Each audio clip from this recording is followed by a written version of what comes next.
A large hospital loomed against a gray sky. A vehicle sped toward the hospital entrance, shouting, "Out of the way." Then, more forcefully, I said, "Get the F*** out of the way." Medical personnel rushed a stretcher carrying a severely injured man into the emergency room. The injured man, his body marred by deep wounds and blood, was carefully placed onto a stretcher. His legs, also bearing the marks of a brutal attack, were visible as the medical personnel prepared to move him. The stretcher, now carrying the severely injured man, was wheeled away, the urgency of the situation palpable in the swift movements of the medical team. Meanwhile, outside the hospital, a police car idled, its lights flashing faintly in the distance. Two men stood nearby, one sighing in apparent weariness, the other observing the scene with a grim expression. A police radio crackled to life, relaying a message: 6 male students, 2 female students. Repeat, 6 male students, 2 female students. Requesting suspect confirmation. Eyewitness reports converged on a single detail: 8 suspects, all clad in Nunguang middle school uniforms. Inside the police car, the officers confirmed the eyewitness accounts. The uniforms matched the description. The police officer in the black shirt reacted with disbelief and anger. His outburst reflected the gravity of the situation. Middle schoolers? Fucking wet behind the ears, little brats? The severity of the assault was beyond typical schoolyard violence. The victim was near death. The officer's frustration intensified. The officer in the white shirt, more composed, pointed out the need for swift action. "Yeah, this is gonna make some noise. We better take the suspects into custody before this gets out." The man in the white shirt pondered aloud. "Yeah, this is gonna get on the news, you think?" He responded to his own question, "Pretty much." But added reassuringly, "I'm sure they'll take care of it." The scene shifted to show a police car and ambulance arriving at the scene of the incident, blood staining the ground. Seo Young drifted, weightless, his eyes closed. A figure loomed above him, their voice echoing in his mind, "Seo Young." So-young's eyes snapped open, confusion clouding his features as he heard a woman's voice calling out his name again. Who is this, he wondered. The woman's face, partially obscured, was filled with a mix of fear and urgency as she repeated his name, Seo Young. A man's hand clenched into a fist, a silent testament to his growing anxiety. Seo Young awoke to find herself in a hospital bed, disoriented and confused. A woman, her aunt, leaned over her, her face etched with worry. "Are you awake?"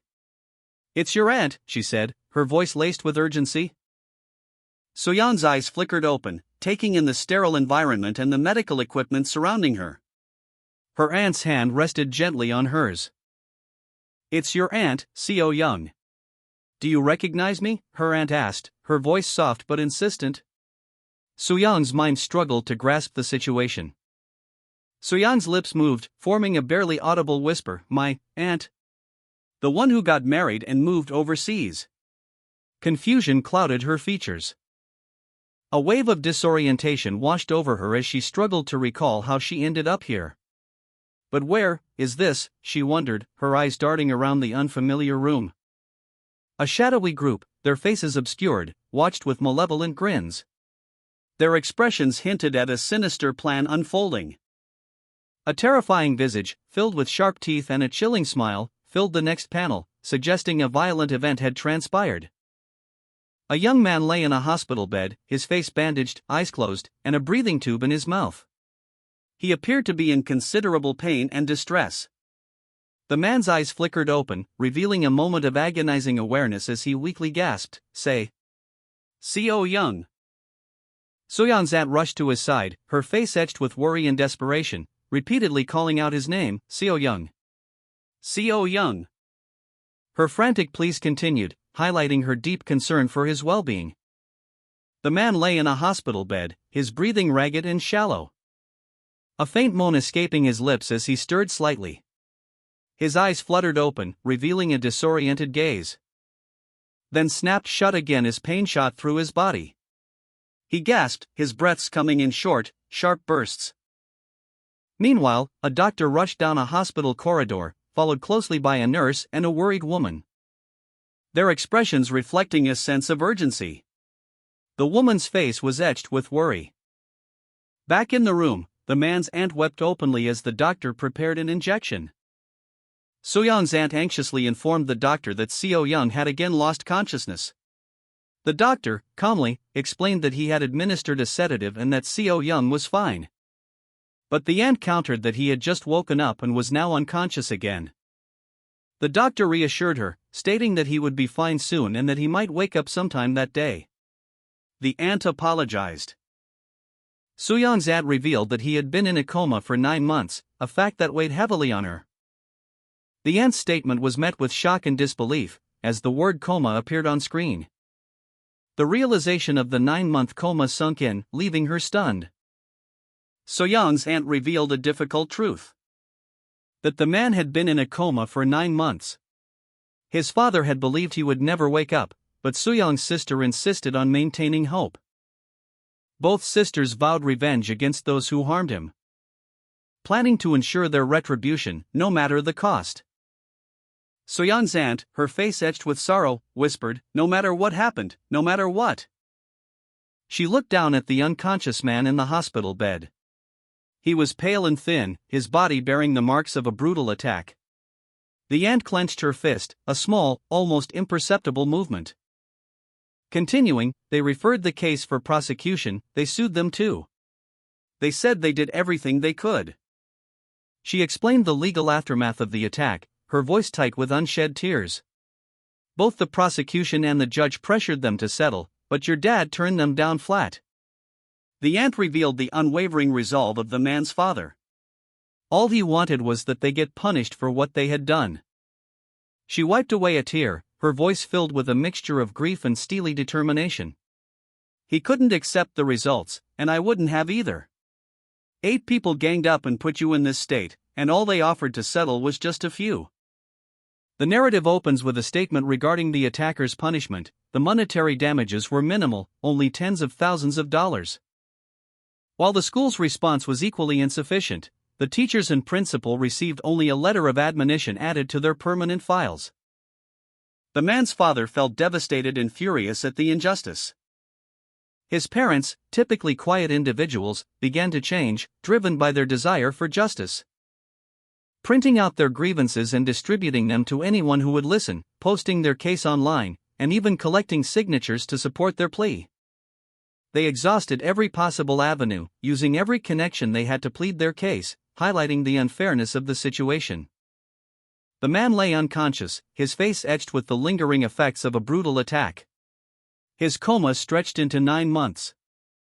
But no one seemed to care. Information about the attack was suppressed, anything posted online was immediately removed.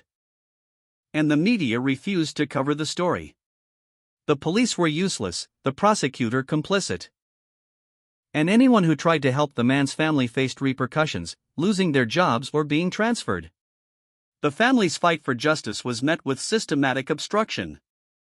A stark realization dawned on the man's father. He understood the immense power and influence wielded by the attacker's parents.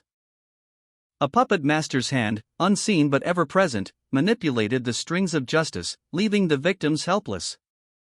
The police, the prosecution, and the reporters were manipulated by the parents of the comatose man, effectively dancing to their tune.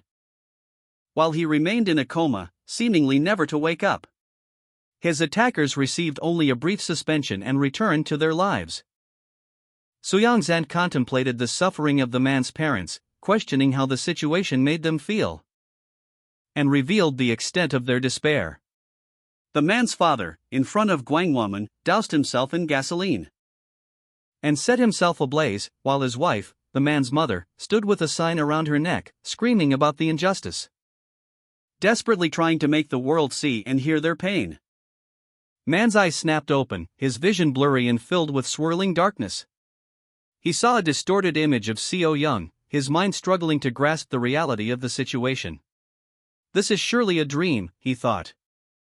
A desperate wish echoed in his heart, I want this to be a dream. The name So-young escaped his lips, a desperate cry. His body racked with pain, the memory of the attack slowly returning. All I was doing was sleeping, he realized. A horrifying truth dawned on him: 9 months had passed, and he was still trapped in the aftermath of the brutal attack. Just sleeping. He whispered, the words a testament to his prolonged unconsciousness. The man's anguished cry filled the silence. The manhwa provides context on legal practices in Korea, explaining how many criminal cases are settled through mediation and settlement fees, a system that can be exploited by wealthy individuals or avaricious victims. It further details the cultural practice of protest suicide in many Asian countries, highlighting self-immolation as a particularly notorious method, exemplified by the images of Buddhist monks and recent events in Korea involving a triathlete.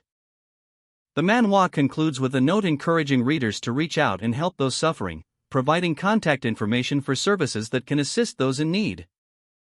When the protagonist regained consciousness, he questioned his distraught aunt about the events that transpired after he was injured. The panel depicts a hospital corridor with medical staff. His aunt, struggling to articulate her grief, revealed that his father had perished in a fire. The tragic event, which claimed his father's life, was captured on bystanders' cell phones. The protagonist's face, etched with grief and exhaustion, filled the panel. His eyes, shadowed and dark, reflected the weight of his recent loss. A stark reminder of the devastating truth he had just learned: his mother had perished alongside his father in the conflagration. The image shifted to show a chaotic scene, two figures intertwined amidst the wreckage of a fire, surrounded by emergency vehicles. This was the final moment of his parents' lives. A tragic tableau frozen in time. 2 months had passed since the funeral.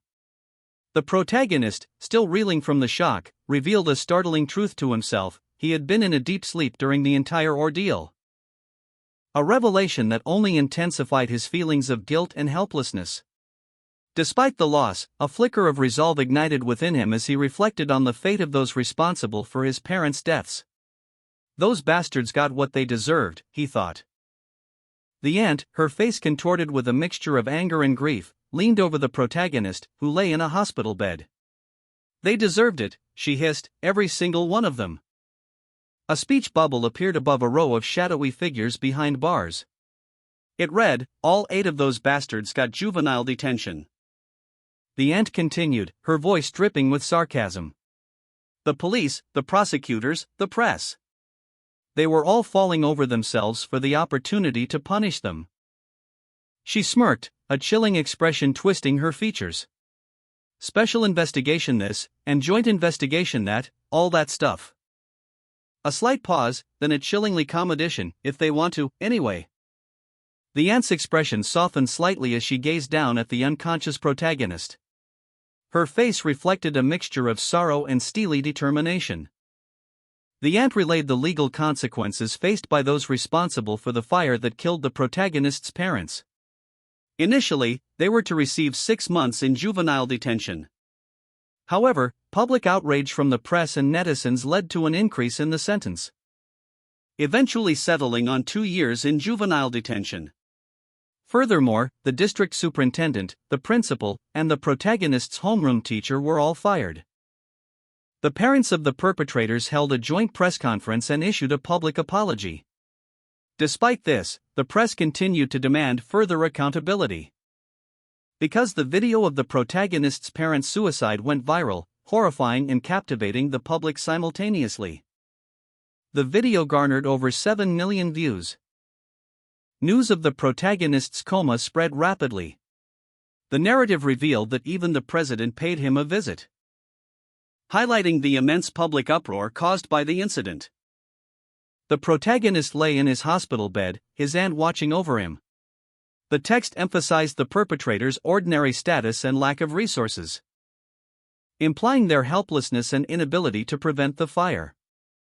The protagonist's severe injuries were shown, underscoring the trauma he endured. His face, etched with pain and suffering, reflected the gravity of the situation. A close-up on the protagonist's heavily scarred chest, revealing the extent of his injuries? A stark reminder of the ordeal he endured. The text box below states, "But your dear parents accomplished all that, paying the ultimate price by dying in flames." A man in a suit shakes hands with another individual. The text bubble above reads, The rent comes due the second day of every month. The second individual is shown to be the protagonist's aunt. The following panel shows the building's exterior, with a text box stating, "If you should come across anything of inconvenience or any problems, please contact our management office." A man in a suit shakes hands with a jovial older woman outside an apartment building. The woman seems eager to meet the building's owner. But the man explains that their management office handles all lease matters, making a visit unnecessary. The woman, though initially insistent, laughs and agrees. The man hands the woman something small. He then walks away, seemingly relieved. A close-up on the man's face shows a subtle expression of weariness. The man reiterates that their management office handles all lease issues, and that the woman should contact them for any problems. He appears somewhat impatient. The woman, however, points out that they've already moved in and that good manners dictate a visit to the owner. The man sighs, explaining that the building's owner dislikes human interaction. The building manager, a man with glasses, adjusted them thoughtfully, a subtle smile playing on his lips. He seemed less concerned with the practicalities of the protagonist's lease and more interested in the nuances of human interaction. His gaze shifted to the protagonist's aunt, a woman with a worried expression, her brow furrowed with concern. She seemed apprehensive, her question hanging in the air. The building manager, having observed her anxiety, raised a single finger, a thoughtful expression replacing his earlier amusement. He then offered a piece of information, framing it as a cautionary warning rather than a simple favor. He emphasized the importance of this information. The building manager revealed a crucial detail: the building's owner resides in a room on the rooftop. A wide shot of the building revealed a small, green rooftop structure, confirming the manager's statement. The building manager pointed to the rooftop, a small patch of green visible above the building's structure. "A rooftop room? The owner is..." He continued, explaining that access to the rooftop was strictly prohibited. "Whatever your reason may be, you are absolutely prohibited from going up to the roof." The aunt, seemingly unfazed, interrupted him with a simple question, "Excuse me?" The building manager elaborated, revealing the existence of a security measure preventing access from the 5th floor. "There's an auxiliary metal gate barring access from the 5th floor stairs, in the first place." The aunt, undeterred, pressed further, suggesting that the restriction might be inconvenient for the building's owner. "Ah, well, then, would this perhaps be an inconvenience to you?" The building manager's expression darkened slightly as he hinted at the possibility of lease cancellation. "If so, even now, the lease can certainly be C&C." The aunt pressed the building manager, her desperation evident in her clasped hands. "Oh no, not at all. That's not what we want at all," she pleaded, but the manager remained firm. He countered, "Then I assume there is no more for us to discuss?" The aunt, defeated, could only offer a meek, "Ah, yes." The building manager, his face betraying a hint of unease, subtly shifted his gaze. His expression softened slightly as he offered a parting remark, "My sincere wish for all good things for you from here on." A long shot revealed the building's rooftop, a small, gated area accessible only from the 5th floor. The aunt, left alone, murmured a quiet, "Yes, thank you." An aerial view reveals a rooftop, seemingly accessible from a ground-level door, with a garden area and a building in the background. A hand reaches for a computer mouse, its movements deliberate and purposeful. A young man, surrounded by trash bags, sits hunched over a computer, his face illuminated by the screen's glow. He frantically searches for something, his movements growing increasingly agitated. His fingers fly across the keyboard, typing rapidly. His desperate search culminates in him typing Shinjin Group into a search bar. The protagonist's research revealed key details about Shinjin Incorporated, a company ranked second domestically in financial services, poised to take the top spot within 5 years due to aggressive business tactics. Further investigation uncovered the Shinjin Group's global arm, Shinjin Group for the World, which claims to prioritize employee well-being over operational efficiency. Information on Zhang Sungchao, a former partner at Equal Justice law firm, surfaced. He resigned following a school violence scandal involving his children and took a 2-year sabbatical. He remains silent on his father's presidential candidacy. The announcement of Jang Young-hoo's presidential candidacy, the former Chief Justice of the Supreme Court, caused a stir, given his previous lack of political ambition.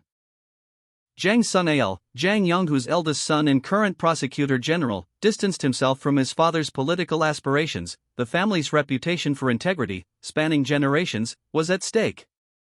The protagonist's online search continued, focusing on Blue Wing Media, a rapidly growing news company that maintains close ties with major broadcast stations. The protagonist, hunched over his computer, continued his research into the Shinjin Group, the Jang family, and Blue Wing Media.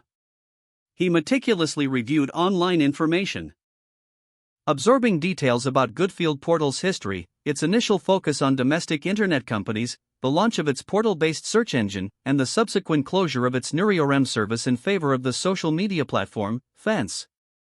Goodfield's predatory business practices became clear, its rapid expansion through mergers with competitors, ultimately establishing a near monopoly in Korea's portal-based search engine market. The protagonist noted the inherent risks associated with Goodfield's dominance, including the lack of privacy concerning user search history and the potential for abuse, compounded by the absence of regulatory oversight. A notification popped up on his screen, displaying a rent payment of $33,857.81 deposited into his account by XX Bank. He briefly glanced at it before returning to his investigation. The protagonist's expression remained serious, his focus unwavering as he continued to delve deeper into the complexities of the case. The protagonist's messy apartment was filled with overflowing trash bags. A cell phone lay discarded on the floor. He sat hunched over his computer, his face illuminated by the screen's glow. He appeared tired and focused on the task at hand. A close-up revealed the intensity in his eyes, reflecting the weight of his investigation. Another close-up showed the same intensity, emphasizing his grim determination.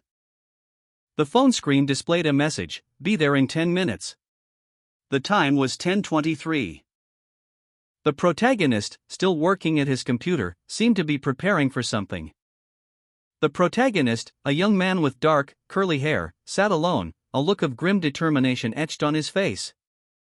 A sudden, urgent knock at his door shattered the silence. He rushed to answer, his mind racing. A message, far more pressing than he anticipated, awaited him. The message read, "I meant to write 1 minute, but I guess I wrote 10 minutes by mistake?" His expression shifted from concern to a mixture of urgency and relief as he realized the gravity of the situation. A shadowy figure is seen through a partially open door. The protagonist, a young man with vibrant blue hair, peers cautiously from behind the doorjamb. His hand outstretched, seemingly testing the temperature of the air. A shiver runs through him as he mutters, "Damn, it's cold." "You own the damn building, why do you live here?" He recoils slightly as a woman with shoulder-length brown hair appears behind him. She observes him with a look of disdain, commenting, "I wouldn't live here if I were you." The door to Seo Young Tak's apartment swung open, revealing a dimly lit interior. A mysterious woman stood in the doorway, her expression disdainful as she surveyed the scene. She addressed Seo Young, her voice sharp, "Keep this up, and you're going to go blind, okay?" Seo Young Tak, annoyed by the woman's comment, was urged to turn on the lights. The lights flickered on, illuminating the apartment. Revealing a shocking sight, the apartment floor was almost entirely covered in overflowing garbage bags. Seo Young looked on, clearly embarrassed, as the woman sighed and commented, "Man, let's live like a human being, okay? What's up with this?" The protagonist's apartment was a disaster, overflowing trash bags were piled haphazardly. As he sighed, clearly embarrassed by the state of his home, the mysterious woman entered, her expression a mixture of disgust and concern.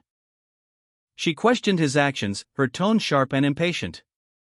He explained that his grandmother had a date and he needed to quickly consult a document. The mysterious woman, still looking displeased, urged him to hurry and finish cleaning up. The protagonist, clearly annoyed, silently brooded as the woman left. The text on the page explained that building owners often give small gifts to new tenants as a welcoming gesture. Rooftop rooms, a common addition to buildings as living space demands increased, are poorly insulated, leading to discomfort in both winter and summer. Despite the typically stunning views, this lack of insulation makes them inexpensive.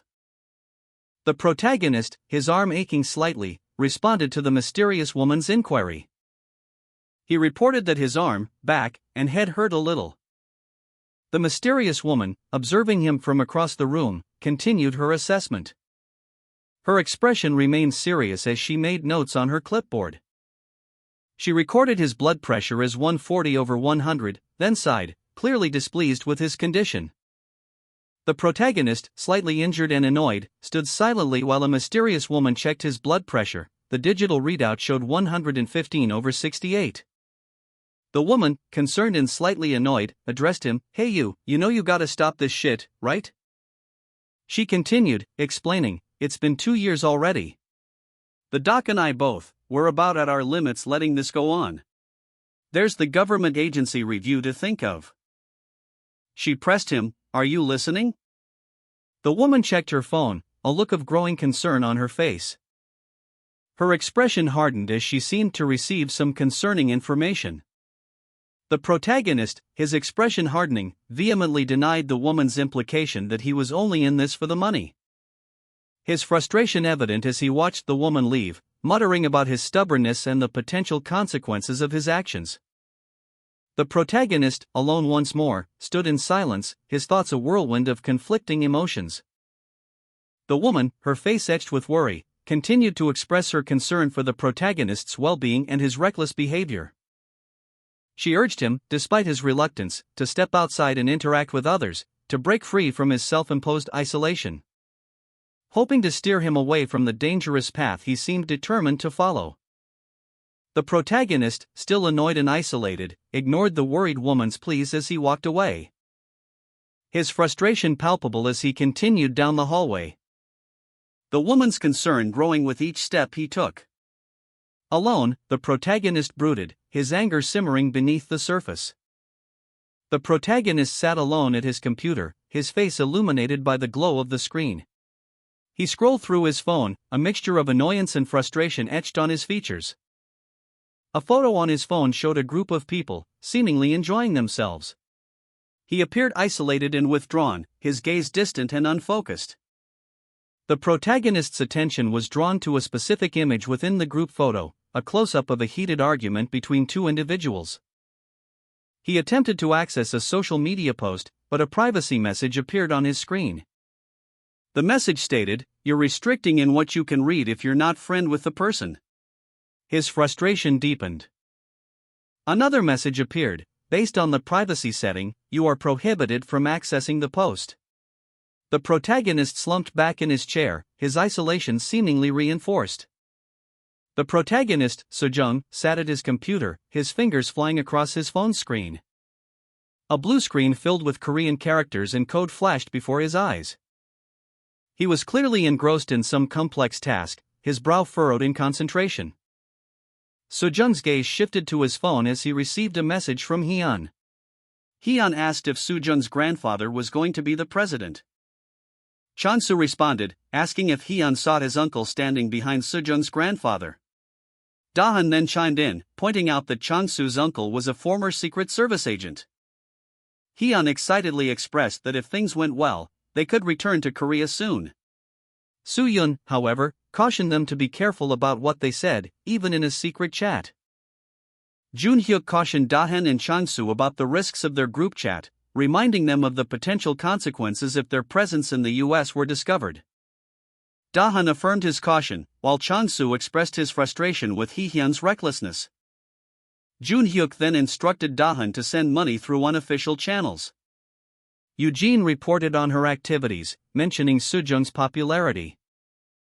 Dahan expressed jealousy, prompting Eugene to inquire about his funds. Hyun asked about their departure date. The protagonist, still anxious after Soo-yun's warning, stood before his computer screen, the glow reflecting in his troubled eyes. A stark reminder of the sensitive political information he'd shared in the group chat. He felt a growing unease. His gaze fell upon his phone, a silent testament to the potential consequences of his actions. The room was cluttered with trash bags, adding to his sense of disarray. Overwhelmed by the weight of his decisions, he collapsed onto his bed, the weight of the situation pressing down on him. He lay there, staring at the ceiling, his mind racing with worry and regret. The room, filled with trash bags, mirrored the turmoil within him. His expression was one of deep concern, the gravity of the situation settling upon him. The protagonist lay on his back, eyes closed, a picture of exhaustion and distress. His body sprawled across the bed, surrounded by numerous black garbage bags. The scene viewed from above, highlighting his isolation and the grim state of his surroundings. A view of Earth from space, the planet is shown in motion, a bright light emanating from its surface. The light intensifies, growing brighter and more focused. A beam of intense energy erupts from the planet, shooting into the vast darkness of space. A blinding flash of light erupted, seemingly from nowhere, splitting the darkness with an intense, golden-orange energy. The radiant column expanding rapidly, pushing back the shadows, until it formed a towering pillar of light that pierced the heavens. The energy coalescing at the top, forming a sharp, pointed apex. Then, with a final surge, the light collapsed inward, leaving behind a dark, viscous mass. A large explosion rocked the city, sending shockwaves through the buildings. A young man with vibrant blue hair witnessed the event from a distance, his eyes wide with shock. His body tensing as he registered the immense power of the blast. A look of dawning comprehension crossed his features as he processed the sound. "What the hell?" he exclaimed, realizing the sound didn't originate from below, but from a collision high above. It sounded like something striking into something else, a metallic clang echoing through the city. The blue-haired man walked through a room littered with trash bags, a baseball bat in hand, his gaze settling on a shadowed figure. He questioned whether it was a thief or something far more sinister. His suspicion was confirmed as several shadowy figures emerged from the darkness, their grotesque grins menacing. The blue-haired man felt a sharp pain in his chest, a wave of nausea washing over him as he clutched at his chest. His face contorted in agony. He struggled to breathe, his body racked with pain. Grimacing in pain, the blue-haired man doubled over, his body racked with agony. He slowly straightened, his face etched with fear and exhaustion. He approached his apartment door, his movements hesitant and labored, carefully checking each lock and latch before attempting to enter. With trembling hands, he fumbled with the key. Finally managing to unlock the door and step inside, his relief palpable. The blue-haired man stumbled back, his arms crossed protectively over his chest. A look of pained confusion etched across his features, his eyes wide with disbelief as a wave of exhaustion washed over him. He muttered, "What the?" Weak and disoriented, he made his way back to his apartment, leaving behind a burning sword, its red cloth fluttering in the flames. Embers drifted through the air, the last vestiges of a fiery spectacle. A crimson cloak lay discarded on the ground, the focus shifting to a sword, its hilt embedded in the earth, engulfed in flames. The intense heat warping the metal, the fire consuming the weapon. A stark image punctuated by a sudden exclamation, "A sword?" The blue-haired man stood on a rooftop, surveying the scene below. He was still processing the events of the previous day, his exhaustion and confusion giving way to a growing sense of intrigue. He noticed a peculiar detail: a sword, embedded in the ground below, was emitting a faint, ethereal glow. The flames licking at its base, a stark contrast to the otherwise peaceful surroundings. The sight left him both perplexed and captivated. The blue-haired man stared, bewildered, at a sword embedded in the ground. His internal monologue echoed with questions. Why is a sword here? No. Rather than that. Who? Why? How? The burning questions overwhelmed him. His face was obscured, his confusion deepening.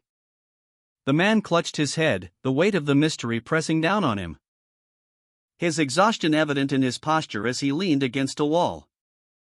The blue-haired man, his face etched with exhaustion and confusion, wiped sweat from his brow, his bare feet carrying him across the cracked ground towards a mysterious sight. A large, two-handed sword, embedded in the earth, its crimson cloth trailing behind it. He cautiously approached the weapon, his thoughts a whirlwind of speculation. It's like a sword that I see on online games. What do they call this, he mused, internally debating between two-handed sword and Zweihander. The sword's presence was unsettling, its very existence defying his understanding of reality. He stared at the sword, a silent question hanging in the air, as a number, 158, appeared mysteriously next to it. 3 figures surrounded a large, two-handed sword embedded in the ground, its golden hilt and crimson scabbard gleaming. Their expressions a mixture of curiosity and apprehension. One of them, the blue-haired man, mused aloud, questioning whether the sword was merely stuck there loosely. However, the more pressing question in his mind was who and how the sword came to be there. The blue-haired man's attention shifted to a nearby door, noting that it remained locked. His frustration growing as he pondered the mysteries surrounding the sword's appearance and the locked door. The questions who and why echoed in his thoughts. His confusion intensified, the questions who and why swirling in his mind as he stared at the enigmatic sword. 2 individuals stood before a tall building, their expressions a mixture of awe and apprehension as a sudden gust of wind swept past them. The wind's force seemingly coinciding with the appearance of a sword embedded in the ground nearby. The blue-haired man, overcome with confusion, exclaimed, "I don't know." His distress escalating as he repeated, "I don't fucking know."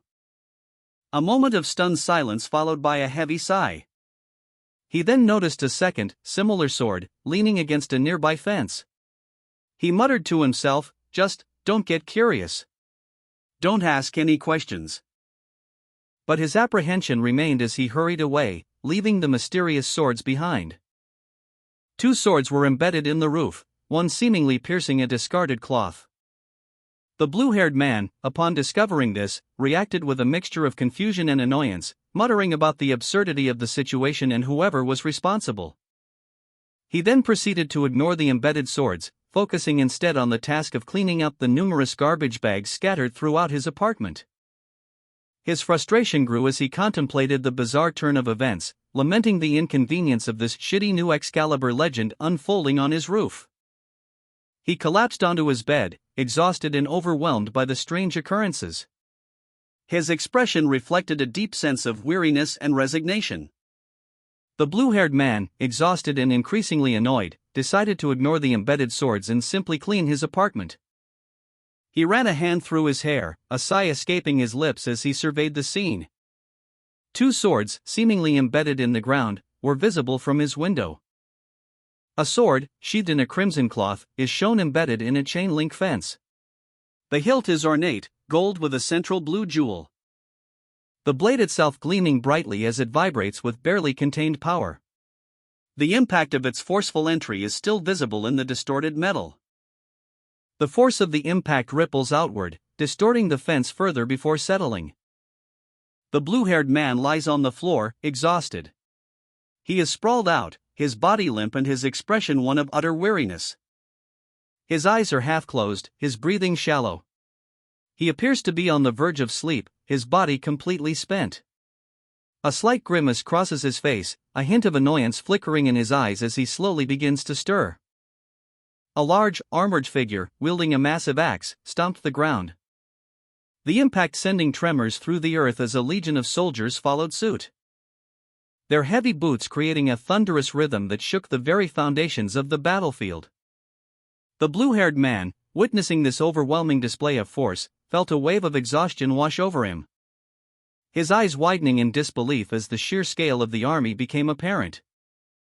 A massive army of armored soldiers, their horns glinting, stomped the ground, their movements synchronized and terrifying. The blue-haired man watched in horror, his eyes wide with disbelief as the ground trembled beneath the sheer weight of their numbers. A wave of fear washed over him, his face contorting in a mixture of terror and awe as he struggled to comprehend the scale of the approaching threat. From the chaos, a swarm of monstrous, winged creatures emerged, their forms dark and menacing, adding to the already overwhelming spectacle. The blue-haired man, overwhelmed by the sheer scale of the approaching armies and the monstrous creatures, felt a crushing weight of despair. He stumbled backward, his body giving way under the immense pressure, collapsing to his knees as the monstrous army advanced relentlessly. The blue-haired man, already overwhelmed by the sheer scale of the enemy army, found himself trapped in a confined space, surrounded by armored figures. Their red-banded helmets and menacing presence intensified his growing sense of dread. The ground trembled violently as the enemy forces advanced, their heavy footfalls echoing through the confined space. The word stomps appeared above the panel, emphasizing the impact of their movement. A massive, ornate sword, its golden hilt and blue jewel gleaming, was drawn. The blue-haired man's grip tightened around the weapon's handle, his resolve hardening in the face of overwhelming odds. A swarm of shadowy, bat-like creatures emerged from the depths, adding another layer of chaos to the already desperate situation. The blue-haired man stood ready, his sword raised high. His red cape billowed behind him as he braced himself against the encroaching darkness. The sheer number of enemies was daunting, a seemingly endless tide of soldiers and monstrous creatures. The blue-haired man's feet were planted firmly on the ground, his posture unwavering. A single word, "Huh." That sword escaped his lips, a mixture of surprise and dawning realization. The blue-haired man's face was etched with grim determination, sweat beading on his brow. He braced himself, his expression conveying the weight of the impossible task ahead. A guttural roar escaped his lips, a primal scream born of desperation and defiance. A blinding flash of light erupted from him, a surge of raw power that momentarily obscured his form. The light intensified, revealing the man hurtling forward with incredible speed, his body a blur against the fiery backdrop. His legs, clad in dark pants with yellow stripes, were a whirlwind of motion as he propelled himself towards his unseen target. Another roar, this one filled with unrestrained fury, punctuated his relentless advance. Fueled by rage and desperation, the blue-haired man unleashed a guttural cry, "Cook!" His eyes widened in disbelief as he felt an overwhelming surge of power. A torrent of energy coursing through his veins?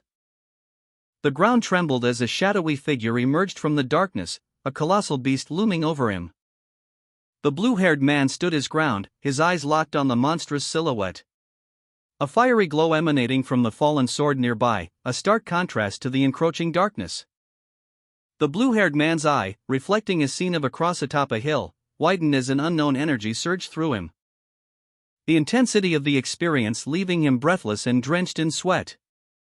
He sat on his bed, surrounded by trash bags, the aftermath of his struggle still evident on his face. A wave of confusion washed over him as he looked up. A question mark forming on his lips as he questioned the reality of what he had just experienced. Then, a single word escaped him, a dream? The blue-haired man sat on his bed, a look of mild confusion on his face. He made a gesture with his hand, as if questioning something. His gaze drifting towards a pile of trash bags in the corner of his room. The room was otherwise sparsely furnished. A sudden, jarring noise startled him. What is this noise? He wondered, his expression shifting to one of alarm. He flinched, his body tensing as the noise intensified. A disorienting wave of sound seeming to shake the very foundations of his apartment. He stumbled back, falling onto the pile of trash bags. A thought crossing his mind, maybe it's not a dream. The man's eyes widened, a mixture of fear and dawning realization in their depths. The blue-haired man, sweat beading on his brow, appeared disoriented. His expression reflected a deep unease. He cautiously peered around a corner. His eyes wide with a mixture of fear and disbelief as he witnessed something extraordinary. A fiery, ethereal sword materialized before him, its red hilt and golden guard shimmering with an otherworldly glow. He muttered to himself, questioning if what he was seeing was real. It's gotta be a lie. The sword, ablaze with intense heat, seemed to defy the laws of physics, its presence both captivating and terrifying. The man's gaze was fixated on the spectral weapon, his mind struggling to reconcile the impossible sight before him. Beads of sweat trickled down the blue-haired man's neck as his body trembled. His mind reeling from the terrifying vision of the flaming sword. It's up in flames again, he thought, his voice barely a whisper. A rooftop was engulfed in flames. The fire spreading rapidly across the surface. As blue-haired man watched in disbelief, his fists clenched tight. He muttered to himself, "It's literally a sea of fire." Suddenly, a flaming sword pierced through the building's wall. The blue-haired man, still reeling from his previous ordeal, stood in his bathroom, his eyes fixated on a swirling, dark blue orb emanating from the toilet bowl. A strange energy pulsed from it. He reacted instinctively, grabbing a nearby red plastic basin and attempting to scoop up the mysterious orb. The effort proved unexpectedly strenuous. The orb's weight felt far heavier than its size suggested. His eyes widened in disbelief and fear. He struggled to maintain his grip as the basin threatened to slip from his grasp. He stumbled, the basin nearly falling. Finally, with a grunt of exertion, he managed to secure the basin, but not without spilling some of its contents. He let out a shaky laugh, a mixture of relief and terror. A flaming sword, impossibly large, erupted from the ground in the blue-haired man's backyard, its fiery presence filling the space. The intense heat warping the air around it. The man watched in stunned silence as flames danced and flickered, casting an eerie glow on his face. He reacted instinctively, grabbing the nearest object, a large red plastic bucket, and rushing towards the fiery spectacle. He swung the bucket with all his might, attempting to extinguish the flames or at least shield himself from the intense heat. The blue-haired man's face contorted in a mixture of disbelief and terror as he exclaimed, "God damn it! For real!" A flaming sword erupted in the blue-haired man's backyard, engulfing him in a wave of intense heat, sending him sprawling as he cried out in pain.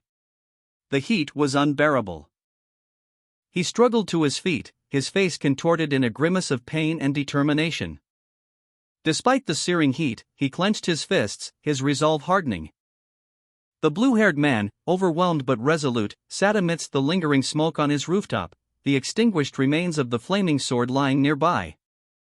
The blue-haired man stood, his hands outstretched, a strange energy emanating from them. A look of intense concentration etched on his face as he struggled to control the power.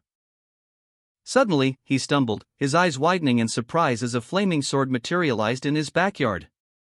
He reacted instinctively, grabbing the sword. A searing pain shot through his hand as he cried out, "Ack!" He recoiled, clutching his injured hand, muttering, "Hurts."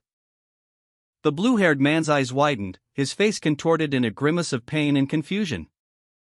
Sweat beaded on his brow as the lingering effects of his encounter with the flaming sword continued to overwhelm him. A clock displayed the time as 11:55. The blue-haired man groaned, his mouth slightly open, still recovering from the lingering effects of touching the flaming sword. He sat up, surrounded by trash bags in what appeared to be a dimly lit back alley, yawning widely as he stretched his arms above his head. He then slumped back down, his head in his hands, clearly still feeling the effects of his ordeal.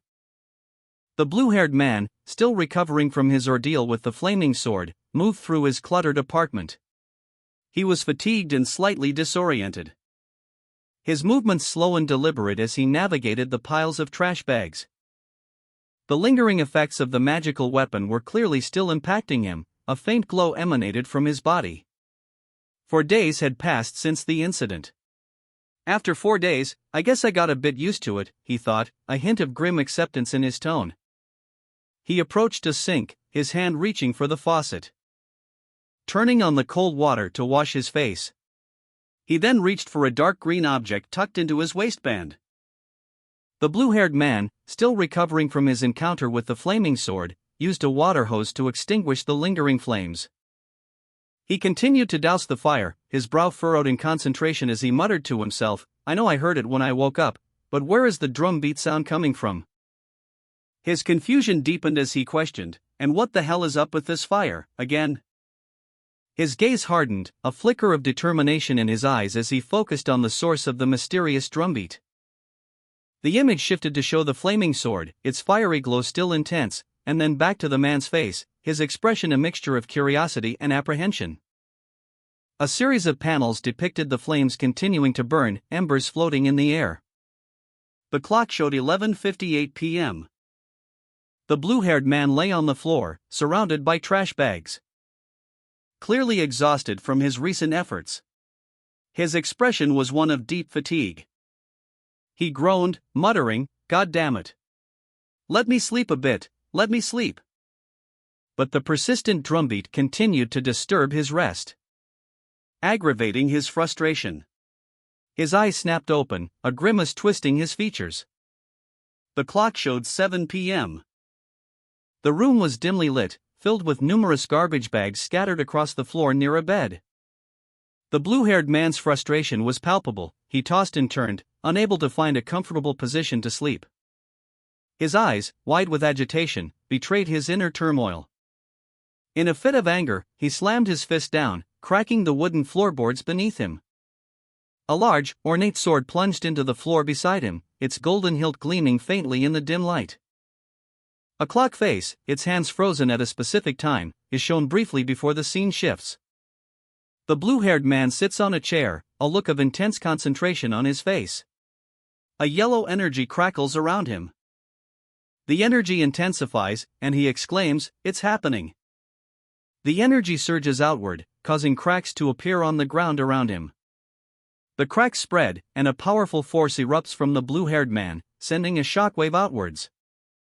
The force creates a large fissure in the ground, and his sword, previously embedded in the earth, is now propelled upwards by the energy. The blue-haired man, exhausted but exhilarated from his recent energy surge, sat on a low wall, his sword embedded in the ground nearby. The ground cracked around the impact point, radiating outward in a starburst pattern. A powerful wave of water erupted from the ground, propelled by the residual energy, arcing high into the air. The force of the water momentarily obscured the sword, before it landed with a resounding clang. The blue-haired man grinned, a triumphant expression on his face as he exclaimed, "How's that?" A satisfied sigh escaped his lips as he leaned back, clearly pleased with the results of his energy manipulation. The blue-haired man's fingers danced across the keyboard, his brow furrowed in concentration. His eyes glued to the monitor as he meticulously searched for something. A sudden surge of energy coursed through him as he leaned forward. His eyes widening as he exclaimed, "I found it." A powerful surge of energy propelled him from his chair. He landed gracefully beside his sword, which was embedded in the ground.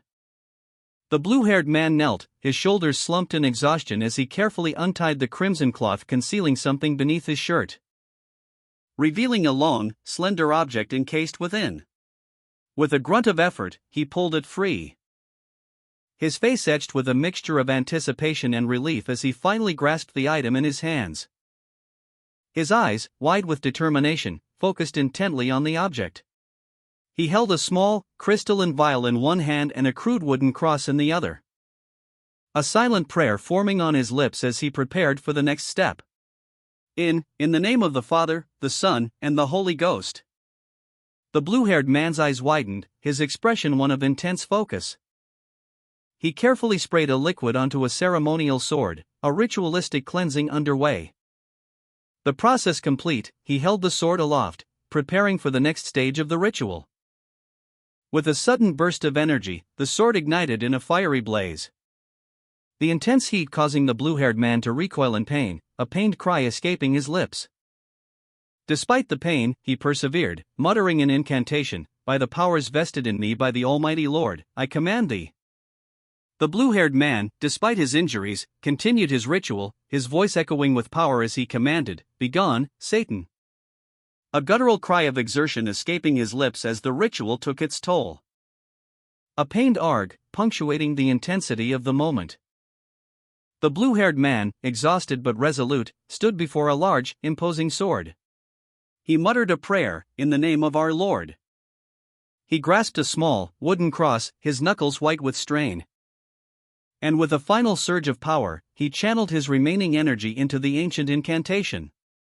His face contorted in exertion as he commanded, "I command thee. Begone, Satan." The incantation completed, a wave of energy pulsed outwards from the blue-haired man. The ritual concluded with a final, desperate exertion, the blue-haired man collapsing to the ground as he uttered a guttural cry of "God fucking damn it." He lay there, spent, his body trembling from the strain. His face a mask of exhaustion and barely contained triumph. Sweat beaded on his brow as he struggled to catch his breath. He noted the now dormant sword, planted firmly in the ground, its fiery glow extinguished. Anyway, he thought, at least the damn fire goes out during the day. The memory of the intense heat still fresh in his mind, he looked at the sword, a grim expression crossing his face. And I suppose the same shit again tonight? A deep sigh escaped his lips as he contemplated the seemingly endless cycle of his ordeal. Exhausted from the recent ritual, the blue-haired man muttered, "I can't take this shit anymore." His clenched fist trembled. A surge of determination hardening his gaze. He thought, today, he would end it all. "We finish this shit," he declared, his resolve unshaken. The blue-haired man stood before a large, ornate sword, its presence radiating power. His hand tightened around his fist, a silent promise of action. A toolbox sat open on the grass, its contents visible, a hammer, pliers, and other tools. The blue-haired man approached, his gaze fixed on the hammer. He picked it up, his expression thoughtful. He examined the hammer, a determined glint in his eyes. He then cracked his knuckles, a silent promise of action to come. "Let's end this shit with this," he declared, his resolve hardening. The blue-haired man paused, his eyes scanning a collection of tools, a hammer among them. But then his gaze shifted, settling upon a magnificent sword with a crimson cape, its golden hilt gleaming. He reached for the sword, his decision made. With a grunt of exertion, he drew the weapon, its full glory revealed in a burst of light. "Arg," he cried out in exertion. He had initially considered the hammer, but the sword was his ultimate choice. He gripped the weapon tightly, preparing for the final confrontation. The blue-haired man lunged forward, his hammer raised high, aiming a devastating blow. But the attack was met with unexpected resistance. His hammer shattered against an unseen force, leaving him reeling in shock and confusion. A question mark filled his mind. What had just happened? His gaze fell upon his broken hammer, embedded in the wall. The impact had been immense. He looked up, his eyes settling on his sword, still sheathed but now his only option. He reached for it. The blue-haired man turned, his back to the broken hammer, his resolve hardening as he prepared for the final confrontation. Grimacing in pain and exertion, the blue-haired man's face was contorted with effort. As he stumbled back, his body battered and bruised from the previous fight, his broken hammer lying discarded on the ground. He was clearly in dire straits. A red-haired woman, unseen until now, observed him from behind a door, a large, ornate weapon visible beside her. The weapon, a massive, golden sword, was partially obscured by the doorframe, hinting at its impressive size and power.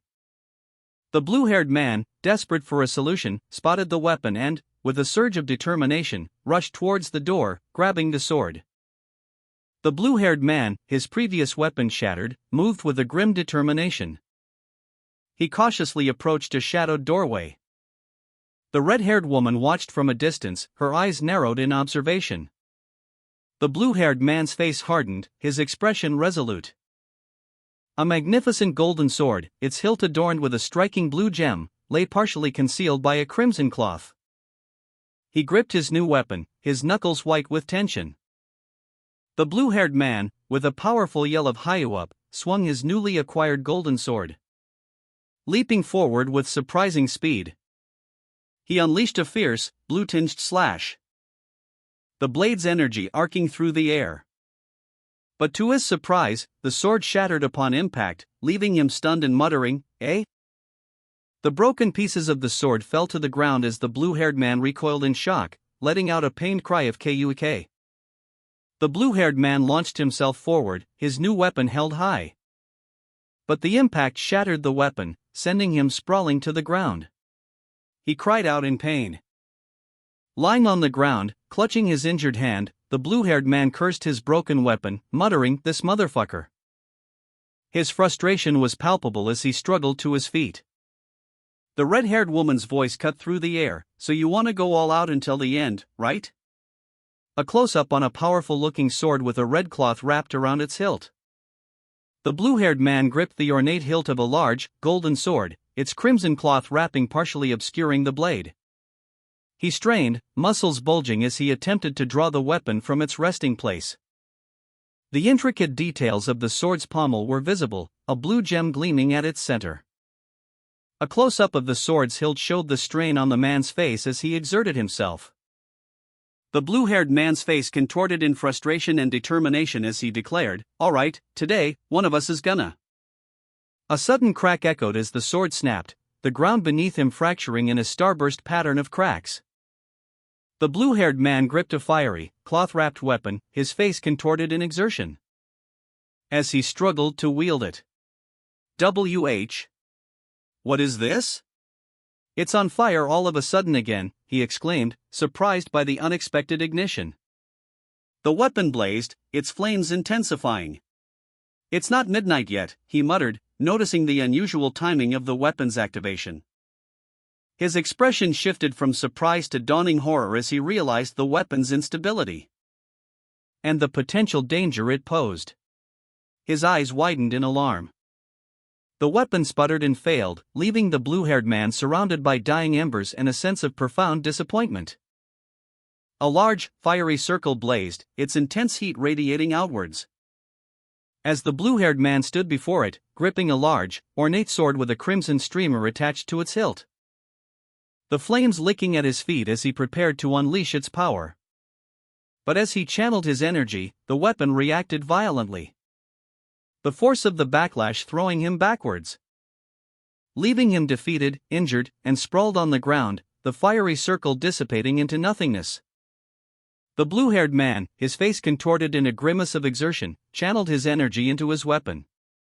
A surge of power coursing through his veins as he braced himself for the attack.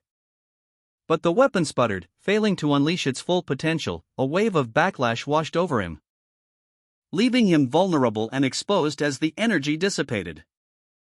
A powerful shockwave erupting from the failed activation, sending him reeling backward. The red-haired woman watched, her expression unreadable, as the blue-haired man crashed to the ground, defeated and injured. The blue-haired man, his body racked with pain, clutched his head in agony. His face contorted in a silent scream as he cried out, "My head." The intense pain causing him to feel as if his head were splitting apart. He gasped, "It feels like it's splitting apart." A guttural cry escaping his lips, "Cook," as the scene shifted to show the red-haired woman observing him with a mixture of curiosity and disdain. The blue-haired man's body convulsed violently as the energy within him surged uncontrollably. A blinding light erupting from his form as he was overwhelmed by the power. He let out a final, pained cry of "Coo." The blue-haired man, overwhelmed by the power surging through him, unleashed a devastating attack. But the force proved too much. His body convulsed, racked with pain as energy erupted from his eyes. A searing light emanated from his mouth, a clear sign of catastrophic energy overload. The red-haired woman watched, her expression unreadable, as the blue-haired man staggered. His weapon, a powerful sword, falling from his grasp and shattering upon impact with the ground, leaving him vulnerable and defeated. The blue-haired man lay defeated on the ground, his body splayed out beside his discarded sword. His face contorted in pain, sweat beading on his brow as he gasped for air. Nearby, the red-haired woman observed the scene, her hand resting on the pommel of a similar, though seemingly undamaged, sword. On a rooftop, the blue-haired man lay defeated, his sword discarded nearby. He was injured and vulnerable. Meanwhile, several women on the lower floors of the building discussed the unusual noises emanating from above, complaining about the constant banging and loud sounds disturbing their sleep. One woman noted that her husband was more intrigued than angry by the mysterious noises, leading to a discussion about the building's mysterious owner, whom none of them had ever seen. Two residents of a building engaged in a conversation.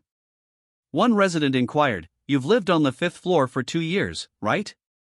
Have you ever seen the owner?" The other resident responded, "You're right.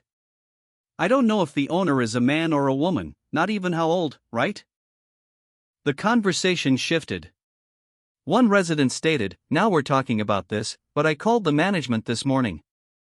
They recounted hearing screams for days and suggested reporting it to the police.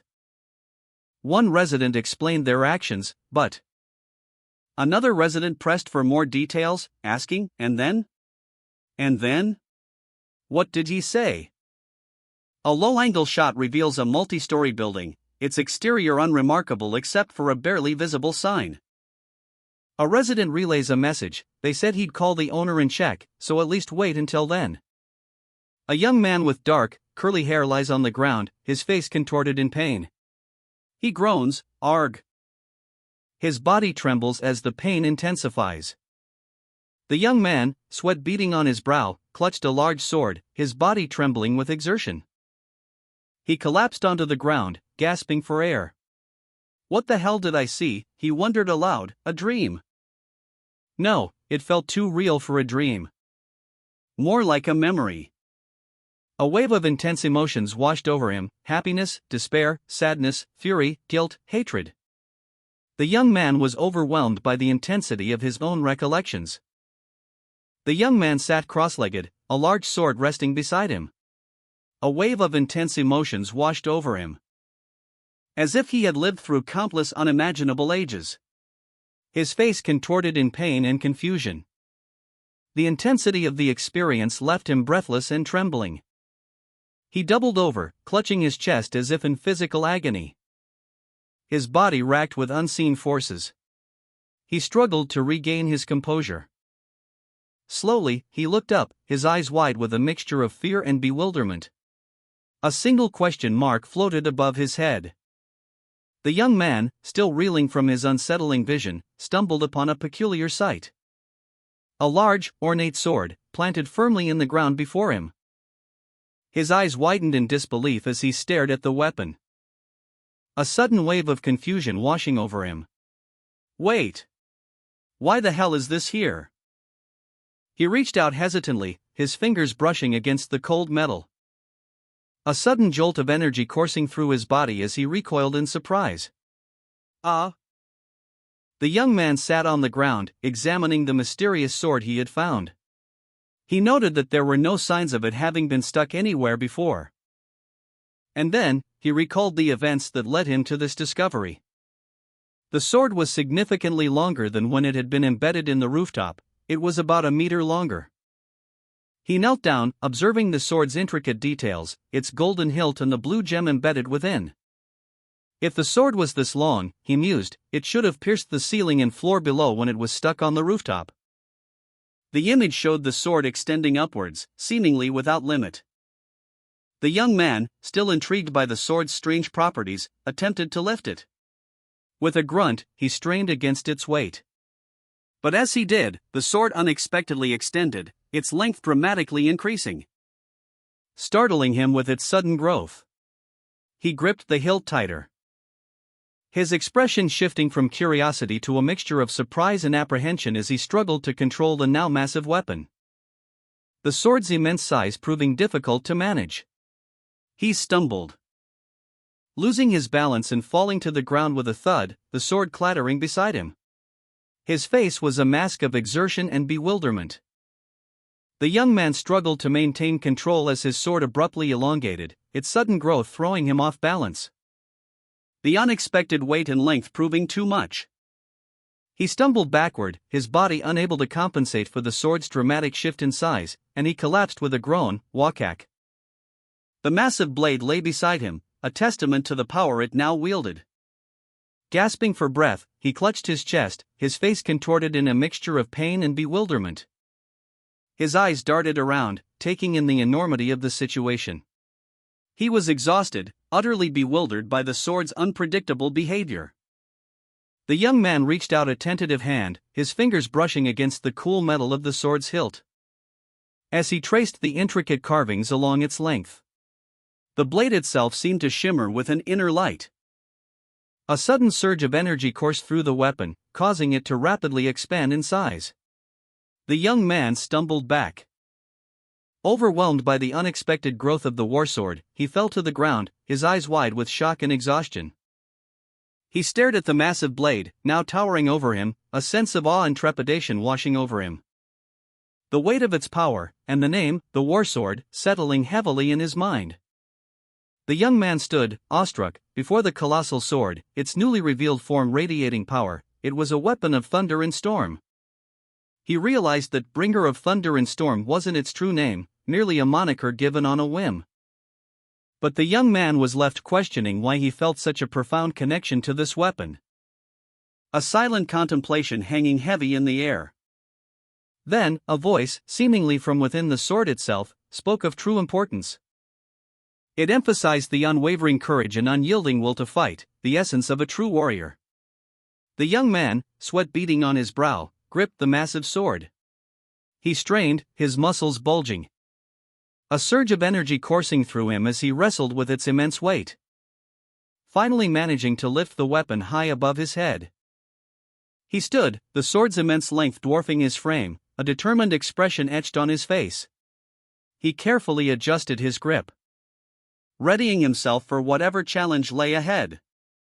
A vision flashed before his eyes, two smaller, ethereal swords, shimmering with an otherworldly light. The sword seemed to whisper to him, "It's coming to me," how to fight with this sword freely and without restriction.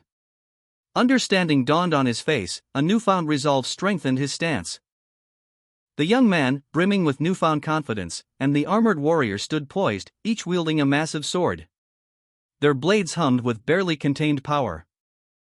The young man, his movements fluid and precise, began a complex series of maneuvers with his sword. A whirlwind of steel that blurred into a dazzling display of skill. His blade a silver streak against the warrior's dark armor. The two swords clashed in a shower of sparks, a dance of lethal grace. The young man's movements becoming increasingly aggressive, his confidence growing with each parry and thrust. The young man's face was a mask of grim determination, his mind raced, focused on the images flashing before his eyes. He needed to follow the images in his head to succeed. And with a newfound resolve, he gripped his sword, preparing for the next challenge. He lowered himself into a fighting stance, the sword held before him. A powerful surge of energy coursed through him as he prepared to strike. With a sharp cry of "High up," he lunged forward.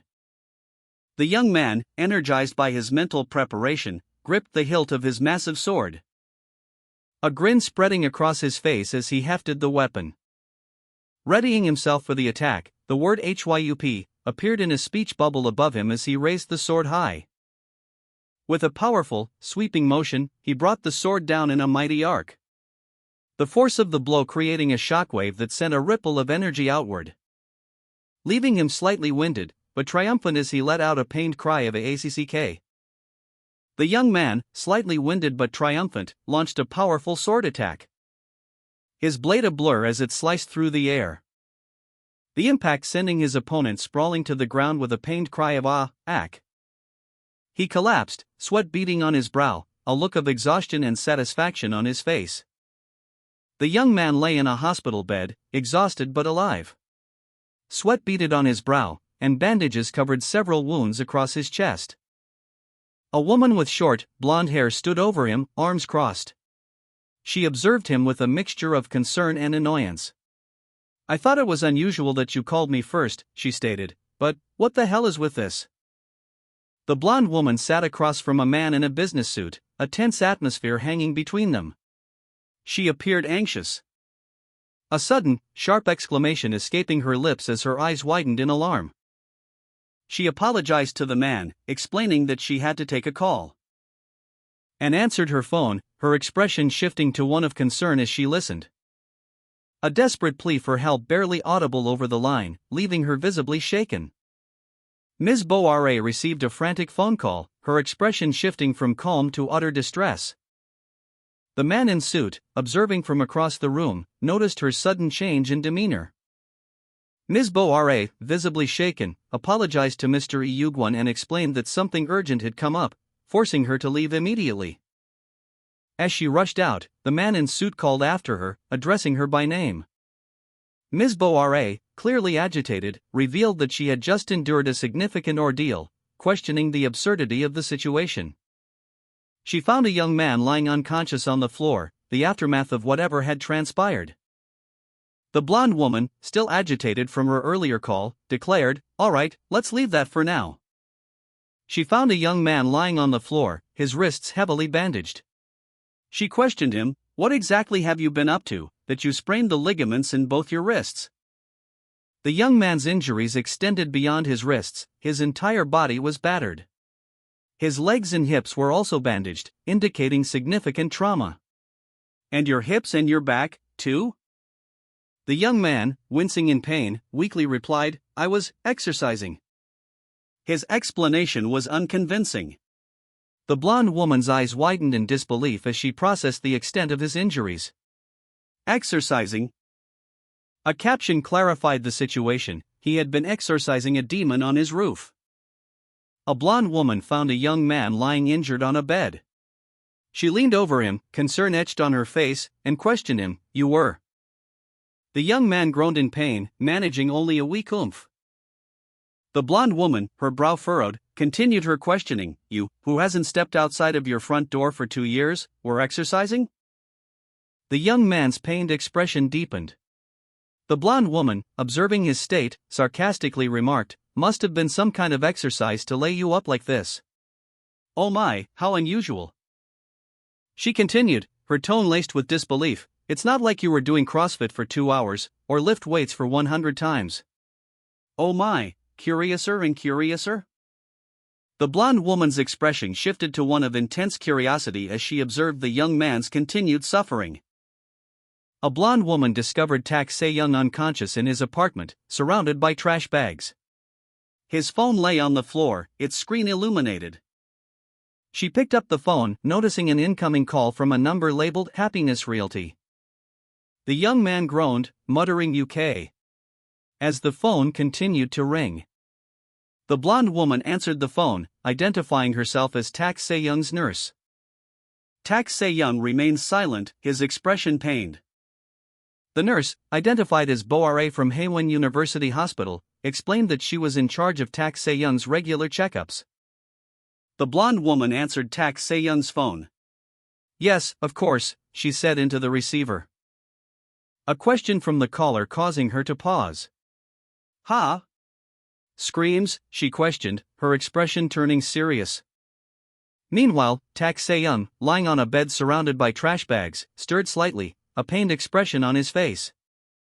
The blonde woman continued her phone call, reassuring the caller. "Yes, Se-young's condition?" "Yes, he seems fine, really. I'm with him right now. His mental condition is fine too." She explained Tak Se-young's habit of ignoring calls, adding, "Phone calls? You know he doesn't answer the phone very often." Finally, she addressed the caller's concerns directly.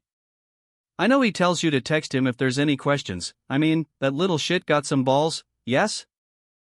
A blonde woman, seemingly exasperated, addressed Tak Se-young, who lay injured on a bed. She urged him to make some noise to reassure his boss at the management company.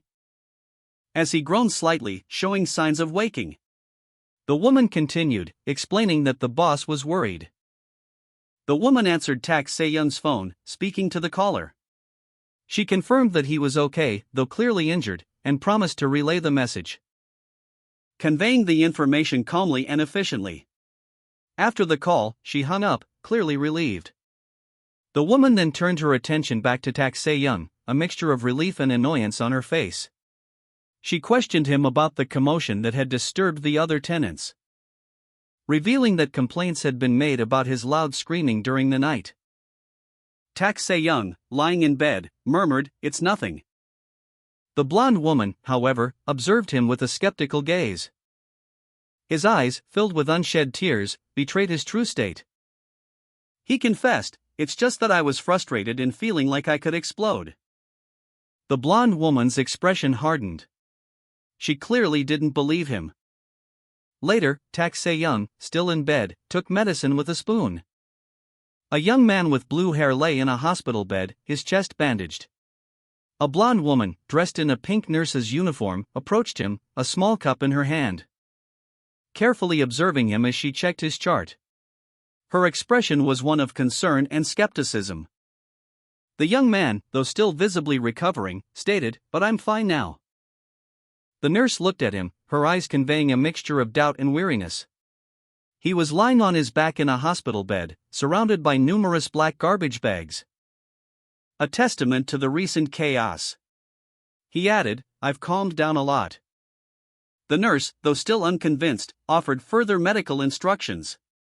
"All right then," she said, "change the bandages regularly, and the cast, take it off when you have to move the joint, but don't do that too often, because the swelling's not gonna go down. Regular massaging is good for that, so try it, even if it hurts." The blonde woman, arms flailing comically, checked on the young man's condition. He lay on the floor, recovering from his injuries. His head rested on the floor, his body still bearing the marks of a recent struggle. The blonde woman's expression shifted to one of concern. She informed him, "Every day is kinda hard, but I'll come by and check on your Tuesdays and Thursdays." The young man, still weak, responded, "Next week, no." The blonde woman continued, "The week after that, I'll come by Tuesday and Thursday during the week, so keep that in mind." The young man muttered, "That's a little too." Grimacing in pain, the young man vehemently declared, "I don't need you to." From an aerial perspective, the camera tracked the young man's location to a building. Then descended to show him lying weakly in a hospital bed, surrounded by an ominous, shadowy presence. The young man, his face etched with defiance despite his weakened state, glared intensely. His eyes, narrowed in frustration, betrayed a simmering anger. A room filled with overflowing trash bags, a stark testament to his neglect, revealed the extent of his self-imposed isolation. He was surrounded by the detritus of his own making. A close-up on a discarded sword, its golden hilt and gleaming blade hinting at a past glory now tarnished by neglect. He lay on his bed, amidst the trash, a deep sigh escaping his lips. His posture spoke of exhaustion and resignation. The sword, lying on the floor, seemed to mock his current state of despair. The young man, weakened but defiant, clutched the ornate, golden yellow sword. Its intricate design was partially obscured by the tattered remnants of red cloth clinging to the hilt. He strained, muscles bulging, attempting to lift the heavy weapon. A grunt, high up, escaped his lips as he struggled. But the effort proved too much.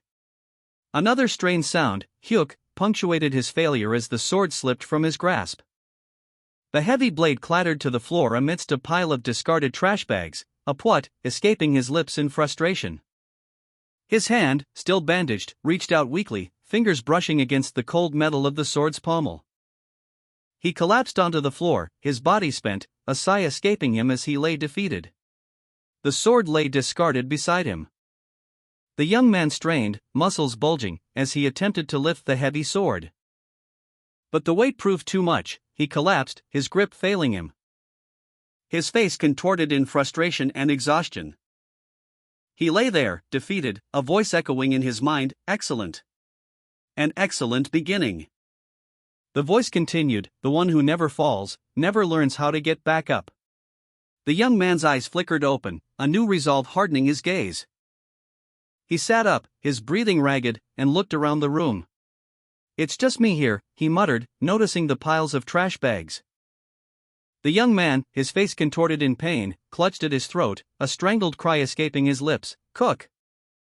He looked up, eyes wide with shock and confusion, as a voice echoed in his mind, "What the hell is this? What the hell is this voice?" A cryptic message appeared before him, "The path to power is simple."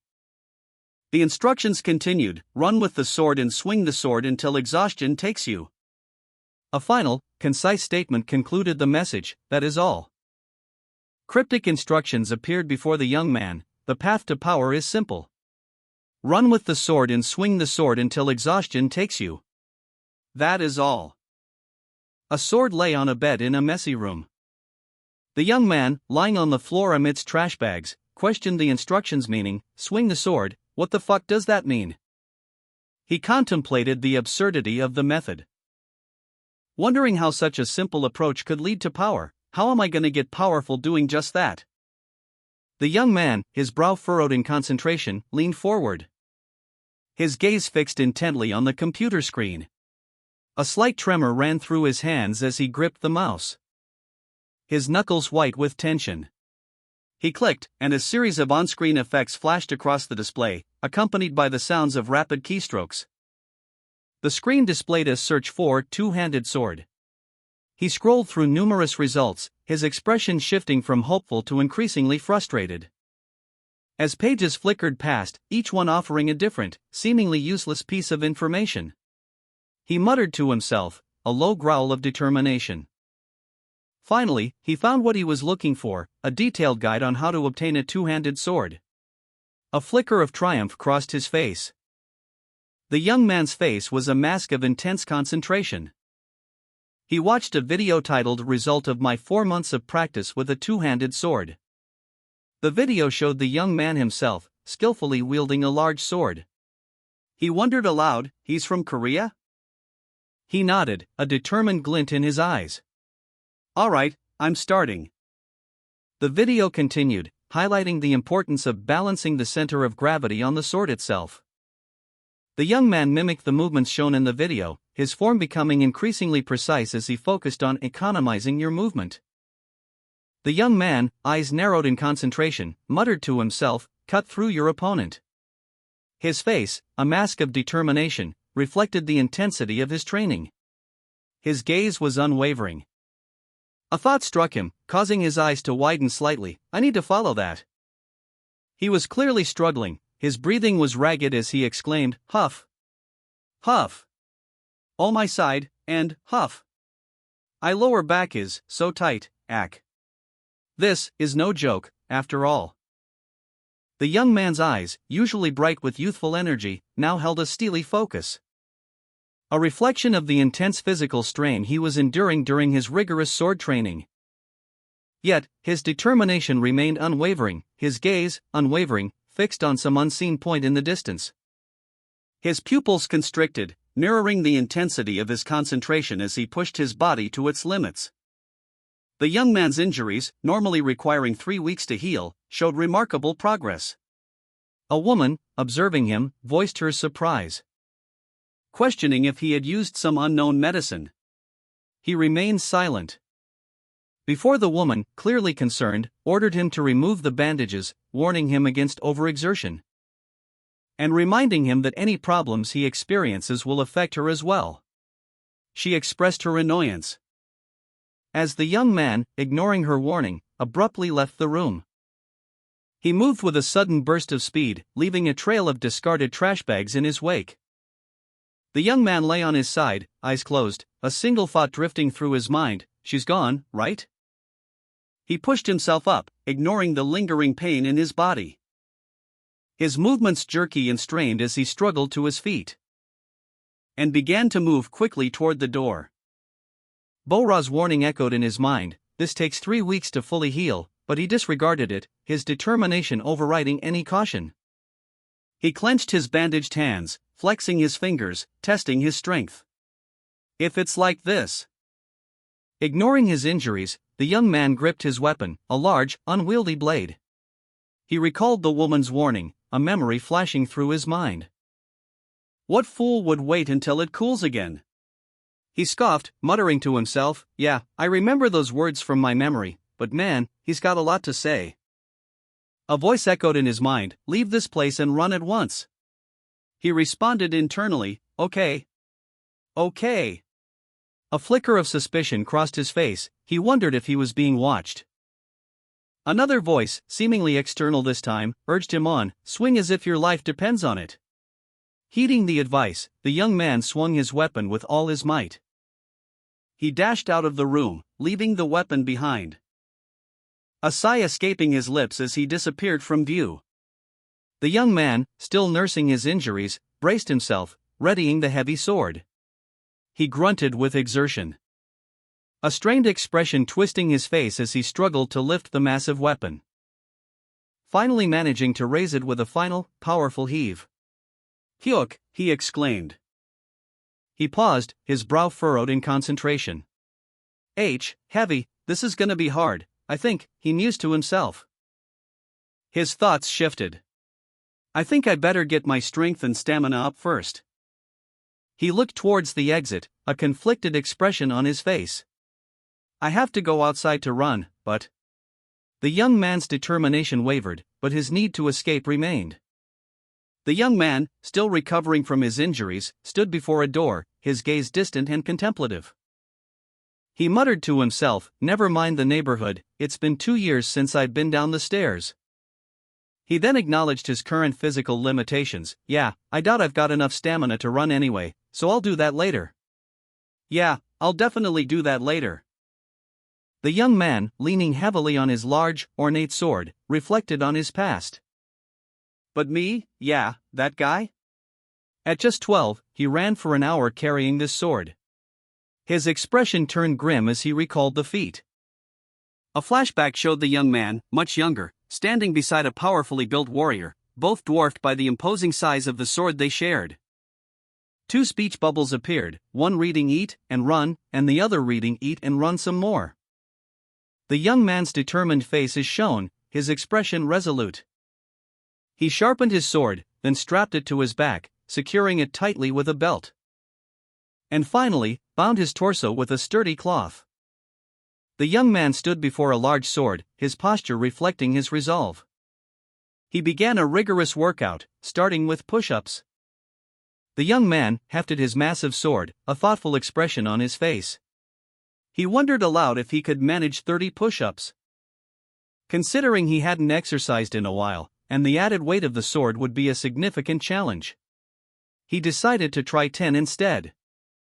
He began his push-ups, his arms straining against the weight of the sword on his back. Each repetition a testament to his growing determination. The effort was clearly immense. His face contorted in exertion, he muttered that it was incredibly difficult. Realizing he hadn't even begun to push his limits. With a renewed surge of resolve, he declared he could do it. The young man, his body already screaming in protest, braced himself. "Let me start with just 1, he muttered, his resolve unwavering despite the physical toll of his training. He began a grueling series of push-ups, his sword strapped to his back, adding extra weight and difficulty to each repetition. Each push-up was a battle against exhaustion, his muscles burning with lactic acid. Just 1, he gritted through clenched teeth, pushing himself beyond his limits. Finally, collapsing onto the ground, his body spent, he gasped for breath. The pain was intense, but a strange sense of satisfaction washed over him. The instructions flashed before his eyes: run with the sword. Swing the sword. Until exhaustion takes you. He had followed them to the letter. Lying on his back, his sword resting beside him, the young man stared up at the sky. "I'm going crazy, for real," he thought, a mixture of exhaustion and grim determination etched on his face. The young man, exhausted but resolute, collapsed to the ground after completing his brutal training regimen, his sword lying beside him. His face scratched and bloodied, a testament to his relentless efforts. Later, surrounded by empty ramen containers and mugs, he sat on a bed piled high with trash bags, his expression one of utter exhaustion. He muttered, "Nah, I'm stuffed." He then looked out a window, noting the setting sun. The young man, his face alight with determination, exclaimed high up, as he stood, his large sword strapped to his back. He let out a breath, a satisfied sigh escaping his lips. Then declared, "All right, so first," as he began to walk away from the training area. The young man continued walking, his sword still strapped to his back. And finally declared, "Let's run." The young man, his face partially obscured, muttered to himself, "All right, at first." He turned and walked away from the building, his large sword strapped to his back. The weight of the weapon barely noticeable as he moved with practiced ease. And then, with a sudden burst of energy, he declared, "Let's run." He began his descent down a staircase, his thoughts focused on the next stage of his journey. He thought to himself, "I'm going to start." With the stairs, the young man's face was etched with worry. Because it's dangerous outside, he was told. Run until exhaustion takes you, he was instructed. He began his ascent, his large sword a cumbersome burden. Just 1 flight of stairs, he thought. And yet, 1 flight of stairs felt like his entire body was breaking. The young man, exhausted but resolute, lunged forward, his blade flashing. sending several opponents tumbling down the stairs with a powerful, sweeping strike. He continued his relentless assault, his movements a blur of motion. Until, finally, exhaustion claimed him, leaving him gasping on the floor. Despite the pain, a grim determination etched itself onto his face. He grabbed his sword, his resolve unwavering. "I'm going to keep running, whatever it takes," he vowed, rising to his feet. Despite his exhaustion, the young man's determination burned bright. A fierce grin stretched across his sweat-streaked face. He declared, "Whatever it takes."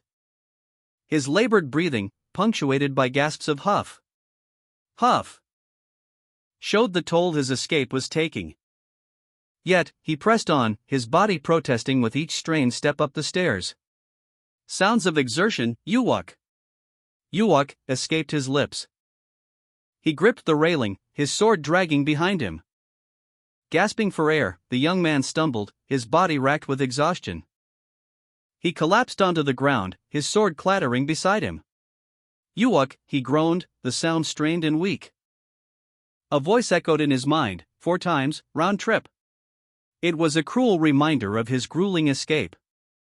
His thoughts turned inward. I can't do any more than this." Despair threatened to consume him. He reflected bitterly, "So I've done until exhaustion took me, right?" Suddenly, a group of shadowy figures emerged from the darkness, their sinister smiles visible even in the gloom. Their laughter echoed around him. Exhausted and bleeding, the young man collapsed, his body trembling from the exertion of his escape attempt. The flames of a nearby bonfire casting flickering shadows on his sweat-drenched face. His ragged breathing a testament to his desperate struggle. He clenched his bandaged hands, gritting his teeth in defiance. A surge of adrenaline coursing through him as he muttered, "One more time." He adjusted the large sword strapped to his back, preparing for another fight. Several weeks had passed since the previous events. The passage of time is noted. A woman, startled, hurried past a large pile of trash bags. Her expression conveying a sense of urgency as she glanced back at the building behind her. The building's rooftop was visible, suggesting a possible escape route or vantage point. A high-angle shot shows a small figure in a yellow shirt standing near a building, seemingly insignificant in the urban landscape. Then cuts to a close-up of a young man with vibrant blue hair, his expression one of exhaustion and hunger. A cell phone rests on a nearby surface. The man is shown lying on the floor, a large sword leaning against him. He appears to be resting or sleeping. He shifts slightly, his hand instinctively reaching for the sword, still weary but showing a hint of alertness. A closer view reveals the man's grip tightening on the sword's hilt, his stomach rumbles audibly, and he mutters the word hungry. His face is a mask of weariness and hunger, his eyes heavy-lidded but still sharp, reflecting his internal struggle. The man, exhausted but alert, prepared a simple meal in his kitchen. He stirred a pot on the stove. A spread of food lay before him, a bowl of rice, some side dishes, and a fried egg. Despite eating, a sense of emptiness lingered. He mused, "Why is it that I eat and eat but I'm still hungry?" He looked down at his sword, its golden hilt gleaming faintly. A thoughtful expression crossed his face. He cleaned his dishes, placing the used pan and spatula in the sink. Later, exhausted, the man lay on the floor, his large sword resting beside him. His thoughts drifted to the number 68. The man, still weary from his meal, began a grueling series of push-ups. Counting each repetition with grim determination, 69. 70. 71, 72. 73, 74. His muscles screaming in protest as he neared the end of his self-imposed regimen. The man, his face a mask of exertion, continued his grueling routine. Pushing himself to the limit, his muscles screaming in protest as he neared the end. Finally completing 99 push-ups, his body collapsing onto the ground with a thud. He lay there, gasping for breath, his vision swimming. His sword lay discarded beside him. The less rest period you have between exercises, the harder it transforms your skin and the muscle behind it. His face contorted in pain and exhaustion, a testament to the brutal intensity of his training. Exhausted but resolute, the man sat on the ground, his massive sword resting on his shoulders. A testament to his grueling physical exertion. He read the words, "Find peace in the violence of your movement." He braced himself, preparing to lift the immense weapon. And then, with a surge of adrenaline-fueled determination, he hefted the sword, the words in ecstasy and the pain that brings, echoing in his mind. The man, his muscles screaming in protest from his recent workout, gripped his massive sword. He began his descent down a flight of stairs. His movements deliberate despite the exhaustion. Each step was measured, each breath controlled. His resolve unwavering.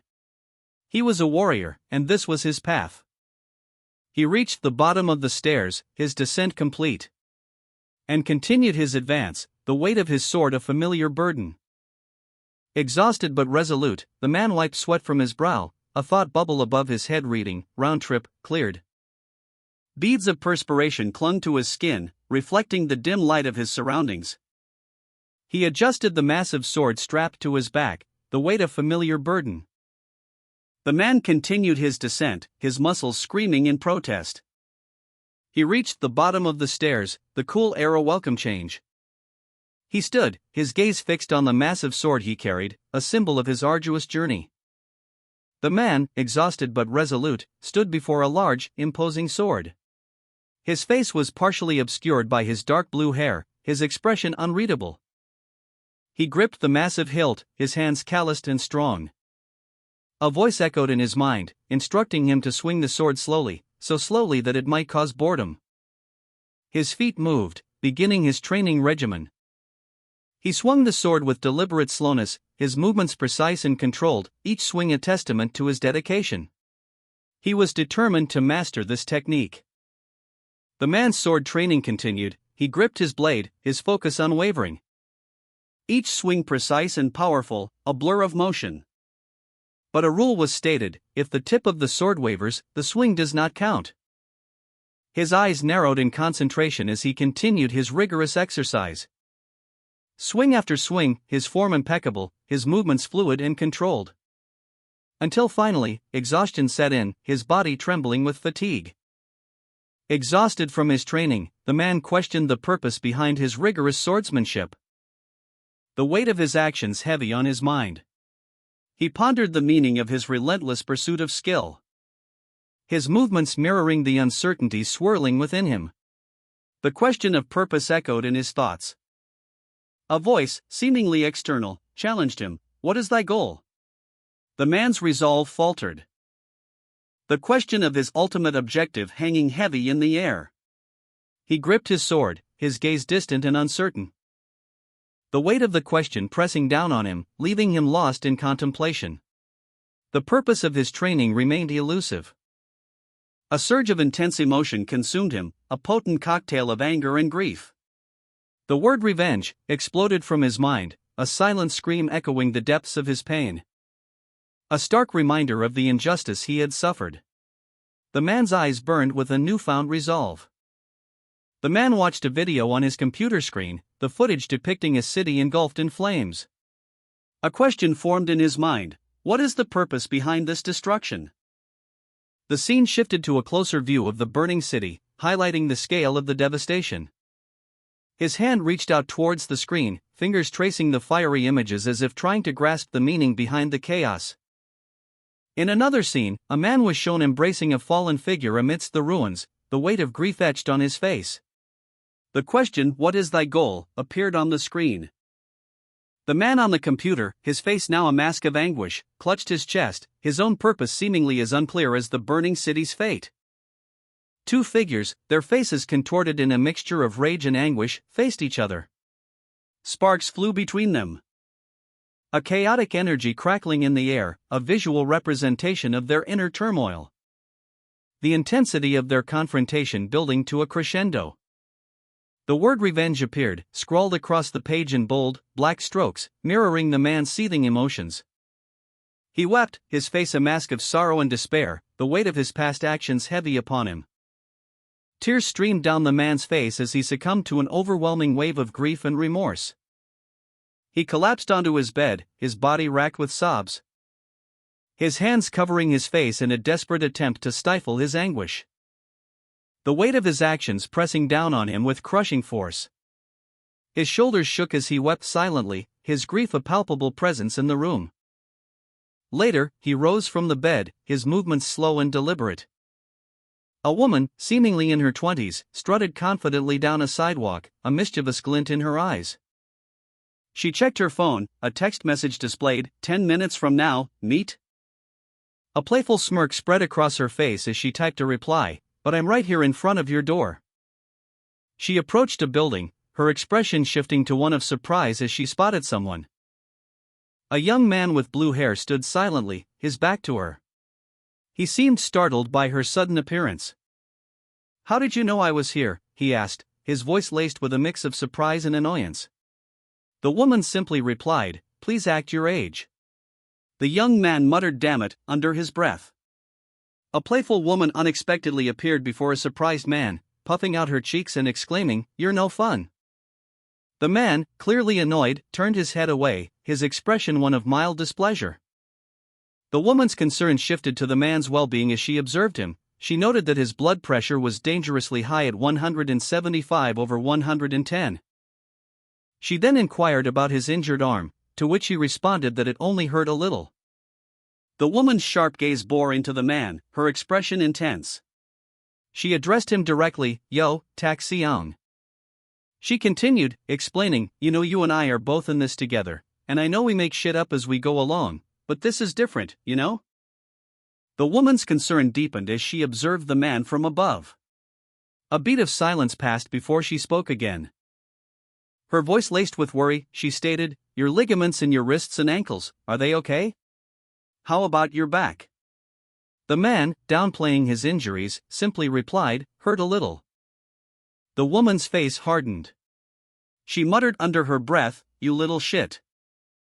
The woman informed the man that his doctor's report indicated a full recovery, causing the man to react with a surprised expression. The woman then pressed the man about his future plans, emphasizing that he could no longer afford to be reckless, and pointed out the social implications of his age if he were to return to school. However, she also expressed confidence in his ability to handle any potential bullying. The woman's words seemed to resonate with the man, who appeared thoughtful and resolute as he looked down at her. The scene opens with a large figure, their back to the viewer, a question mark appearing above them, left over. The camera focuses on a young man with blue hair, his expression fierce. He declares, I will not be going back to school. A woman with brown hair, looking concerned, observes him from the side. The young man turns, his anger evident, and shouts, did you hear what I said? He calls out to the woman, hey. Tak Se-young. The woman reacts with surprise, and the young man, now standing taller and more muscular, exclaims, when the fuck did you get so tall? The woman, initially surprised by the man's earlier declaration, now observed him with a mixture of concern and disbelief, pointing out that he was now taller than her. You weren't even 160 centimeters. I'm 168, she stated, highlighting the sudden change in his height. The woman's surprise deepened as she noted the significant increase in the man's height. But I think you're taller than me right now, right? She questioned, her voice laced with uncertainty. She urged him to stand up straight, her confusion growing. The woman's bewilderment turned to shock as she processed the extent of his growth. How did I not notice this before? She wondered aloud, her eyes wide with astonishment. Her initial confusion gave way to a more intense reaction as she exclaimed, what the yo, you liftin'? Her tone suggested a mixture of disbelief and suspicion. The woman mused, they say kids grow up fast, but... The man's sudden, dramatic increase in muscle mass was startling. His shirt strained at the seams as he reacted with a surprised, oh? Ah. His discomfort escalated into a series of pained gasps, ah. The woman, eyes wide with astonishment, exclaimed, dude, you're swole, yeah? The man, sweat beading on his brow, strained with exertion. His face was a mask of intense focus, as his legs, impossibly large and powerfully muscled, bulged beneath his training pants. The sheer size of his calves was astonishing. A surge of power coursed through him, a transformation unseen by his own eyes. The man, his body dramatically altered, stood poised, a massive two-handed sword held before him. A testament to his rigorous training. The image showed a close-up of his attire, highlighting the strain of his intense physical exertion. The text above him proclaimed, "The blessing of the sword." His face, partially obscured by the weapon, showed determination. Further text detailed the arduous conditions required to achieve this power, from running until exhaustion takes you, the endless training of your body and mind. You force yourself past the limit and at that moment, obtain the first power, the pledge of indomitability. He stood on a rooftop, the immense length of his sword casting a long shadow on the green surface below. More text appeared, and after the pledge of indomitability, from swinging your two-handed sword warsword for 10,000 times without a pause in one day, you obtain the blessing of the sword. The man's face, partially visible, reflected quiet resolve. The man, his body still humming with the residual energy of the blessing of the sword, read the inscription, "When the pledge of indomitability and the blessing of the sword become one, the almost unlimited power of essence of faith is born within your body." He pondered the words, a flicker of recognition in his eyes. "Is what I remember from a sliver of memory I have," he thought. "But is that my memory? Maybe it is." The man gazed at a fleeting image of a powerful warrior, a figure far surpassing his current abilities. "If so, I've barely started walking compared to that guy in my memory," he mused, a newfound determination hardening his gaze. A surge of ambition coursed through him. More, he silently urged, his will pushing against the limits of his newfound power. The image of the sword, now a tangible extension of his being, intensified his resolve. "More," he repeated, the word echoing in his mind as he focused on mastering his newfound strength. Consumed by a newfound resolve, the man declared, "I have to train more." A year later, the city skyline stood as a testament to time's passage. A large screen displayed a message to the citizens: "You as citizens have reaffirmed today whether your own country is with hope, or without hope." The man, now bearing a more powerful presence, stood before the screen, his gaze fixed on the city's future. A news report declared that the recent election proved the nation's hope and the power of collective patriotism to overcome individual selfishness.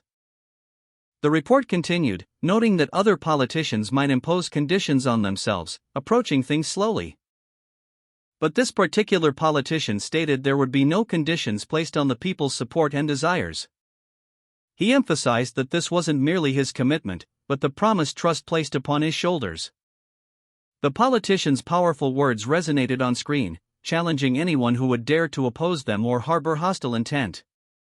He stood resolute before the cameras, his message clear: defiance would not be tolerated. The scene opens with a celebratory message: "Congratulations, Mr. Chairman. You finally made your dream come true." President-elect Jang Sung-chul shakes hands with a subordinate, a subtle smirk playing on his lips. He states, well, this is but a start." A question hangs in the air: we do this for our country, after all? A close-up on Jang Sung-chul's face, his expression unreadable, is shown. The text below reads, "Equal Justice Law Firm Jang Sung-chul 21st President-elect." Jang Sung-chul, flanked by two associates, receives a phone call. His expression shifts to one of concern. The scene opens with a celebratory message: "Congrats, Sung-chul." Jang Sung-chul smiles broadly, his expression one of triumph. He says, "What, for this? It's all thanks to your help." Someone off-panel replies, "Yeah, the whole country is celebrating. We should get the family together, don't you think?" Sung-chul enthusiastically agrees, yes, we should. Those kids had a hard time in the US. It's past time they get back." The scene shifts. Sung-chul's expression changes as he takes a phone call, his face is now etched with concern. The voice on the other end of the line explains, other politicians might place conditions on themselves, to their time, to approach things slowly. Jang Sung-chul, newly elected president, sat before his computer, a determined expression on his face. He read the message on screen: "Not with me, however. There would be no conditions placed on your support and your desires." A large, ornate sword rested on the desk beside him, a silent symbol of his unwavering resolve. The image shifted to show the back of his head, his dark hair illuminated by the glow of the screen. Another message appeared: "That's not merely my commitment, but it is the promised trust you have placed upon my shoulders." The weight of expectation was palpable. A message appeared on a screen, simply stating, "Congrats, Sungchul." A man's voice, jovial and slightly amused, was heard over the phone. He chuckled, "Haha, what, for this? It's all thanks to your help." The man continued, his tone shifting to one of familial warmth. "Yeah, the whole country is celebrating. We should get the family together, don't you think?" He responded, "Yes, we should." The man's voice softened, a hint of concern lacing his words. "Those kids had a hard time in the US. It's past time they get back." Jang Sungchul spoke on the phone, a smile playing on his lips as he expressed his relief. "I'm glad you think so too," he stated. He continued, his tone shifting to a more somber reflection. "Yes, they've been kept in the dark about this, so this must have been hard for them." His voice laced with a hint of longing, he admitted, "I can't even remember the last time I saw my Sejong." The conversation concluded with a promise. I know. I'll call you again," he said, ending the call. In a separate scene, a female subordinate approached a man, presumably the chairman, with news. "Mr. Chairman, it appears that Sejong Yang is set to return?" The chairman responded, his expression a mix of relief and concern. "Yes, she's had it hard, but I'm sure she's all grown up." Jang Sungchul, relieved yet apprehensive, listened as an unseen voice spoke of the ground hardening after rain, a metaphor for the resilience born from hardship. The voice continued, explaining that the children's struggles had given their parents an opportunity to unite and formulate a significant plan. The chairman, listening intently, received confirmation of the plan's validity. A burst of laughter erupted from Jang Sungchul, a sound of both relief and triumph. The chairman, mirroring his joy, let out a hearty laugh, his relief palpable. The scene shifts to Incheon International Airport's arrivals area, where two men in suits, their faces partially obscured by sunglasses, stand vigil.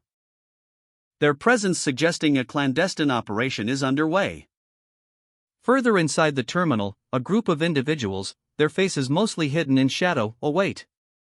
The name Eugene is called out, a clear announcement in the bustling airport.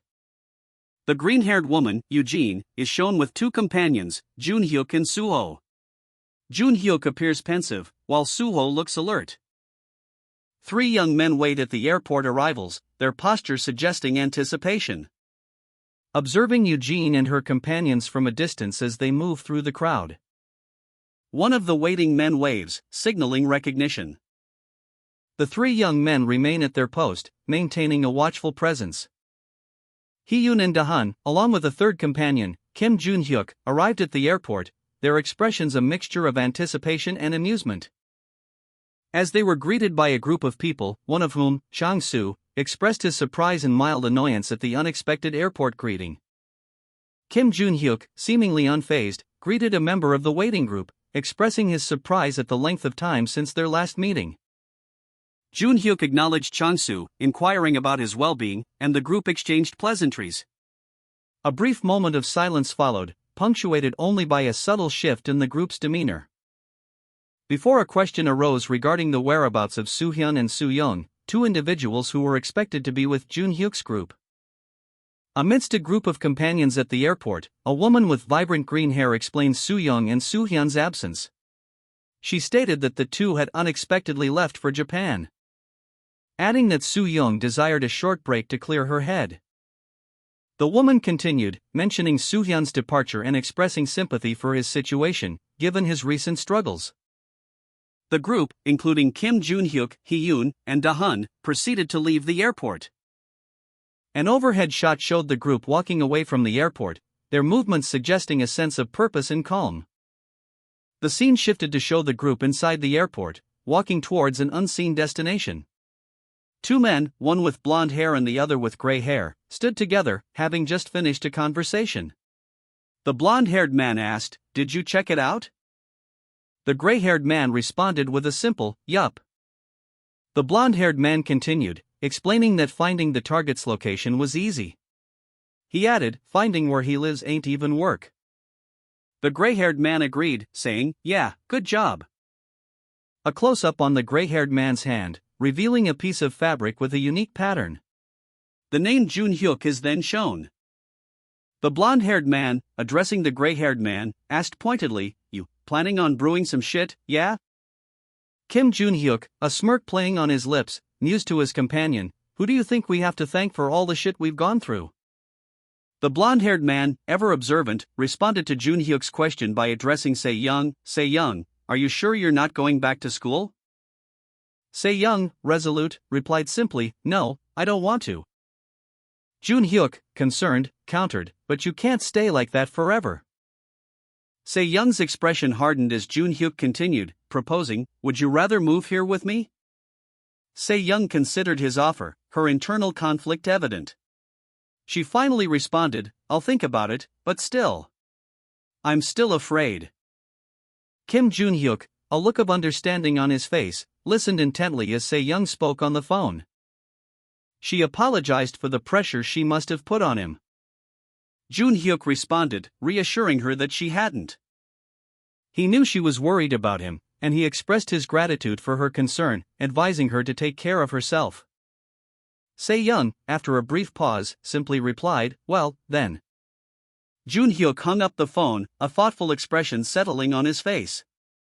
Kim Jun-hyuk sat alone, his massive sword leaning against the wall beside him. His head hung low, his shoulders slumped with a heavy weight of concern. His dark eyes filled with a grim determination.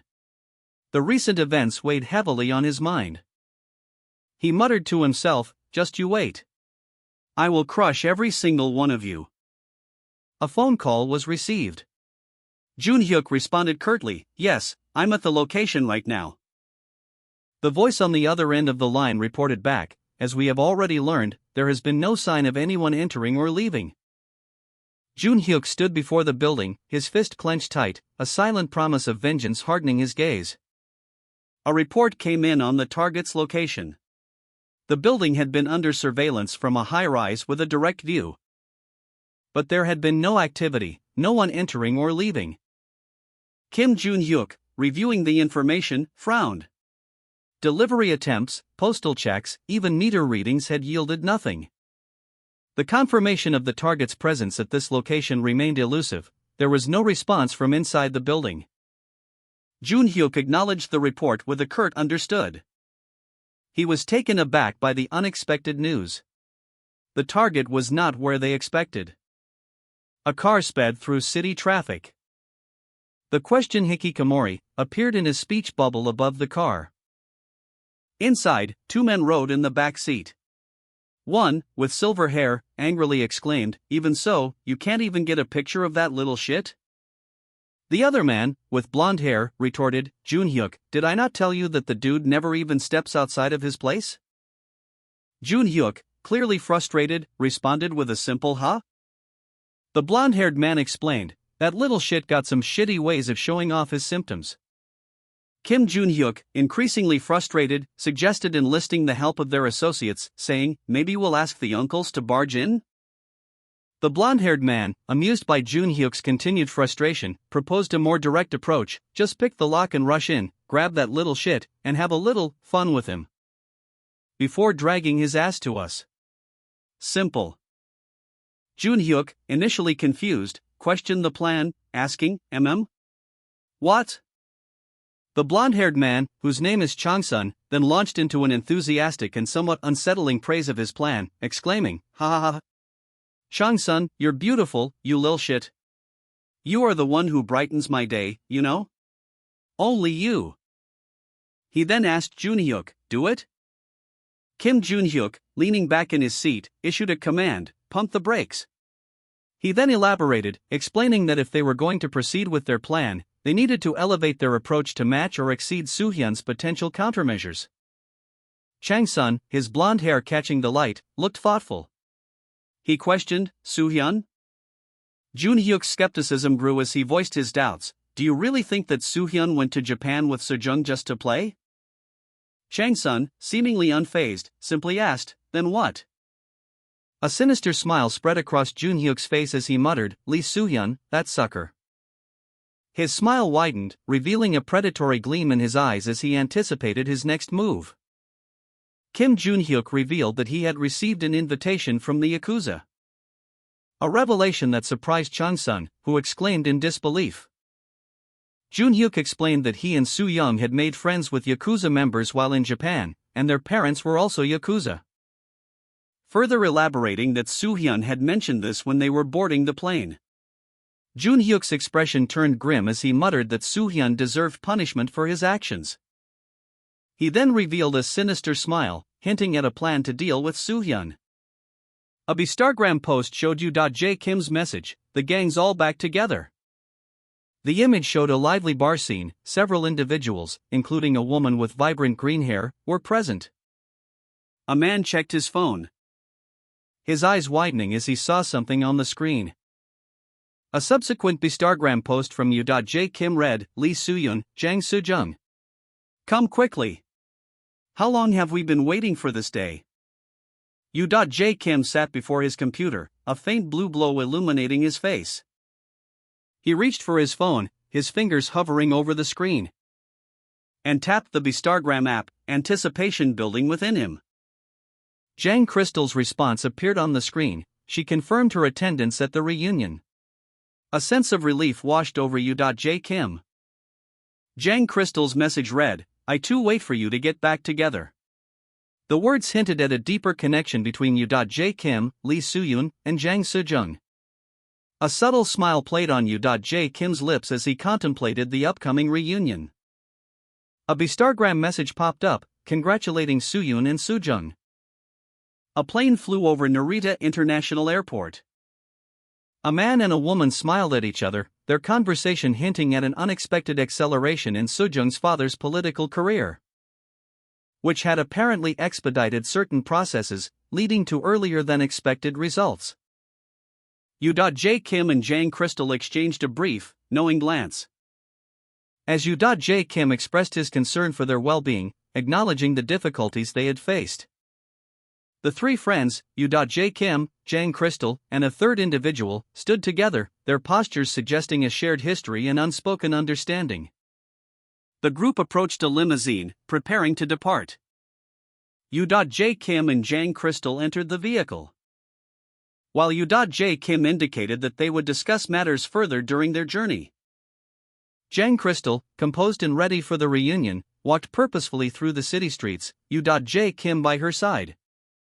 Their journey marked by the steady rhythm of their footsteps on the pavement. As they traveled towards their destination in a limousine, anticipation hanging heavy in the air. Yu.J. Kim and Jang Crystal traveled together in a limousine, their destination a reunion with Lee Soo-hyun and Jang Soo-jung. The interior of the vehicle revealed a spacious, luxurious cabin, with Yu.J. Kim and Jang Crystal seated among other individuals. Yu.J. Kim, addressing an unseen Soo-hyun, stated, Soo-hyun, I know you hate wasting time as much as me, so let's get right to the point, yeah? Jang Crystal, observing the interaction, remained composed. Crystal then spoke, I'll give you an update. She continued, explaining, I've already contacted my brother. When you guys told me that you'd be stopping by in Japan. Yu.J. Kim, his expression businesslike, sat in the back of a car. He received assistance, and responded curtly, no, thank you. Lost in thought, he reflected on an unexpected encounter. He mused, no one would have imagined that I'd get to know Soo-jung. Continuing his internal monologue, he added, the daughter of the President of Korea when I went to study abroad in the US. Jang Crystal, calm and composed, sat beside him in the vehicle. Her expression was relaxed as she contemplated her surroundings. She then addressed Yu.J. Kim, expressing her gratitude. Ryuhei, I won't forget this assistance. Yu.J. Kim responded with a dismissive wave of his hand, it's only natural between friends. Yu.J. Kim, his expression a mixture of reflection and impatience, revealed a family secret, my dad leads the Three Paths Association, and he took a special interest in this too. He sat in a luxurious limousine, surrounded by associates, his posture suggesting a simmering unease despite the opulent surroundings. A conversation unfolded between Yu.J. Kim and his associates, the air thick with anticipation. One of them inquired, "If everything is ready, then we can depart as early as tomorrow, then? Together?" Yu.J. Kim responded calmly, "You guys can relax here and get back to Korea whenever, you know?" A woman's sharp intake of breath punctuated the sudden silence that followed. A sense of foreboding hung in the air. Another woman, observing the scene, smirked, commenting, "It's pretty cute how you guys look all surprised like this." Ryahae's associates, clearly displeased, demanded an explanation for their unexpected summons. "What the fuck, Ryahae, you called us here?" Ryahae calmly explained that operatives were already in Busan on a trip, and that he had contacted them that morning. He assured them that they would soon meet up with the operatives. One of the associates, surprised, questioned Ryahae's plan. To which Ryahae revealed that he had instructed the operatives to handle the wrap-up themselves. Ryahae leaned back, a self-satisfied smirk playing on his lips, content with his arrangement. Yu.J. Kim, observing his associates from a distance, issued a curt instruction, "Consider them your men, for the time being." Ryuohei, however, reacted with a mixture of amusement and annoyance. He retorted, "Ryuohei, why little, you should have said that from the beginning." Later, Ryuohei, alone in his car, received a message on his phone. His expression shifted from calm to one of intense surprise and concern as he read the message. Ryuohei's associate, seated beside him in the car, reacted with surprise upon receiving a message. Her eyes widened, and she exclaimed, "Huh?" The message displayed a menacing image of a red flag with a grinning, castle-like emblem, confirming the alarming nature of the communication. Ryuohei's car sped through the city streets at night. One of Ryuohei's associates questioned the timing of their mission, stating, "Not even dawn yet. Isn't this too early?" Another associate retorted, "Dawn this, dawn that. It's midnight. Leave it," highlighting the urgency and secrecy of their operation. Ryuohei, a young man with distinctive facial markings, smirked, pointing at himself. His associate, a bald, imposing figure, scoffed, expressing disbelief. The associate questioned Ryuohei's competence, highlighting the seemingly insignificant nature of their target. He further emphasized Ryuohei's youth and lack of experience, implying the mission was beneath them. Ryuohei, unfazed, pointed out the strategic timing of their operation, 5 minutes after midnight, when the streets would be deserted. The car sped through the empty city streets. As Ryuohei's associate, though still skeptical, resigned himself to following orders. Ryuohei's associate voiced his apprehension, questioning the necessity of their late-night endeavor. "Why?" he asked, his tone laced with reluctance.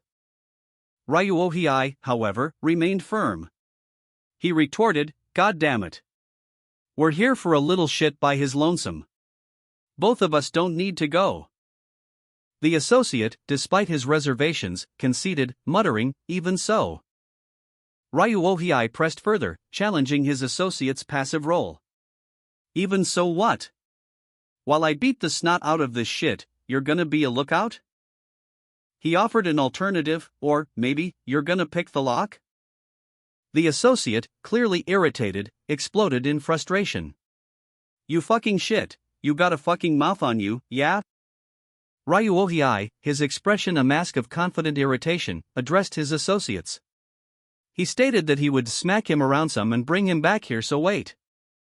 One of the associates, weary and resentful, simply sighed and replied that they would do what you want. The scene shifted to show a building exterior, the name of which was partially visible. And then to a man hurrying towards it. He approached the building quickly. The man continued his approach. A small, yellow device with several metallic hooks lay discarded on the ground. Ryuohei, his expression a mask of controlled irritation, stood on a landing overlooking a staircase. He surveyed the scene, his gaze sharp and calculating. Then, he descended the stairs, his footsteps echoing in the quiet building. Approaching a closed door, his resolve hardening. Ryuohei opened the door, his face grim, revealing a determined expression. Ryu Ohiai approached a building, his expression one of skepticism. Looking around, he muttered to himself, looking at this place, does anybody even live here? I might be wasting my damn time. He continued walking towards the building's entrance, his doubts growing with each step. Stopping abruptly before the door. What kind of fucking house got no windows? He questioned, his voice laced with irritation. He paused, a thoughtful expression crossing his face. The picture showed a window on the roof, I think. Ryu Ohiai made a decision. I'll go through that. He moved to the side of the building, his eyes fixed on the rooftop access point. Ryu Ohiai approached a door, a slight furrow in his brow as he paused. Finding it unexpectedly ajar. He peered inside, surprised. But the interior was shrouded in darkness. Can't see shit, he muttered, 'cause it's too dark. Ryu Ohiai checked his smartwatch, the time was 8:08. He stood before a building, its name partially visible. A man inside, visible through a window, muttered angrily to himself, God damn it, that fucker. Don't overdo it, damn. What the fuck is he up to? Ryu Ohiai's fitness tracker displayed a steady heart rate. As he observed an unnamed man from a distance. The man, agitated, muttered angrily to himself, God damn it, that fucker. Don't overdo it, damn. What the fuck is he doing? He then stormed into a building. Moments later, a loud crash echoed from inside the building, followed by silence. The building's name was visible from the street, Cheongdamdong. A wide shot establishes the scene, a multi-story building, seemingly a commercial space, stands on a city street. The building's exterior is unremarkable. The camera angle shifts to show a man, bald and wearing a dark suit, hurrying across the rooftop of the building. He appears agitated. He is seen from above, running towards a rooftop door. The perspective then changes to a street-level view, showing a black car parked nearby. Inside the building, Ryu Ohiai observes the scene, noticing the open door. His expression is one of growing concern. He thinks, he left the door open? Another man, also in a suit, appears, his face contorted in anger. He shouts, that stupid fuck. Yeah, advertise to the neighbors that we came here to snatch the dude. The first man, still agitated, runs a hand through his hair. The second man continues, yo, you're taking too long, what the foo dash? Unnamed man 1, his face etched with impatience, questioned unnamed man 2, CK, are you up to, eh? Before unnamed man 2 could respond, unnamed man 1 delivered a swift, powerful punch, sending unnamed man 2 sprawling against a wall and knocking him unconscious. He then quickly exited the room. The door to the room swung shut, leaving unnamed man 2 slumped against the wall. Ryu Ohiai, observing from a distance, watched as unnamed man 1 fled the scene. A gray building loomed large, its many windows reflecting the overcast sky. The same building was shown again, this time with a clearer view of its signage. 2 police officers investigated a dark-colored car parked nearby. One officer noted that the car had a temporary tag, indicating it was part of a short-term rental or sale system where registration is easily obscured, making it difficult to trace both the renter and the rentee. One officer instructed the other to have the car towed. The officers confirmed the order to tow the vehicle, expressing frustration with the common practice of using rental cars for illegal activities. They discussed how drivers of these rental cars often deny ownership, making investigations challenging. Police Officer 1 expressed his contentment, stating that there would be ample evidence on record to justify the extent of their surveillance. He then informed Police Officer 2 that the building was under special surveillance, prompting a questioning what from his colleague. Police Officer 1 explained that the order to periodically check the building originated from higher authorities. Therefore, Police Officer 2 should also maintain a heightened awareness of the area. A text message arrived on Jang Sujung's phone. It read, Yo. Kim Chong-sul. It's you, right?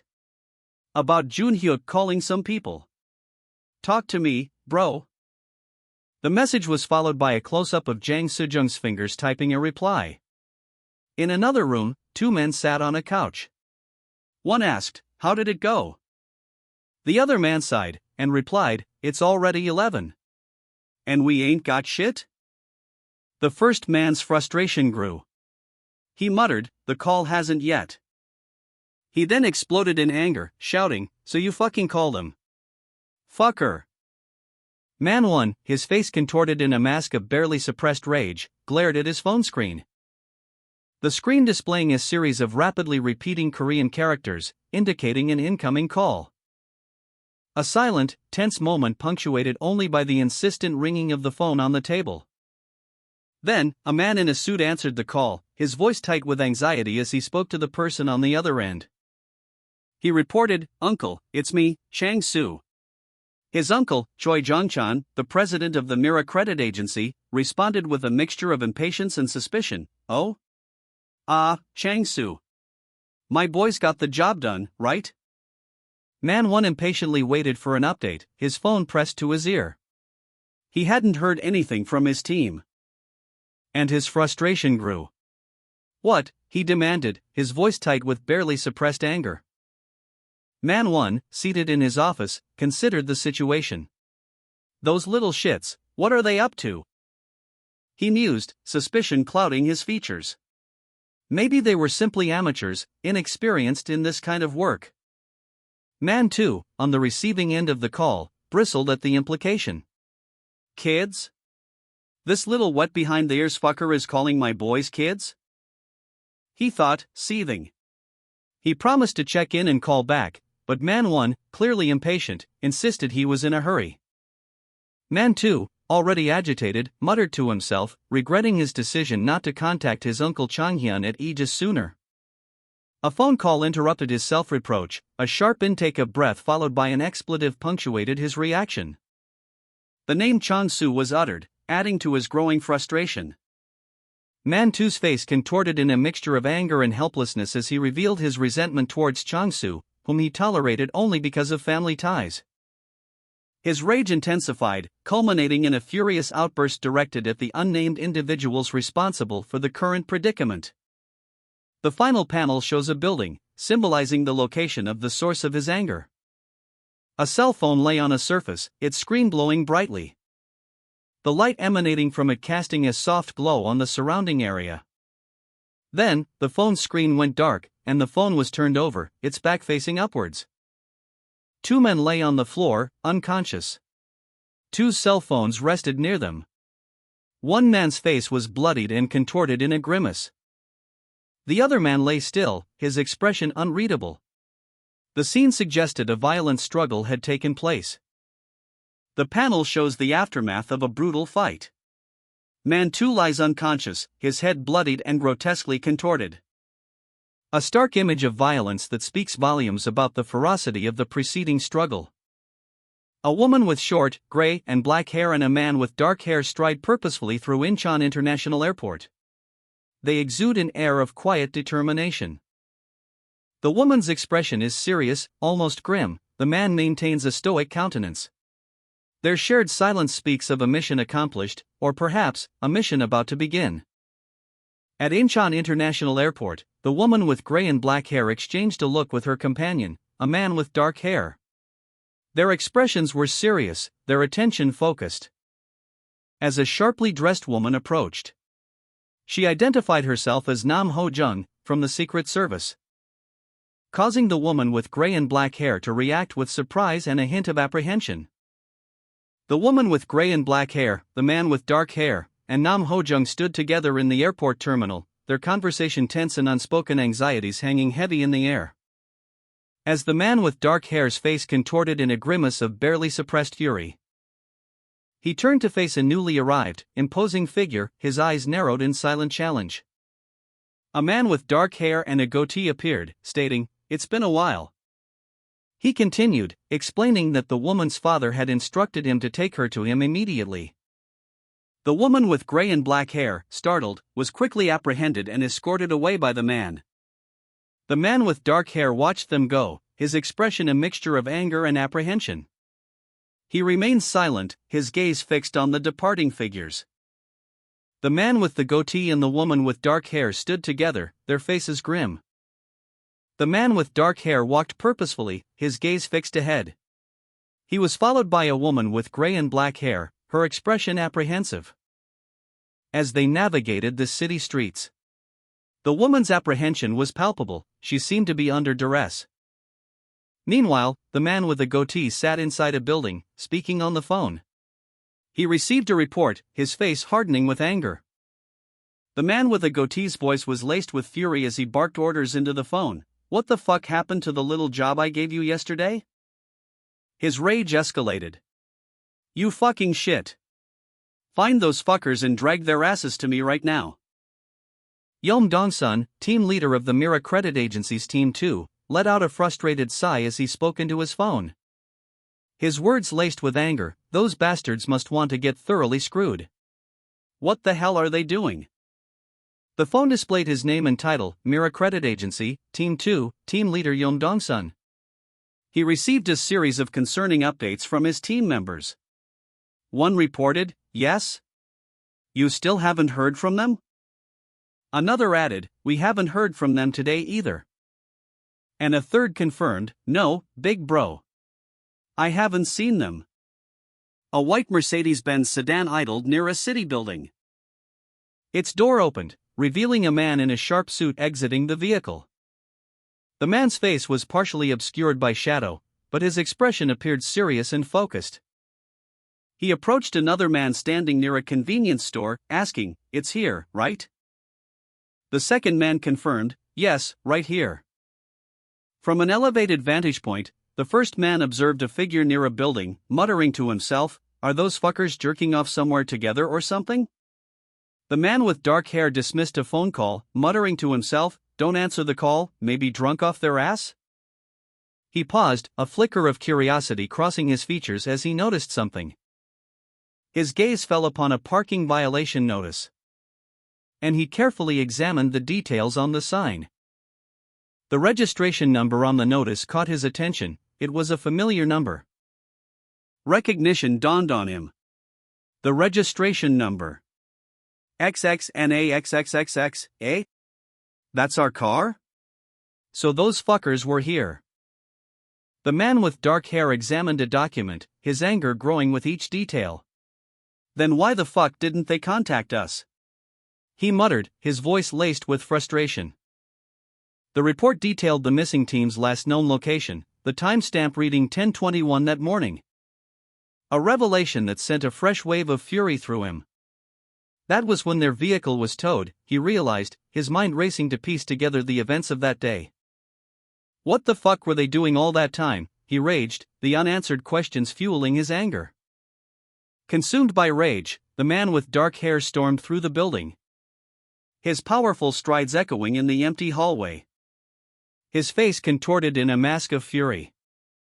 He burst through a doorway, shouting, "Hey! Yeom Dong-suk, you fucking shit!" Yeom Dong-suk, startled, looked up from his computer screen. Yeom Dong-suk, the president, was startled by a sudden, violent cough, his face contorting in a grimace as he let out a guttural hyuk. The man with dark hair, his face etched with fury, burst into the office, his voice sharp and accusatory as he exclaimed, "President?" Yeom Dong-suk, his eyes narrowed in suspicion, responded with a curt, "Hmm?" The man with dark hair, his anger barely contained, pressed further, demanding, What brings you here in person?" His voice laced with frustration, he continued, "The little shits? Where did they all go off to?" The man with dark hair, visibly shaken and distressed, explained, "The team leader called them all out so they all took off." Yeom Dong-suk's face contorted in a mask of furious disbelief. His eyes narrowed as he uttered a single, incredulous word, "What?"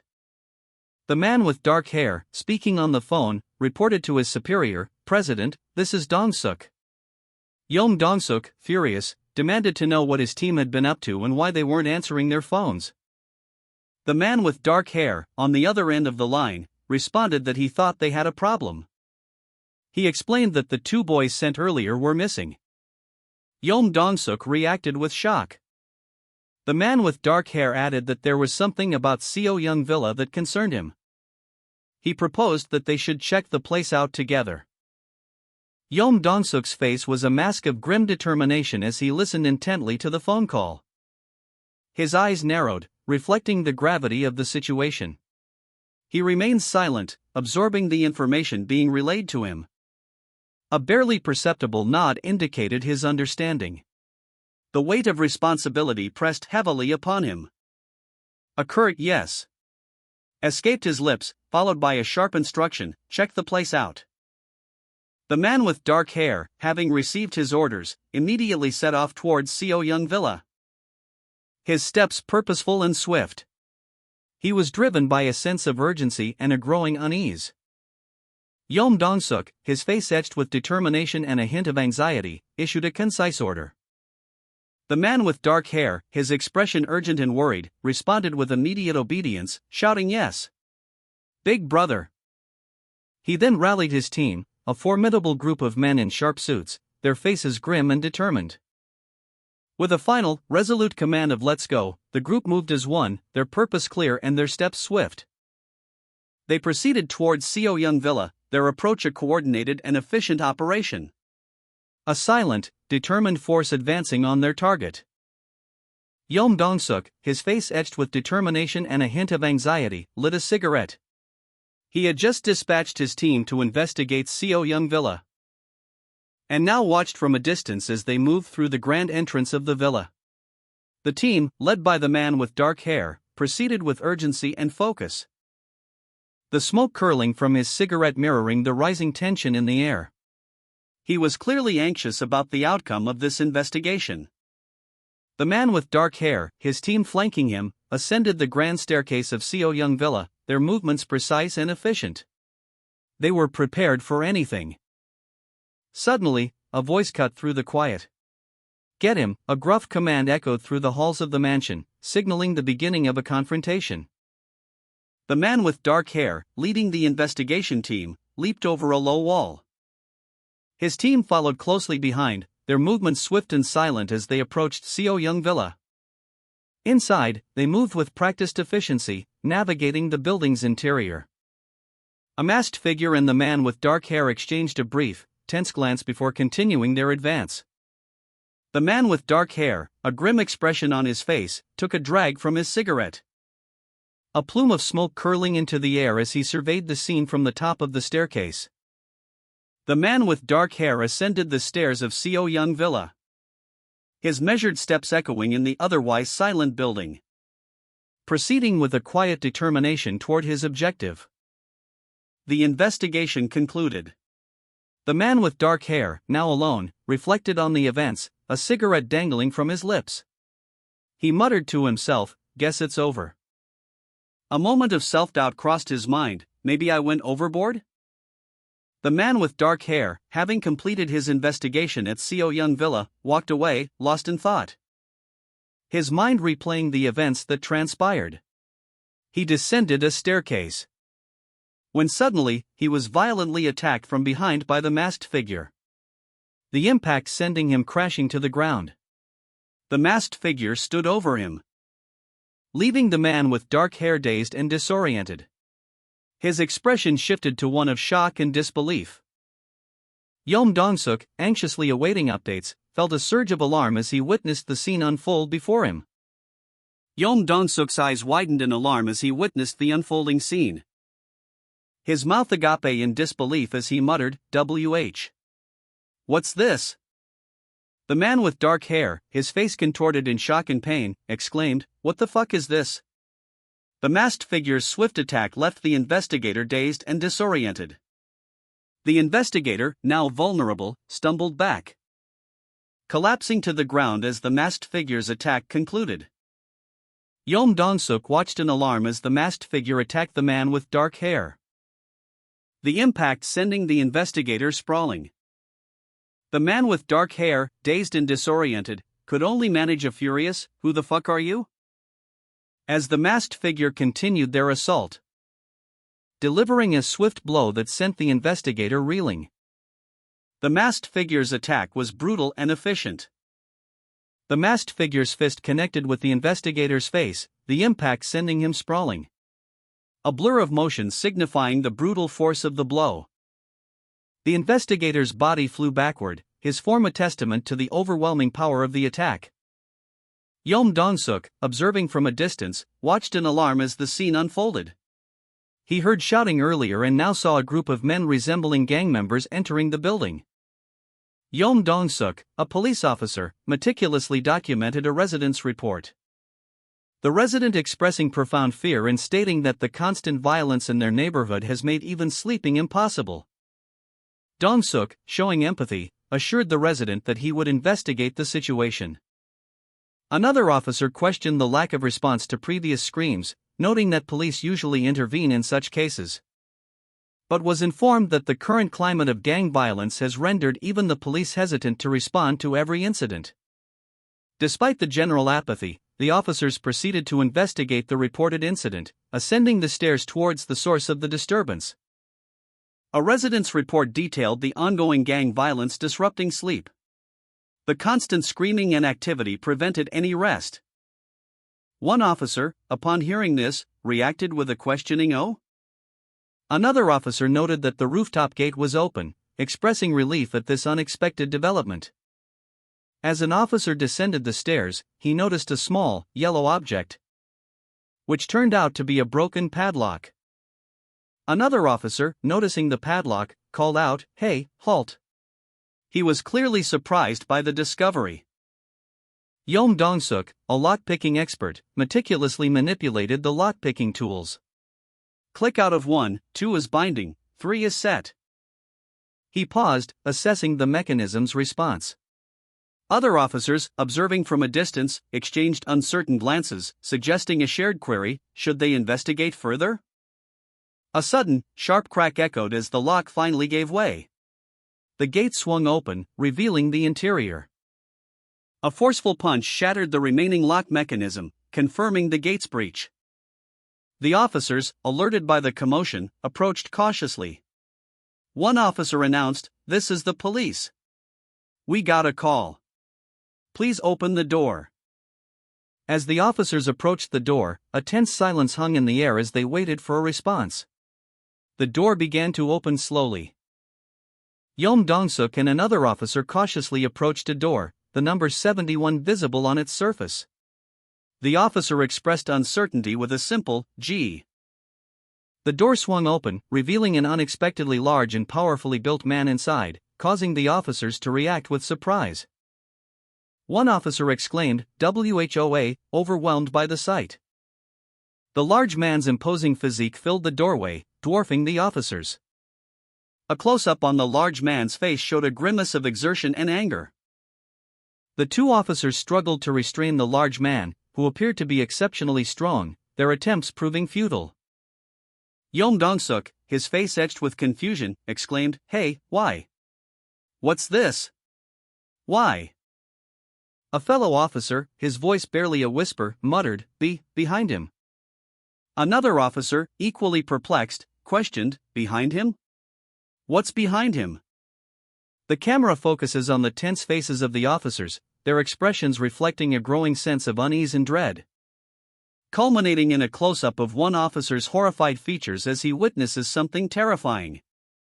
Yeom Dong-suk, upon opening the door, discovered a horrifying scene. Numerous bodies lay sprawled across the floor, blood staining the ground. He gasped, "People?" Yeom Dong-suk stood, his face etched with horror, the gruesome scene seared into his memory. His gaze lingering on the brutal injuries inflicted upon the victims. The weight of the massacre pressed down on him. Other officers, their faces pale with shock, stood behind him, their weapons still drawn, reflecting the chaos they had just witnessed. The scene opens on a rooftop overlooking a city street. A building is visible in the foreground, where emergency vehicles, police cars, and an ambulance have converged. And several officers are seen attending to what appears to be a serious incident.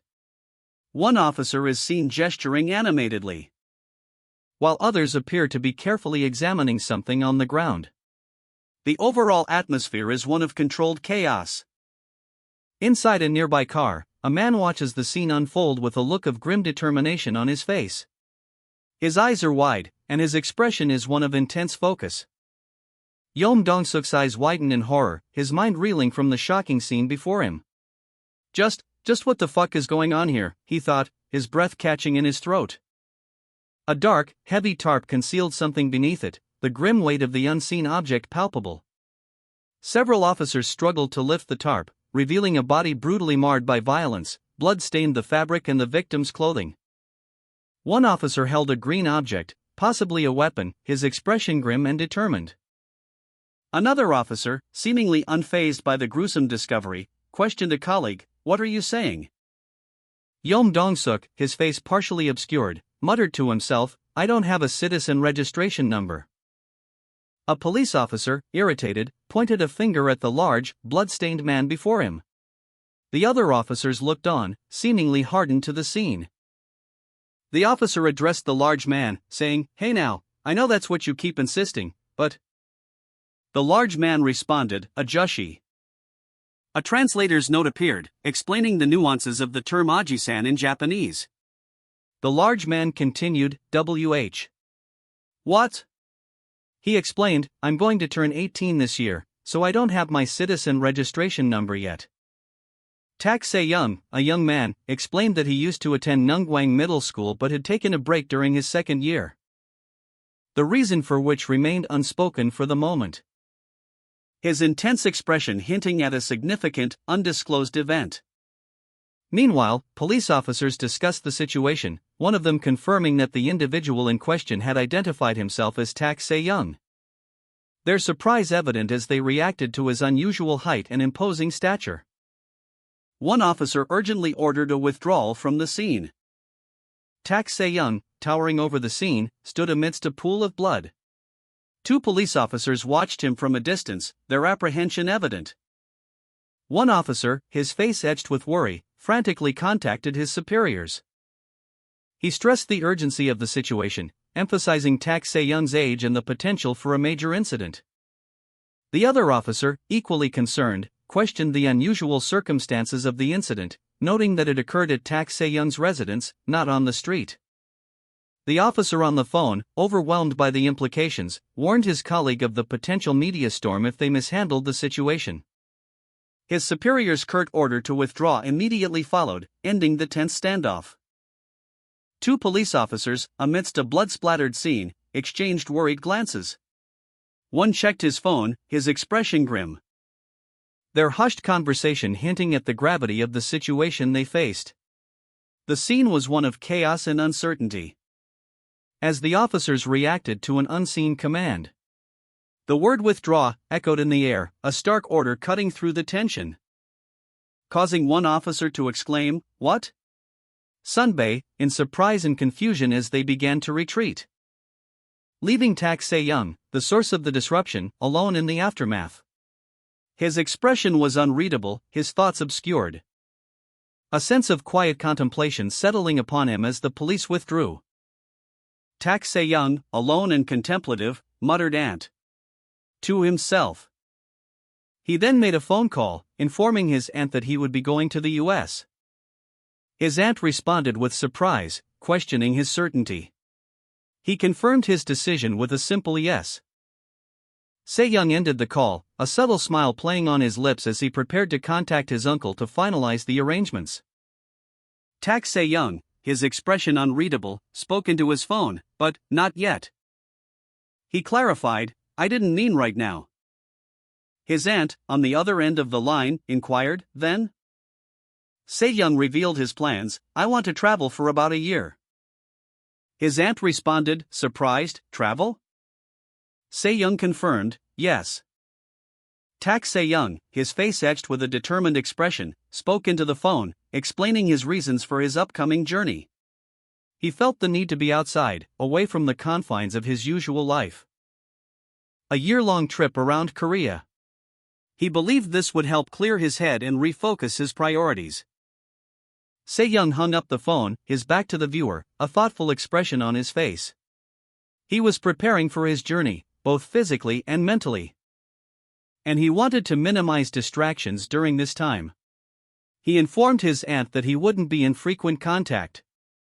His aunt, though worried, understood his need for space and agreed to his request for infrequent contact, but asked for occasional updates to ease her concerns.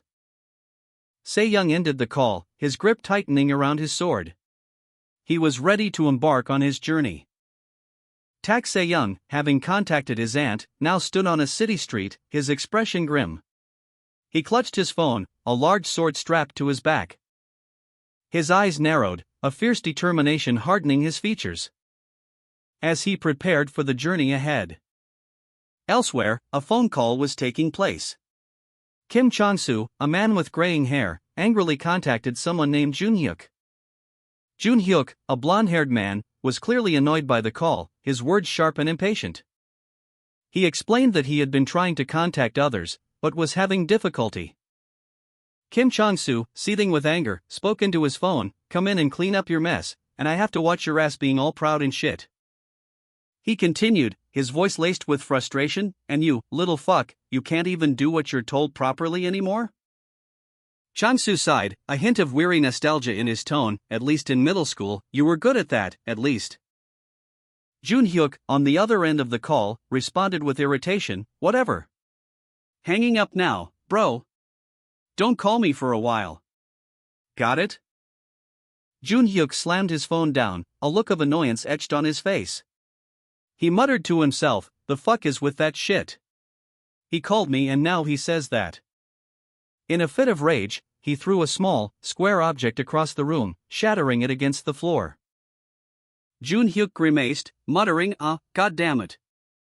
He clutched at his chest, his expression one of clear discomfort.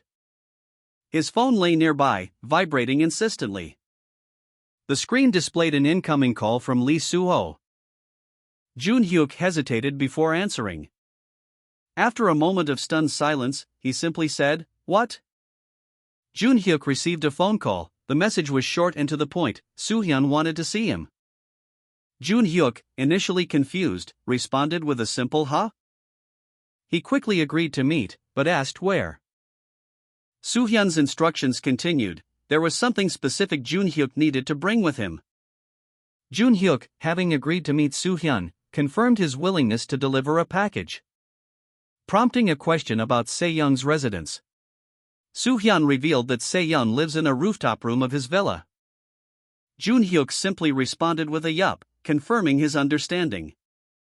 The conversation continued, with a comment about the lack of pictures of Se-young, to which Jun-hyuk gave a non-committal yeah. Jun-hyuk's inner thoughts revealed his growing annoyance at the entitled attitude of those around him. Soo-ho received instructions to deliver a package containing a picture and documents to Ryuohei's operatives in Korea, a task he readily accepted. Soo-hyun added that the recipients would not be meeting them in person. Jun-hyuk's expression turned serious as he considered the implications, while Soo-hyun's gaze remained fixed, conveying a sense of unease. They discussed the risks involved in their operation.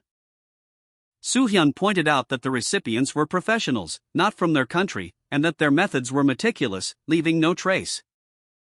Jun-hyuk, however, remained unconvinced, expressing concern that they had been too careless and lazy in their approach.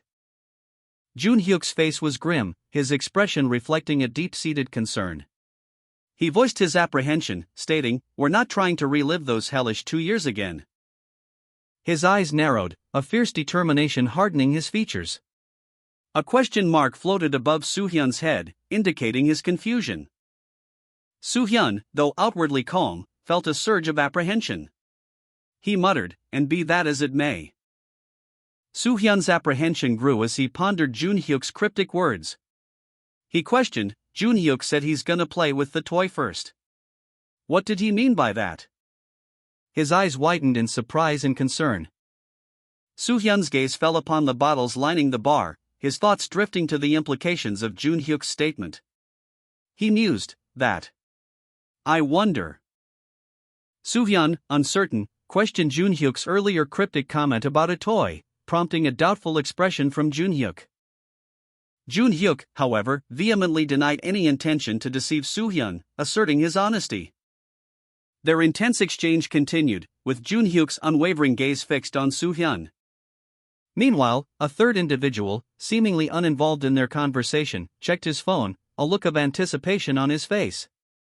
He then informed Soo-hyuk that their target would arrive within the hour, a development that surprised Soo-hyun. Soo-hyun reacted with disbelief to the news of the target's imminent arrival. Soo-hyun's apprehension was palpable, her eyes, wide with a mixture of surprise and anxiety, reflected the gravity of the situation. Joon-hyuk's expression shifted subtly, a ghost of a smile playing on his lips as he considered the implications of the news. A wide shot of the city revealed the target's imminent arrival. A building under construction loomed large in the frame, a sense of anticipation hanging heavy in the air. The words "Let US wait" appeared on screen, underscoring the strategic patience of the observers. A dark van pulled up to a city building, and inside, a man reported, "We've arrived." The man's superior, a stern-faced figure, nodded curtly and confirmed the mission. The man responded, "Commencing now." A superior, his face grim, addressed his subordinate, briefing him on the mission. The subordinate confirmed his understanding, stating that the operation would commence immediately. The two men arrived at their destination, a rooftop overlooking the city. The larger man, radiating power, led the way, his subordinate following closely behind. Two figures, one noticeably larger than the other, walked down a hallway. The larger figure's legs were clad in dark trousers, while the smaller figure wore patterned stockings. Meanwhile, inside, two men in suits discussed their target. "The target is a kid, just 18 years old, but," one of them said, his expression grim. The other man responded, "I suppose we shouldn't take this too lightly." The gravity of the situation settled upon them. Outside, a scene of violence was evident. Blood splattered across a wall and the ground. One of the men from inside stood over the carnage. He looked down at the blood, a silent question hanging in the air. Then, he spoke, "Shall we begin?" He rubbed his hands together, a subtle gesture betraying his anticipation for the task ahead. A superior, observing a scene of carnage, questioned the state of affairs with a single, questioning syllable, His subordinate, witnessing the extent of the bloodshed, reacted with a startled, "What?" The camera focuses on the subordinate's hand, clutching at his chest, as if in pain or shock. A close-up on the superior's face reveals a look of dawning horror and realization. The superior's eyes widen as he witnesses something unexpected, a violent energy emanating from within his subordinate. A dark, chaotic energy erupts from the subordinate, accompanied by a visceral sound effect, as the superior utters a word of disbelief, "What?" Two men stood amidst a blood-splattered hallway. One, Kenta, questioned the other, his voice laced with uncertainty, "Is he raising some kind of crazy dog or something? But it's pretty quiet?" His companion responded curtly, "Not a dog, but a wild beast." Kenta, unconvinced, voiced his skepticism, "Kenta, there's no way a wild beast lives in the middle of a city? Are you saying he's got one in there?" A close-up on Kenta's superior's eyes revealed a terrifying intensity, hinting at a transformation underway. The ellipsis indicated a pause, a moment of anticipation before the full extent of the transformation became clear. The two men, their legs visible, began to flee, their hurried retreat suggesting a sudden and grave danger. One of the men declared, "We dutifully carry out our mission." Suddenly, a violent transformation occurred. Blood splattered as one man's body contorted, his form shifting into something monstrous. The other man, witnessing this horrifying spectacle, recoiled in terror, his face a mask of fear.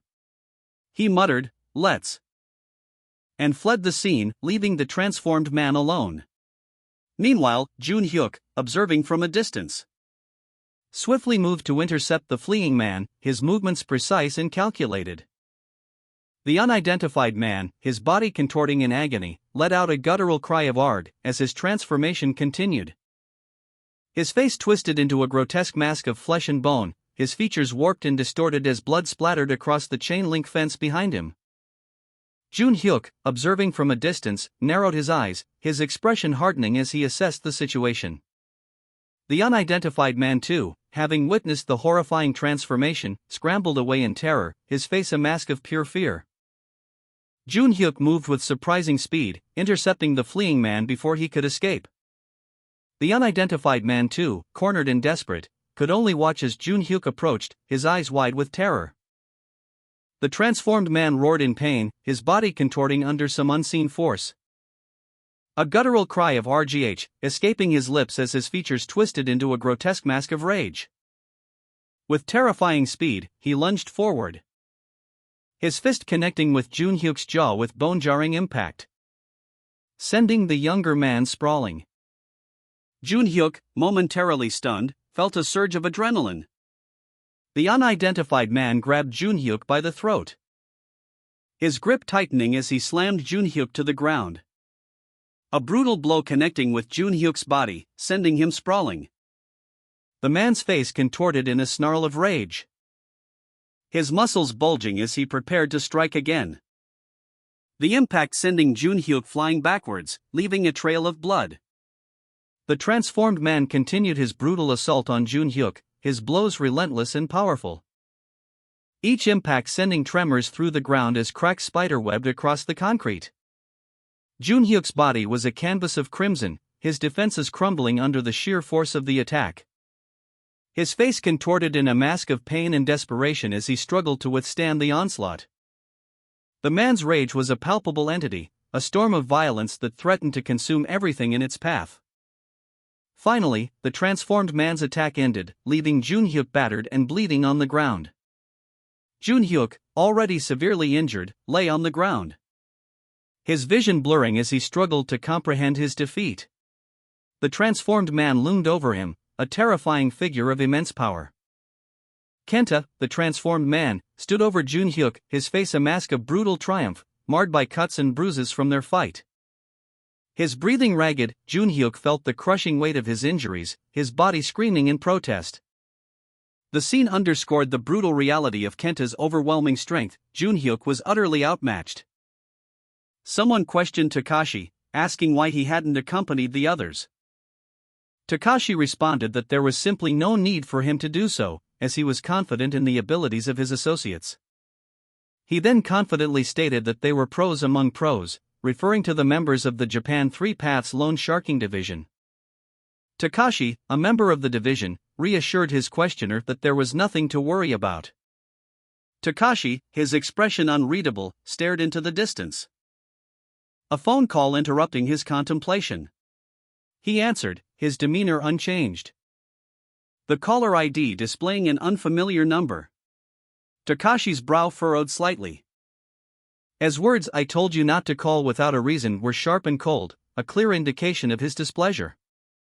The caller revealed himself to be Japanese, a fact that seemed to surprise Takashi. Prompting a sharp, almost violent, "Who the F*** are you?"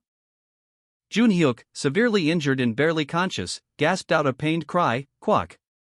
Kenta?"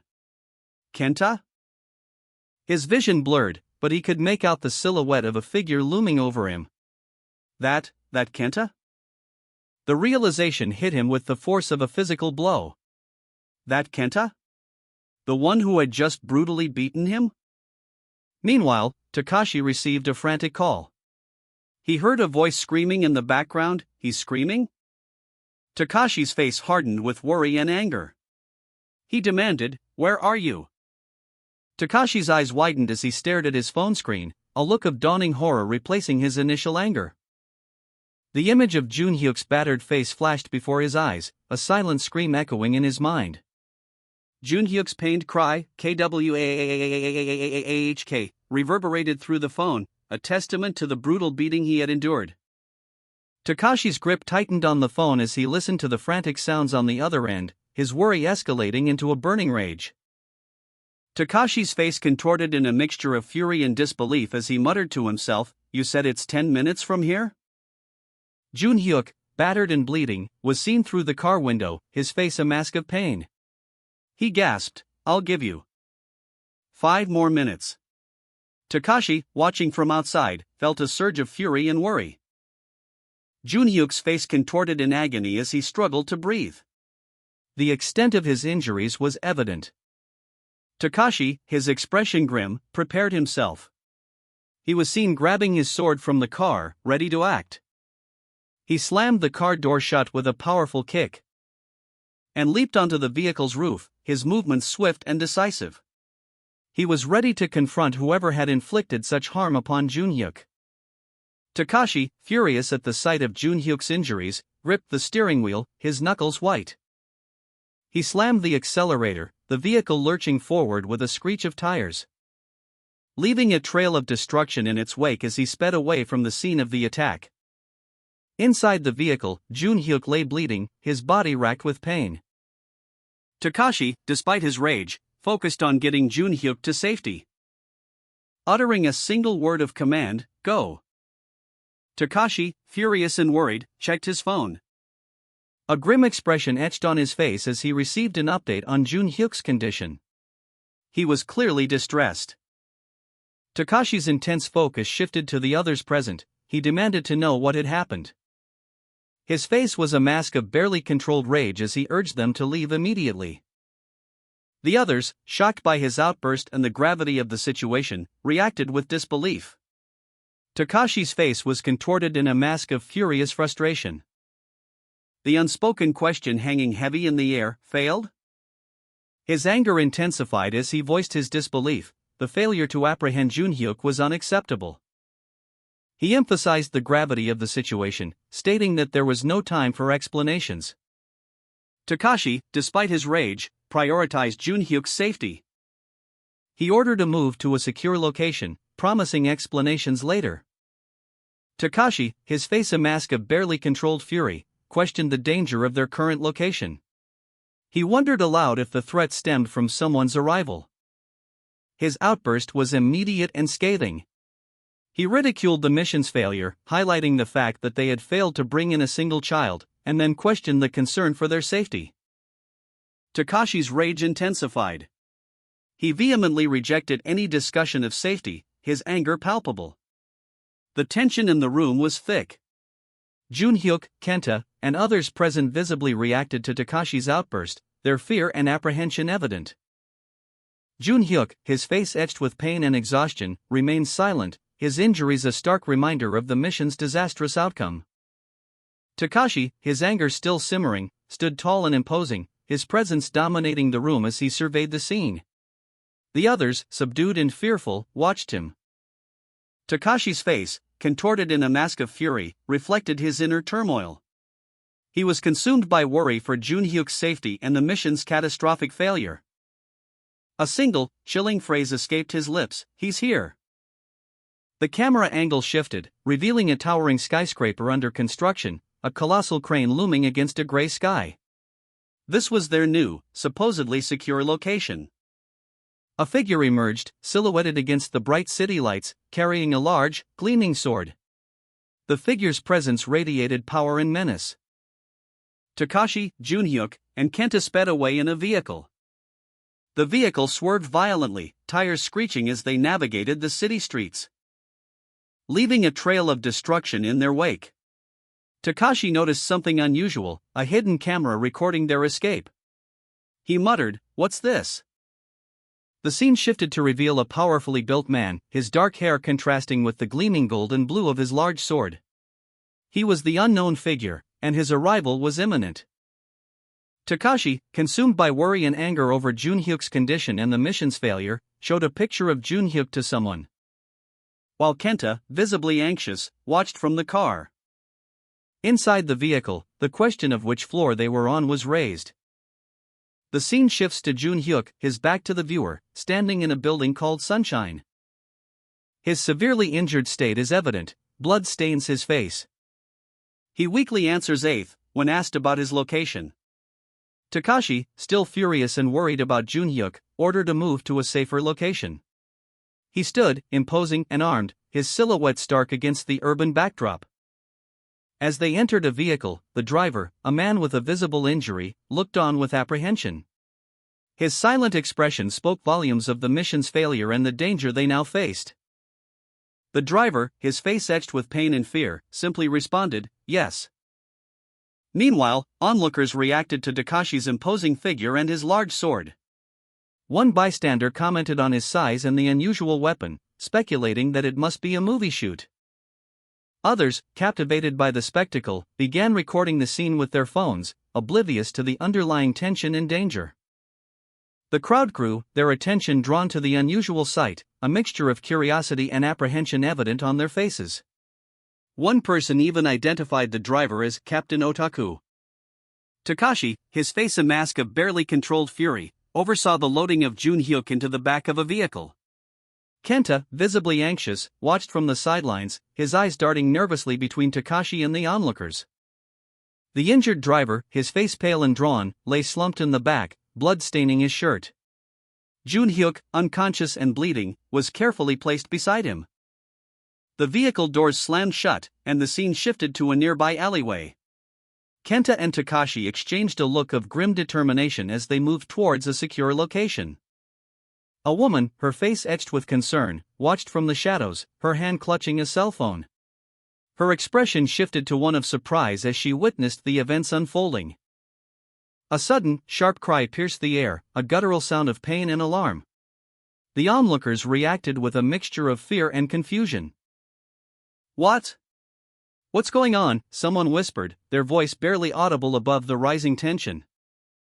Takashi, his face etched with worry and anger, reacted to the sounds of screaming outside the bar. He demanded an explanation from his team. Kenta, visibly shaken, explained that there were 3 stairwells in the building. And Takashi, his eyes narrowed, deduced that whoever was after them would be waiting at the bottom of one of the stairwells, or coming up to meet them. A tripartite image depicted the 3 stairwells within the building's complex concrete structure. The architecture was stark and imposing. Takashi, his expression grim, moved with his team, leaving the bar behind. Knowing that an ambush awaited them, somewhere in the labyrinthine stairwells below. Takashi, his face contorted in a mask of fury and worry, muttered, "In that case, we should split up for safety." The scene shifted to a dimly lit bar. Takashi, Kenta, and 2 other men stood tensely, Junhyuk's unconscious form barely visible in the foreground. One of the men exclaimed, "What?" Takashi, his expression hardening, made a decisive gesture. Kenta, looking apprehensive, approached Suyun, whispering, "Hey Suyun, let's stay together, yeah?" Suyun, however, dismissed Kenta's suggestion with a dismissive wave. He argued that one of them could easily call for help, either their people or the police. Takashi's frustration was palpable, his face reflected his growing anger and concern for Junhyuk's safety.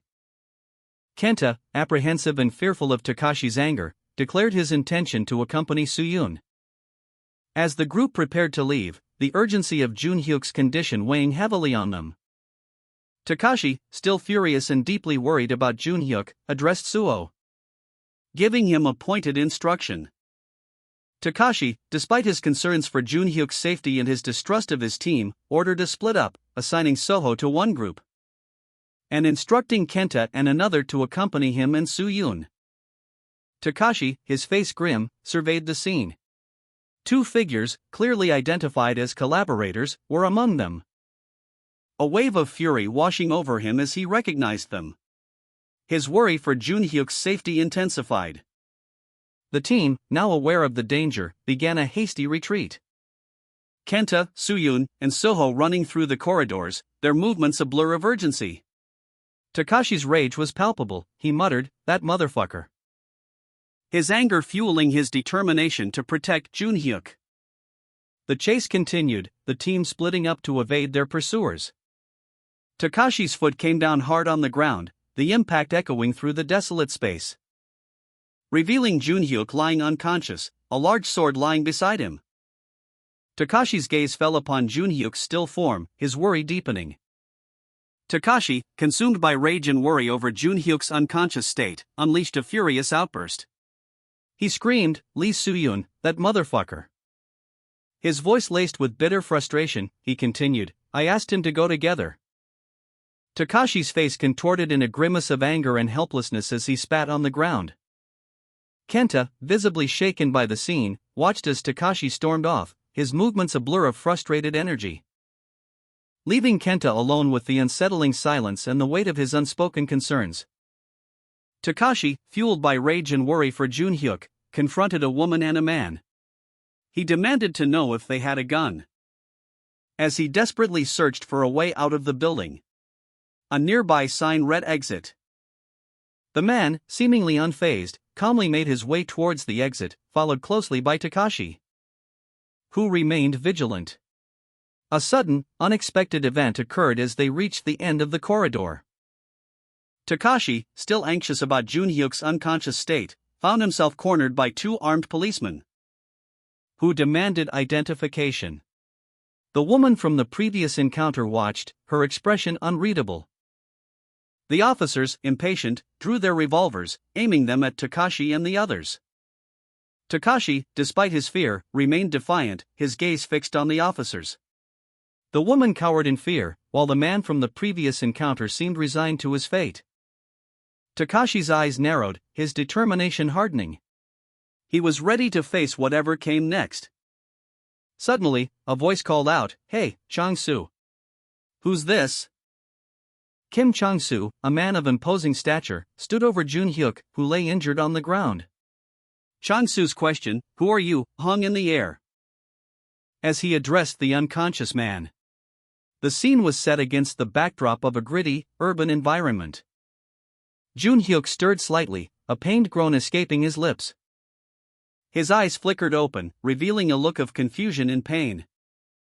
Chang-soo's words, "Hey, Chang-soo, get up, man," were a stark contrast to the gravity of the situation.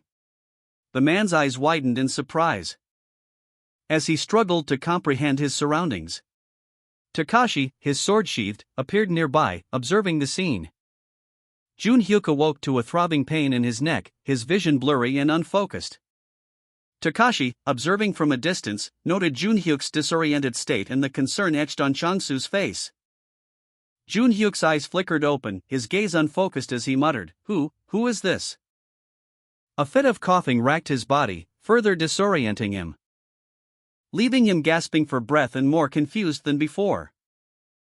He struggled to sit up, his movements slow and labored. Junhyuk groaned, his eyes fluttering open to a blurry vision of Takashi and Chang-soo. He was injured, his head throbbing, the pain intensifying with each strained breath. Blood trickled down his face, a stark reminder of his ordeal. Junhyuk winced, a sharp cry escaping his lips as he struggled to sit up. "Ugh, shish, Hayek," he gasped. Takashi watched, his expression unreadable, as Junhyuk's pain was evident. Chang-soo's concern was palpable. "Shall we begin?" a voice boomed, cutting through the tension. The camera shifted to reveal a powerful figure looming over Junhyuk, who was bound and helpless. The man's face was a mask of grim determination. Junhyuk, despite his injuries, glared defiantly at his captor. "Who might you be?" he challenged, his voice strained but resolute. Junhyuk's captor, a powerful new antagonist, sneered down at him. "He doesn't recognize me after all. But for me, never even for a day have I forgotten about you." A helicopter ascended, its rotors a blur against the cityscape, soaring above the city's buildings and construction cranes, before descending towards a street teeming with police vehicles. A man with a megaphone addressed the police officers surrounding a building, his voice amplified by the device, demanding that Junhyuk, the hostage, speak to them now that he had awakened. The police officers, however, responded that they did not know the identity of the captor. The scene shifted to show the captor, a powerfully built man, high above the city. He used his megaphone to demand that Junhyuk identify himself and explain his actions. The captor, a towering figure, stood over a defeated Junhyuk, his superior strength evident. The new antagonist, a towering figure wielding a large sword, addressed someone off-panel, calling out, "Hey, Chang-soo." Meanwhile, Junhyuk, bound and kneeling, was shown through a window, his expression one of disbelief and fear, as he reacted to the antagonist's knowledge of his name. "He knows my name? Who the hell is this?" Junhyuk's eyes widened in alarm, his fear intensifying. Observing from a distance, Takashi recognized the antagonist, muttering the name, Tak Se-young. The revelation of Tak Se-young's identity hung heavy in the air. Takashi's face contorted in a grimace of fury as he witnessed the unfolding scene. Jun-hyuk, eyes wide with terror, registered the antagonist's presence. A wave of nausea washed over him as he realized the extent of the danger he was in. He was thrown violently to the ground, the impact knocking the wind out of him as he landed hard. Tak Se-young loomed over him, a cruel smile playing on his lips. Takashi's eyes widened in disbelief as he watched the scene unfold. Jun-hyuk's face contorted in terror, his eyes darting around wildly as he struggled against his captor. A name escaping his lips in a choked whisper, Tak Se-young? Jun-hyuk's face contorted in a grimace of terror. As the name Tak Se-young loomed over him, a chilling declaration of his impending capture. His eyes widened, reflecting the stark reality of his situation. A silent scream trapped within his throat as he braced for the inevitable. Takashi, observing from a distance, could only watch in horrified helplessness as Jun-hyuk was swiftly subdued. Jun-hyuk, already weakened, was thrown to the ground by a powerful force, his body hitting the floor with a heavy thud. He lay there, vulnerable and terrified. Tak Se-young's imposing figure loomed over him, his expression cold and menacing. Takashi, witnessing the scene from a distance, felt a surge of horror and helplessness. His eyes wide with fear as he whispered, Tak Se-young? The name sent a chill down his spine, a name synonymous with danger and ruthlessness. He was urged to investigate Tak Se-young immediately. Takashi, using a megaphone, urgently directed the authorities to contact the students hospitalized after the recent attack. He stressed the importance of identifying anyone known as Tak Se-young. Meanwhile, a scene unfolded showing Jun-hyuk captured and held down by Tak Se-young, a powerful figure wielding a large sword. Helicopters circled overhead. Takashi, witnessing this from afar, reacted with shock and disbelief. His internal monologue revealed his horror at the captor's identity. This fucker is Tak Se-young? His disbelief continued, punctuated by a furious outburst, that shitty little fuck, Tak Se-young? The panel shifted to show Takashi and Jun-hyuk side by side, highlighting the stark difference in their size and stature. Takashi's shock and anger were palpable. His thoughts echoed his disbelief. How in the world can this dude be that little fuck? Takashi's face, etched with a grim determination, filled the panel. His expression spoke volumes of unspoken pain and simmering rage. A flashback revealed itself. 3 years prior, near Gwanghwamun, his parents, Tak Chang-sun and Go Yoon-jin, perished in a fiery inferno. The scene shifted to a bustling city street, a stark contrast to the previous image.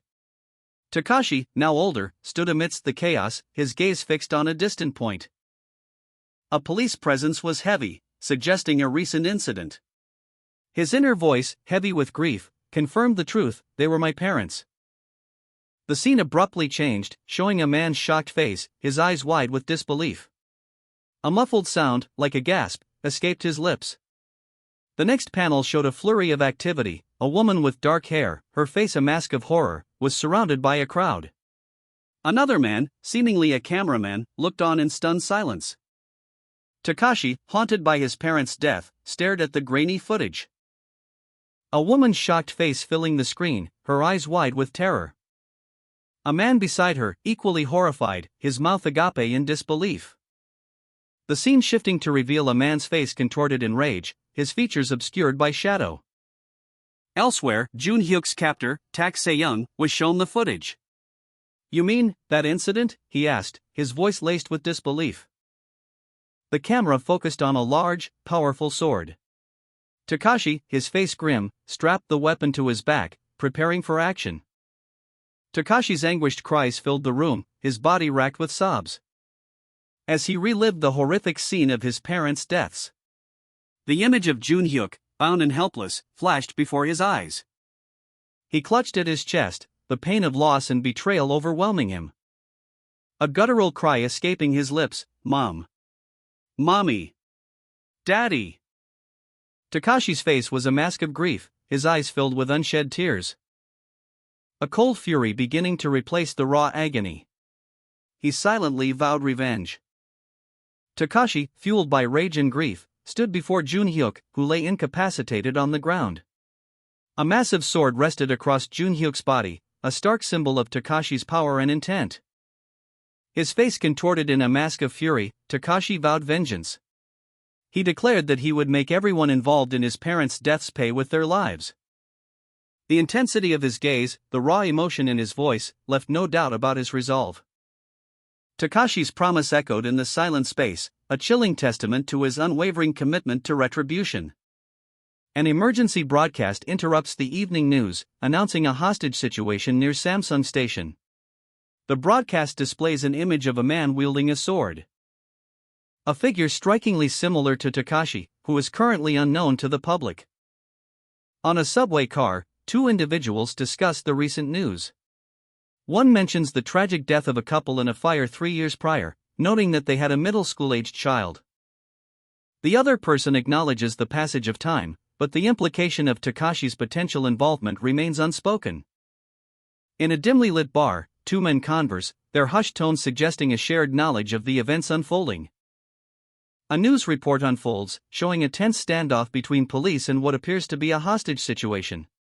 One reporter questions the age of a suspect, noting that he doesn't look like a teenager, while another reporter speculates that the suspect may be misrepresenting his age. The news anchor instructs the crew to thoroughly investigate the suspect's identity and origin. On the scene, police officers, equipped with riot shields, follow orders from a commanding officer using a megaphone. The news report continues, revealing a shocking detail: one of the hostages is the son of the president of the Aegis Security Company. A man, seemingly concerned, observes the unfolding events from a distance, expressing his unease about the situation's trajectory. The final shot shows the logo of Aegis Security, identifying it as the largest domestic private security service. The narrative opens with a title card revealing that Kim Sang-pil, president of Aegis Security, a company with a history of protecting the president-elect, is secretly involved in nationwide organized crime. The next panel shows a close-up of a man's intense face. The narration reveals that he is the son of Kim Sang-pil and was involved in a school violence incident 3 years prior. A man uses a megaphone outside a building under construction, where banners hang from the balconies. He is concerned about the possibility that the man involved in the hostage situation is Tak Se-young, a victim of the school violence incident 3 years ago. A large man, wielding a massive sword, stands over a smaller, blonde-haired man who is on the ground. The scene depicts a hostage situation. The hostage is in grave danger, and the authorities demand to know the reasons behind the hostage-taking and the perpetrator's demands. A man's face contorted in rage as a drill pressed against his temple. His eyes wide with terror, reflecting the grim determination of his captor. The captor declared there would be no negotiation. A chilling statement that echoed the hostage's desperate plea for at least a demand. The captor's response was blunt: there was no demand.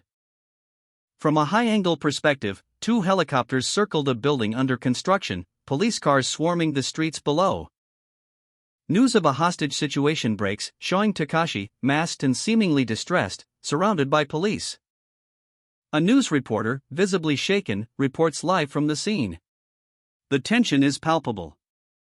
Several character portraits are shown, introducing Lee Soo-hyun, Jang Soo-young, Kim Junhyuk, Kim Yoo-jin, Lee Soo-ho, Young Da-hun, and Nam Hyun.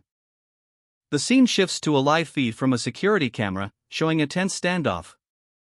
A voice identifies the location as Kim Chong-soo's, adding another layer of complexity to the situation. Kim Chong-soo is shown, wounded and distraught, his face etched with despair. He cries out, "All of you."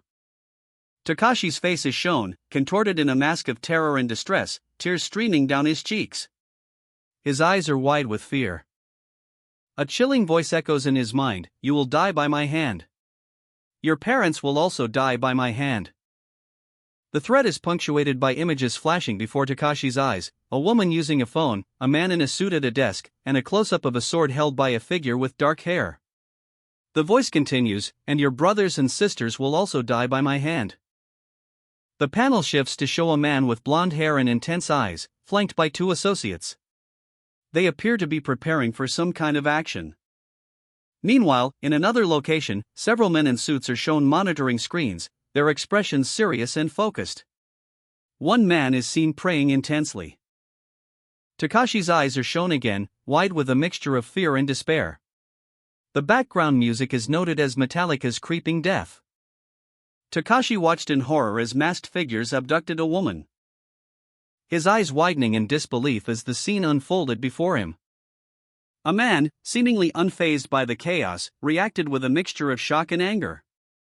Uttering the words, what the fuck?" The man's resolve hardened as he made a chilling declaration, "Whether you call the police, whether you call the military. Whatever is in your power to do, do so freely." Jun Hyuk's eyes, narrowed and intense, reflected a chilling determination. He vowed, "I shall find you, or you will have to seek me out before the police arrive. Because if they can't stop me, I will kill you with my own hands." His voice dripped with menace. Takashi, bound and terrified, could only whimper in fear. Jun Hyuk continued, "You know what would happen to you if something happens." "To me?" He towered over Takashi, brandishing a large sword. The threat was palpable.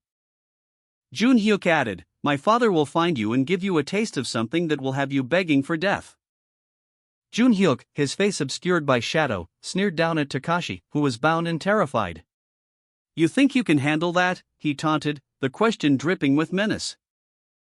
Takashi's body trembled uncontrollably, his captor's words resonated with the weight of impending doom. Even Jun Hyuk noticed the tremor, a subtle shift in his expression hinting at a flicker of surprise. Jun Hyuk's internal monologue revealed his assessment, "I knew it. As big as he is, once a little shit, always a little shit." A close-up on Takashi's face showed his eyes widening in stark terror, his mouth agape in a silent scream. His fear was palpable, a stark contrast to Jun Hyuk's cold composure. The sheer terror etched onto Takashi's features spoke volumes. The scene shifted to Jun Hyuk, a cruel smile playing on his lips as he observed Takashi's breakdown. His silent satisfaction was evident. Takashi, bound and terrified, stared wide-eyed as Jun Hyuk's chilling words echoed in his mind. "Watch carefully," Jun Hyuk had said, a cruel smile playing on his lips as he gestured towards a distant building. From Takashi's perspective, a lone figure stood on a high balcony, sword in hand. The figure was Jun Hyuk himself, silhouetted against the bright sky. Below, Takashi could see the tops of heads belonging to two guards. "This is my declaration of war," Jun Hyuk's voice boomed, his face a mask of cold fury as he raised his sword high above his head. The blade descended swiftly, aimed directly at Takashi's head. Fear choked Takashi's breath. Jun Hyuk, a grim determination etched on his face, brought his sword down in a powerful arc, the red tassel on its hilt trailing behind him. Jun Hyuk stood over Takashi, his silhouette cast against the pale concrete. Takashi lay prostrate, bleeding. A stark image of vulnerability against Jun Hyuk's towering form. Jun Hyuk's face was a mask of cold triumph as he uttered a single, chilling word, "Young." The camera focuses on Takashi's pained expression, his eyes wide with fear and his body trembling. He was clearly in mortal danger.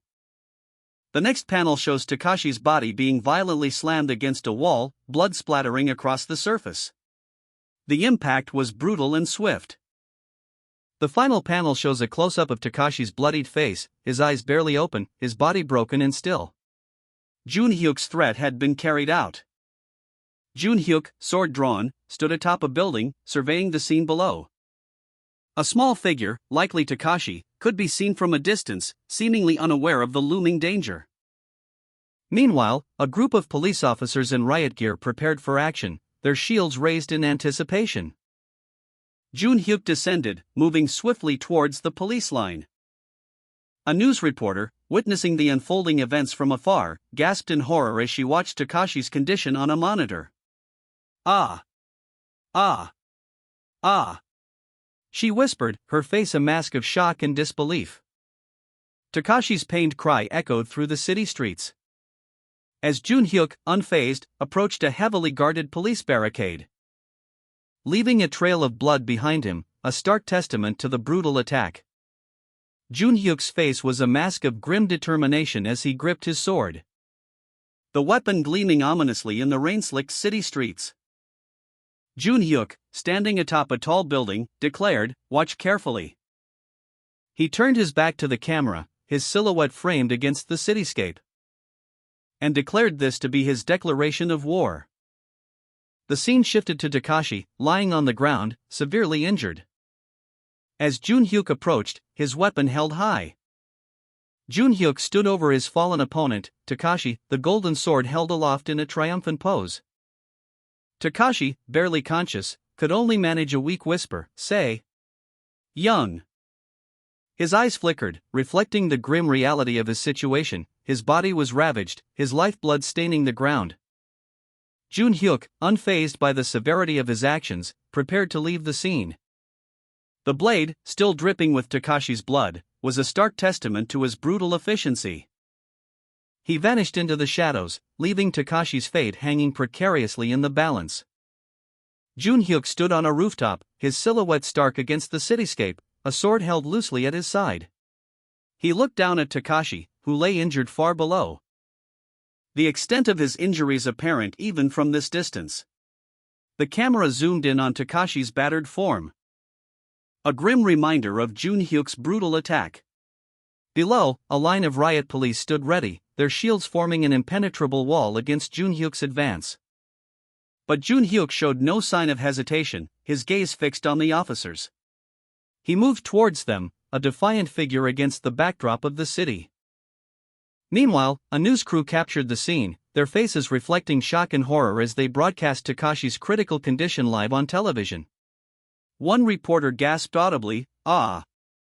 Ah! Ah!" News reports broadcast Takashi's critical condition following a brutal attack. As the scene of the attack is shown, with police vehicles surrounding the area and a chaotic atmosphere. The image shows a close-up of a bloody sword embedded in the ground. With Junhyuk standing nearby, his expression grim, wielding a large sword. Junhyuk's hand grips the hilt of his sword, his powerful physique emphasized. Junhyuk stands defiantly, his sword held firmly, a clear display of his dominance. A tablet displays a live news report showing Takashi, severely injured and barely conscious. The broadcast is interrupted by static. As the camera cuts to a wider shot of the chaotic scene, showing Junhyuk calmly walking away from the police line. Kim Chong-soo, watching the broadcast, reacts with shock and disbelief. His face contorts in a grimace of anger and despair. As he slams his tablet down on a table, the force of the impact causing a small tremor. The impact of the tablet hitting the table is shown in detail, emphasizing the raw power of Chong-soo's anger. His rage explodes as he shouts, "You dare, my son? Fucking shit." Kim Chong-soo's hand clenched into a fist, his knuckles white with rage. The news of Takashi's brutal attack fueling a fire within him. Kim Chong-soo, his face grim and determined, sat before a desk in his office. His eyes burning with a cold fury as he contemplated his next move. He picked up the phone, his voice low and dangerous as he issued a command, "Connect me to the police commissioner." Kim Chong-soo, grief-stricken and enraged by the televised broadcast of his son's brutal attack, sat in his office. He picked up the phone and contacted Lee Sung-bak, the police commissioner. He identified himself and urgently inquired, "Have you confirmed what happened?" Lee Sung-bak, grim-faced, confirmed the events, replying, "Yes, I have confirmed." The commissioner, clearly disturbed, responded with a heavy sigh, "Well then." Kim Chong-soo, his face contorted in a mask of fury, roared his silent question at the television screen, his rage palpable. A silent scream of anguish and desperate demand for justice echoing in the empty room. Why hasn't the shoot-to-kill order been issued? Meanwhile, Junhyuk, having successfully evaded the police, stood on a high-rise building under construction, the city lights sprawling beneath him. A cold wind whipping through his hair as he surveyed his handiwork from afar, a chilling sense of triumph washing over him. Close up on Takashi's severely injured neck, the visible wounds a testament to the brutal attack he endured. His condition, broadcast live on television, is critical. Kim Chong-soo, Takashi's father, stands before a line of riot police, his face etched with grief and rage. He demands swift action from the authorities to apprehend Junhyuk. The image shifts to Junhyuk, his expression unreadable, surveying the city from a high vantage point. A stark contrast to the chaos unfolding below. His escape remains successful, for now. A police officer receives a grim update via radio. A shoot-to-kill order has been issued for Jun Hyuk, effective immediately. The officer's shocked reaction underscores the gravity of the situation, the hunt for Jun Hyuk escalating dramatically. Takashi, his face contorted in agony, gasped for air. His body, battered and bruised, bore the brutal marks of Jun Hyuk's attack. Meanwhile, on a rooftop overlooking the city, a sniper team was deployed, their presence a silent testament to the gravity of the situation. Sniper Team 1, standing by, a voice crackled over the comms. Sniper Team 2, standing by, echoed another voice, confirming the readiness of the tactical units. Sniper Team 3, standing by, completed the report, 3 teams poised to act. Jun Hyuk, oblivious to the impending threat, stood before a panoramic view of the city, his back to the viewer, a sense of quiet satisfaction washing over him. The city lights reflected in the glass, mirroring the cold gleam in his eyes. His gaze, sharp and intense, betrayed a calculating mind, a predator surveying his domain. The city was his stage, and he, the master. Jun Hyuk, his face contorted in a triumphant sneer, surveyed the city from a high-rise building under construction.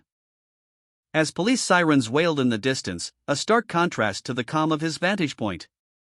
He had successfully evaded capture after his brutal attack on Takashi. A heavily armed SWAT team advanced through the city streets.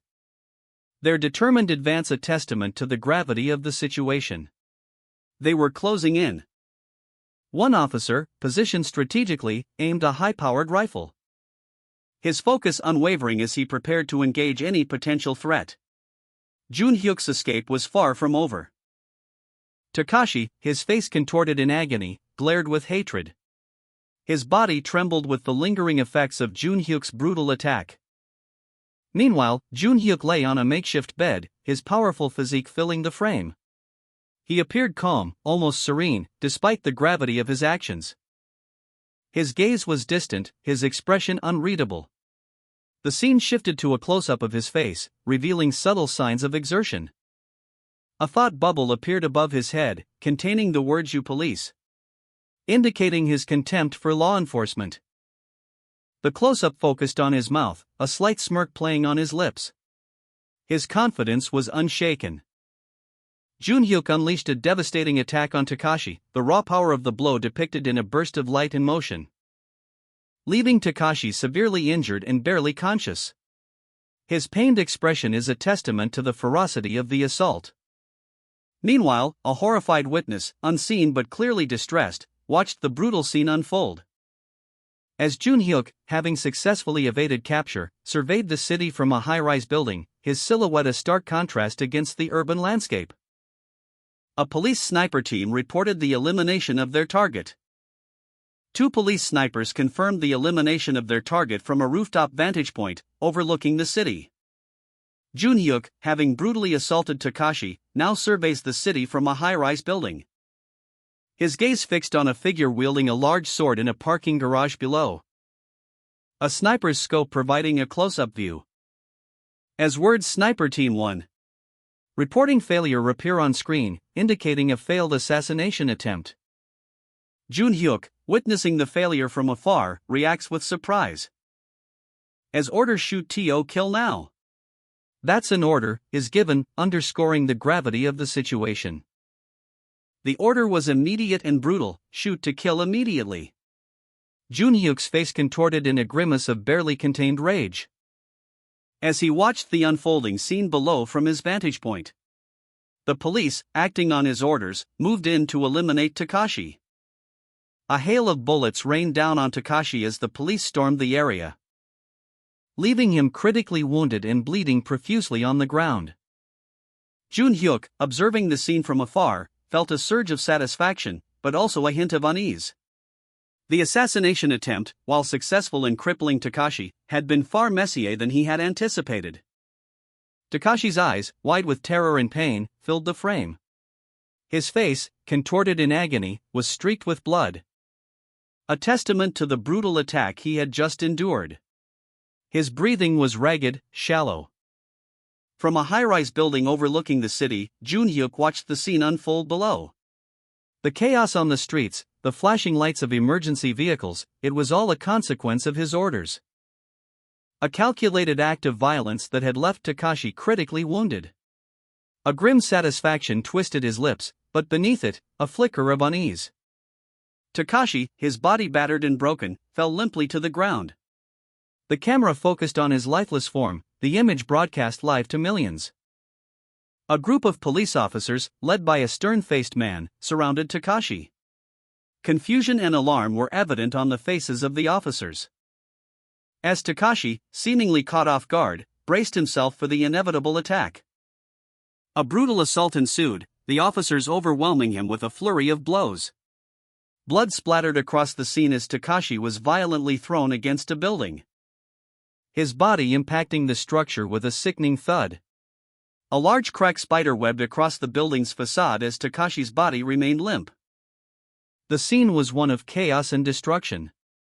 The aftermath of the attack was stark, the violence leaving an undeniable mark on the urban landscape. Meanwhile, Jun-hyuk watched from a distance, a complex expression playing across his face. A mixture of satisfaction and a subtle unease clouded his features as he observed the unfolding events. Takashi, critically wounded and bleeding, lay on the ground, his pained expression visible even from a distance. A desperate plea echoing in the background, "Don't let him get away." The scene unfolded before a backdrop of speeding police vehicles, sirens wailing, a chaotic ballet of flashing lights and urgent movement. The police cars, a formidable force, converged on the scene, their presence a stark contrast to the vulnerability of the fallen figure. A blur of motion, a chaotic rush of speed and intensity, as the police closed in on Takashi.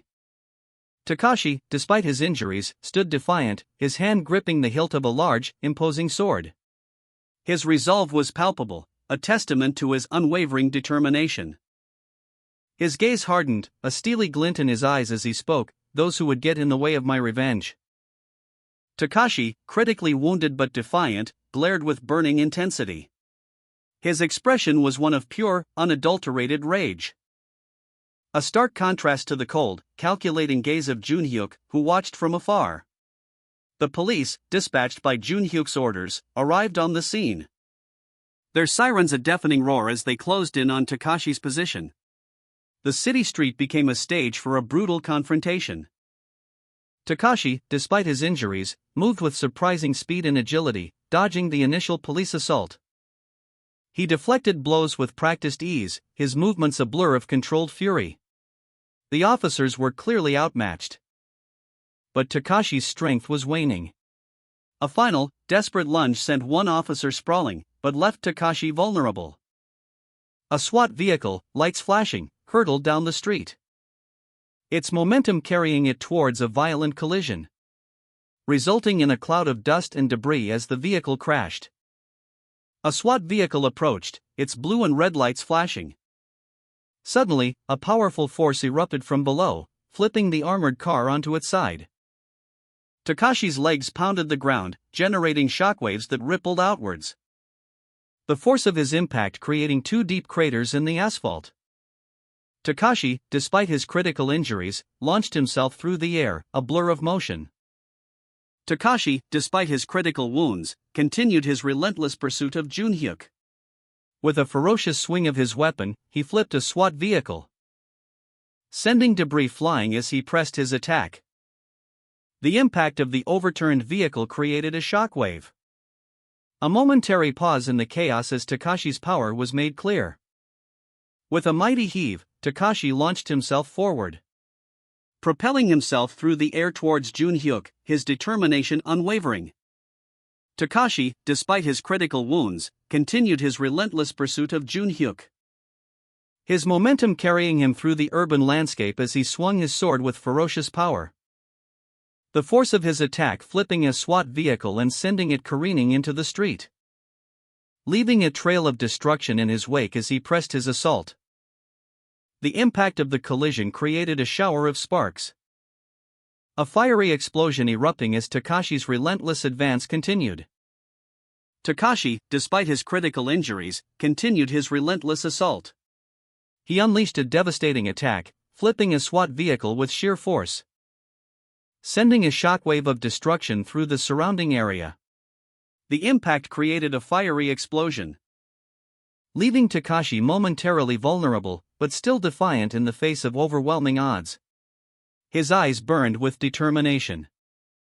From a safe distance, Junhyuk observed Takashi's unexpected resilience, a flicker of wary admiration in his eyes. The scene before him was one of intense chaos and destruction. A fiery inferno consuming the city streets.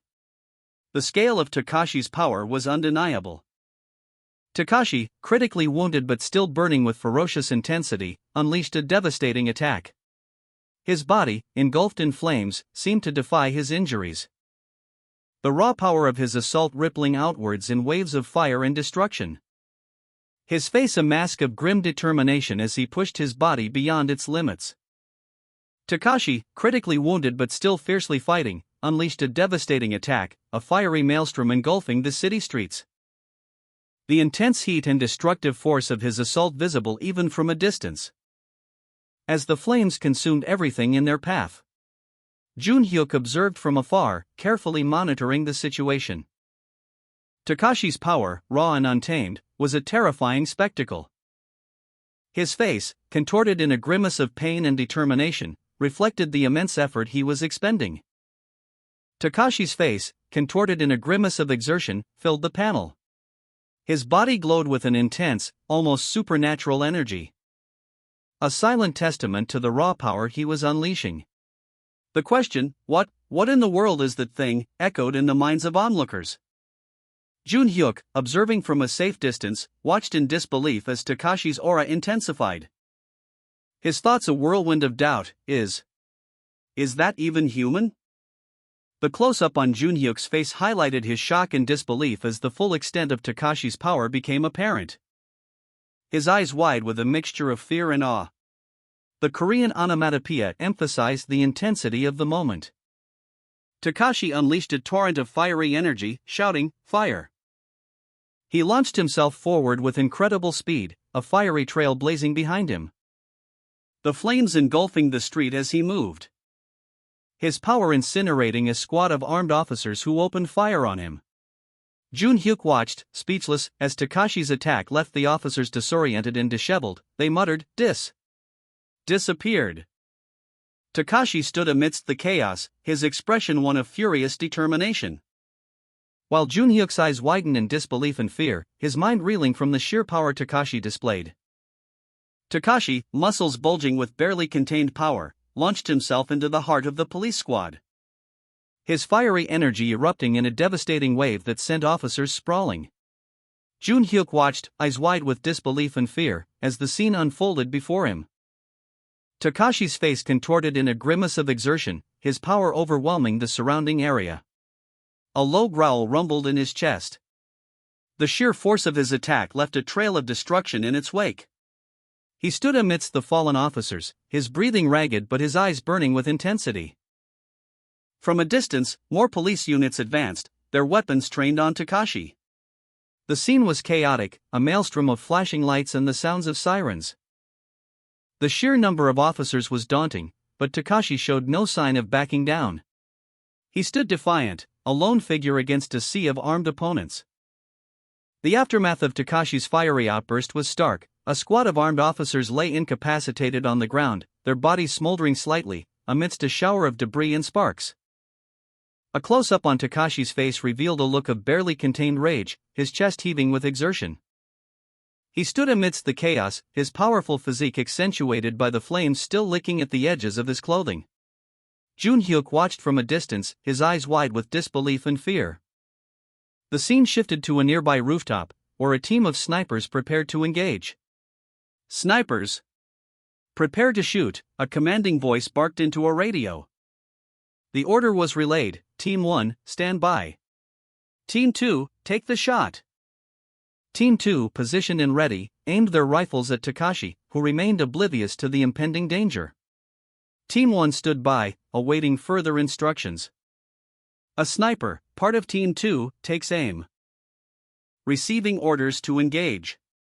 The target is Takashi. Through the scope, Takashi is visible, seemingly incapacitated on the ground.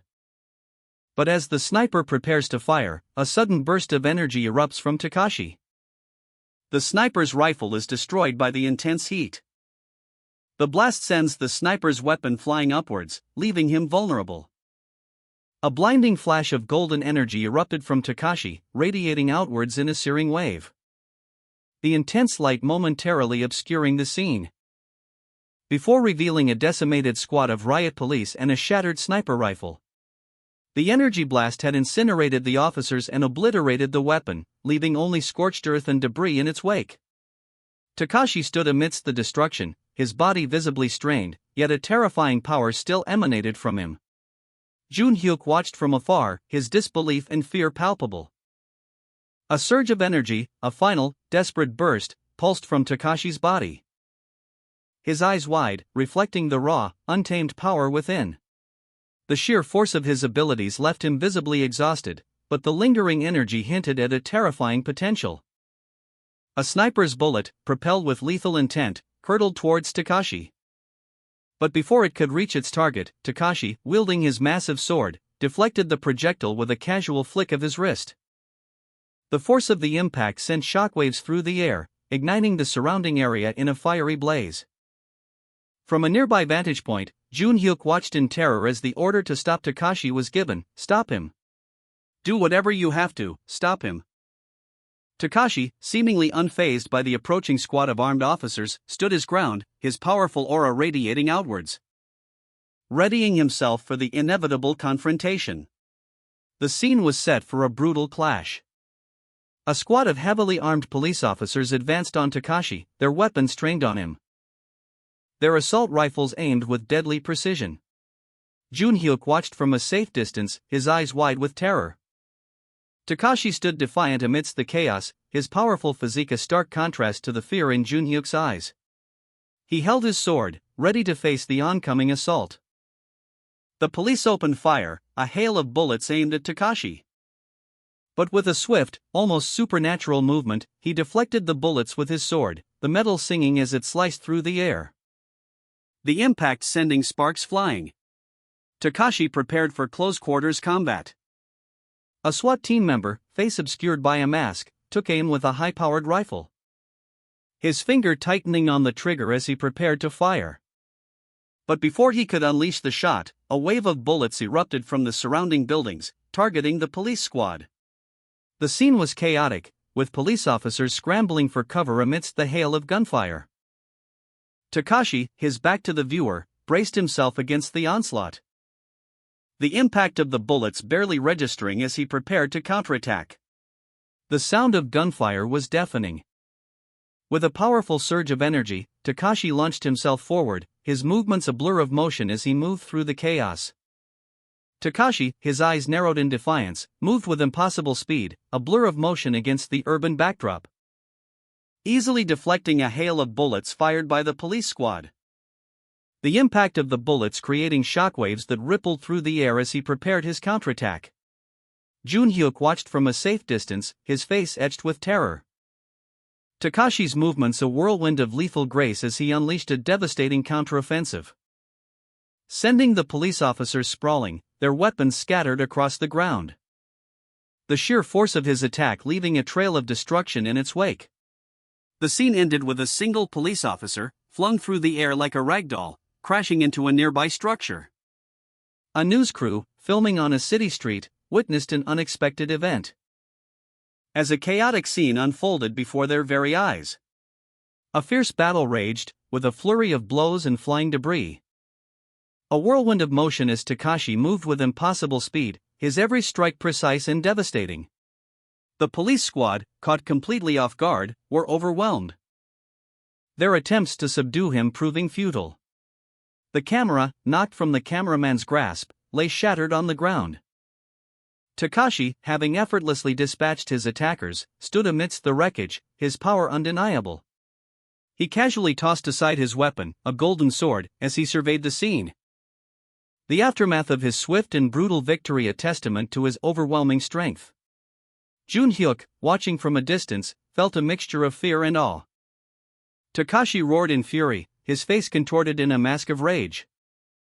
The aftermath of his brutal victory over the police squad playing out on a nearby television screen. Meanwhile, Jun-hyuk, still shaken by the display of power, watched from a distance, his eyes wide with a mixture of fear and awe. His hands trembled as he replayed the events in his mind, the sheer force of Takashi's counterattack leaving him speechless. A woman, wrapped in a thick blanket, watched the news report with a grim expression. Her eyes narrowed as she muttered darkly, "All of you will die by my hand." Takashi awoke in his bed, his face etched with a deep sorrow. He was haunted by the memory of his parents' deaths. A pain that was now compounded by the words echoing in his mind, "Your parents will die by my hand, and your brothers and sisters will die by my hand." The words fueled a burning rage within him, a fire that consumed his very being. A city burned in the distance, a grim testament to the chaos Takashi had unleashed. The flames reflected in his eyes, mirroring the inferno within. Takashi, consumed by rage and grief, stood amidst a fiery urban landscape, the remnants of a devastating explosion still smoldered around him. The camera pulled back, revealing the full extent of the destruction, a city block engulfed in flames, with panicked civilians fleeing the inferno. In the chaos, Takashi spotted a group of men in orange prison uniforms, their faces grim and determined. One of them, a man with a bandage over his eyes, lunged at Takashi, but Takashi effortlessly dodged the attack. With a swift motion, Takashi retaliated, his attack sending the man sprawling to the ground. Another man shouted, "Hey, you! Go, Jaeyoung man!" Takashi, consumed by rage and grief, stood over a fallen opponent, his fists clenched. In the background, prison guards carried away an injured man on a stretcher. Another man, his face contorted in anger, approached Takashi. He spoke, his voice strained, "Team leader." He demanded, "What did you talk about with the hostage-taker before?" The other man hesitated, his face showing a mixture of fear and defiance. Takashi pressed him, "Say it now." The man's face was a mask of fear and desperation as he remained silent. The scene shifted to a dark, ominous alleyway. The tension was palpable. Takashi, consumed by a potent cocktail of rage and grief, was a picture of barely contained fury. His face, contorted in a mask of anguish, was etched with the raw pain of his recent loss. The intensity of his emotion palpable in the way his jaw clenched and his eyes burned with unshed tears. His subordinate, clearly unnerved by his superior's volatile state, remained silent. As Takashi's fury threatened to boil over, the scene shifted abruptly, revealing a chaotic street battle. Takashi, now wielding a gleaming sword, stood amidst a scene of carnage. His powerful strikes felling swaths of riot police officers with brutal efficiency. The ground was littered with discarded weapons and fallen bodies, a testament to the ferocity of the conflict. A grim tableau of violence. The focus returned to Takashi, his face a mask of grim determination as he surveyed the aftermath of his actions. His eyes burning with a cold fire. The raw emotion that had consumed him moments before seemed to have been replaced by a chilling resolve. The weight of his grief and rage had forged a new, terrifying strength within him. Someone asked Takashi where the children who escaped before the hostage situation had gone. Takashi's face was etched with grim determination. His muscles tensed, sweat beading on his brow as he grappled with a difficult decision. A question hung heavy in the air, "Did you tell him?" Takashi's face was contorted in silent agony, the weight of his choice pressing down on him. He finally responded, revealing that the children had been evacuated to Shinjin University Hospital. Takashi, torn between his loyalty and the children's safety, delivered a blow to his opponent. A swift, decisive strike that sent the man sprawling. He then turned, his face grim. His mind racing as he made a critical decision. "This retarded bastard," he thought, referring to the hostage-taker. Takashi urgently relayed the information, the escapee was heading to Shinjin University Hospital. Repeating the crucial location for emphasis. The urgency in his voice was palpable. A final, urgent message was broadcast, "Everyone head to the Shinjin University Hospital." Takashi, overcome with distress, clutched his head in his hands. He sat beside a hospital bed where a bundled figure lay still. The scene observed from outside a glass partition. His gaze was fixed on the mysterious figure. A distant shot revealed the building's name, Shinshin University Hospital. The camera then focused on a closer view of the hospital building, confirming its location. Takashi's worried expression was visible again, as he appeared to be making a phone call. Takashi stood on a rooftop overlooking Shinshin University Hospital, his sword strapped to his back. He surveyed the scene. His gaze fixed on a specific building within the complex. The weight of the situation pressed heavily upon him. A flash update interrupted the news cycle. The hostage-taker at Shinshin University Hospital had escaped. Takashi watched the report on television, his expression grim. The suspect, Se-young, had murdered the hostage, Kim Chong-soo, and evaded police. The news report confirmed Se-young's escape, leaving Takashi in a state of frustrated determination. His current location remained unknown, adding to the weight of his burden. The mysterious woman, cloaked and distressed, appeared to be reacting to the news as well.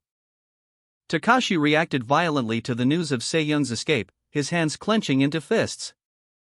A surge of anger and frustration coursing through him. He slammed his fist on the table, the sound echoing in the tense room. The sheer force of his outburst shook the room. His face contorted in a grimace of fury. As words fuck, escaping his lips in a guttural roar. The mysterious woman watched Takashi's outburst with a mixture of distress and concern. Her eyes darted around the room, her expression unreadable. A weight of unspoken anxieties settling upon her. Takashi stood, furious, amidst the Secret Service agents. His body tensed, radiating barely contained rage. The agents, surrounding a crib containing an infant, moved swiftly and efficiently, ignoring his outburst. One agent calmly addressed Takashi, their words a low, firm request, "Please follow us." Takashi, seething with barely controlled fury, watched as they carried the infant away. The mysterious woman, revealed as the leader of the Secret Service team, maintained a calm demeanor as they escorted Takashi. Takashi's face, a mask of barely suppressed rage, showed his inner turmoil. Takashi, still furious and restrained, glared at his captors. As the mysterious woman calmly oversaw the operation. "Let's go," she commanded, her voice firm and unwavering. Takashi's face, contorted with rage, reflected his inner turmoil. Secret Service agents swiftly moved the infant from the room, leaving behind a trail of hushed tension. A large building looms in the background, its name partially visible. The focus is on a powerful hand gripping something unseen. The camera pulls back to reveal Takashi, his back to the viewer, standing on a rooftop overlooking the city. He is powerfully built, his shoulders broad, and he carries a large sword strapped to his back. He adjusts his grip on the sword, his muscles tense with barely contained fury. Takashi begins to move, his feet landing lightly on the rooftop edge as he prepares to leap across the gap between buildings. A blur of motion as he propels himself forward, a red blur visible in the background, possibly indicating the mysterious woman's escape. Takashi lands gracefully on the adjacent rooftop, his sword still strapped to his back, his expression unreadable, but his body language suggesting a determined pursuit. An urgent message crackled over a police radio, relaying the critical information that the escaped hostage-taker was headed towards Shinshin University Hospital. The officer, his face etched with grim determination, repeated the alert. A close-up on a man's ear, revealing a small, metallic device implanted behind the lobe. Several men in suits, sunglasses, and earpieces stood in a hospital hallway, their postures suggesting alertness and anticipation. A question mark floated above their heads, indicating their uncertainty. One of the men, bald and imposing, clenched his fist, a sudden surge of tension rippling through the group. "What?" he exclaimed internally, his surprise palpable. A heated argument unfolded between two individuals, one with a stern expression and the other appearing agitated. Their words were sharp and filled with tension. Through a window, the bald man in sunglasses observed a powerful figure, Junhyuk, bracing himself, his muscles tense as he prepared for an imminent confrontation. Junhyuk launched a devastating attack, shattering the glass window with a powerful blow, sending shards flying as he hurtled towards his opponents. Jun Hyuk's powerful attack sent his opponent sprawling across the floor, leaving him dazed and disoriented amidst a shower of shattered glass. The impact was clearly significant. A look of disbelief and pain contorted his features. He launched himself through the window, shattering the glass with a powerful force, continuing his relentless assault, leaving a trail of destruction in his wake. The force of his attack sent his opponent flying high above the city. The figure, small against the backdrop of towering skyscrapers, disappeared into the clouds. Jun Hyuk, victorious in his previous encounter, stands amidst the urban sprawl, a powerful gust of wind swirling around him, a testament to the force of his attack. In the distance, a group of men in suits, presumably Jiangman's forces, prepare for action. They stand poised, ready to engage, their expressions grim. As dust and debris settle from Jun Hyuk's devastating blow, revealing a large crater in the ground. The impact of Jun Hyuk's attack is clearly visible, the sheer power is undeniable. Two of Jiangman's men watch the scene unfold, their faces etched with concern and apprehension. Two men in suits, their faces partially obscured by sunglasses, watched in disbelief as the aftermath of Jun Hyuk's attack unfolded. The sheer force of the blow having created a massive crater in the ground. Jun Hyuk, victorious but weary, lay amidst the destruction, his body partially buried in the rubble, a testament to the power he had unleashed. The dust settled, revealing the extent of the damage. Jun Hyuk's eyes, though heavy-lidded, held a fierce intensity. His expression was one of grim determination. A close-up on his face emphasized the exhaustion etched onto his features. He was clearly spent, but his resolve remained unbroken. Meanwhile, a group of figures, including Takashi and others, approached cautiously from a distance, their movements suggesting a mixture of apprehension and hostility. Jun Hyuk's face, etched with exhaustion but also a grim satisfaction, is shown in close-up. His eyes, narrowed and intense, betray the toll of his recent battle, a testament to the raw power he unleashed moments before. The lingering effects of his attack are visible in the subtle tremors that still shake the ground.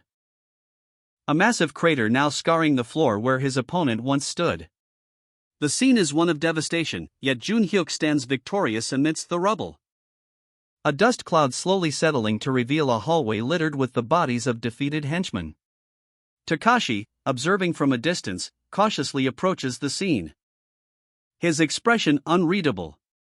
The mysterious woman is seen struggling against several guards, her movements swift and precise. She fights with a fierce determination, her eyes blazing with anger. A guard shouts, "To the elevator on the other side," as they attempt to overwhelm her. Jun Hyuk, exhausted but resolute, stood amidst the aftermath of his battle, his sword still clutched in his hand. His face a mask of grim determination as he glared at an unseen foe. He growled, "Where do you run?" A flashback sequence revealed a news report detailing the immense power and influence of his parents' enemies. The report showing images of his parents standing firm against overwhelming odds, refusing to yield. A fiery image symbolizing their unwavering resolve. Jun Hyuk's voiceover stated, "My parents, even in the face of your parents' power and influence, stood firm for my sake, and didn't choose to run." Jun Hyuk, fueled by the memory of his parents' sacrifice, roared Li Buhayan. His powerful body coiled, preparing to unleash his full strength. Meanwhile, Jiangman, enraged by Jun Hyuk's defiance, ordered his men to attack. Jiangman screamed, "Why the fuck are you standing there? Shoot him!" His men, initially hesitant, drew their weapons and opened fire on Jun Hyuk. Jiangman's henchman, aiming his pistol at Jun Hyuk, prepared to fire. The trigger was pulled, but the shot was deflected. Another henchman fired, but Jun Hyuk reacted swiftly. The mysterious woman intervened, her sword shattering the glass behind Jun Hyuk as she deflected the bullet, sending the henchman crashing through the window. While Jun Hyuk, seizing the opportunity, launched a counterattack. Jiangman, his face contorted in a mask of fury, watched as his men failed to subdue Jun Hyuk. Jun Hyuk, wielding a sword, moved with surprising speed and strength, shattering a wall in his wake as he fought back against Jiangman's forces. Jae-young Man's men raised their weapons, aiming their pistols. And fired, but the mysterious woman deflected the bullets with ease, protecting Junhyuk. Meanwhile, Takashi observed the chaotic scene from a distance. Jae-young Man's men, having failed to stop Junhyuk, retreated, their leader shouting, "Let's go," as they escaped in an elevator. The mysterious woman, having aided Junhyuk, swiftly pressed the elevator button. As a pained groan escaped Junhyuk's lips, the impact of Jae-young Man's attack still resonated within him. The elevator doors slid open, revealing a trail of blood on the floor. A stark testament to the intensity of the recent struggle. Takashi, observing from a distance, watched as the mysterious woman entered the elevator. Her departure leaving Junhyuk alone amidst the chaos. Jae-young Man and his men, defeated, retreated into the elevator behind her. Junhyuk, severely injured but alive, could only utter a desperate plea for help. Save me." His desperate plea was a testament to the brutal fight he had just endured. Blood streamed from his wounds. As he collapsed against the wall, his body failing him. Jae-young Man, along with the mysterious woman and his remaining men, made their escape, leaving a trail of blood and chaos in their wake. Their hurried retreat was a stark contrast to the intensity of the battle that had just concluded. Takashi, still reeling from the recent battle, observed the aftermath. He watched as Jae-young Man and his men made their escape, their figures disappearing down a dimly lit corridor. The mysterious woman leading the retreat, her expression unreadable. The elevator doors closed, carrying them away. Meanwhile, Junhyuk, critically injured but alive, lay on the floor. His thoughts raced. He muttered, "What the fuck is going on? That's a human being?" His confusion and disbelief were palpable. He watched the elevator's departure, his gaze following the retreating figures.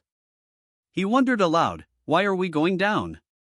Isn't a helicopter coming for us?" The digital timer on the panel showed the seconds ticking by, adding to the growing sense of urgency and uncertainty.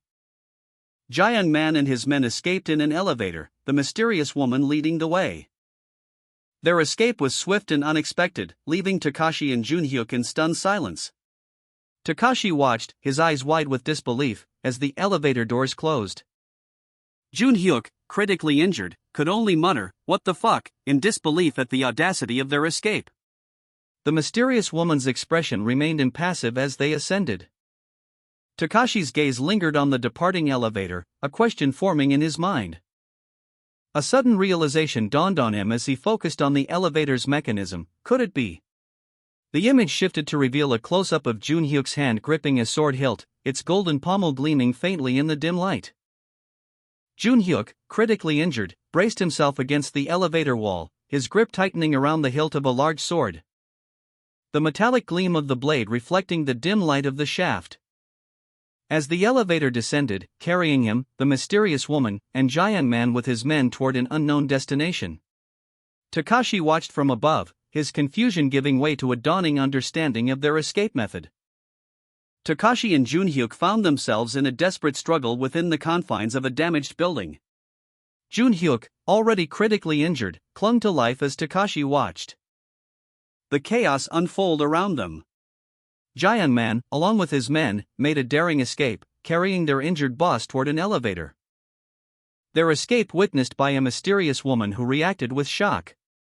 What the fuck?" she exclaimed, her eyes wide with disbelief as she watched the scene unfold before her.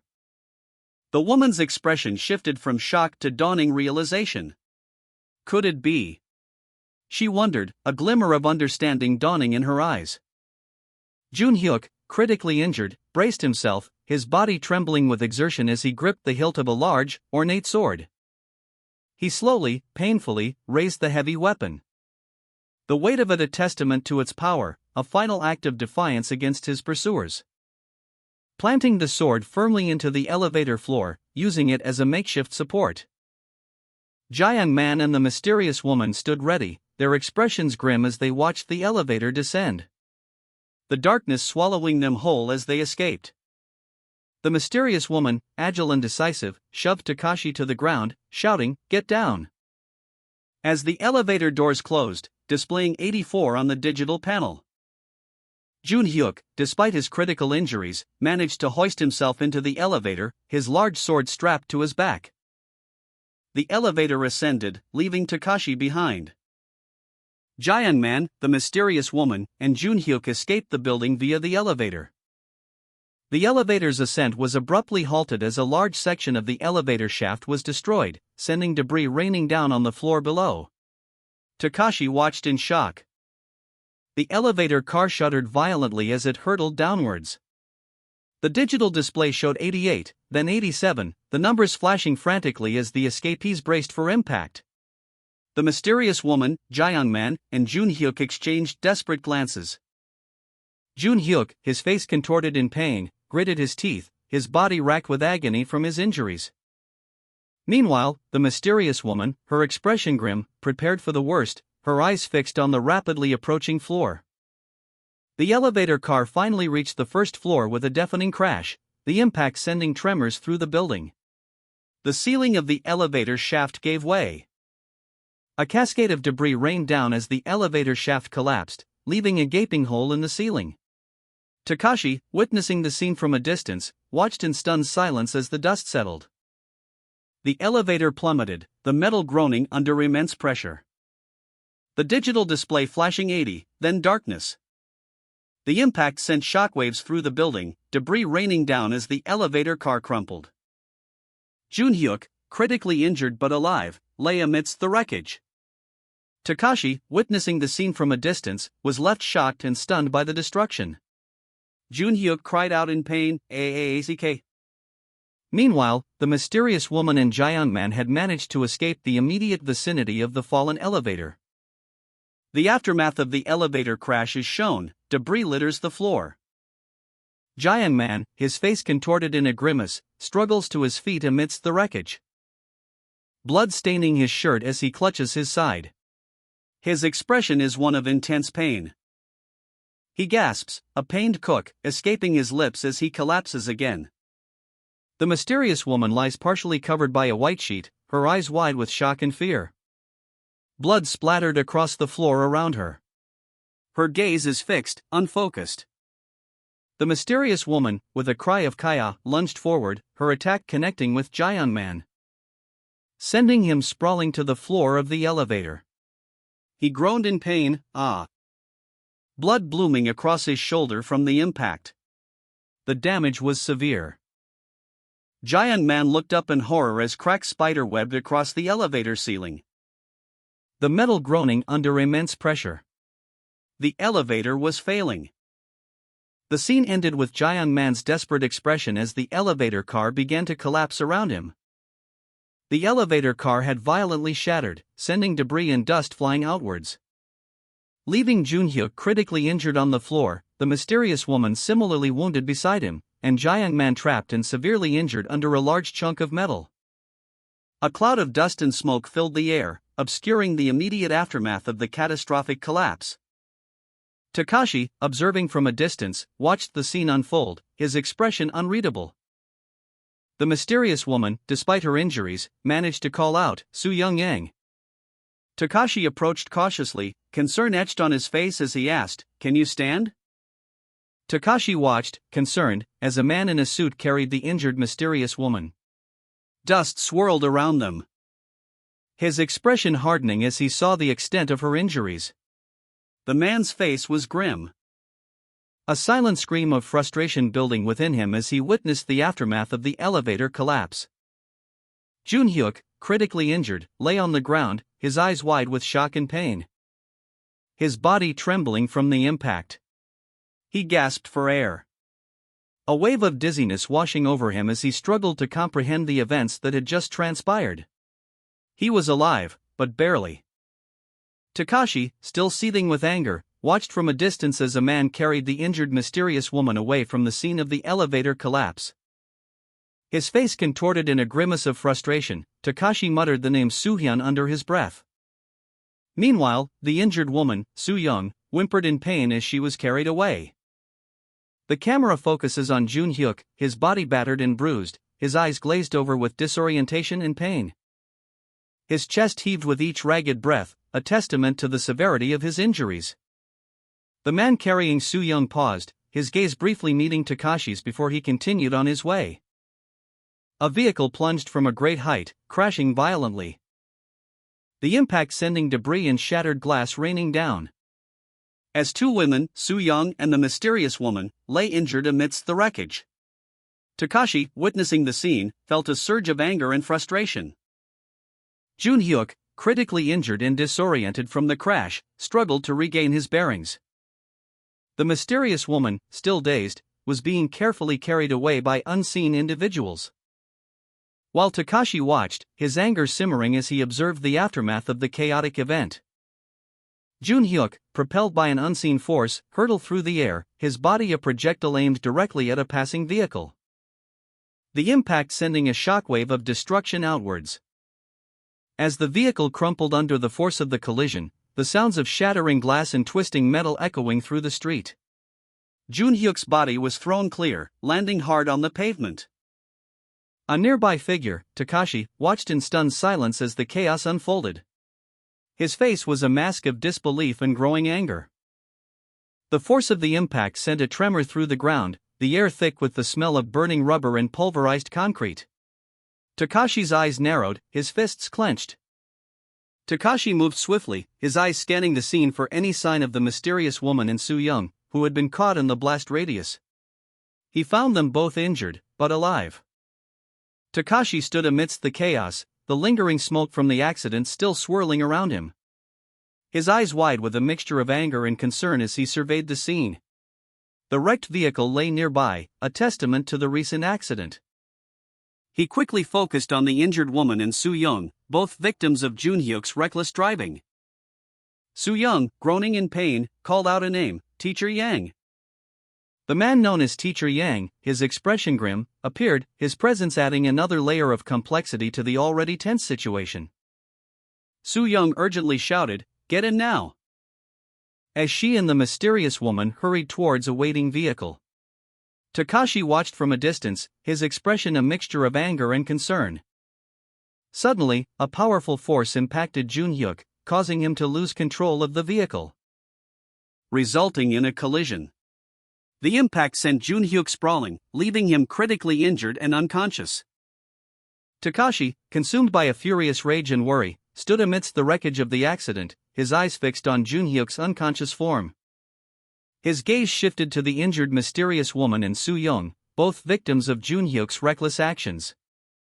Takashi's jaw clenched, his anger intensifying as he processed the scene's grim reality. Meanwhile, Soo-young, despite her own injuries, urgently urged the others to leave immediately, shouting, "Get going ahead." The others, still reeling from the shock of the accident, began to move towards the vehicle, their faces etched with fear and uncertainty. One of them called out, "Teacher Yang," in a desperate plea for help, but the teacher was not present at the scene. Soo-young urgently shouted, "Take off, now." Takashi, though clearly shaken and concerned, responded with a grim determination, "Yes, I understand." Takashi, carrying Jun-hyuk, sprinted away from the scene of the accident, leaving a trail of dust in his wake. Takashi, his face a mask of grim determination, carried the unconscious Jun-hyuk. His dark hair, windswept and disheveled, reflected the urgency of their escape. The strain of his burden evident in the tense muscles of his arms and shoulders. The weight of Jun-hyuk's life rested heavily upon him. He strode purposefully through the building's lobby, his massive sword held loosely at his side, a silent promise of protection. Ahead, a figure in a dark suit watched him approach. His eyes narrowed in suspicion and anger. The man's expression was one of cold calculation, his gaze fixed on Takashi's every move. The man's hand, concealed within his jacket, tightened around the grip of a handgun. He was prepared to act. The man shouted, "Hey, you!" Takashi, however, was already moving, his escape a blur of motion as he carried Jun-hyuk out of the building and into the city streets. Takashi, carrying the unconscious Jun-hyuk, pushed himself forward, his face a mask of grim determination. His breath ragged, his muscles screaming in protest from the exertion. But his resolve remained unshaken. He would not let Jun-hyuk die. The gunman, his face contorted in a sneer, appeared before Takashi, his words dripping with menace. I don't know where a monster like you crawled out of, but. He raised his weapon, aiming it directly at Takashi, his intent clear. The gunman's expression shifted from sneering menace to one of furious frustration as Takashi, despite his exhaustion and the weight of Junhyuk, managed to evade the shot. The gunman, frustrated by his previous failure, leveled his weapon at Takashi, declaring, "You have to go through me first." Takashi, despite his exhaustion and the weight of the unconscious Junhyuk, reacted instantly.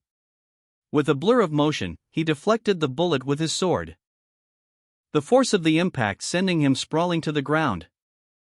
He landed hard, his body screaming in protest, but his eyes remained fixed on the gunman, his determination unwavering.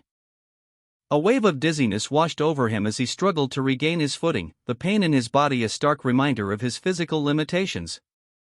Despite the pain, Takashi's resolve hardened. He would protect Junhyuk, no matter the cost.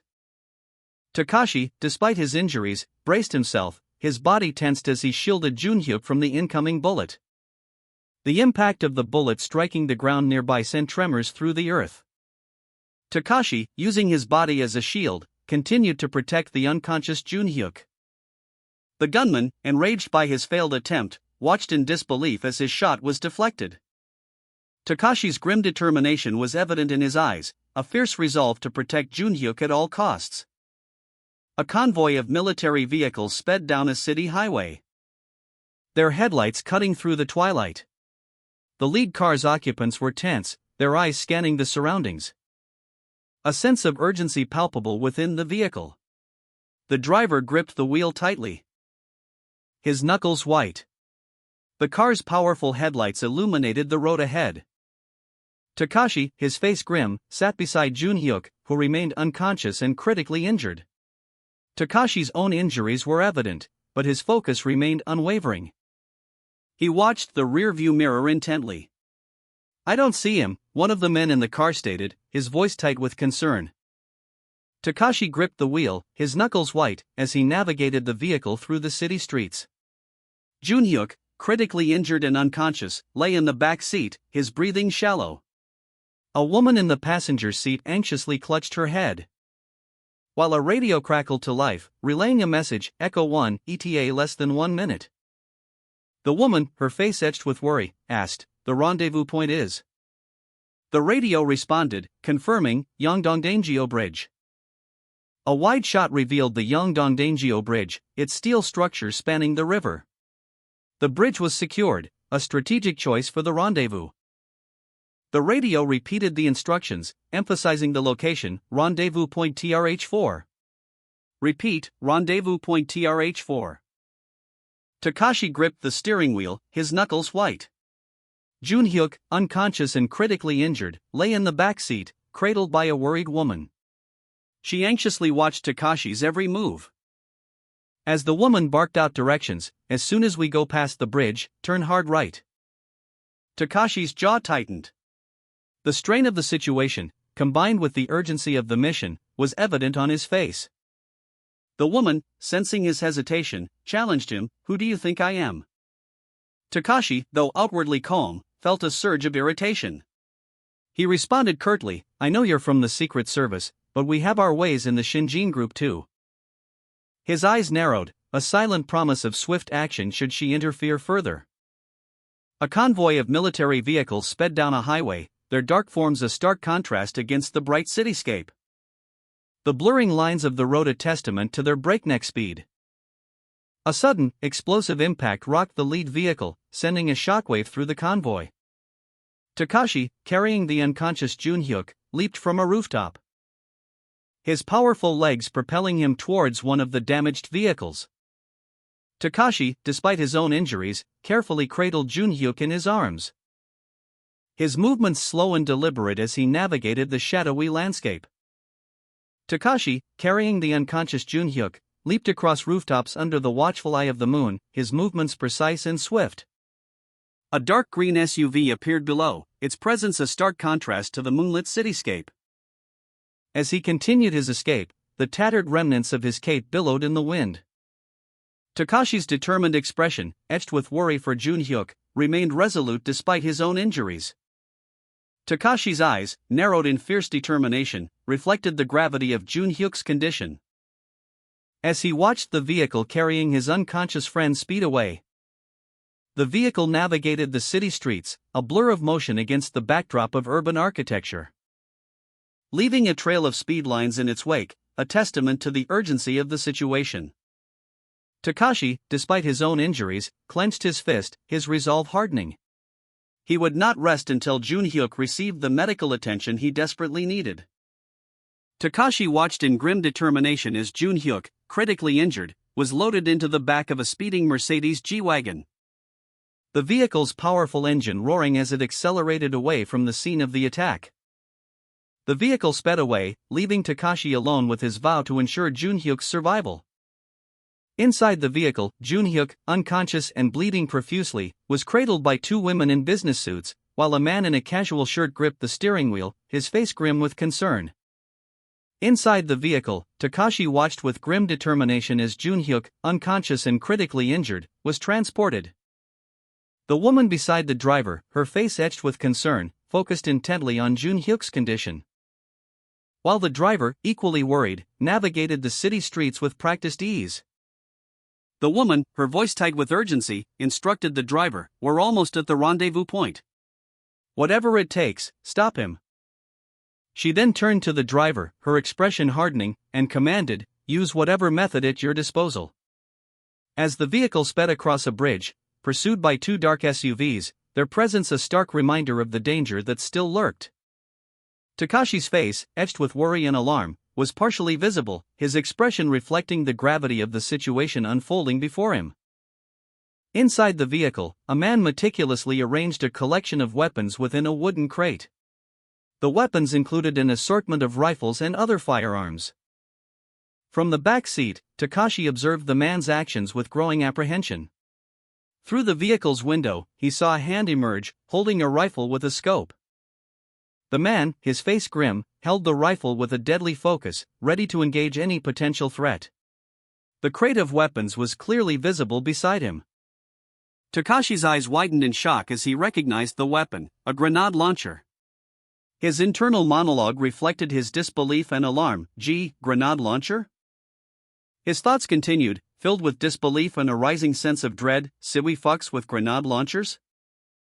Takashi, his eyes wide with alarm, watched from a concealed position as the pursuers prepared their weaponry. The man in the lead, his face grim, meticulously checked the scope of his high-powered rifle, a chilling anticipation hanging in the air as he adjusted the settings. The vehicle carrying the unconscious Jun Hyuk sped along the city streets, completely unaware of the impending danger. The dark green SUV a stark contrast against the urban landscape. The vehicle's speed was relentless, a desperate attempt to escape the approaching threat. Suddenly, a figure emerged from the shadows, launching a surprise attack. With a powerful leap, he smashed through the vehicle's rear window, the resulting explosion engulfing the SUV in a fiery inferno. The force of the blast sent debris flying across the city street, leaving a trail of destruction in its wake. The pursuers, momentarily stunned by the unexpected attack, watched as the vehicle sped away, leaving the scene of chaos behind. Takashi observed from a distance as a vehicle carrying Jun Hyuk was ambushed on a city overpass. The attackers, heavily armed, opened fire on the vehicle, causing it to swerve violently. One attacker, his face contorted in a triumphant grin, approached the damaged vehicle. His expression shifted to one of disbelief as he realized the extent of the damage and the state of Jun Hyuk within. Inside a following vehicle, two individuals watched the scene unfold. One of them stated, "I think we got him." The other added, "Even a monster like that couldn't survive." The damaged vehicle, now empty, continued to roll down the road, a testament to the brutal attack.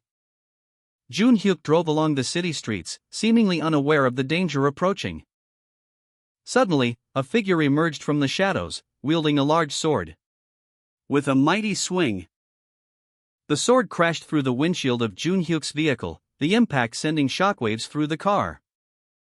The passengers inside were thrown about in a chaotic scene of terror and confusion. Screams filled the air as the vehicle careened out of control. The woman with gray hair, initially shocked, was overcome with a wave of intense fear and despair. Her cries of anguish echoed the chaos unfolding around her, a testament to the brutal and unexpected attack. Gunfire erupted inside Junhyuk's vehicle as the ambush began. The attacker, a man whose face remained obscured, fired repeatedly. While Junhyuk, severely wounded, struggled to maintain control of the vehicle.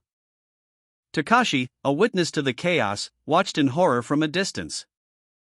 As the vehicle careened out of control, the scene of violence unfolding before him. Junhyuk, his body ravaged by bullets, gasped for air, his eyes wide with pain and disbelief. Takashi, eyes wide with horror, witnessed the brutal ambush unfold before him. The woman beside him screamed, her face contorted in terror as Junhyuk's vehicle was attacked. The attacker, a figure of imposing strength, raised his sword high above his head, readying himself to strike with deadly precision.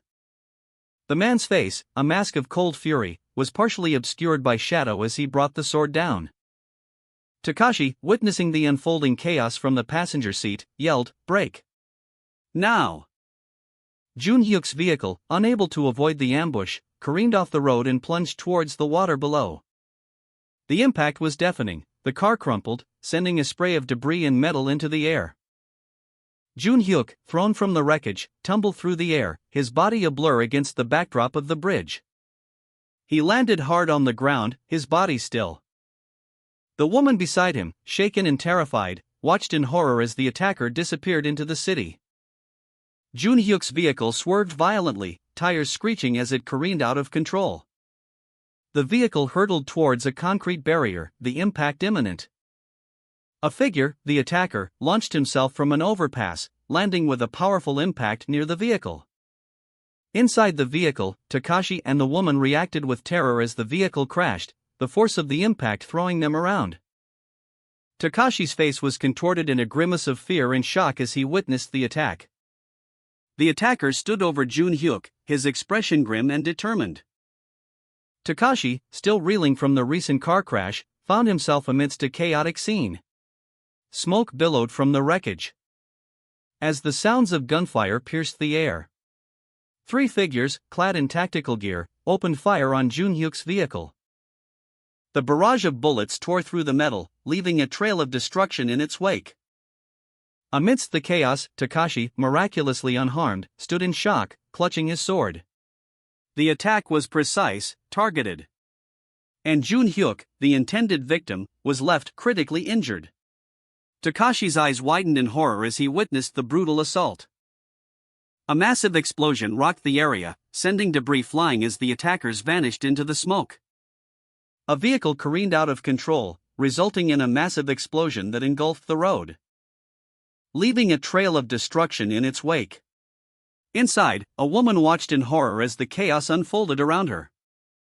The command "Prepare to fire" echoed through the air as a team of armed soldiers emerged from the shadows. Their weapons trained on a specific target amidst the smoke and debris. The soldiers advanced, their movements precise and deadly, ready to engage their target. Junhyuk, already weakened, was caught completely off guard by the sudden attack, falling to the ground. A vehicle careened out of control, crashing violently, the impact sending a shockwave through the surrounding area. A figure, the man, emerged from the wreckage, leaping onto a nearby structure with surprising agility.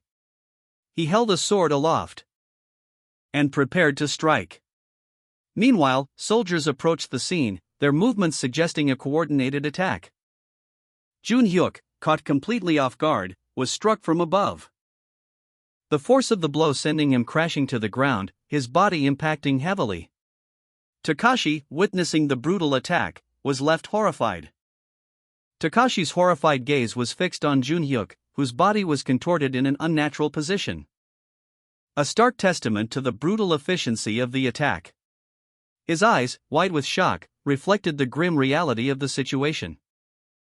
A squad of soldiers, their faces obscured by tactical gear, stood over Junhyuk, their weapons still raised.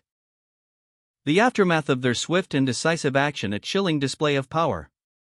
The scene was one of controlled chaos, the city's sounds muted by the gravity of the moment.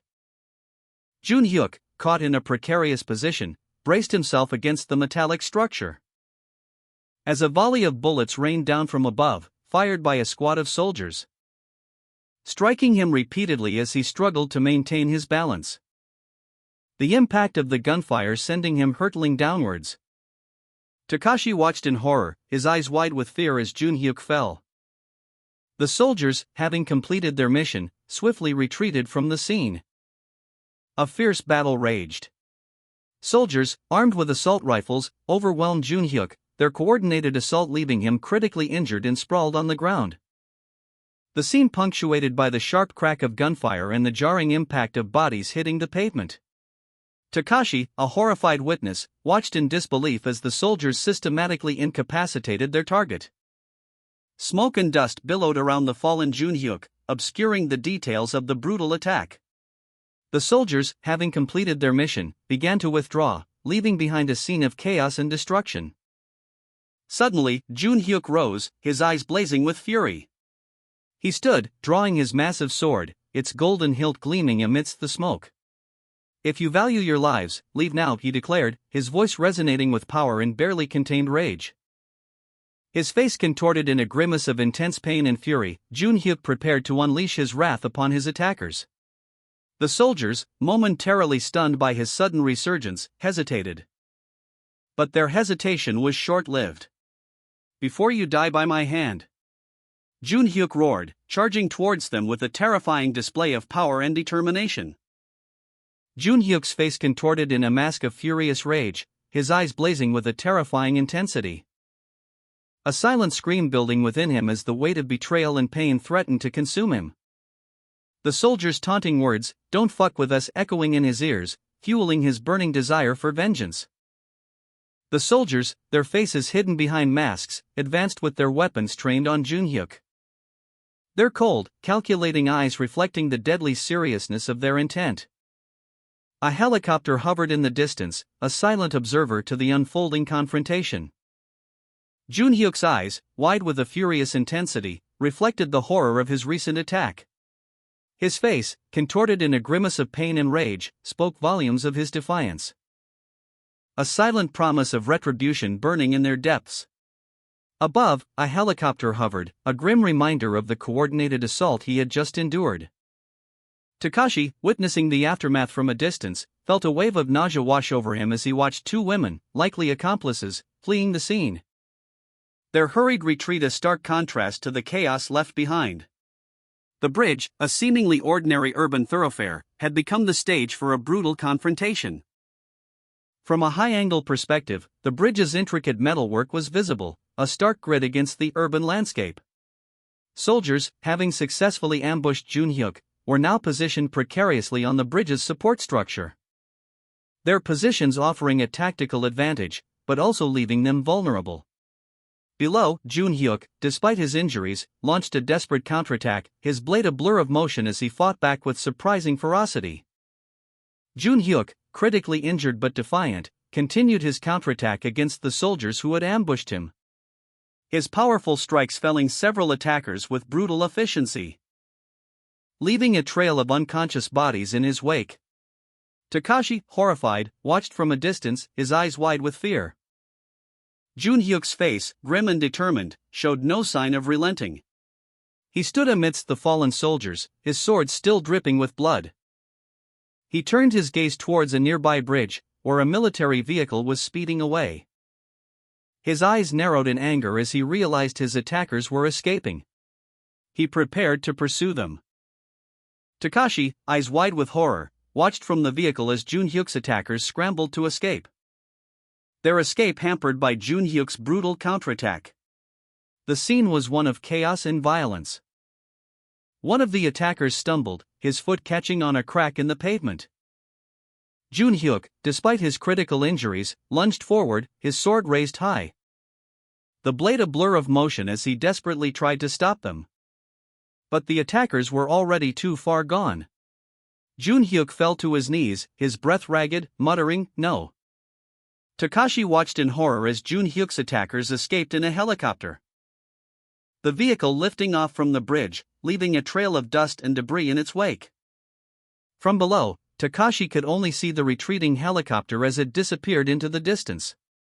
He muttered to himself, "You too." Meanwhile, Jun-hyuk, critically injured but defiant, gripped his weapon.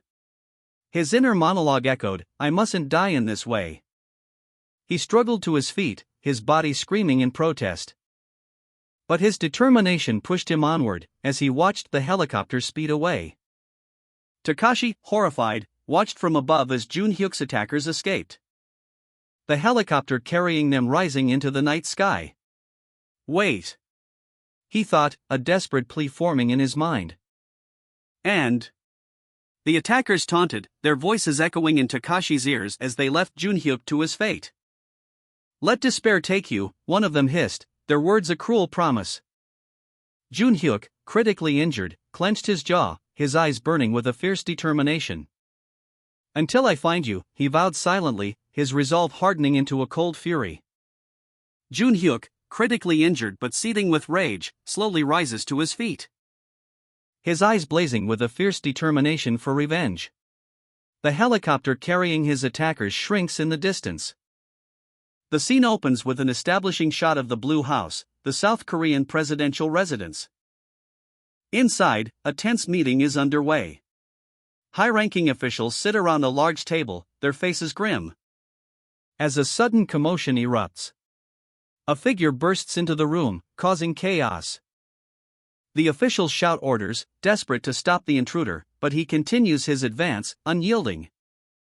The intruder's movements are swift and brutal, his rage palpable as he crashes through the room.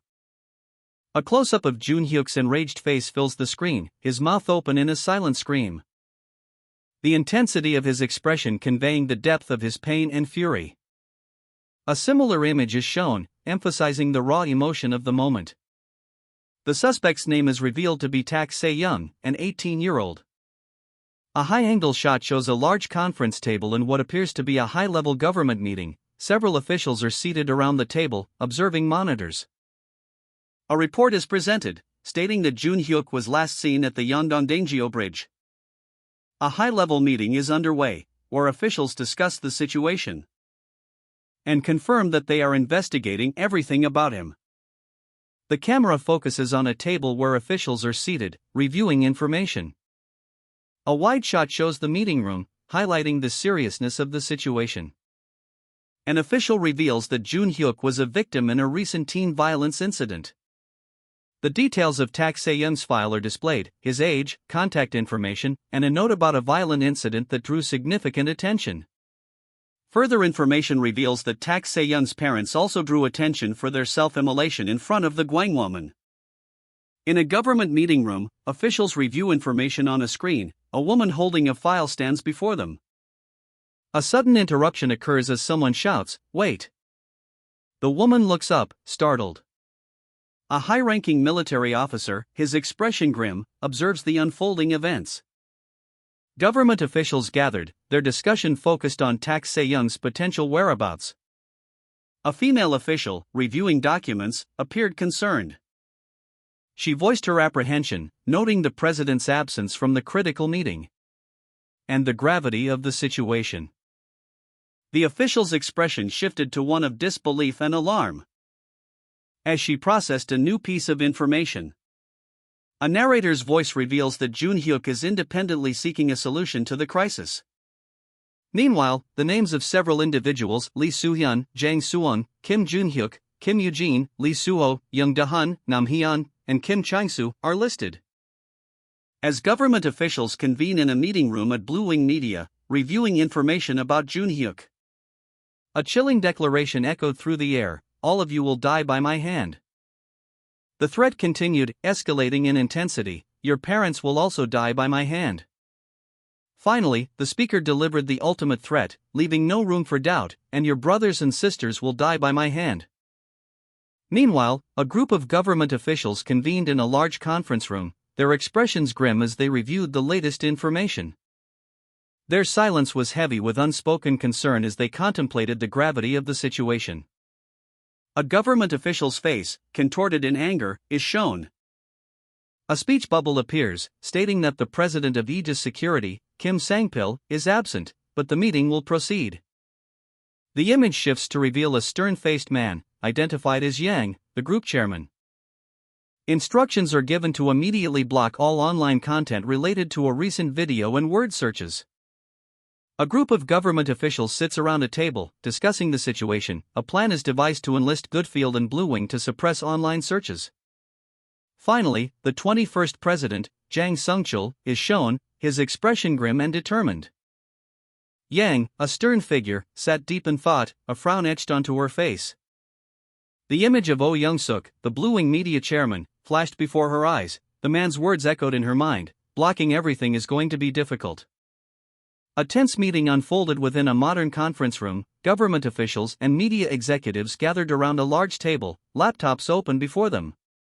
One official voiced his concern: "What are you saying? Between Goodfield and Bluewing, can't you guys filter everything?" Another responded grimly: "It's already all over the social media fence." Kim Jung-gu, the Goodfield chairman, spoke, his expression grim and determined. "What we know with absolute certainty is..." A government official's grim determination is palpable as he declares, "We have to catch him or neutralize him, so we can stabilize this situation." Kim Jung-gu, his face a mask of grim resolve, sits in contemplation, the weight of the situation heavy on his shoulders. His eyes, narrowed in intense focus, betray the depth of his concern. In the midst of a tense meeting, a government official clutches his head in distress. His silent anguish a stark contrast to the composed demeanor of his colleagues. Another official asks, "What's wrong, Young Hyun-suk?" A tense meeting unfolds within a government office, the air thick with worry. Government officials huddle around laptops, their faces etched with concern. The Vice Minister, Nam Chi-young, is identified. His expression is one of grim determination. One official expresses his apprehension, noting that the individual they are tracking, Young Hyun-suk, shows no fear even in the face of firearms. Another official adds to the growing unease, mentioning rumors of Young Hyun-suk dodging bullets. The question of how to apprehend such a person hangs heavy in the air. Nam Chi-young's face contorts in a grimace, reflecting the immense pressure he is under. A final official voices his despair, highlighting the near-fatal escape of Soo-hyun and Soo-young and questioning the feasibility of capturing someone with such extraordinary abilities. During a tense government meeting, one official questioned Young Hyun-suk's supposed bulletproof abilities, suggesting that if he were truly invulnerable, he would have simply allowed the police to shoot him, pointing out that his evasion tactics indicated otherwise. Another official, exasperated, declared that the police had clearly made a critical error in their approach. Nam Chi-young, presiding over the meeting, silently absorbed this criticism, his expression grim. A suggestion was made to utilize the combined firepower of mercenaries and the military to overwhelm Young Hyun-suk. But the sheer scale of the proposal elicited gasps of disbelief from the assembled officials. The question hung heavy in the air: do you think he'd emerged unharmed? Nam Chi-young, his face etched with grim determination, sat silently, his hands clasped together, absorbing the weight of the unspoken anxieties surrounding Young Hyun-suk's continued evasion. Another official voiced a cynical suggestion: no need to catch him? The suggestion sparked a heated debate among the government officials, with one official proposing a drastic solution: the killers, or the mercs, or whatever, mobilize all of them and just eliminate him. Nam Chi-young, the grim-faced leader, sat stewing in his own thoughts, his hands clasped tightly together. A stark image of his internal struggle mirroring the crisis engulfing the nation. Jun Hyuk, his large sword strapped to his back, walked away from a building. He was headed towards Gongmo Memorial Gardens, the sign for the gardens visible in the next panel. As he continued his journey, a guard stood watch nearby. A man, startled, muttered to himself, that guy. His fear evident. Another man, nearby, casually asked, "What's up?" From a nearby building, a witness watched in horror as Jun Hyuk escaped, leaving behind a trail of carnage. The man screamed, "Call the cops, murderer," as Jun Hyuk's bloody cloak billowed in the wind. Jun Hyuk, carrying his sword, ran swiftly. His movements were a blur as he navigated the streets. He arrived at Gongmo Memorial Gardens, his body weary. He collapsed near a tombstone, his sword lying beside him. The inscription read, "Here lies Chun." Jun-hyuk arrived at Gongmo Memorial Gardens, the somber atmosphere heavy with the weight of unspoken grief. His eyes falling upon the grave of his parents, Tak Sang-chun and Go Nu-jin. He collapsed, overcome with exhaustion and sorrow. His whispered words, "Mom, Dad," hung in the still air. A poignant expression of regret and remorse as he confessed, "I'm sorry. I really should have come here first when I could leave my place." His final words, "So sorry for coming here so late," were a quiet acceptance of his delayed mourning. Falling leaves danced around the grave markers, a gentle visual metaphor for the passage of time and the lingering sorrow. Jun-hyuk's face was etched with grief, tears streaming down as he knelt before his parents' graves. His body racked with sobs, the pain of their loss overwhelming him. He whispered, "Mom, Dad," his voice barely audible above the rustling leaves. A single thought echoed in his heart, "I miss you guys." His anguish intensified, the weight of his sorrow palpable. As he collapsed onto the cold, hard ground of Gongmo Memorial Gardens, his sword lying discarded beside him. Overcome with grief, Jun-hyuk visited his parents' graves. He whispered, "Mom, Dad," as he touched the cold stone of their headstones, tears streaming down his face. He silently vowed, "Please don't worry." He declared, "I fully understand what I'm doing." Jun-hyuk clenched his fists, a steely resolve hardening his features. He addressed his parents' spirits, "So relax and watch me from here." In the distance, a convoy of police cars and a SWAT vehicle sped towards the cemetery, their sirens wailing. A police officer approached Jun-hyuk cautiously, but Jun-hyuk remained unfazed, watching them approach without worrying. A wide shot shows a large police and military presence arriving at the scene. Several police cars and military trucks are visible, indicating a significant response. As the vehicles converge on a specific location, the scale of the response suggests a serious incident is unfolding. Against a backdrop of a clear blue sky, a vow is made, and I'll make a promise. A solemn pledge is articulated, that I will not forgive a single one of them. Jun-hyuk stands with his back to the viewer, silhouetted against the bright sky, his shoulders squared, his resolve hardened by grief and a burning desire for vengeance. His powerful physique a testament to his inner strength as he prepares to confront those responsible for his parents' deaths.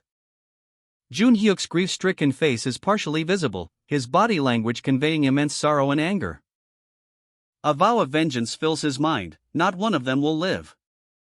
He continues his grim oath, his voice laced with bitter determination, so that they'll know despair. The scene shifts to show a large police and SWAT presence arriving on the scene, their vehicles surrounding the area where Jun-hyuk stands.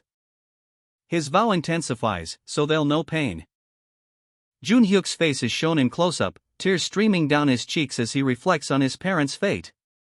He speaks to them silently, his words a lament, "Neither them nor this country would listen to you, Mom and Dad, so..." Jun-hyuk clenched his fist, his knuckles white with rage. A silent vow hardening in his heart. "I won't listen to them or the country," he resolved. At his parents' gravesite, police cars surrounded him. But Jun-hyuk stood defiant. "The pain of losing his parents fueled his determination. The pain I feel for losing you, Mom and Dad, their parents will get back as pain of losing their own children." Tears streamed down Jun-hyuk's face, as the weight of his grief and his vow for vengeance settled upon him. And so, he thought, his voice barely a whisper. Jun-hyuk, consumed by grief, visited his parents' graves. Tears streamed down his face as he vowed, "I'll leave the son you've loved in life here." He left behind his belongings, a backpack, a notebook, a pen, and his athletic shoes, a symbolic gesture of his commitment. As a police announcement blared over a loudspeaker, "Tak Se-young, you are surrounded. The military has been mobilized to take you into custody." A defiant Jun-hyuk stood his ground, facing the approaching military and police forces. A police officer shouted through a megaphone, "Cease your meaningless struggle and surrender." He drew his sword, a glint of steel reflecting his unwavering resolve. He declared, "This country will know how it feels when no one hears the pain and horror being inflicted upon the innocent." 3 military helicopters approached, their descent a stark visual against the bright sky. From a distance, Junhyuk observed the scene unfolding before him, a large military and police presence surrounding his parents' graves. He stood, his back to the viewer, a large sword partially visible, its presence hinting at his hardened resolve. Junhyuk gripped his sword, his knuckles white, a silent vow forming on his lips. "If you have sinned," he thought, his voice barely a whisper. "You must be punished," he declared, his voice hardening into a grim determination. Junhyuk's face, contorted in a mask of furious determination, was framed by his windswept blue hair. His eyes burned with a cold fire, reflecting the intensity of his vow for vengeance. A silent promise etched onto his features, a testament to the unwavering resolve hardening within him. A military officer, using a megaphone, shouted at Junhyuk, demanding his surrender. He warned that resistance would result in immediate elimination. The threat was underscored by the ominous presence of military helicopters circling overhead, and a large contingent of armed soldiers and police vehicles deployed in a cemetery-like setting. Junhyuk, defiant, stood his ground, his large sword prominently displayed. He remained resolute in his vow of vengeance. He prepared to confront the authorities, his resolve unwavering. Junhyuk's eyes, narrowed in fierce determination, reflected the gravity of the situation. As he surveyed the scene before him, a large military presence, police cars, and soldiers surrounding a cordoned-off area.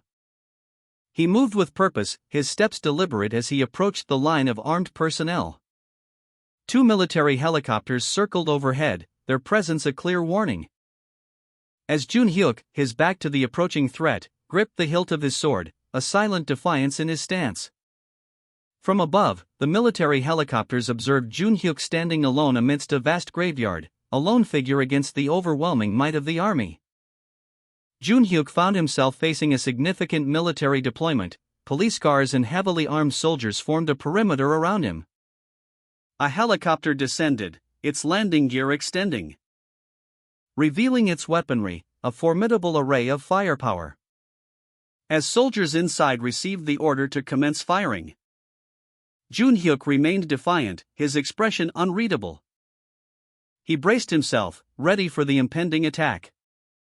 A helicopter gunship descended, its rotary cannon already spitting a deadly hail of bullets, the projectiles tearing through the air towards Junhyuk's position. He reacted instantly, his body a blur of motion as he deflected the incoming fire with his sword, the force of the impact sending a shockwave through the ground. The helicopter continued its assault, unleashing another barrage of fire. The explosions rocked the earth, creating a massive cloud of dust and debris. A helicopter gunship descended, its rockets locked onto Junhyuk. A voice boomed from a loudspeaker, demanding Junhyuk drop his weapon. "Tak Se-young. Drop your weapon." Junhyuk, defiant despite his injuries, clenched his jaw. He knew any sudden movement would be interpreted as resistance. His eyes narrowed, reflecting his grim determination. The helicopter fired, but Junhyuk had anticipated the attack. He had already moved. A massive explosion rocked the cemetery as Junhyuk's counterattack sent the helicopter crashing down. Junhyuk found himself precariously perched atop a makeshift, pyramid-shaped structure, as the ominous shadow of a helicopter gunship loomed overhead, the deafening roar of its rotors filling the air. Junhyuk reacted instantly, launching a swift counterattack that sent the helicopter spiraling out of control, the wreckage crashing to the ground in a fiery explosion. Amidst the chaos and destruction, Junhyuk stood defiant, his expression a mixture of grim determination and exhaustion. He muttered to himself, "At a hallowed place where my mom and dad are resting peacefully." Junhyuk's arm, powerful and scarred, reached out, a blur of motion, as he glared at his unseen opponent. "What the fuck do you think you're doing?" he thought, his expression hardening with barely contained fury. The intensity of his gaze hinted at the immense strain he was under, a testament to the brutal battle he had just endured. A helicopter gunship, caught in the crossfire of his earlier attack, plummeted from the sky, its fiery wreckage a stark reminder of his victory. Junhyuk, amidst a chaotic scene of police vehicles and soldiers, braced himself, his expression grim. A helicopter gunship descended, unleashing a barrage of fire. But Junhyuk reacted instantly, his movements a blur. A soldier watched in disbelief as the helicopter exploded in a fiery inferno. No fucking way. The resulting shockwave sent tremors through the ground, leaving a trail of destruction in its wake. Junhyuk stood victorious, though wounded and visibly strained from the exertion. Junhyuk, his face contorted in a grimace of exertion, braced himself against the relentless assault. The helicopter gunship's barrage of bullets tearing through the air around him. A wave of intense heat washed over him as the craft unleashed its firepower. The ground around him exploding in a fiery maelstrom. Debris rained down as the helicopter crashed in a ball of flames, leaving behind only a smoking crater and the lingering smell of burnt metal. Junhyuk stood amidst the chaos, breathing heavily, his body aching from the ordeal. His eyes, wide with a mixture of exhaustion and disbelief, darted around, taking in the scene of destruction. A single question echoed in his mind, as images of the fallen helicopter and the surrounding devastation slowly faded into a blur. He was victorious, but at a heavy cost. Junhyuk, already wounded, unleashed a powerful concussive force from his body. The shockwave emanating from his amplified shout through a megaphone.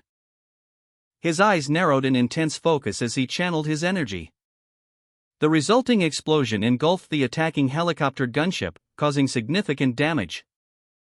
A plume of black smoke rising into the sky as the military vehicles retreated in disarray, leaving behind a trail of destruction in their wake. Junhyuk, still reeling from his previous battle, found himself facing a new threat. A helicopter gunship appeared overhead, its presence a stark contrast to the quiet cemetery setting. His eyes widening in disbelief as he registered the sudden danger. The question, "When did that get here?" echoed in his mind. A powerful concussive force emanating from his body as he focused his energy. The resulting shockwave obliterating the helicopter in a fiery explosion. The force of the blast sent Junhyuk sprawling, leaving him wounded and exhausted on the ground. But his resolve remained unbroken.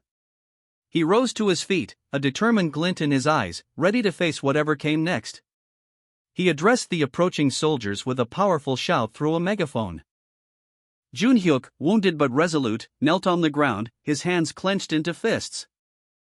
A surge of energy emanating from him as he focused his power, unleashing a devastating concussive force that sent a shockwave through the air. The resulting blast obliterating a helicopter gunship in the distance. He looked on in grim satisfaction. That's where the helicopter went down, he realized, a grim expression settling on his face. The sight of the wreckage, coupled with his own injuries, fueled his determination. Junhyuk, already wounded, braced himself against the impact of the helicopter gunship's attack. His face contorted in a grimace of exertion as he channeled his remaining strength. He unleashed a devastating concussive roar, the raw power of his voice shaking the very ground beneath him. The shockwave from his shout ripped through the air, impacting the gunship with immense force, sending it spiraling out of control and crashing into the earth in a fiery explosion. The scene shifts to show Junhyuk standing defiantly amidst the wreckage, his body battered but his spirit unbroken. He is surrounded by a large contingent of police and military personnel, their weapons trained on him. Junhyuk stood defiant amidst a chaotic scene, a burning helicopter gunship lay wrecked behind him, soldiers scattered in retreat. His face a mask of grim determination, his breathing ragged but steady. A guttural roar escaped his lips, a sound of raw power and barely contained fury, as remnants of the gunship's destruction rained down around him. He braced himself, his muscles coiled tight, preparing for the next attack. A fierce glint in his eyes as he gripped his sword, ready to face whatever came next. A helicopter gunship descended, its onboard soldiers aiming their weapons at Junhyuk. The order to fire was given. But before the shots could be released, Junhyuk unleashed a devastating concussive roar. The force of his shout sent a shockwave that obliterated the gunship and surrounding vehicles, leaving Jun-hyuk wounded but standing defiantly amidst the wreckage. More soldiers emerged, readying their weapons for another assault. A helicopter gunship, its rotors a blur, descended upon Jun-hyuk, its machine guns trained on him. But before the soldiers could open fire, Jun-hyuk unleashed a devastating concussive roar, the sheer force of his shout creating a shockwave that ripped through the air. The shockwave impacting the gunship with such force that it exploded in a fiery ball of destruction. The resulting explosion sent shrapnel flying across the road, narrowly missing Jun-hyuk as he braced himself for the impact. Several soldiers were caught in the blast, their bodies thrown violently across the asphalt.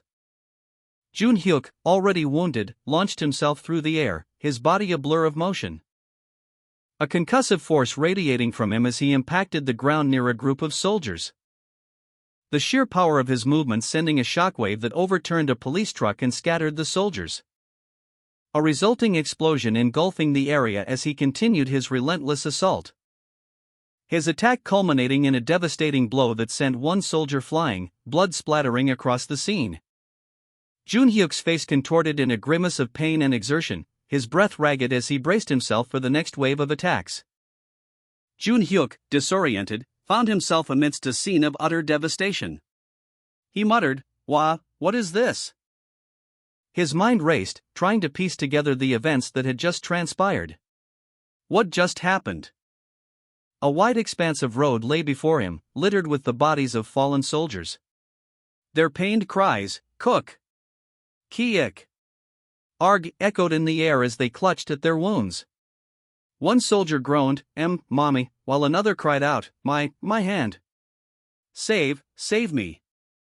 The sheer scale of destruction was overwhelming. A wave of exhaustion washed over Jun-hyuk as he surveyed the carnage. His vision blurred, and he slumped to the ground, his body racked with pain. He sat there, his sword lying beside him, a testament to the brutal battle he had just fought. The weight of his victory pressed heavily upon him, a victory bought at a steep price. Jun-hyuk, victorious but severely wounded and exhausted, stood amidst the aftermath of his devastating concussive attack, his ragged breathing a testament to the battle's toll. A scene of destruction where numerous soldiers lay incapacitated. A frantic report reached a battalion commander. "Battalion commander, sir. It's the HQ." The commander, his face etched with worry, observed the scene unfolding before him, his soldiers' desperate struggle visible in their pained expressions. A communication crackled to life. The commander responded curtly, "Yes, I'm here." The commander received a chilling order, "Capture that child alive." The order was reiterated with chilling emphasis, "Whatever it takes, capture that child alive." A masked soldier observed Jun-hyuk's fallen form, muttering, "That child will become an important asset to our country." The battalion commander received urgent orders, "Capture that child alive." Jun-hyuk, severely wounded but defiant, continued his desperate fight for survival, his blade flashing amidst the chaos. The order was reiterated with chilling emphasis, "Whatever it takes, capture him alive." A subordinate reported on the futility of their efforts. Jun-hyuk had even withstood a cannon blast. The resulting explosion underscored the sheer destructive power of Jun-hyuk's opponent and the scale of the battle.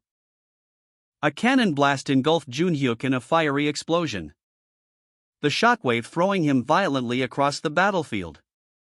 From a distance, the battalion commander watched the scene unfold, his face grim. Despite the devastation, a voice screamed out, "What are you talking about? Stop the shelling! He must not die." The commander's resolve hardened.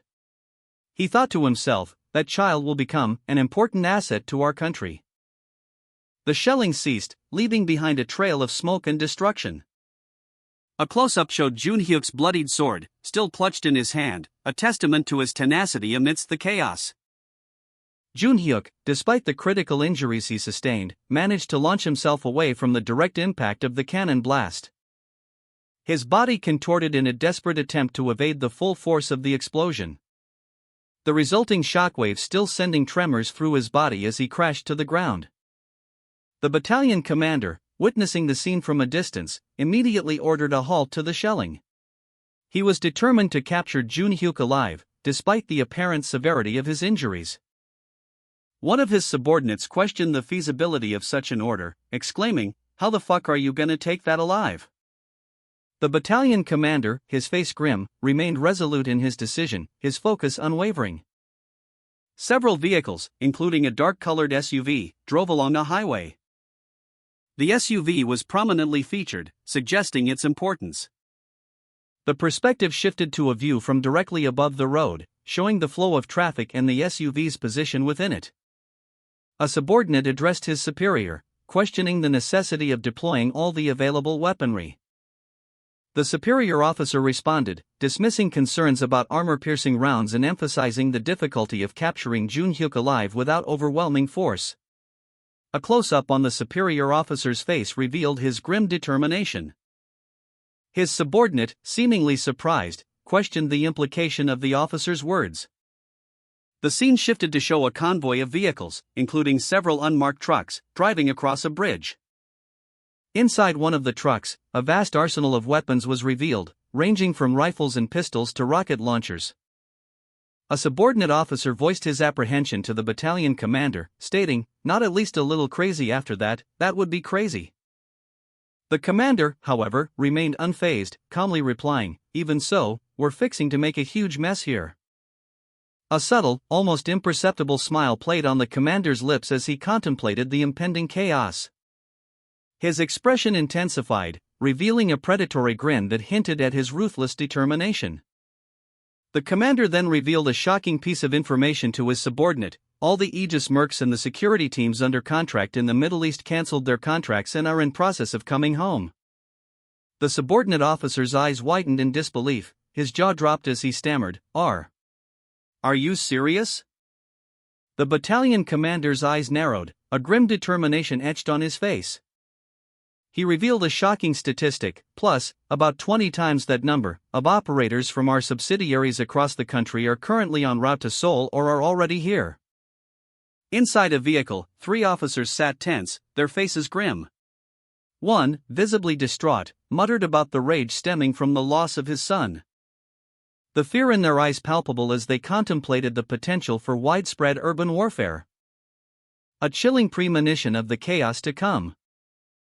In a tense military briefing, the commander addressed his assembled troops, his voice hard, "We cannot take this alive."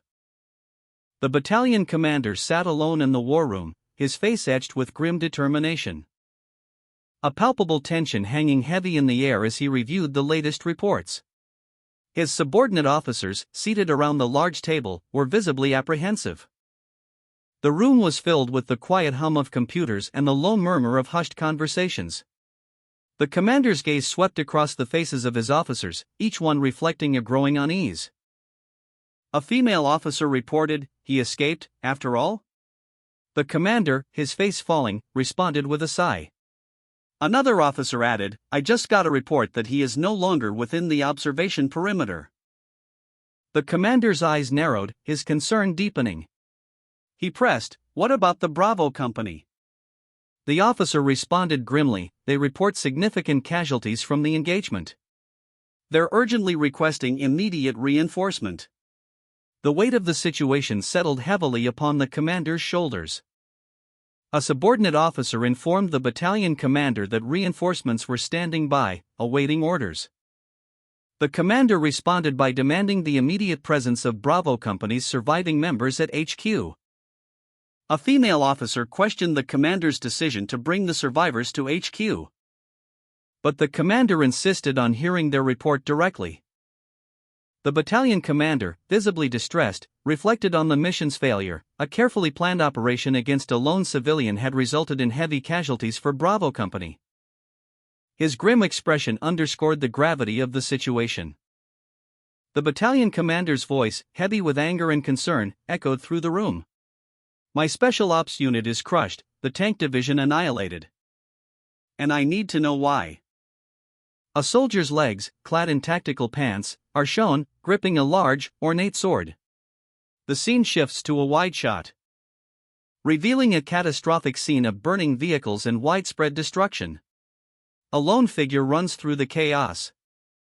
A dark plume of smoke rising in the distance. The figure is shown from behind, running away from the devastation. The figure stops, turning to face the destruction. His face is etched with shock and disbelief. The unknown soldier, his back to the viewer, stood amidst the cityscape, the rising sun casting a warm glow on the scene. His muscular physique partially visible through his torn shirt, hinting at the physical toll of recent battles. Dust motes danced in the air around him. A young boy sat on a man's shoulders, laughing, oblivious to the grim reality of the surrounding cemetery. In the background, two figures watched from a distance. The unknown soldier's face, etched with grim determination, was now visible. His eyes reflected the devastation he had witnessed. The camera panned across a vast cemetery, the tombstones standing as silent witnesses to the recent conflict, emphasizing the scale of the destruction and loss. The soldier's gaze remained fixed on the horizon. The unknown soldier's face, etched with the horrors of recent battle, was a mask of grim determination. His shoulders slumped, the weight of the losses heavy upon him. But his eyes burned with a fierce resolve. Inside a modern, well-appointed home, two men in suits stood silently, their backs to the viewer. A third man, Chang-Su, sat on a couch, his expression one of simmering rage. Chang-Su, his face contorted in a mixture of anguish and fury, ran a hand through his sweat-slicked hair. His mind raced, grappling with the implications of the recent events. Did he willingly give up his name, as he had instructed someone to do? Or was it simply a cruel twist of fate, a stroke of incredibly bad luck for his enemy?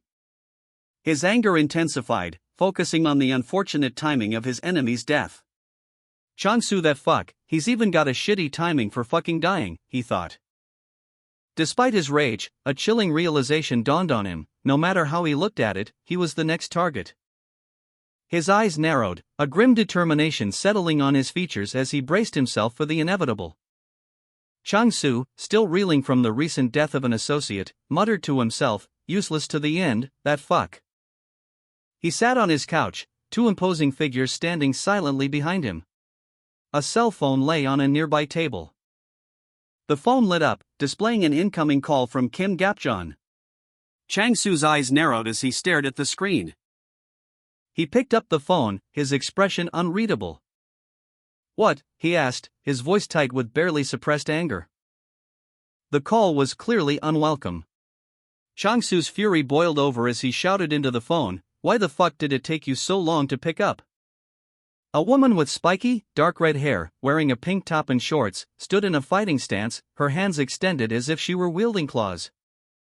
She spoke, her voice laced with a hint of defiance, "I only picked up because it's you." Kim Jun-hyuk, a man with short, gray hair, looked furious, his expression hardening as he held a pen. He demanded, "You do know what the fuck is going on right now, right?" A woman with bright green hair, speaking on her phone, looked worried. She explained, "I called because I was worried about you." Kim Jun-hyuk, seething with rage, held his phone, the caller ID displaying Chang-Su's name. He spat out the words, "Kim Chang-Su, that fucking useless shit." His voice dripping with venom, he continued, So what? Do whatever you want." Jun-hyuk's anger escalated. He yelled into the phone, "Tell the fuckers at Chang-Su's dad's company that if you want." His fury unrestrained, he roared, "Just tell the whole fucking world." Meanwhile, Kim Gapjeon, her voice laced with concern, called Jun-hyuk. "Hey, should you really be talking to me like that?" Gapjeon's worry was evident. She questioned him, "Is that really all you know how to say?" Kim Jun-hyuk, enraged, muttered, "Shit," into his phone. He then demanded to know why Kim Gapjeon had really called him. Kim Gapjeon, worried, responded by asking if there was a way to stop him from continuing his destructive actions. Kim Jun-hyuk's expression hardened as he listened to his mother's plea. Kim Gapjeon's voice, laced with desperation, cut through the tension, "You're hopeless, Kim Jun-hyuk. Did you forget that time?" A sinister smile crept across Kim Gapjeon's face as she recalled a past incident. Kim Jun-hyuk stood defiantly before his gang, a sneer playing on his lips as he addressed them. Why did all those fuckers roll over and shut the fuck up? He spat, his words echoing the simmering rage within him. A flashback of a past event briefly flashed through his mind, a moment of intense pressure and uncertainty. The memory triggered a visceral reaction, a sudden clenching in his jaw. His eyes narrowed, a chilling realization dawning on him. Now I remember, he muttered, the words laced with a newfound understanding. Kim Jun-hyuk's face contorted into a grim smile as he recalled a conversation. His companion, noticing his change in demeanor, asked, he said even while screaming that he'd take all the punishment, right? Jun-hyuk's smile widened, a chilling certainty in his eyes. That he'll be the black sheep, he finished, the weight of his words heavy with implication. Chang-soo, sent by Kim Jun-hyuk to deliver a harsh lesson, collapses to the ground, his body battered and bruised. The scene starkly highlighting the brutal effectiveness of the punishment inflicted upon him. Meanwhile, Kim Gapjeon's desperate plea echoes in Kim Jun-hyuk's mind, a stark reminder of the past incident that fuels his current actions. A full moon hung in the inky sky, casting long shadows across a verdant landscape, where Chang-soo, severely injured, sat alone in the forest. His head hung low, his body trembling slightly, the weight of his recent brutal punishment heavy upon him. Chang-soo, still recovering from his injuries, limped along a dirt path. A military unit, having received intel, reported, target spotted. Located near hiking trail of Gundan Mountain. The soldiers advanced through the dense forest. Discovering Chang-soo, seated and visibly weakened, his sword lying beside him. Meanwhile, a fleet of vehicles converged on a highway overpass. As Kim Jun-hyuk's team monitored the situation remotely. Kim Jun-hyuk, monitoring from his computer, received a report. He saw the message, "We got him." A satisfied smirk spread across his face as he spoke to someone off-panel. "I'll leave it up to your capable hands. We should let them see what Aegis security can do, right, Director Park?" The scene shifted to show Director Park, looking grim, seated in a vehicle with another man. A message appeared on screen, "All teams converge." A wide shot showed multiple teams of soldiers moving through a forest, closing in on a single figure. Two soldiers, faces grim, advanced cautiously through the undergrowth. Chang-soo, cornered in a wooded area, found himself surrounded by soldiers. He was disarmed and apprehended. The military operation, ordered by Kim Jun-hyuk, had successfully concluded. "Weapons free," a soldier announced, as Chang-soo was secured. A close-up on Chang-soo's face revealed a chilling, almost satisfied smirk. Elsewhere, a convoy of vehicles, including a large truck, traveled along a highway protected by a high stone wall and fence. Suddenly, a massive explosion rocked the landscape. The aftermath of the blast was shown from a high-angle perspective, revealing the extent of the destruction. Chang-soo found himself surrounded by the military, their weapons trained on him. A hail of bullets erupted, targeting his position. The intense barrage of gunfire continued relentlessly. A massive explosion rocked the forest, engulfing Chang-soo in a cloud of smoke and debris. One soldier questioned if that was all Chang-soo had to offer, his tone laced with disbelief. But as the dust settled, a swift, unexpected counterattack from Chang-soo caught the soldiers off guard. Chang-soo, fueled by adrenaline, unleashed a ferocious blow, connecting with a soldier's jaw, sending the soldier sprawling to the ground with a pained cry of. The impact echoed the soldier's surprise. Kim Jun-hyuk, observing from a distance, winced as he witnessed the brutal exchange, a grimace twisting his features as he touched his jaw, mirroring the pain of the fallen soldier. Director Park, monitoring the situation remotely, reacted with alarm as he saw the unexpected turn of events on his screen. What the? Where's that from?" he exclaimed, his voice laced with disbelief. Chang-soo's counterattack continued relentlessly. He moved with a blur of motion, his strikes precise and deadly. Each blow landing with bone-jarring force, leaving his opponents groaning in pain. The sounds of arg and cook filled the air as Chang-soo's assault overwhelmed them. Kim Jun-hyuk's face was etched with concern and disbelief, sweat beaded on his brow as he muttered, "What the?" His eyes widened in shock as the full impact of the situation hit him. A massive explosion rocked the landscape, sending a shockwave across the valley.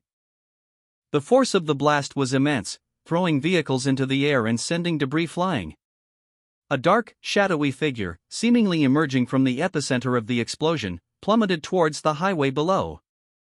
The figure impacted the road with a deafening crash, creating another massive explosion that engulfed the surrounding area.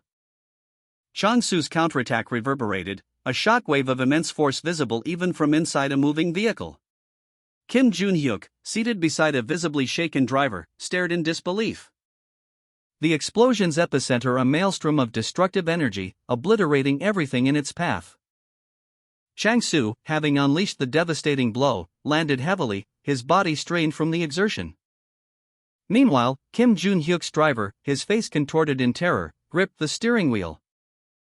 The sheer power of the blast causing him to involuntarily utter a guttural cry of fear, "Cook!" The car, caught in the blast's periphery, careened wildly, its trajectory altered by the force of the explosion, before finally crashing through a barrier. A news report blared across a large screen, detailing the horrific events of the previous afternoon, a hostage situation that ended with a brutal decapitation. Kim Jun-hyuk and Chang-soo stood amidst the bustling city crowd, the grim news report a stark contrast to the casual atmosphere around them. They remained silent, each lost in their own thoughts, the weight of recent events heavy upon them. News reports flashed across a screen, detailing the hostage situation caused by Tak Se-young, a criminal who defied both law and public order. The police vowed to capture him, emphasizing their commitment to citizen safety. With major roads closed due to the ongoing crisis, Tak Se-young remained at large, his image plastered across wanted posters. A news panel discussion commenced, featuring criminologist Park Bum-joon and youth counselor Lee Young-ok. Park Bum-joon offered insight into Tak Se-young's psychological state, noting the significant impact of losing his parents at a young age. Lee Young-ok questioned the timing of the incident, 3 years after the trauma, wondering if his psychological issues had created a distorted reality for him. Lee Bang-suk, a psychologist, offered his expert opinion on Tak Se-young's case: he's a psychopath. His mind reacted to the extreme trauma and nurtured his psychosis. However, he acknowledged that, of course, nothing justifies murder. He should have sought a legal remedy. A news panel discussion ensued, with commentators debating the adequacy of police response and the need for broader societal support for those at risk. Lee Young-ok, one of the commentators, asserted, "You can't simply blame the police response in this case." Another commentator countered, arguing that, for the sake of safety for everyone, a time like this calls for expansion of the scope of police response. Concluding the discussion, a commentator emphasized, "Otherwise, we the citizens come under danger, right?" On a news panel, a commentator argued for loosening firearm regulations for police and expanding their use of force options against criminals. Meanwhile, elsewhere, two men discussed social media posts about Tak Se-young's actions. The posts detailed Tak Se-young's declaration of war on the families of his victims, vowing to kill them all. One post highlighted his return as judge, jury, and executioner, referencing the school violence scandal 3 years prior. Another post speculated on his parents' deaths in a fire, suggesting he might set their families ablaze as well. A final post lamented society's role in creating a killer from a teenager. A video of Chang-soo's beheading was released online. The video spread rapidly across social media, generating a flurry of comments expressing shock and fear. The hashtag Chang-soo beheading trended alongside others related to the murder and Tak Se-young's actions. An online conversation unfolds, centered around a viral video depicting the beheading of a man named Chang-soo. One user shares a link to a profile, prompting speculation and disbelief. With comments ranging from shock and horror to morbid fascination and even suggestions of superpowers. A hand rapidly types on a keyboard, seemingly posting the link to a US website. The text indicates a significant reaction from the US audience. A question is posed: how's the investigation going? Inside an investigations division office, detectives discuss the case. They report having recovered Chang-soo's belongings from his residence and are currently analyzing them, starting that morning. And are also investigating the neighbors Chang-soo had contact with. A team of investigators works in a brightly lit office. One reports, we have a team canvassing the area right now. Another investigator sighs loudly, his frustration evident. He asks, anything on the net we can use? A female investigator responds, explaining that they started investigating when the hostage incident first happened, but they found that Tak Se-young had literally no contact with the outside world. The male investigator, however, is unconvinced. He argues that there has to be something. A kid his age bounces from blog to social media all the time. The female investigator shakes her head, stating definitively, there's nothing at all. Investigators reported that they had searched the archives, going back 3 years, but found nothing on Changsu, not even any account creation. Anything older than 3 years appeared to have been deleted. A man with blue hair stood silently, a large sword resting beside him. It was deemed useless to look through Changsu's online presence. The investigators then turned their attention to the report from the previous day, focusing on the memorial gardens where Changsu's parents were buried. They learned that the army boys who had gone to the memorial gardens had their fingers and testicles broken. A man with glasses, his face contorted in anger, clenched his fists. He appeared to be in a heated argument in what appeared to be a police station. He was speaking to 2 other individuals, one of whom responded, "We can't be certain." The man with glasses reacted with disbelief, shouting, "What the hell do you mean? What do you mean we can't be certain?" Another officer, his expression grim, explained, "People we have dispatched to the scene have fallen victim to a large-scale fire." The aerial view showed widespread devastation, with multiple vehicles engulfed in flames and thick smoke billowing across a large area. Fell out of contact, what are you saying? A man, his face partially obscured by glasses, questioned someone off-panel, what are you saying? Another man, his face grim, responded, LGOC, the Central Command for the Korean Army. We've asked the Ground Operations Command, but they said that upon completion of their investigation, they'd be released. A third man, seated at a desk, asked, investigation? Investigating whom? The narration continued, explaining that the military and police officers were mobilized, leading to a frustrated outburst. What the fuck does that mean? They should be investigating Tak Se-young. Why are they investigating us?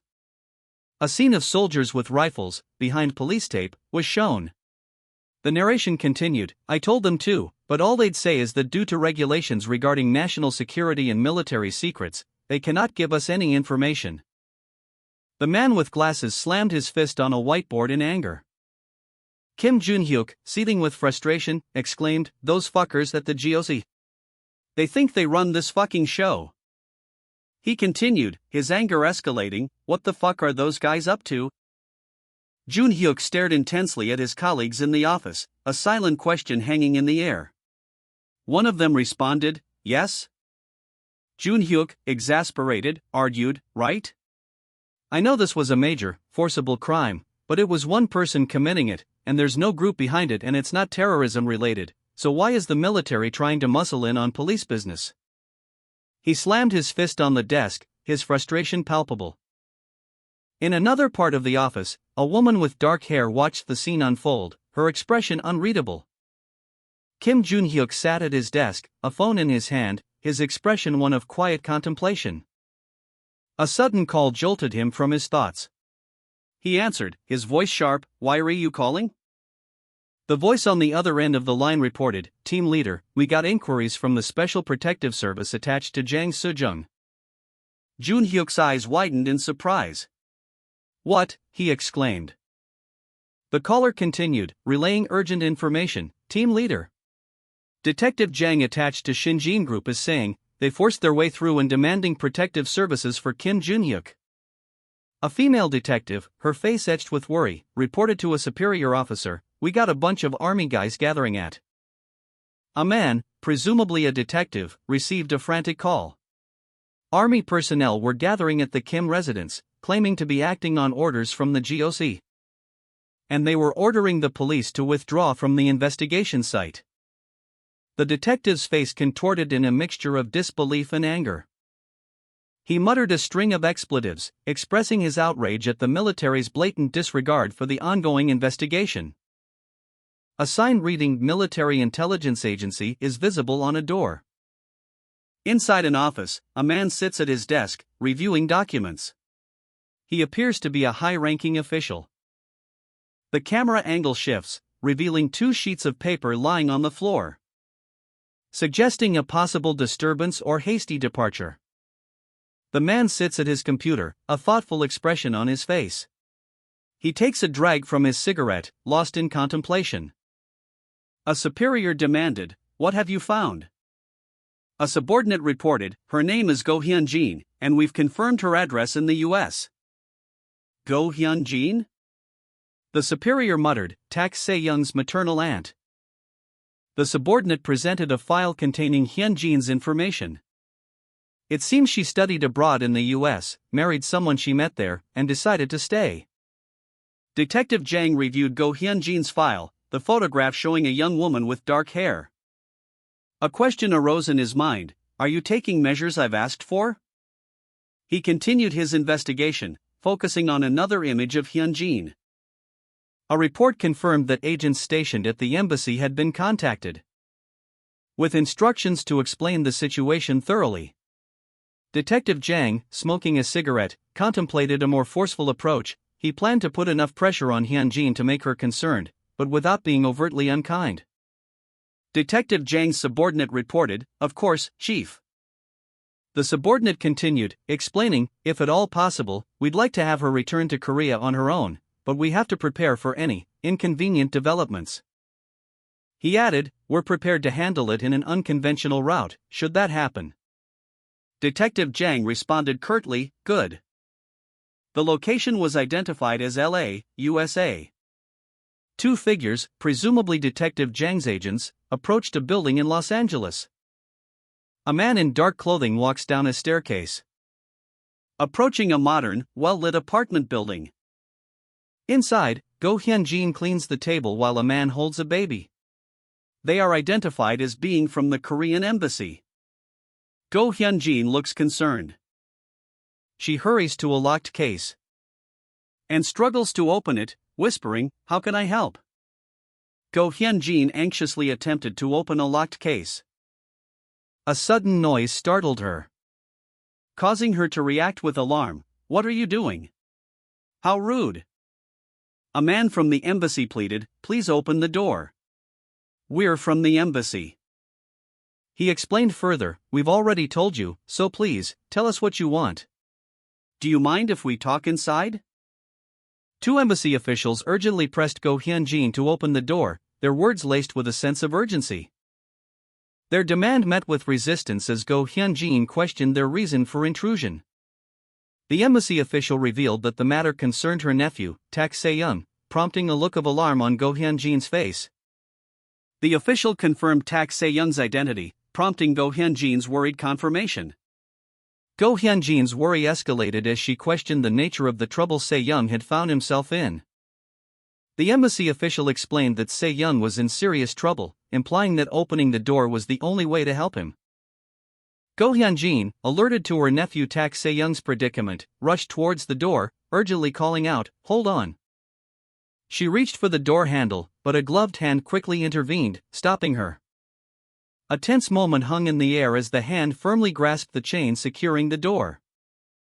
Suddenly, 2 figures in sharp suits appeared, their presence commanding attention. One of them barked a sharp command, "Freeze." The scene shifted to reveal a full SWAT team deploying outside, their weapons drawn, ready for action. Go Hyun-jin, caught completely off guard, could only watch as the situation escalated dramatically. A SWAT team, weapons drawn, formed a line before a building. Their shields displayed the acronym SWAT. Inside, Go Hyun-jin's eyes widened in shock and apprehension at the sudden commotion, a question mark forming above her head as she reacted to the unexpected development. Outside, a man in a suit, seemingly in charge, called out, "Hyun-jin, Randall?"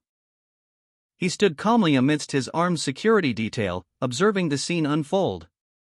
The man's expression was one of quiet confidence and control. Go Hyun-jin's face was etched with worry, her brow furrowed and eyes wide with apprehension. Beads of sweat dotted her forehead, reflecting the intensity of the situation.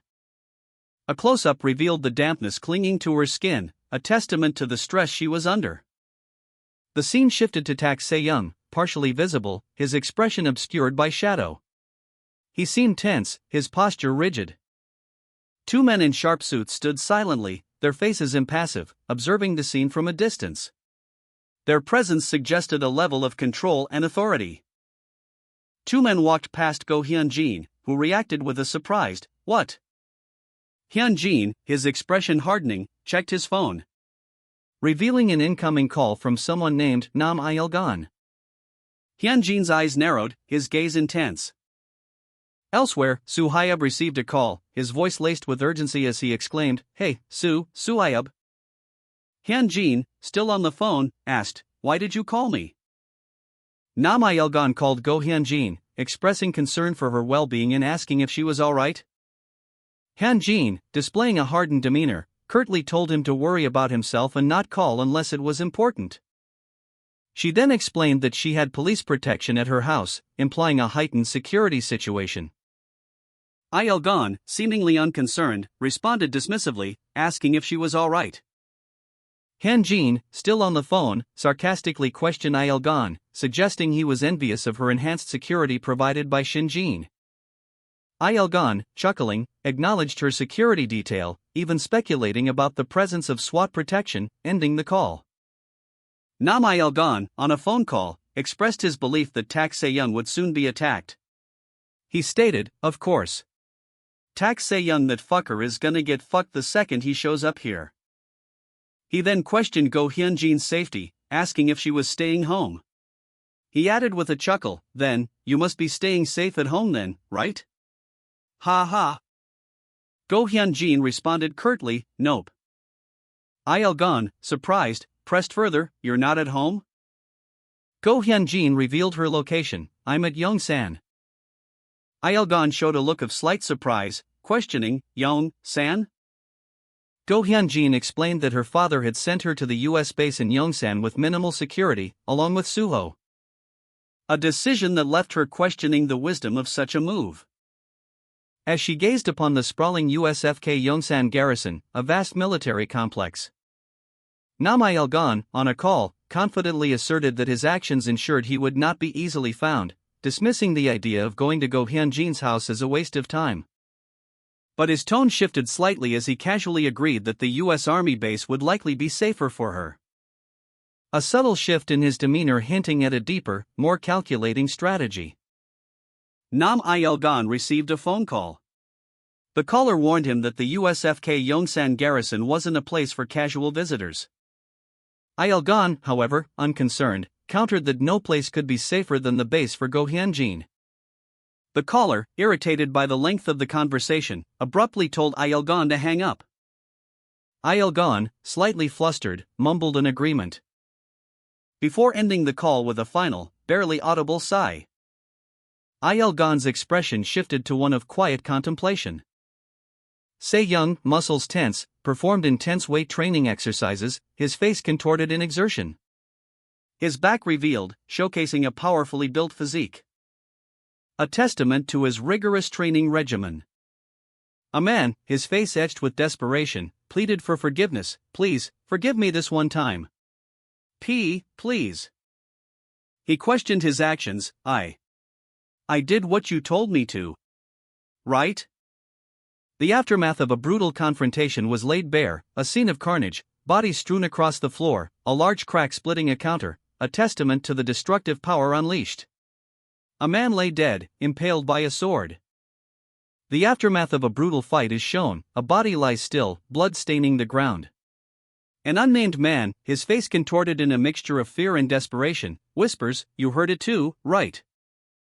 He continues, his voice trembling slightly, Soo-hyun said he's in the US Army base. Right? The unnamed man's desperation intensifies as he explains, "I mean, he can pull that off and I couldn't go against someone like that. You understand?" A damaged brick wall serves as a stark reminder of the violence that transpired. The unnamed man's voice rises in a desperate plea, "Fucker Soo-hyun who was running the show." He turns to Se-young, his eyes filled with tears, "I'm begging you, man. See? Say Young. Please. Overwhelmed with remorse, the unnamed man continues his desperate plea for mercy. Please. Let me live. I was wrong. I was completely in the wrong. The unnamed man's face was a mask of anguish, tears streaming down his cheeks as he writhed in silent agony. Se Young observed him from a distance, her expression unreadable. His desperate plea for mercy hung heavy in the air. The unnamed man's cries intensified, a guttural sound of despair. He nodded, confirming his guilt and implicating Soo-hyun in the incident. Se Young's gaze shifted, her eyes narrowing slightly as she processed the unnamed man's words. When I was begging for my life, what did you guys do? Se Young's silent contemplation was interrupted by the unnamed man's renewed outburst of grief. His question echoed in the silence. His voice cracked with emotion as he repeated his desperate query. When we were on the ground, begging abjectly, what did you guys do to us? Se Young observed the unnamed man, his face etched with remorse and despair, tears streaming down his cheeks as he looked up at her. A large lighter, seemingly out of place, was shown briefly before the scene shifted. Se Young's perspective changed, showing a powerful figure looming over a smaller, prone individual. The larger figure held a large, crystalline object. A close-up on Se Young's face revealed a steely gaze, her expression unreadable. A black speech bubble appeared, stark against the dark background, containing the words goodbye. The unnamed man was shown again, his face contorted in agony, light radiating from his body as if he were disintegrating. His suffering was palpable. A wave of disintegrating energy erupted from the unnamed man's body, leaving behind only a faint wisp of smoke as he vanished completely. The scene opens with a high-angle view of a modern, multi-story building, its exterior gleaming under the muted light of the sky. Inside, a medical monitor displays vital signs, the rhythmic beeping a stark contrast to the stillness of the room. A patient, Yang Mu-yang, lies in a hospital bed, his body heavily bandaged, a testament to the severity of his injuries. A close-up reveals the extent of his injuries. His face is obscured by bandages, but the severity is evident in the medical descriptions that appear on the page: fracturing along his spine and ribcage, collapsed lungs, and extensive internal bleeding. The text identifies him as Yang Mu-yang, also known as Teacher Yang, and further details his critical condition, broken or dislocated limbs, and life-threatening internal bleeding. An elderly man, seated in a hospital waiting area, gripped his cane, his expression etched with worry. Furthermore, a younger man in a suit stood silently nearby, his face obscured by shadow. The elder man's gaze dropped to his hands, his worry deepening. So in the end, it came to ruin. His face contorted in a grimace of frustration and defeat. And the executive headmaster has abandoned his training hall without permission. It happened. The elder man's distress was palpable, his face etched with worry and defeat. The narrator observes that given his temperament and the recent events involving his elder brother, his subdued reaction was unexpected. A question hangs heavy in the air: what about the Society of Patriots? Se Young, impassive as ever, observes the scene. The managing master has ordered all members to exercise self-control and stand down until further instruction. The elder man's distress intensifies as he grapples with the news, his hands clutching his head in despair. The scene shifts to a cell phone displaying an incoming call from someone named Shin Hee-jung. A man answers the call, his expression grim. "It's been a while since my last contact, sir," he states. The elder man, his face etched with worry, spoke into his phone. "It has been a while, indeed." He continued, his voice heavy with unspoken concern, "These troubles must have caused some disquiet in your heart." And added, "And with all of them happening simultaneously." The elder man's expression shifted, a hint of self-reproach in his eyes. He said, "It pains me to hear you put your concerns about my troubles first." His voice was laced with guilt as he explained, "Since Teacher Yang got so hurt trying to protect my unworthy son." The image of a bandaged Teacher Yang lying in a hospital bed flashed across the screen. The elder man sighed, "It can't be helped as it comes naturally when your job is protecting other people." A man, his face etched with a mixture of guilt and regret, confessed, "I used my father's long-standing relationship with Your Excellency as an excuse to burden Teacher Yang with a task to protect us." He continued, his voice heavy with remorse. All he did was to accept it reluctantly, and it has now put him in such a critical state, all for my unworthy son. The man, seemingly steeling himself, declared, don't let it bother you. Newell himself chose, and decided on his course of action, and there will be no blaming anyone for this. On the phone, an older man, his face lined with worry, spoke. If he has set his mind to protect someone, he would have set his mind to die for it. He concluded the call, a profound understanding dawning on him. That's what it means to be a bodyguard. I deeply apologize. The elder man, speaking on his phone, stated that they should leave the matter as it was, adding that, from what he saw on the news, the unnamed man had still not been apprehended. He then received a question regarding his course of action, to which he calmly responded that there was no need for worry, as the military had been mobilized and the unnamed man would be neutralized shortly. The elder man ended the call, a thoughtful expression on his face as he held his phone, and gave a curt instruction, do your best. The elder man's gaze hardened, a profound sense of reflection washing over him as he muttered to himself, 20 years already. The elder man's eyes, narrowed in grim determination, fell upon the retreating figure of the unnamed man. A familiar dread washing over him, a chilling echo of past encounters. The memory of that same overwhelming sense of foreboding he felt then, now resurfacing. His face tightened, his eyes squeezed shut as he grappled with the weight of this renewed threat. A silent battle waged within, a conflict between caution and decisive action. Finally, his resolve hardened. He would not let this man escape again. Summon Jang Yul here. A subordinate addressed the elder man, his voice laced with uncertainty. You mean the headmaster of the Society of Purity, Yang Jong-yul? The elder man's face was etched with grim determination as he listened. A silent nod confirming the gravity of the situation. The scene opens in a high-ranking official's office within the Blue House. The elder man sits behind a large desk, reviewing documents. He is addressed by a subordinate who reports on the situation. The subordinate states that Tak Se-yun's warning has proven accurate. The elder man, already concerned, orders a further investigation. The subordinate confirms the grim news. Nam Gi-jung, son of the deputy director of revenue, has been murdered. The elder man's expression hardens. He is clearly disturbed by this development. The scene opens with a glimpse of a body, lifeless on the floor. The elder man's face contorted in shock and disbelief as he receives a grim report. The report details the annihilation of 2 divisions of police officers and a detachment of soldiers sent to secure the scene. His whispered words, impossible, completely impossible, reflect the gravity of the situation. The elder man demands an update on the unnamed man's location, learning that he is heading towards Sejong Boulevard, with pursuit units already engaged. A subordinate officer relays this information, his face etched with worry. The elder man, his expression hardening, issues a final, grave instruction. Listen very carefully to what I'm about to say. The elder man, his face etched with worry, urgently issued instructions into his phone, demanding that Deputy Director Nam Jung be placed under protective custody, with strict orders to prevent any contact whatsoever. His voice was sharp, his concern palpable. Meanwhile, the elder man continued his instructions, specifying that Tak Se-yun should be allowed to move freely, but with all road and street traffic blocked to ensure complete isolation. No one was to pass. The elder man's final order was a sharp, emphatic command: no press, no reporters, under any circumstances.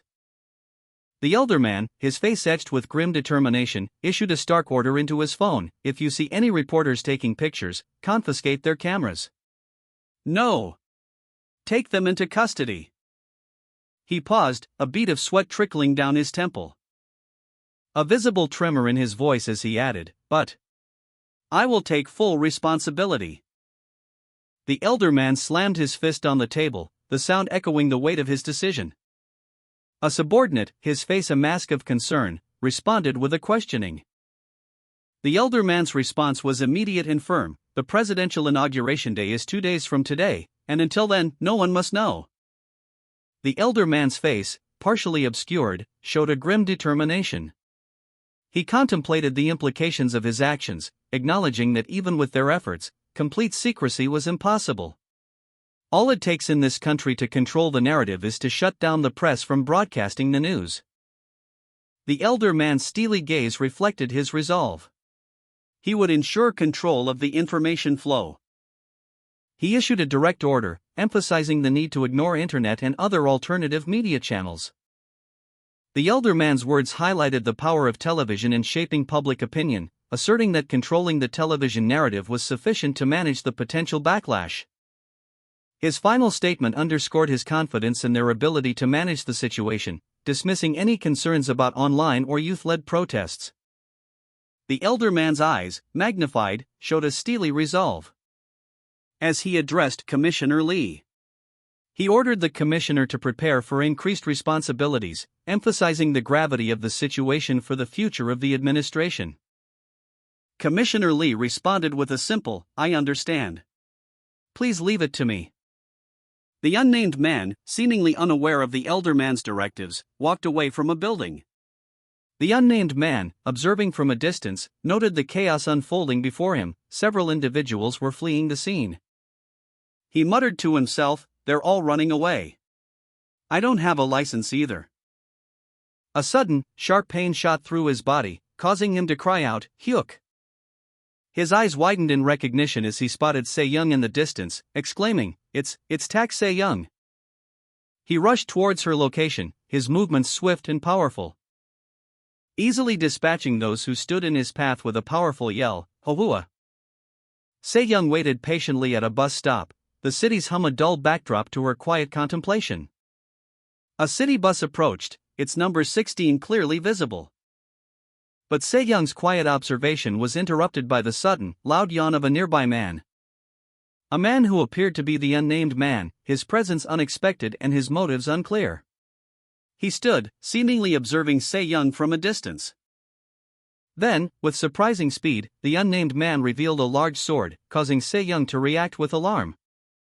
Her immediate reaction was one of shock and fear, a single word escaping her lips, "Shit." Se-young's face was contorted in a mask of terror. As the unnamed man, his back to the viewer, stood defiantly before a city bus, a large sword held casually in his hand.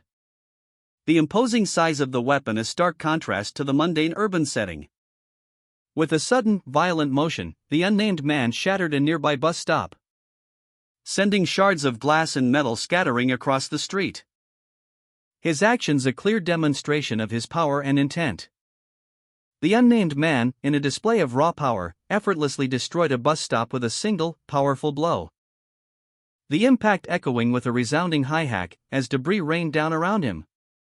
Se-young, witnessing the destruction, was overcome with terror, her eyes wide with fear. A wave of nausea washed over her as she watched the man's terrifying strength. Meanwhile, Se-young's internal monologue revealed her fear and helplessness. She whispered, "Ajushi," expressing her desperate need for help. A silent plea for protection from the overwhelming power she had just witnessed.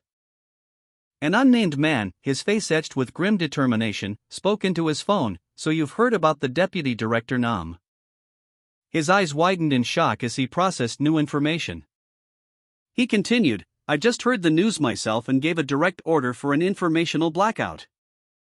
His concern deepened as he exclaimed, "How did Lee Jo-young find out?"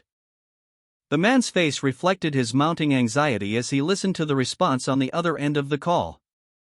Lee Jo-young, a man of sharp features and dark hair, stood in a spacious office, his expression serious. He spoke into his phone, "I sent her to Yongsan." The recipient of the call, a man with graying hair, responded with concern, "Yongsan, you mean the US base?" Lee Jo-young confirmed, his tone hardening, "Yeah. No matter how you look at it, he's no ordinary bastard." He continued, explaining his actions, "So I sent him to the hotel inside the base." His associate on the other end of the line expressed his admiration, "Ah, Lee Jo-young. Smart as always. I never even thought of that." However, a note of caution followed, but no matter how influential Shinjin Group is, it wouldn't have been a simple matter to send him in with a full security detail. Lee Jo-young, overlooking the cityscape from his office, pondered aloud, what use would a security detail be? He continued, explaining to his associate, "The whole place is an army base. I just sent a few guys in as part of his staff, like secretaries." His associate, skeptical, questioned, "And the police had no objections letting him go off?" Lee Jo-yang responded calmly, "The military was mobilized, you know?" He added with a smirk, "Deception starts at home, my friend." Jo-yang's plan was clear: even if he showed up, the army would serve as a distraction, a carefully laid trap. Lee Jo-yang, on a phone call, revealed a previously unconsidered possibility, prompting him to send additional personnel to infiltrate the U.S. military base in Yongsan. His associate questioned this decision, suggesting that sending the operative, Su-young, directly to His Excellency would be a more secure option. Jo-young countered that no location could be more secure than that, highlighting the inherent risks of the current plan. Jo-yang, visibly stressed, explained that the inauguration day was imminent, increasing the risk of exposure and potential trouble for him. Despite his concerns, the associate acknowledged the logic in Jo-yang's decision, agreeing to send Su-young without revealing the full operational details. The conversation concluded with a mutual understanding, solidifying the plan to deploy Su-young to the Yongsan base as a strategic distraction. Lee Jo-yang, seated in his office, spoke on the phone, his expression grim. He assured his associate that he would speak with the base commander to ensure a smooth operation. The associate, however, voiced his concerns, questioning whether the plan would truly be safe. He pointed out the inherent risks of operating within a U.S. military base, emphasizing the potential for unforeseen complications. Jo-yang, displaying a confident, almost cruel smile, reassured him, adding one final detail. He revealed that a helicopter was on standby, prepared to extract them should anything go wrong. Jo-yang ended the call, a determined glint in his eyes. His plan was in motion. Lee Jo-yang's associate, on the phone, questioned the plan, expressing doubt. "A helicopter?" Jo-yang, with a confident smirk, explained his plan. "Yeah. It'll get the kids and fly straight to the airport, where they'll get on the private jet waiting there and go overseas." His associate, impressed despite his apprehension, admitted, "You've thought that far ahead." Jo-yang, unwavering in his confidence, revealed his philosophy. "You know what I live by, right? I never put all my trust in any one thing. There's always a backup, and a backup to a backup." His associate, seemingly resigned, acknowledged, "Yeah. You never stopped saying that when you were young and coming up in the world." Lee Jo-yang, his expression unwavering, affirmed, "Of course I remember." A large, powerfully built man, Lee Jo-yang, boarded a public bus. His presence immediately commanded attention, causing a nearby passenger to exclaim in surprise, "Wah!" Another passenger, witnessing Jo-yang's imposing figure, muttered to himself, "What the hell?" Lee Jo-yang's face, etched with grim determination, is shown in close-up. His powerful physique is partially visible beneath his simple white shirt. A thought bubble appears above the scene. The police is blocking off other traffic? A wide shot reveals a city street, where police officers are directing traffic around a large, yellow bus. The bus, number 16, is the center of attention, surrounded by officers. Lee Jo-yang is seen boarding the bus, his imposing presence causing a stir among the other passengers. One passenger makes eye contact with Lee Jo-yang, his eyes widening in fear as he reacts to the man's intense gaze. Lee Jo-yang, his face contorted in a silent scream, sat on a public bus. His presence caused a ripple of fear among the passengers. As a police officer outside frantically tried to stop the bus, his baton raised in a futile attempt to halt the vehicle. A passenger, witnessing the chaos, shouted, "Hey, you bastards! I got that dude who took hostages and lobbed off a kid's head in here." The bus continued its journey, the passengers' fear escalating as the officers' attempts to stop the bus proved ineffective. Another passenger, horrified, identified Jo-yang as the murderer, Tak Se-young. Jo-yang, overwhelmed by his own actions, wept silently, his face a mask of despair. Another passenger questioned the inaction of the authorities, wondering why they weren't stopping the bus and arresting the criminal. Lee Jo-yang, his face grim, leaned against a doorway, his muscular physique partially obscured by a simple, light-colored shirt. A question forming in his mind: do they know where I want to go? He considered another possibility: or are they leading me to where they have everything set up in preparation? Jo-young's head drooped, his shoulders slumping under the weight of his despair. A bitter resignation settling upon him as he concluded, well, it really doesn't matter either way. Those guys committed those offenses, and rather than to accept their punishment quietly, they didn't even seem to regret it. Lee Jo-yang is shown surrounded by a group of individuals, their expressions ranging from smug to menacing. He is clearly outnumbered and outmatched. A close-up reveals Lee Jo-young's face, his eyes filled with a grim determination. The text box above him reads, "And anyone who protects them knowing what they did are just as bad as them." Two figures are seen in a dimly lit alleyway, one appears to be a police officer, the other a man in a hoodie. The officer is using a radio. The text box states, "And those who pretend that they don't know what they did are just as bad as them." Lee Jo-young's muscular physique is prominently displayed, his expression hardening further. He is clearly preparing for action. A final text box declares, "Therefore, all shall be punished." Lee Jo-young's face, grim and resolute, filled the panel. His eyes, narrowed in intensity, reflected a burning determination. A silent vow of vengeance etched upon his features. The words "that's only just" appeared, underscoring his unwavering resolve. The scene shifted to a sign reading USFK Yongsan Garrison, indicating a change in location. A stark, imposing building loomed in the background. The setting suggested a military base. Inside the base, a woman, her expression questioning, spoke aloud, "So we're inside the US Army base?" Her companion, partially obscured, remained silent, their face hidden in shadow. The ellipsis indicated a pause, heavy with unspoken tension. An unnamed woman, her expression serious, questioned the order to send Su Young to a US Army base. Her superior, unseen, simply commanded, "Make it happen." The woman, Agent Nam, acknowledged the order, but expressed reservations. Explaining that Su Young already had a security detail exceeding that of a head of state. However, she conceded that no place would be safer than the US Army base, urging her superior to trust them. Finally, the unseen superior gave the final order, "Agent Nam, do this, for me." Lee Jo-young's vehicle has passed through the Sejong intersection and the Chunggi Plaza. A high-angle view shows the city streets below, with various vehicles and buildings visible. Traffic control has been implemented at the Sungray Gate intersection and all roads leading to the Seoul terminal. The same is true for Saesoman Road, all traffic heading to Ulgro has been diverted, clearing the roadway. Two men are shown in close-up. One asks, "Where are you?" "Where are you heading, Tak Se-young?" The other man responds, "Team leader, he's gotta be heading to Wonhyo Bridge or Mappa Bridge, right?"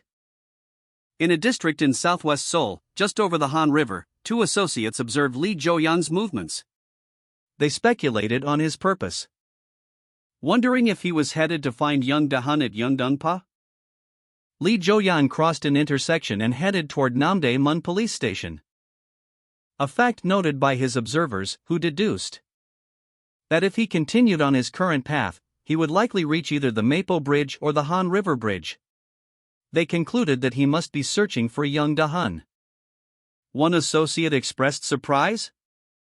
Two associates confronted their superior, expressing confusion with a questioning, "What? What do you mean?" The superior responded curtly, emphasizing the urgency of the situation, "And keep that up for 2 days. Our necks depend on it." One associate, leaning against a wall, appeared pensive, seemingly contemplating the implications of the order. Another associate, observing from a distance, reacted with a surprised, "Oh?"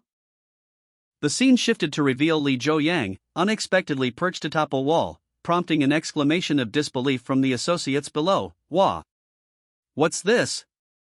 The associate with the radio, witnessing Lee Jo-young's actions, reacted with a shocked and profane expression, That crazy motherf."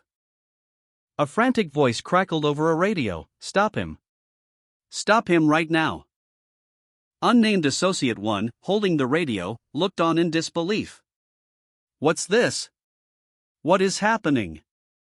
Another radio message interrupted. Tak Se-young has just entered the U.S. Army base. Unnamed Associate 2 reacted with disbelief and anger. What the fuck are you talking about? Unnamed Associate 2 continued, his voice laced with disbelief and outrage. How can they let a known criminal enter? A guard, looking shocked, spoke to his colleague. Not how it happened. What do you mean? The colleague, equally astonished, responded, that crazy bastard just demolished the wall from the sidewalk outside and walked right in. The scene showed a large cloud of dust and debris erupting from the impact, obscuring the view of the base's exterior wall. The guard's eyes widened in disbelief as he exclaimed, "What?" Lee Jo-young's foot landed heavily on the ground, the impact sending a tremor through the earth. As he surveyed the scene of his audacious breach, dust swirled around him, obscuring the extent of the damage he had inflicted. His face, partially hidden by his dark hair, remained impassive, betraying little emotion. The massive, ornate sword lay discarded near his feet, a testament to his overwhelming strength and skill. A stark contrast to the destruction he had wrought. The U.S. Army base lay partially demolished before him. Lee Jo-young's breath hitched slightly as he looked up, a flicker of something akin to satisfaction crossing his features. Lee Jo-young, his face contorted in a grimace of exertion, strained against some unseen force. A guttural yell escaping his lips as he strained against the pressure. Lee Soo-hyun. The scene shifted to an aerial view, showing Lee Soo-hyun standing defiantly in the middle of a road, his sword raised, a powerful aura radiating from him. His expression was one of grim determination as he braced himself for the impending confrontation. The image then focused on Lee Jo-young's face again, his eyes now filled with a mixture of pain and resignation.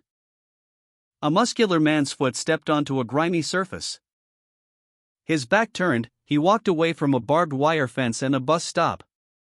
Approaching a table where an older man sat, he addressed the older man with a curt, "Hey, old man." The older man, startled, stammered, I don't know anything. I didn't see shit."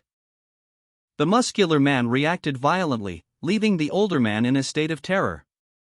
The older man, his face etched with terror, pleaded for his life, whispering, please don't kill me." His voice trembled as he uttered a single, broken apology, "I'm sorry." The muscular man, seemingly unmoved by the older man's pleas, strode away, his imposing figure silhouetted against the backdrop of a prison wall and a passing bus. A sense of unease lingered in the air. The scene shifted to a different location. Another man, seemingly a bystander, reacted with shock and alarm to something unseen. A wide shot of a building, possibly a military base, is shown. A woman with dark hair, dressed in business attire, arrives at the base in a car. She observes the surroundings and remarks, "So this is inside a U.S. Army base?" The woman gets out of the car, her expression serious. Another woman in a similar outfit is seen in the background. She pauses, a thought crossing her mind. Then curses under her breath, "Shit." An overhead shot shows the woman and another individual walking towards a building. The woman angrily thinks, "That asshole Lee Soo-hyun. He knew I was coming but he didn't even show up to greet me." The woman in business attire, her face etched with fury, glared at a man with dark hair. His expression was one of stoic concern. A red laser beam suddenly appeared, cutting across the cityscape in the background. A young man, startled, exclaimed, "Big sis?" The woman's anger intensified. What is this? What is this all of a sudden?" She continued to stare, her expression a mixture of disbelief and mounting anxiety. The man attempted to reassure her, saying, "Please don't worry. I'm sure it's nothing." The woman in business attire, still shaken from the laser beam incident, urged, "Let's just go inside first." Her face reflected her continued unease, worry etched itself onto her features. As the man with dark hair, seemingly unfazed, began to follow her instructions. He moved with a swift, silent grace, his steps barely disturbing the ground as he followed behind her. The man's calm demeanor contrasted sharply with the woman's visible distress. The man with dark hair, having followed the woman in business attire, witnessed a powerful laser beam streaking across the sky. The beam's impact causing a shockwave that sent him sprawling onto the ground, his body reacting with visible strain and pain. A grimace of agony contorting his features as he struggled to breathe. A name, Lee Soo-yoon, screamed in anguish, echoing the intensity of his suffering. From a distance, a figure wielding a sword charged towards the source of the beam, a determined expression on their face.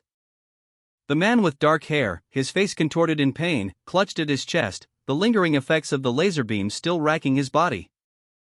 His labored breaths punctuated the silence as he struggled to regain his composure. The intensity of the attack was evident in the visible strain on his features. In the distance, a lone figure, wielding a sword, advanced resolutely towards the source of the laser beam. A heavily armored military vehicle sped towards the figure, its engine roaring. The vehicle swerved sharply, attempting to intercept the figure's advance. But the figure remained undeterred, continuing their relentless pursuit. The woman in business attire watched from a safe distance, her worry palpable. A large contingent of American soldiers stood arrayed before him, their weapons trained on the man with dark hair. He stood defiant, his back to them. A tense silence hanging in the air as the soldiers shouted a command, "Put down your sword." The soldiers' faces grim, their rifles aimed with deadly precision. The man remained unmoved. His head bowed, his expression unreadable. The weight of the situation pressed down on him. A soldier, emboldened, yelled out a name, Tak Se-young. Another soldier added, "You have entered the American Army installation without permission." A contingent of American soldiers surrounded Tak Se-young, their weapons trained on him. The lead soldier barked an order, "Drop your sword and put up your hands." Se-young stood defiant, his back to a dilapidated industrial area.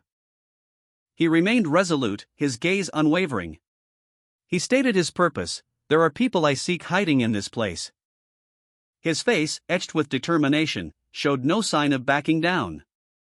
The soldier, his finger tightening on the trigger, repeated his command, more forcefully this time, "I repeat. Drop your sword and put up your hands." Meanwhile, the scene unfolded against a backdrop of urban decay, hinting at the larger conflict at play. The soldiers' superior firepower was evident, but Se-young's resolve remained unshaken. The names Lee Soo-hyun and Lee Soo-ho were mentioned, adding another layer of intrigue to the situation. Tak Se-young walked down a city street, a large group of American soldiers advancing towards him. The soldiers, weapons drawn, aggressively ordered Tak Se-young to drop his sword and raise his hands. He refused.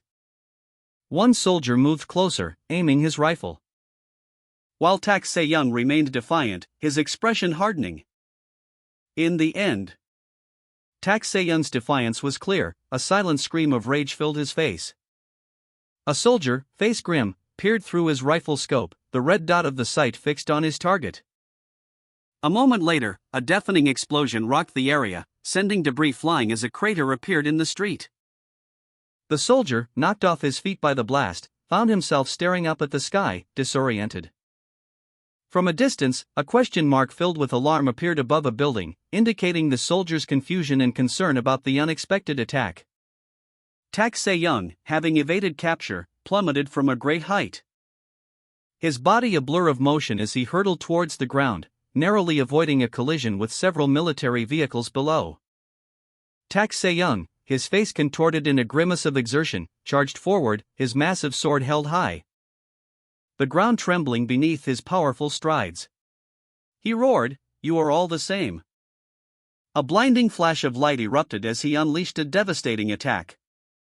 The American soldiers, caught completely off guard, were left reeling from the force of the blow. A plume of smoke rose from the street, marking the aftermath of a fierce battle. The scene showed several American soldiers lying injured near an armored vehicle, their weapons scattered around them. A powerful shockwave erupted from Tak Se-young's position, sending a plume of dust and debris into the air, leaving the American soldiers momentarily stunned and speechless. One soldier shouted, "Why the hell are you all just gaping at him?" Another soldier, his face contorted in fear and disbelief, reacted first, raising his weapon. But he and his fellow soldiers were quickly overwhelmed by the sheer force of Tak Se-young's power. The scene depicted a wide shot of the soldiers scattering in panic as Tak Se-young's power radiated outwards. The scene transitioned to a wide shot, showing the aftermath of Tak Se-young's attack, with the soldiers fleeing in disarray. A final image showed Tak Se-young standing amidst the chaos, his expression one of seething rage and barely contained power. Tak Se-young's mighty sword lay embedded in the asphalt, a testament to the ferocity of his recent battle. The surrounding area was a scene of chaos, with scattered American soldiers groaning in pain amidst the dust and debris. A group of soldiers, still armed, cautiously advanced, their expressions a mixture of fear and determination. A sudden, powerful gust of wind erupted from the epicenter of the conflict, sending a shockwave that knocked the soldiers off their feet. Tak Se-young, fueled by righteous fury, hurtled through the air, his body a blur of motion. He landed with a thunderous impact, his sword piercing through one of the soldiers, silencing him instantly. Tak Se-young, enraged, unleashed a devastating attack, his blade cleaving through the air. The force of the blow sending shockwaves that echoed through the battlefield. American soldiers were thrown back, tumbling through the air as the sheer power of the strike overwhelmed them. One soldier, eyes wide with disbelief, watched in horror as the ground beneath him shattered. The impact of Tak Se-young's attack sending a tremor through the very foundations of the city. A massive explosion erupting as the final remnants of the American forces were obliterated. The scene opens on a military base, the setting sun casting long shadows across the tarmac. A military vehicle is visible in the foreground, its weapon system primed and ready. Tak Se-young, a whirlwind of motion, launched himself towards a group of American soldiers. His movements a blur as he effortlessly evaded their gunfire. A crimson cape billowing behind him as he closed the distance. With a sudden burst of speed, Tak Se-young unleashed a devastating attack, his movements too fast for the eye to follow. The result a scene of utter carnage as the soldiers were instantly annihilated. A single, powerful strike had ended the conflict. Tak Se-young, still burning with rage, launched a devastating attack. His sword, a blur of motion, sliced through the air, leaving a brilliant white trail in its wake, annihilating the remaining American soldiers and their vehicle in a fiery explosion. The sheer force of the attack left Tak Se-young momentarily breathless, his eyes wide with a mixture of triumph and lingering fury. "Eek," he gasped, the sound barely audible above the echoes of the destruction. His vision narrowed, his focus intense. With a final, powerful sweep of his sword, Tak Se-young finished off the last pockets of resistance, sparks flying from the clash of steel against steel. The battle was over. Tak Se-young's attack continued relentlessly.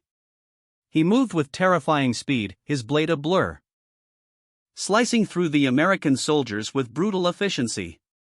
One soldier, attempting to fire his weapon, was impaled by the force of the blow. Another was bisected as Tak Se-young's blade passed through him like butter. The sheer power of his attack was overwhelming. With a final, sweeping motion, Tak Se-young cleaved through the remaining soldiers, leaving a trail of destruction in his wake. He stood panting slightly, his rage barely contained.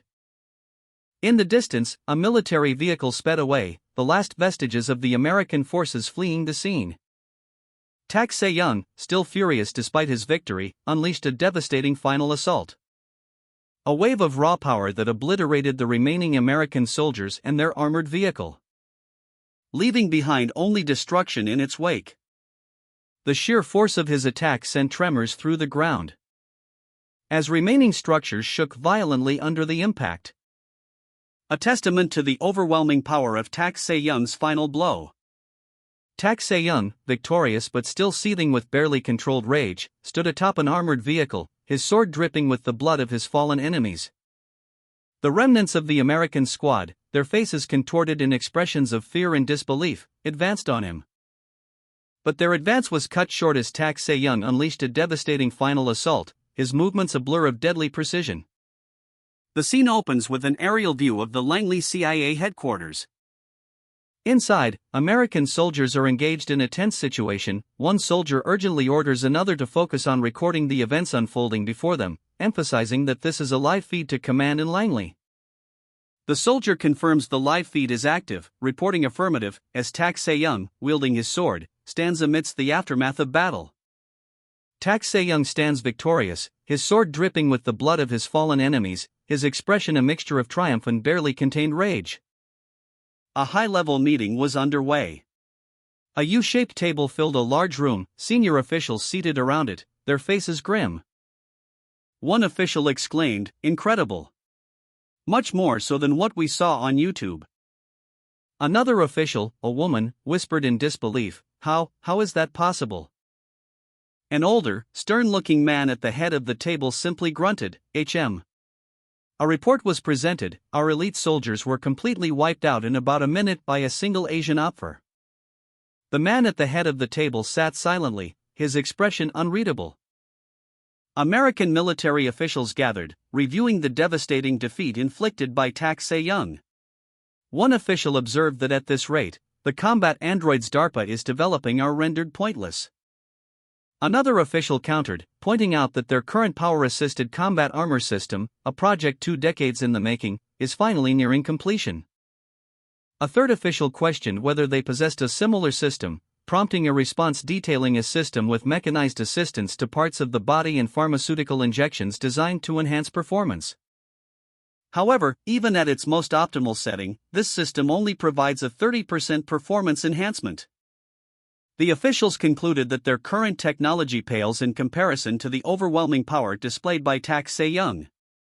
American military officials, deeply concerned by Tak Se-young's overwhelming power, sat in a tense meeting. Their faces etched with worry as they pondered their technological inferiority. One official, a scientist, announced, "I'll be leaving for Korea in 1 hour." He then contacted someone, asking, "Anyone want to come along?" Another official, seemingly a superior, responded immediately, "Yes, please tell our boys to stop attacking." The implication being that a cessation of hostilities was imminent. A high-ranking American military official stared intently, his expression one of deep concern. His gaze fixed on something unseen, a silent question hanging in the air. He muttered to himself, "Such a precious sample." Meanwhile, Tak Se-young, his back to the viewer, sat alone in a brightly lit room. His posture suggested a tense anticipation. A sense of foreboding palpable in the scene. The thought, "it'd be a shame to damage it," echoed in his mind. American military officials, their faces grim, oversaw a large contingent of soldiers mobilized in a city street. The soldiers, armed and armored, stood ready. Meanwhile, Tak Se-young, his back to the approaching soldiers, gripped his massive sword. His muscular frame was visible, bearing the marks of recent battles. He muttered to himself, "There's neither a limit nor an end." A close-up showed his clenched fist, veins bulging with exertion. His internal monologue continued, "So before they can run away to someplace farther." He launched a powerful attack, shattering a nearby military vehicle with a single blow. Debris rained down as he moved with terrifying speed. A soldier, caught in the blast radius, barely managed to raise his weapon before being struck. The impact sent him flying. Tak Se-young continued his advance, declaring, "I'll beat a path straight to them." Tak Se-young, muscles bulging, stood defiant amidst the chaos, a makeshift shield fashioned from a military vehicle's debris held before him. The air filled with the sounds of battle, a desperate command cut through the din, "Cease fire! Cease fire! Fall back! Fall back!" Se-young's eyes, narrowed and intense, were fixed on the retreating soldiers. A grim determination etched on his face as he surveyed the scene. He saw the path ahead, cleared by the chaos of his attack. A grim smile touched his lips as he thought, "They've opened up the way?" Se-young began his advance, leaving a trail of destruction in his wake. Chief Lee received a frantic report. "What are you saying? Chief Lee? He's broken into the U.S. Army base?" Lee's face contorted in disbelief and anger. The report continued, confirming the shocking news. "Yes, the suspect suddenly demolished the U.S. Army base wall and entered." The reporter explained that the police force was kept at a distance to prevent unnecessary conflict, leaving them unable to react in time. They had made contact with the base and were awaiting a response. A tense silence filled the room as they waited for news. Meanwhile, a man with dark hair and a contemplative expression stroked his chin, a thoughtful look on his face. Nam Ho-young, her expression sharp and intense, demanded to know the whereabouts of her operatives.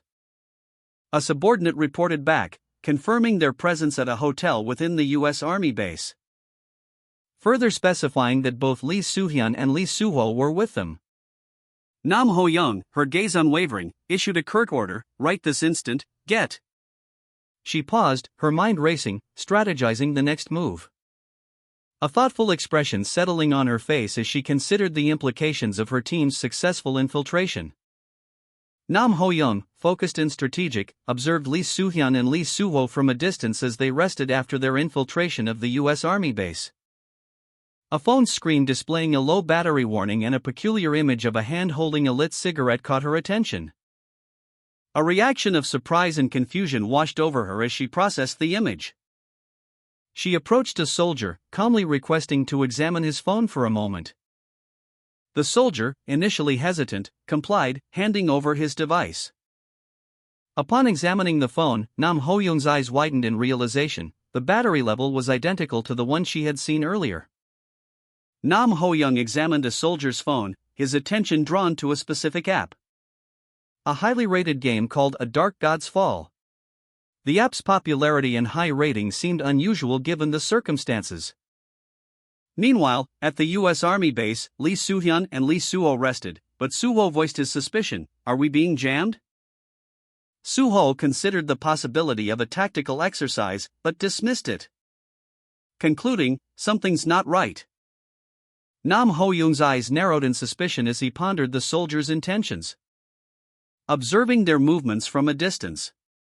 They hadn't fully withdrawn, but they weren't making any hostile advances. Ho-young noted the lack of aggressive actions, a detail that further fueled his intrigue. Despite the uncertainty, a grim determination settled on Ho-young's face, his hand instinctively reaching for the hilt of his sword. No matter what their intentions were, he would not be stopped. Any attempt to impede him would be met with deadly force. Nam Ho-young revealed that she had spoken with Eugene before arriving, explaining that Eugene had a foolproof plan to freeze the monster attacking Se-young. A plan that would lure the monster to them, making it easier to defeat. Lee Soo-ho, however, reacted with disbelief and a question, expressing his skepticism about the plan's feasibility. Nam Ho-young continued, explaining that the plan would make the monster come to them, docile as a sheep. But Lee Soo-ho remained unconvinced, stating that his father had already sent someone to deal with the situation involving that fuckhead relative. The scene shifts to show Lee Soo-ho and Nam Ho-young, with another man present, seemingly discussing the situation further. The tension remains high as they contemplate their next move. Nam Ho-young, leaning against a headboard, angrily addressed an unseen individual. "You wouldn't think I already told my dad?" She continued, explaining, "But when I told her that, the bitch started laughing, yeah?" The conversation shifted to Jun-hyun, with Ho-young stating, "And what is Jun-hyun saying?" "You know, whatever he does, he always spilled everything to that bastard." Ho-young's frustration grew as she recounted, "That little shit told me, why the fuck should I tell you, when I asked him? Pissed me off, yeah?" Her anger intensified, as she glared, "He's not pulling some shit off even before my dad could get at it, you think?" Finally, she exploded in rage, shouting, "Those little shits! Those fuckers are pissing me off!" Nam Ho-young, still seething from a recent betrayal, sat in a room with Jun-hyun and another individual. The air was thick with unspoken tension. Meanwhile, Lee Soo-ho, seemingly oblivious to the charged atmosphere, was approached by a man who asked for water. The man explained that the water in the room was undrinkable. Soo-ho's request for water prompted Jun-hyun to also ask for some. The man readily agreed, heading towards the door. He exited the room, leaving Soo-ho and the others behind. Nam Ho-young, still seething from her earlier observation of Soo-ho, watched from a distance. As the scene shifted to a hotel room, where Soo-hyun sat alone, lost in thought. A question mark floated above her head, reflecting her uncertainty. Suddenly, Nam Ho-young and another woman entered the room, their presence immediately disrupting Soo-hyun's quiet contemplation. Soo-hyun's expression shifted, a sudden and unexpected desire to remain with Soo-hyun overwhelming her. Before she was abruptly grabbed by the collar, a look of surprise and confusion etched on her face. Nam Ho-young, sensing danger, urgently addressed her companion, "I have a bad feeling about this. Please follow me." The two women hurried through a hotel corridor, their pace quickening with each step. Lee Soo-ho, seemingly relaxed, sat in a hotel room, observing them from afar. His expression shifted, a flicker of concern crossing his features as he watched them approach. A hand reached for a hotel room door handle, the metallic gleam reflecting the dim light.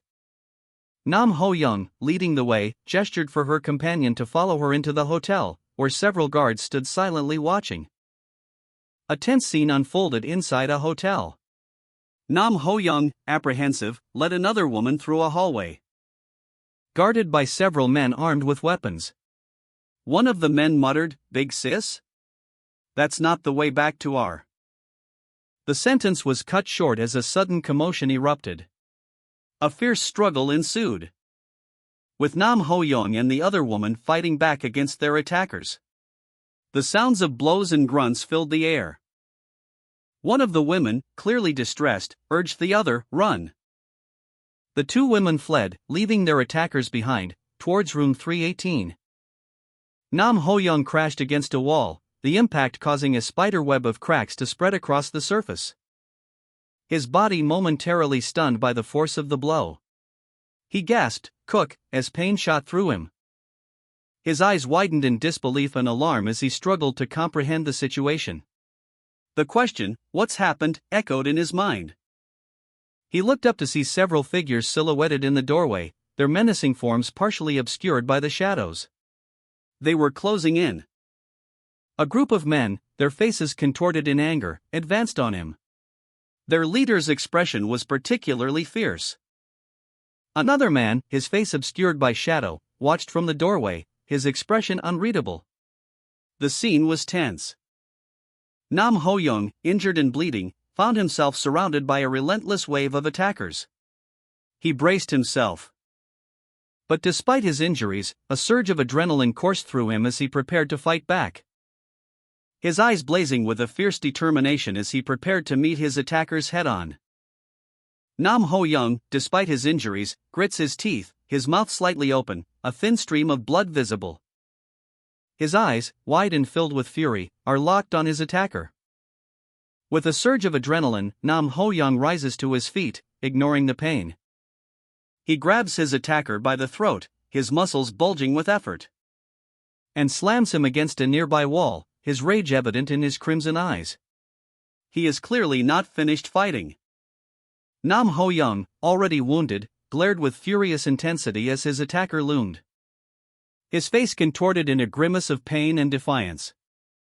The scene shifted to reveal a hotel room, where several figures in black burst through a door, their silhouettes menacing against the bright hallway light.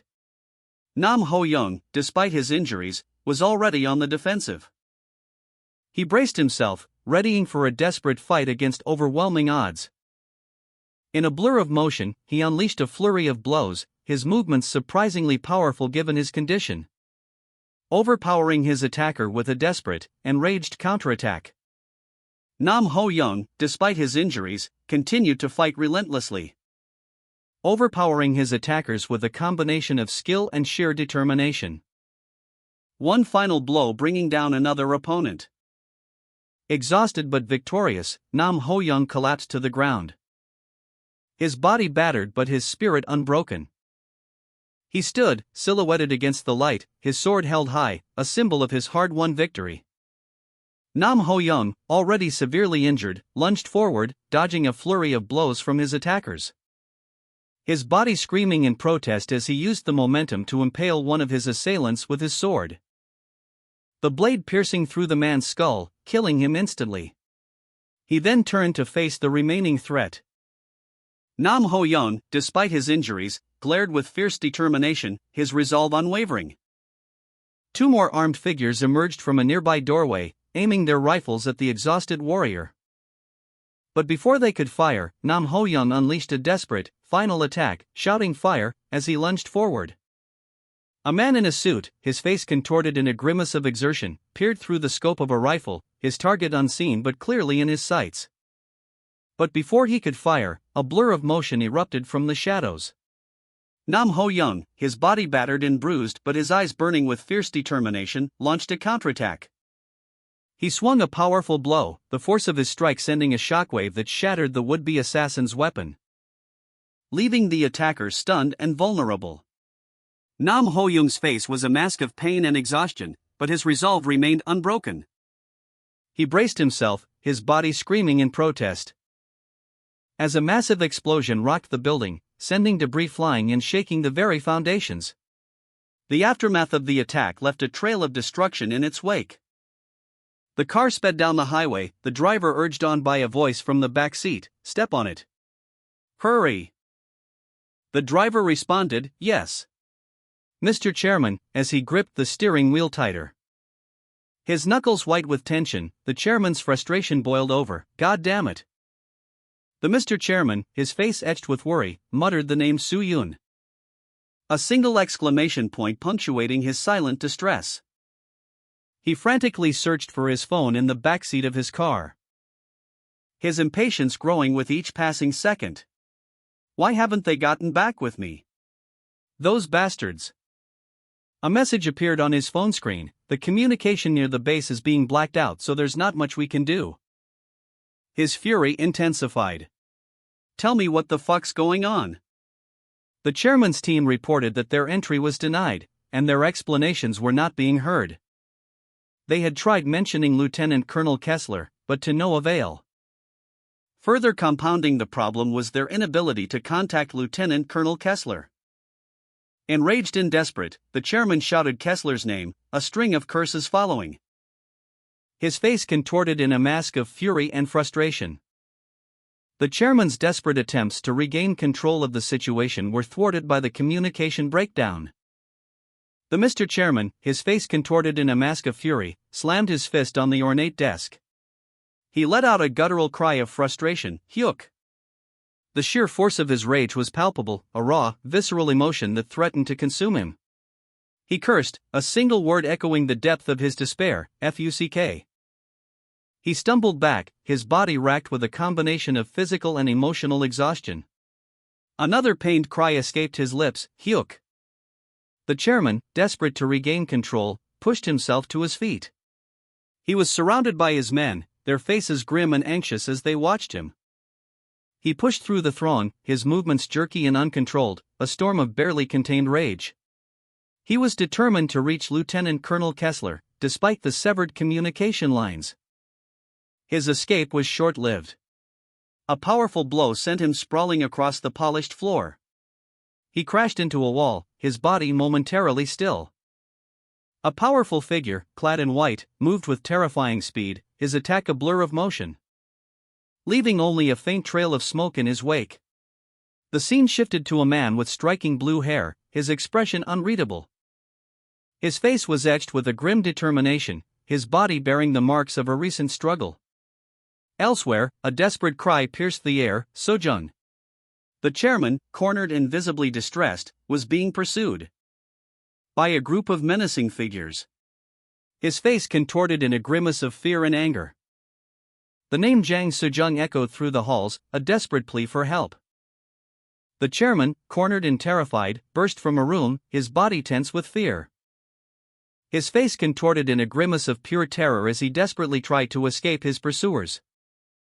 He glanced back at the hotel room he'd just left, his eyes wide with a mixture of fear and disbelief. A scene of disarray and chaos, a stark contrast to the calm he'd expected. His pursuers were closing in, and his thoughts raced. He muttered, "Young." Then, his voice cracking with rage and betrayal, he cursed, "You fucking bitch, Jang Sejong, you do this to me?"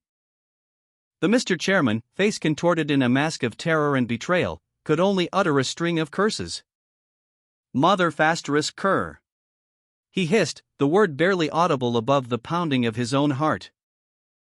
His eyes, wide with fear, darted around wildly, reflecting the chaos that had consumed him. He fled down a long hallway, a shadowy figure barely visible in the distance. His escape a desperate dash for survival. Meanwhile, another man, his expression one of shock and disbelief, stared in stunned silence. The chairman, face contorted in terror and betrayal, stumbled backward. His escape a desperate scramble as he fled the scene.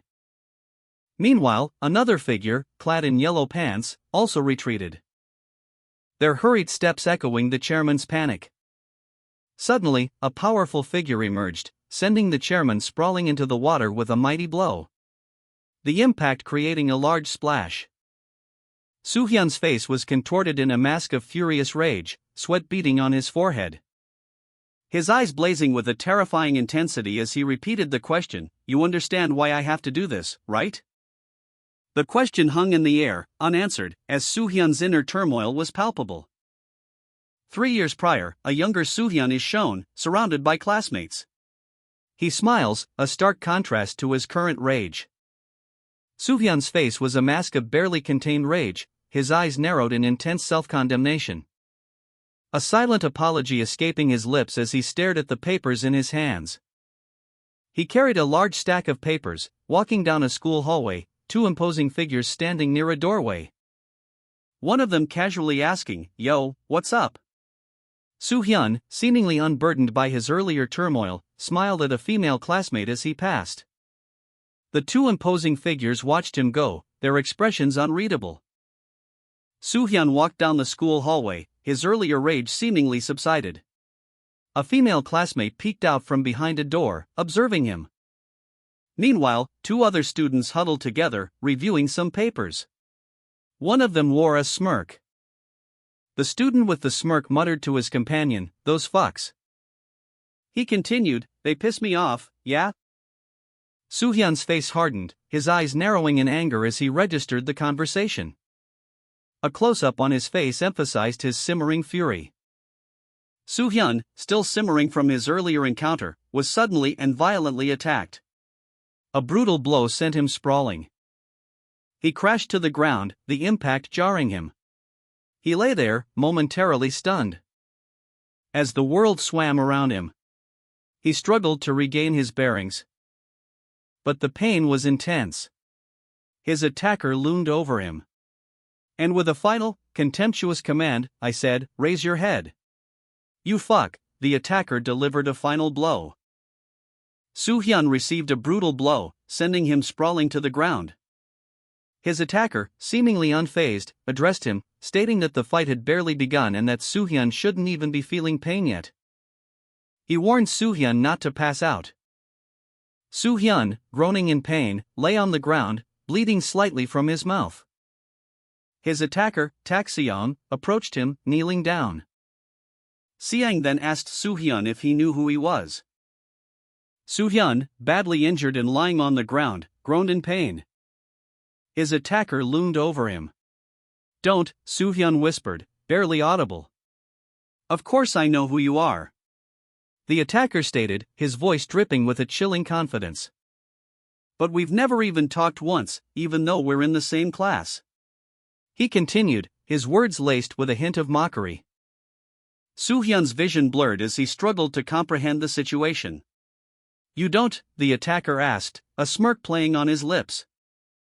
Tak-seong roughly grabbed Soo-hyun's hair, pulling his head back. "So why you gotta go and block my way? You pissed me off, you know," he snarled, his anger palpable.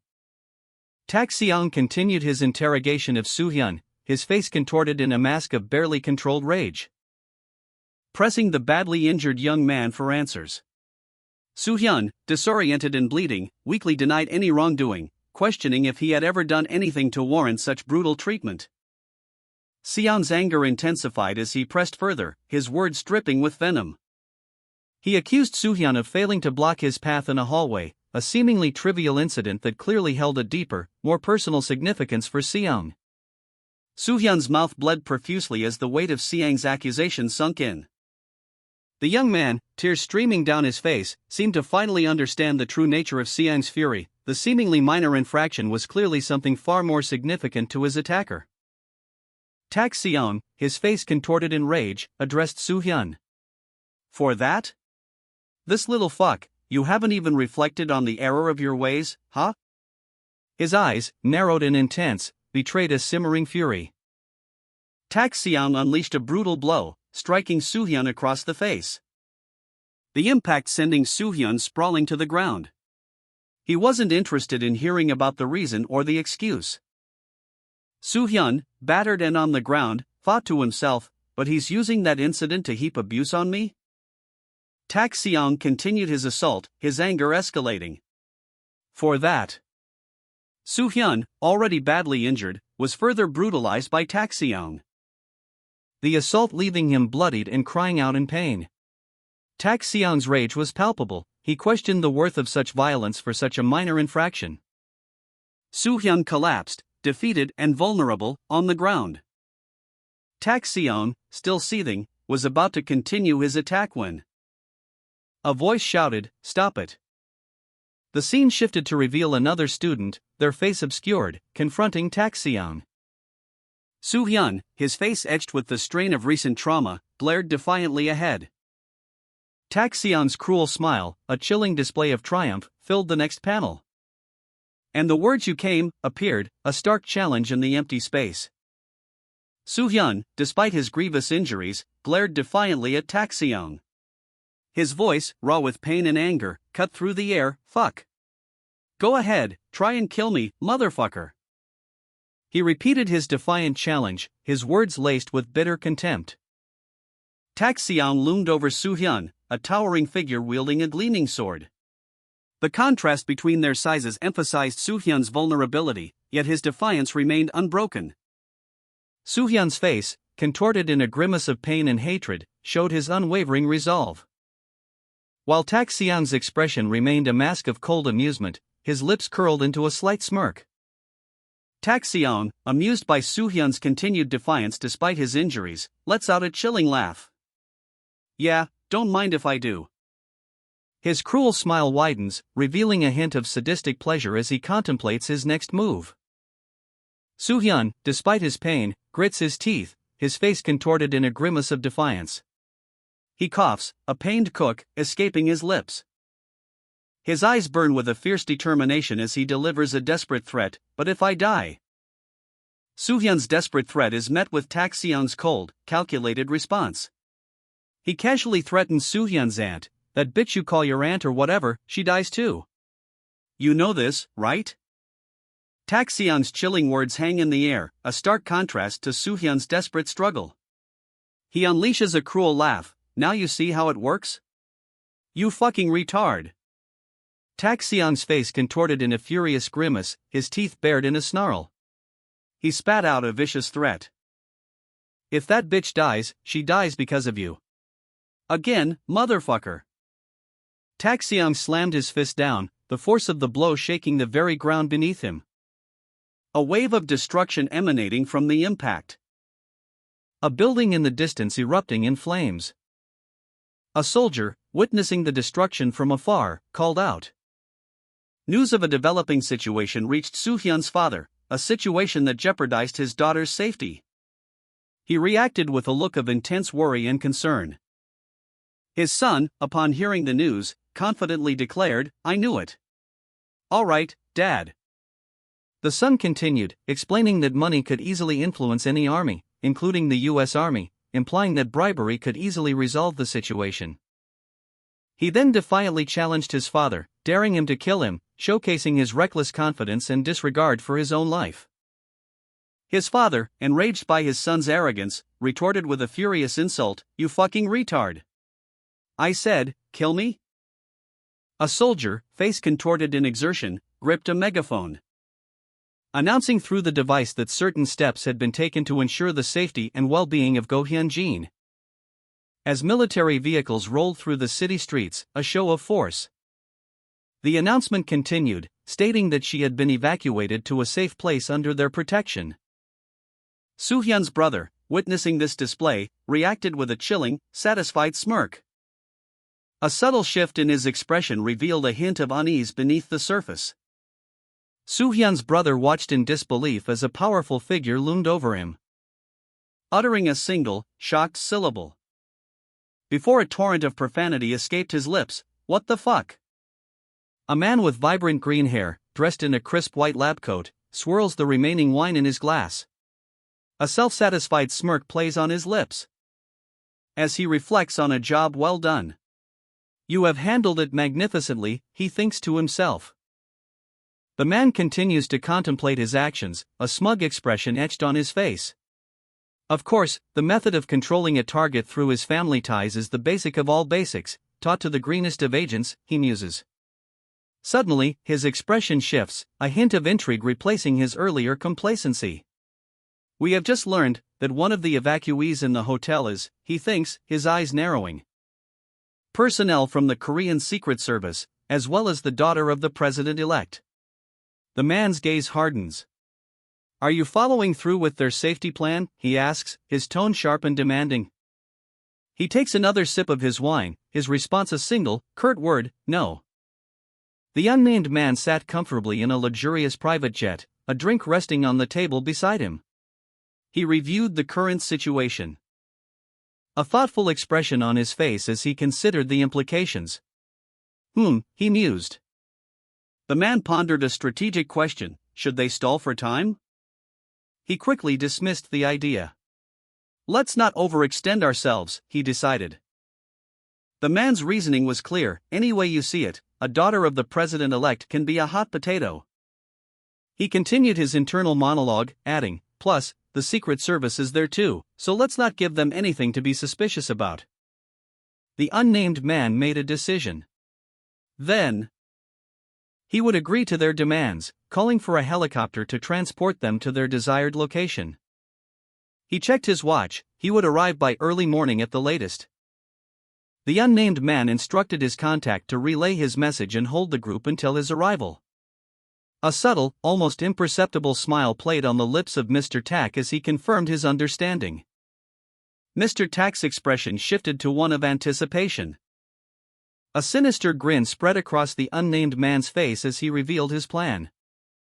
A message delivered with chilling simplicity: "Uncle Sam wants you."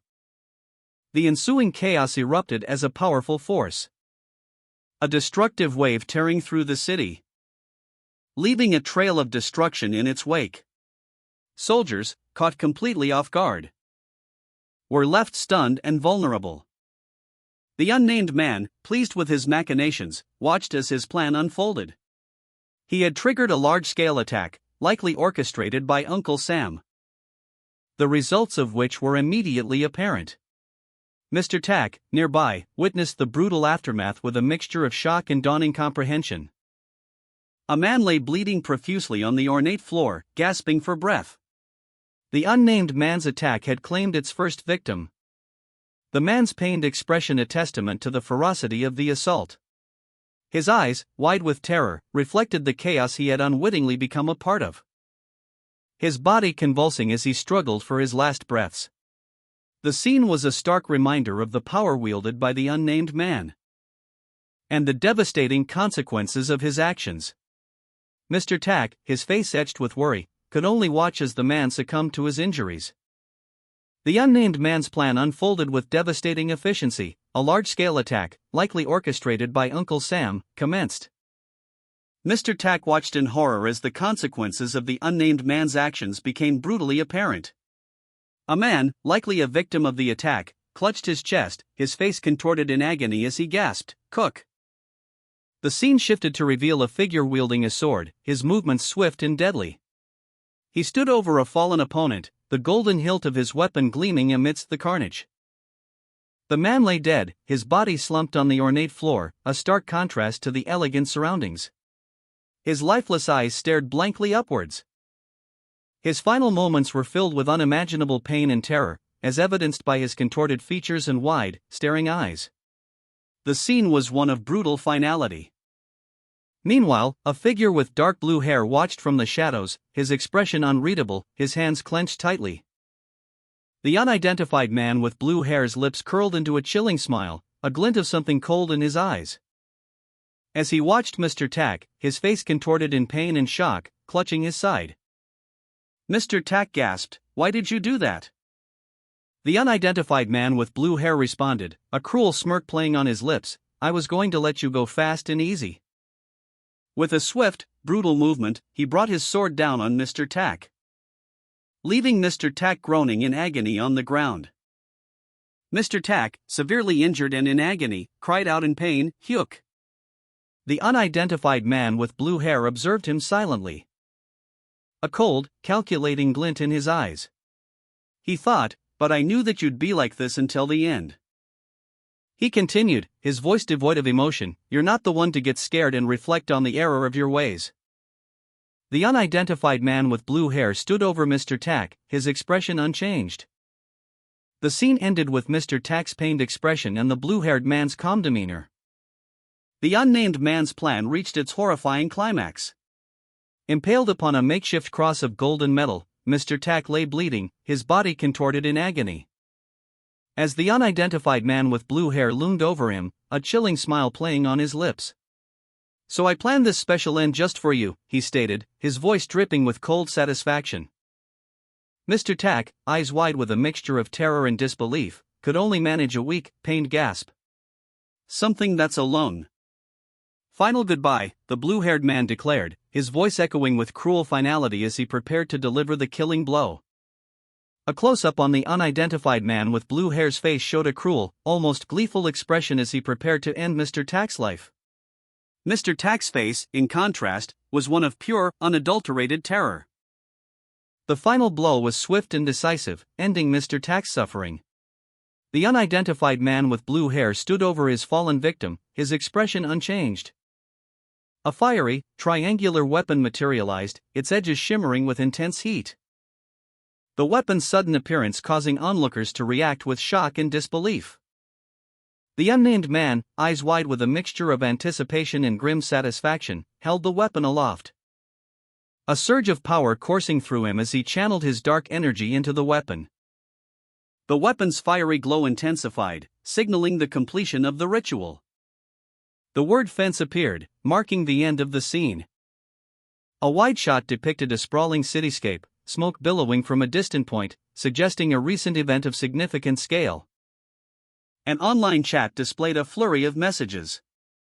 One user, Tak Se-young, was the subject of intense discussion, with multiple users expressing shock and disbelief at his actions, referencing videos of him within a U.S. military base. The comments ranged from disbelief and awe to speculation about his motives and the potential implications of his actions. Several users shared links to videos showing Tak Se-young's activities, fueling the conversation further. The conversation continued, with users expressing concern over the lack of news coverage and speculating on the reasons behind the secrecy. A wide shot depicted a chaotic scene unfolding on a busy city street. Several police cars were positioned amidst a throng of people, their movements seemingly impeded by an unseen force. A man in a suit, his face contorted in a furious grimace, bellowed an order. "I said, move it." His subordinates, visibly hesitant, responded with a worried, "We can't." The man's rage intensified. "Do you know who the hell I am? If you don't want to lose everything, move the F*** off." His voice, raw with barely contained fury, echoed the previous command, "I said, move." A close-up of his mouth emphasized the intensity of his shout, leaving no doubt about the power behind his words. A man's arm, engulfed in flames, reached out. A desperate plea escaping his lips, "Dad." The inferno intensified, consuming him in a roar of agony, "RRRRRGH." His face contorted in pain, the flames reflecting in his wide eyes. A guttural cry, "Kirk," ripped through the air as he strained against the fire's grip. The scene concluded with a fiery explosion, leaving behind only embers and a trail of destruction. A figure, engulfed in flames, was consumed by the inferno, the intense heat radiating outwards, leaving only ashes in its wake. From below, a head of dark hair peeked out, witnessing the destruction. A man barked an order from a rooftop, "Move." Below, a convoy of police cars and several other vehicles sped down a city street. The man on the rooftop continued to yell, his voice filled with rage, "I said, move it." Two men in suits stood before him, one visibly anxious. The other, enraged, spat out a threat. Do you know who the fuck I am? If you don't want to lose everything, back the fuck off. An unnamed, enraged man roared. I said, move. His face contorted in fury, eyes narrowed, and veins bulging in his temples. His voice a guttural bellow that echoed the intensity of his rage. Meanwhile, another man, newly promoted to team leader, cursed his misfortune. God damn it. I finally got promoted to team leader and then this shit happens? His face was etched with worry and resignation as he looked at the enraged man. He thought, so it was a promotion path right to my grave? Ha! His eyes darted between the enraged man and his fellow subordinates, fear evident in his gaze. One of the subordinates attempted to apologize, explaining that the order came directly from the top, leaving them powerless to intervene. The unnamed man lunged, striking the other man with surprising speed, leaving him reeling in shock as he exclaimed, "What the fucking shit?" The two men in suits watched, fear etched on their faces. The unnamed man, now enraged, stood amidst a chaotic scene involving several other men and police cars. He commanded, "Everyone, stand back." His face contorted in a mask of fury, his eyes blazing with barely contained rage. Addressing one of the men in suits, he calmly asked, "Chairman Lee, you are a man wise to how the world works, correct?" An unnamed man, his face contorted in anger, questioned his own position, asking, "What can a guy like me rely on to go against the chairman's orders?" He then turned his gaze toward Chairman Lee, demanding, "And so, what?" Continuing his aggressive line of questioning, the man pressed Chairman Lee, stating, "Chairman Lee, please listen to what I say without being offended." He emphasized the gravity of the situation, asserting that something like this should be discussed among your peers, and not with someone who, he implied, was clearly out of their depth. The unnamed man concluded, "You know this all too well." The scene shifted to show a fleet of police cars arriving on the scene, underscoring the high stakes and the lack of options. The man's words echoed the reality of their situation. They had no choice but to proceed, even at great personal risk.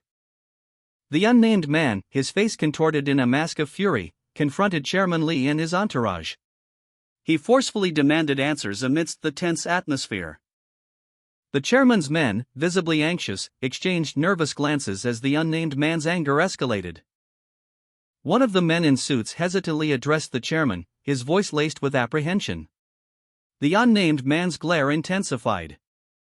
The unnamed man, ignoring the nervous pleas, explained the critical situation. Phone signals were blocked, necessitating an immediate relocation. His jaw clenched, the unnamed man's rage simmered, a silent threat hanging heavy in the air. News of Vice Chief Nam Gaijing's safe extraction reached Chairman Lee. The message, displayed on a screen, stated that Nam Gaijing had been secured and was in the process of being moved to a nearby hotel. Chairman Lee, reviewing the report, offered a curt, "Well done." He then issued further instructions. Nam Gaijing was to be treated with respect, and he would visit soon, requesting that Nam wait until then. A subordinate, having received the orders, responded with a quiet, "Yes. I understand." Chairman Lee, on the phone, instructed his staff to ensure a detail of Secret Service agents would be present when Nam Gaijing arrived at his designated location. He emphasized the importance of contacting him upon Nam Gaijing's arrival. The chairman listened intently as his instructions were confirmed. He then sat back, a thoughtful expression on his face. His brow furrowed in concentration as he contemplated the situation, a slight grimace playing on his lips.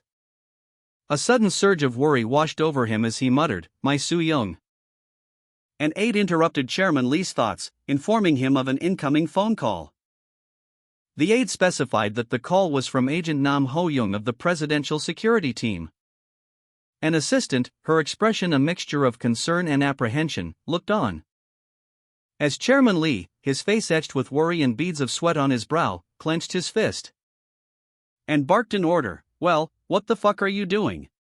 Get me the phone. Now." The assistant, visibly shaken, responded quickly, "Yes. Mr. Chairman." Chairman Lee, his voice strained with urgency, made a call, "Agent Nam." "It's me. How's my daughter?" The response brought a slight easing of his tension. "Mr. Chairman, please calm down. Soo-yeon Yang is safe." Chairman Lee, his face a mask of barely controlled fury, gripped the phone. He demanded, "Here. Say something." Meanwhile, Nam Gaijing's daughter, Sejong, reassured her father, "Daddy? I'm okay." Overwhelmed with relief, Chairman Lee stammered, I see, Sejong. You're okay? You're not hurt anywhere? Nothing happened to you?" Nam Gaijing confirmed, "Yeah, I'm okay. Uni sensed something and we barely got away in time." His voice strained with worry, Chairman Lee pleaded, "Can you put the agent back on the phone?" An unseen hand carefully placed the phone back down.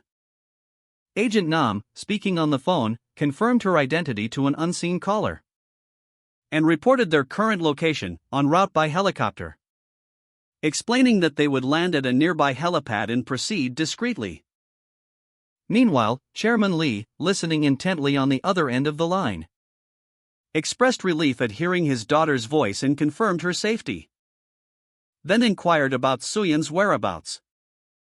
Chairman Lee received a phone call. The terse message relayed that Lee Soo-yeon and Lee Soo-ho remained inside the hotel, causing a visible grimace to cross his face as he muttered, "That's a complication." His expression hardened further as the gravity of the situation sunk in. Nam Gaijing explained that her escape with Sejong was partially due to Taxiang being preoccupied with Lee Soo-yeon and Lee Soo-ho. A helicopter was shown flying away in the background, implying their successful escape. Chairman Lee's concern for Soo-yeon was evident in his worried expression. Nam Gaijing, addressing Chairman Lee, offered a contrite apology, revealing that Soo-yeon and Soo-ho had been used as bait. A confession that left the chairman visibly shaken. Chairman Lee, despite his inner turmoil, outwardly remained composed, assuring Nam Gaijing that she had done well and should not dwell on her actions, but sternly warned her to keep the truth of Soo-yeon and Soo-ho's predicament a secret. He emphasized the potential political fallout if the incident were to become public knowledge, explaining that it could provide the opposition with ammunition to question the morality of the new administration. Chairman Lee's face was a mask of barely controlled fury. His knuckles were white as he clenched his fists. He had just received a confession that threatened to unravel everything. The words personal ethics and bigger picture hung heavy in the air, a warning thinly veiled as advice. Nam Gaijing, on the other end of a phone call, felt a mixture of relief and crushing guilt. His confession was out in the open. A weight lifted, yet the burden of his actions remained. He expressed his gratitude for being heard. The chairman, left alone in his office, stared at his phone. The screen glowed faintly, a silent witness to the unfolding crisis. The weight of his decision pressing down on him.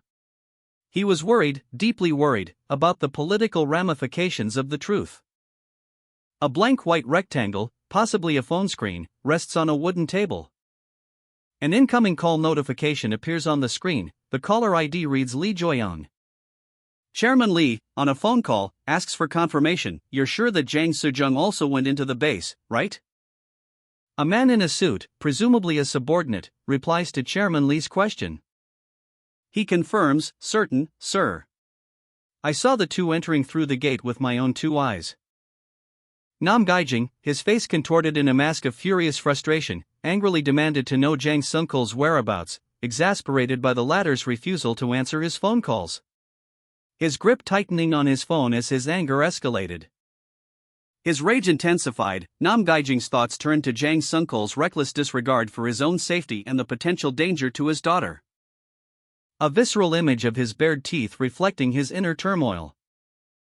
A wide shot revealed the imposing USFK Yongsan garrison, a scene of controlled chaos with police vehicles and military personnel present. A heavily armed soldier stood guard, his weapon held at the ready amidst a backdrop of military vehicles and fellow soldiers. Nam Gaijing slammed his fist against a wall, his rage evident. "The motherfuckers! They're just doing whatever they want," he roared. He watched, grim-faced, as two men were roughly apprehended by police officers near a patrol car. His thoughts turned dark. "Think this is their own country?" he muttered. Nam Gaijing's face was etched with worry and exhaustion. Internally, he pleaded, if just today only, let this day go by quietly. He gritted his teeth, a desperate hope flickering in his eyes. Just one more day. Multiple police cars sped down a city street, sirens blaring. A tense scene unfolding before Nam Gaijing's eyes. He watched, his expression a mixture of concern and apprehension. A team leader, his face etched with worry, approached another officer. Why are you here again? I thought you went back to the station for roster exchange? The officer responded, his demeanor suggesting distress. What happened to you, that you're like this? The team leader looked on, clearly disturbed by the situation. The narration then explained that the officers had been dispatched to Noryangjin, adding another layer of mystery to the unfolding events. A police officer, his face etched with worry, received a grim report, just discovered 2 decapitated bodies. His expression shifted to one of disbelief as he muttered. The officer continued, I think Tak Se-young has escaped the perimeter. His eyes widened in shock. What? In a separate location, a briefing was underway. A report detailed the discovery of the bodies. Last night, at a shopping mall that is currently under construction, they discovered a man and a woman murdered in the 4th-floor basement garage. They were both decapitated. The station dispatched the officers. Nam Gaijing sat at his desk, a grim expression etched onto his face. A subordinate officer stood before him, holding a file. The report detailing the gruesome discovery of the decapitated bodies in Tak Se-young's daring escape from the U.S. military base. The officer explained that despite the gravity of the situation, the news and internet remained unusually quiet. The officer's words hung heavy in the air. He seemed concerned, but also somewhat relieved. Nam Gaijing, however, felt a growing unease. He covered his mouth, his eyes wide with a mixture of shock and disbelief. The enormity of the situation hit him. Tak Se-young had murdered Nam Haiwan and invaded a U.S. military base, a brazen act of defiance with seemingly no repercussions. The lack of media coverage only amplified his concern. In a country where such a significant event should be dominating headlines, the silence was deafening. A report landed on Nam Gaijing's desk, detailing a grim discovery. 2 officers, Kim Young-jun and Chai Myeonji, were found murdered. The victims were in uniform, and their IDs made identification easy. The report stated that the officers were on duty the previous night, but the reason for their presence at the Dongjak station remained a mystery. Nam Gaijing's concern deepened. The lack of media attention surrounding Tak Se-young's actions was increasingly unsettling. Nam Gaijing sat at his desk, reviewing a report. A subordinate stood before him, clearly distressed. The subordinate explained that the murdered officers, Kim Young-jun and Chai Myeonji, were found off their usual patrol route, with no record of them being dispatched there. Further compounding the mystery, the officers hadn't used their police car. This led to an initial assumption of dereliction of duty, adding to the existing unease. Nam Gaijing's worry deepened as he considered the implications. His expression reflected his growing unease. The subordinate continued, revealing that the discovery of the bodies had been reported via an anonymous call. This revelation only served to heighten the sense of mystery and unease surrounding the case. Nam Gaijing, already disturbed by the recent murders, stormed into the Gangbuk police station's office. His anger palpable as he confronted his colleagues. He shouted, "Motherfucker!" A subordinate officer, visibly shaken, reported that the time of death for the 2 murdered officers was between 11 p.m. and 2 to 3 a.m. Gaijing, seething with rage, cursed the perpetrators, fearing that Tak Se-young, a known criminal, had escaped and was responsible. His face contorted in a grimace of fury. Gaijing realized the gravity of the situation. A dangerous serial killer was on the loose. A thought bubble appeared, containing a sarcastic statement. They call themselves the strongest in the world, and yet they can't even handle someone who literally crawled into their midst? Nam Gaijing burst into the office, his movements sharp and urgent. His eyes scanning the room frantically as he searched for someone. He called out, "Team leader." The team leader, visibly shaken and sweating, turned to face him, his expression one of grave concern. A subordinate officer approached, reporting, a man turned himself in, claiming to have information about the murders of those two last night. The team leader's eyes widened in shock. Nam Gaijing's face was contorted in a mask of disbelief and fury. His eyes, wide and bloodshot, reflected the turmoil within him as he muttered, "Now, what the fuck?" A squad of soldiers in camouflage uniforms burst through a glass door, their expressions grim and determined. The lead soldier's eyes, visible behind his sunglasses, narrowed in focus, revealing a scene of carnage, a hallway strewn with the bodies of men in suits, blood staining the floor, the air thick with the stench of violence. Nam Gaijing, witnessing the gruesome sight, could only utter, "What the?" The soldier's back, his helmet obscuring his face, turned towards the carnage, his presence adding to the grim atmosphere. The aftermath of a brutal massacre unfolded before Nam Gaijing's horrified eyes. Several bodies lay sprawled across the opulent floor, their blood staining the expensive carpet. A chilling tableau of violence. Soldiers in camouflage uniforms, their faces grim, marched through the carnage, their boots crunching on broken glass and scattered debris. One soldier's face, contorted in a grimace of exertion and horror, was a stark testament to the intensity of the conflict. His eyes, wide with shock, reflected the chaos around him. Another soldier, his face obscured by a mask, stood amidst a swirling cloud of dark, ominous smoke, seemingly emerging from the body of a monstrous creature. The scene was surreal, a grotesque blend of military precision and unimaginable horror. One soldier muttered, "Crazy." Another, his voice laced with disbelief and disgust, added, "That fucker's gotta be a mental patient." A lone soldier, crouched low, his face grim beneath his helmet, surveyed the scene. He was surrounded by the aftermath of a brutal attack. The ground stained crimson with blood, twisted metal, and shattered bodies scattered around him. A monstrous, dark figure, partially obscured by the carnage, writhed in the distance. Its form shifting and changing, its movements erratic and violent. The creature seemed to be composed of dark, gnarled wood, its limbs contorting into unnatural shapes. Another soldier lay sprawled on the ornate floor, his body lifeless, a single word escaping his lips, "Hyuk." The scene was one of utter chaos and destruction. Two more soldiers, their faces contorted in terror, watched helplessly as the monstrous figure continued its rampage, its movements growing more frenzied. The creature's anguished roar echoing through the hall as it thrashed violently, its body seemingly tearing itself apart from the inside. The scene ended with the creature's final, desperate scream. Nam Gaijing, still reeling from the massacre, witnessed a soldier convulsing violently. "I mean, he's not dead yet," he exclaimed, horrified. Another soldier, observing the scene, questioned, "Is that cadaveric spasm? Like convulsion after death?" A third soldier, equally disturbed, wondered aloud, "How would I know? What should we do? Call the medic?" But a fourth soldier, seemingly hardened by the events, countered, "And what? Do you think the medics are gonna make him all better?" The first soldier, still uncertain, pressed, Then what should we do?" The hardened soldier delivered a grim verdict, let him be." A wide shot reveals a large formation of soldiers marching in a regimented manner across a city street.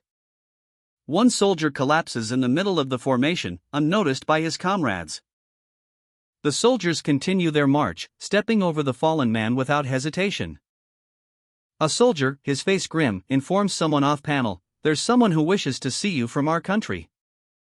Nam Gaijing stood amidst a formation of soldiers, his expression grim as he surveyed the military vehicles arrayed before him. His gaze unwavering, conveying a sense of quiet intensity. He braced himself, anticipating the coming confrontation. A sudden, powerful force impacting his body, sending him sprawling to the ground. A nearby soldier reacted with shock and disbelief, as a powerful energy wave erupted from the point of impact, radiating outwards. A soldier, eyes wide with shock and disbelief, stared at the aftermath of a powerful energy wave, the force of which had thrown him violently to the ground. He gasped, his face contorted in pain and confusion. Another soldier, nearby, muttered, "He's the one responsible for stopping what would have been a tragic kidnapping of your aunt, Go Hyun-ji." The second soldier looked up, his gaze following a dark figure hurtling through the air. A figure that seemed to be the source of the energy wave.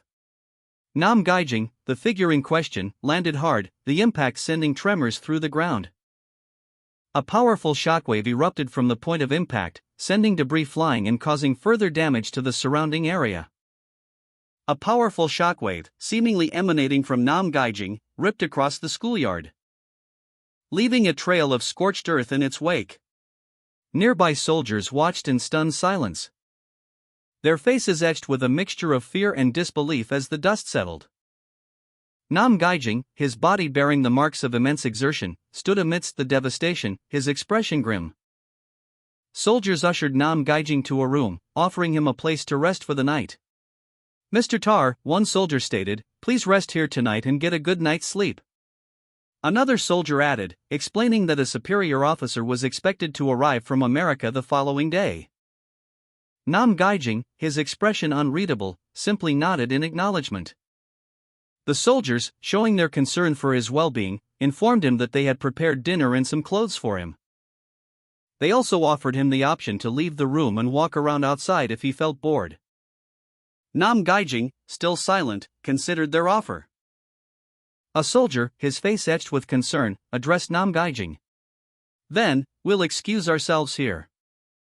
The soldiers, showing consideration for Nam Gaijing's weakened state, left him alone in a room.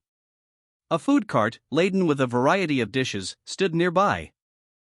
As Nam Gaijing, his body still bearing the marks of recent exertion, stood up, his powerful physique a testament to his resilience. His gaze was intense, his thoughts unreadable. A man with vibrant blue hair, introduced as Paul, expressed his pleasure at meeting someone. Nam Gaijing, still recovering, stood before Paul and a group of soldiers, a tense atmosphere hanging in the air. As Paul, addressing a man in a white coat identified as Mr. Tak, alluded to America's significant influence, prompting Mr. Tak to curtly request a concise explanation. A soldier then commented on Mr. Tak's abrasive personality, noting his surprisingly young age. Nam Gaijing, still recovering from his injuries, observed the unfolding scene with a detached air. His thoughts, however, were far from passive. He was carefully assessing the situation and the individuals involved, a subtle smirk playing on his lips as he registered Mr. Tak's impatience and Paul's calm demeanor. "Ah, whatever," he mused, internally dismissing the younger man's bravado. Paul, seemingly unfazed by Mr. Tak's aggressive tone, maintained a pleasant expression. His gaze held a hint of something else, however, a subtle calculation that went unnoticed by the volatile Mr. Tak. Give and take, he thought, his mind already strategizing the exchange. The words hung in the air, unspoken but heavy with implication. Mr. Tak's skepticism was palpable. Paul's words, however, were carefully chosen. He knew exactly what he was doing. "The American has something we want from you, Mr. Tak," Paul stated, his voice smooth but firm, a predatory gleam in his eyes as he laid bare the core of his proposition. The unspoken threat hung heavy in the air, a silent promise of consequences should Mr. Tak refuse. Nam Gaijing's gaze hardened as he considered the implications of Paul's actions. A U.S. government representative, with green hair, smirked, explaining that their base was a sovereign territory under their complete control. However, they had not interfered with Paul's mission, even going so far as to provide assistance. Although there were some initial complications, they ultimately came out better for the wear. The representative revealed that the U.S. government had thwarted the South Korean government's attempt to kidnap Paul's aunt, Ms. Go Hyun-jin, and had safely relocated her to a secure location. A smug expression on his face as he emphasized their success in protecting her. The U.S. government representative continued, stating that their involvement in protecting Paul's aunt may exceed what is expected, given her status as a U.S. citizen, but that the situation was complex. Nam Gaijing observed the representative's words carefully. Paul, his expression hardening, listened intently as the representative revealed the true culprits behind his aunt's kidnapping. Agents of the Korean government. The representative's words hung heavy in the air. The representative specified that these agents belonged to various departments within the Korean National Intelligence Service, known as the KCIA. He concluded by offering continued protection to Paul's aunt and her family, contingent on Paul's cooperation. The man in the white coat addressed the two soldiers kneeling before him. His words, one thing, hanging heavy in the air. One soldier, hesitant, responded, "Yes?" The soldier's question hung unanswered as the man's gaze shifted, his expression unreadable. The man in white's face softened slightly as he spoke again, a subtle shift in his demeanor. He offered a reward, stating, "For not getting in my way and for guiding me to the hotel on the base." He would grant them one favor. The implication of this exchange was clear, though unspoken. Nam Gaijing, with a calculating smile, proposed an alternative to their current discussion. Instead of continuing their prior conversation, he suggested they focus on the protection his organization could provide to Mr. Tak's aunt and her associates. Mr. Tak, however, responded with a chilling threat, "That you better do." Mr. Tak's face showed intense worry. He emphasized the gravity of the situation, stating that if anything were to happen to his aunt, he would hold Nam Gaijing personally responsible. Nam Gaijing's response was a grim, almost predatory smile, and a chilling promise, "You will be the first one made to answer." The weight of the threat hung heavy in the air as Nam Gaijing's expression shifted to one of intense focus. He seemed to be considering the implications of Mr. Tak's words. A moment of stunned silence followed, punctuated only by Mr. Tak's audible gasp of shock and fear. Nam Gaijing's face was a mask of grim determination, his eyes wide with a mixture of calculation and dawning apprehension. As Mr. Tak's furious threat echoed in his mind, "If there is even one scratch on my aunt or any of her family, the entire country of the United States will be made to answer." The weight of this threat pressed heavily upon him. A stark contrast to the cold fury in Mr. Tak's eyes as he glared at Nam Gaijing, his face contorted with rage. Nam Gaijing's resolve hardened. He would protect Mr. Tak's aunt, no matter the cost. "Inscribe that on your heart," he silently vowed. A military jeep sped across the cityscape. A plan to use Seo Young Tak's aunt to keep Hyunjin in check had failed. One man, reflecting on the events, admitted to underestimating his opponent. Observing that Hyunjin's ability to easily turn the tables was extraordinary for someone so young, he questioned whether his judgment had been clouded by Hyunjin's age. Hyunjin, his face etched with worry, sat slumped in the back of a military vehicle, his hands covering his eyes. Meanwhile, a close-up revealed the intense, focused gaze of a man with dark, flowing hair. His expression was one of grim determination. The man's gaze shifted, his lips curling into a sneer as he seemed to be contemplating something unpleasant. A military jeep sped down a city street, its tires kicking up dust and gravel. The dark-haired man, wielding a large sword, stood beside the vehicle, seemingly ready to depart. Hyunjin, pointing towards a hidden passage, instructed the man, "You can leave the base without any unwanted attention through that route." The dark-haired man walked away from the prison base towards a waiting jeep, where a scientist in a white coat and a soldier stood. The scientist approached him, offering information, "With the hope of being of some assistance to you, allow me to share this piece of information we have just acquired." He presented a document revealing a name on Mr. Tak's revenge list. The scientist pointed to a picture on the document, specifying, "The closest one from here is?" The scientist, alongside a soldier, briefed Mr. Tak. They already knew he was in Yeongdongpo, and that both Kim Junhyuk and Kim Eugene were at their residence. However, the scientist noted that they seemed unusually relaxed about the situation. The scientist's observation prompted a reaction from Mr. Tak. It seemed as if Kim Junhyuk and Kim Eugene felt they had nothing to fear from him. Further surveillance footage showed Kim Junhyuk and Kim Eugene attempting to leave their residence multiple times. Mr. Tak, pondering this new information, turned away. Mr. Tak, a dark-haired man, stood before a prison wall, his expression one of deep thought. A subtle shift in his demeanor hinted at a growing unease. He seemed to be weighing something significant. Then, a question was posed to him, "Do you know a person by the name of Baek Xian?"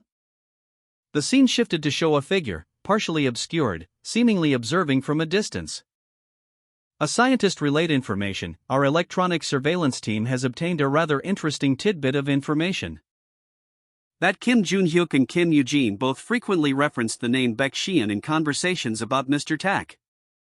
The dark-haired man, his face obscured by shadow, stood amidst a swirling cloud of dust and debris. The aftermath of a fierce battle clearly visible.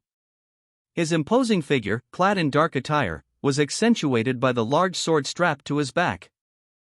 He moved with a predatory grace, his eyes narrowed in focus, a grim determination etched onto his features. The scientist, his face etched with shock and disbelief, could only stare in stunned silence. His mouth agape as he witnessed the sheer power displayed before him. "What?" he stammered, his voice barely a whisper. The dark-haired man stood over a defeated foe, his power evident in the cracked asphalt and lingering smoke. A testament to the overwhelming force he had just unleashed. The ground around him was scarred, a crater forming where he stood. The scientist, witnessing this display of raw power, recoiled in shock, clutching his chest. His face a mask of disbelief and fear. He had never seen such destructive capability.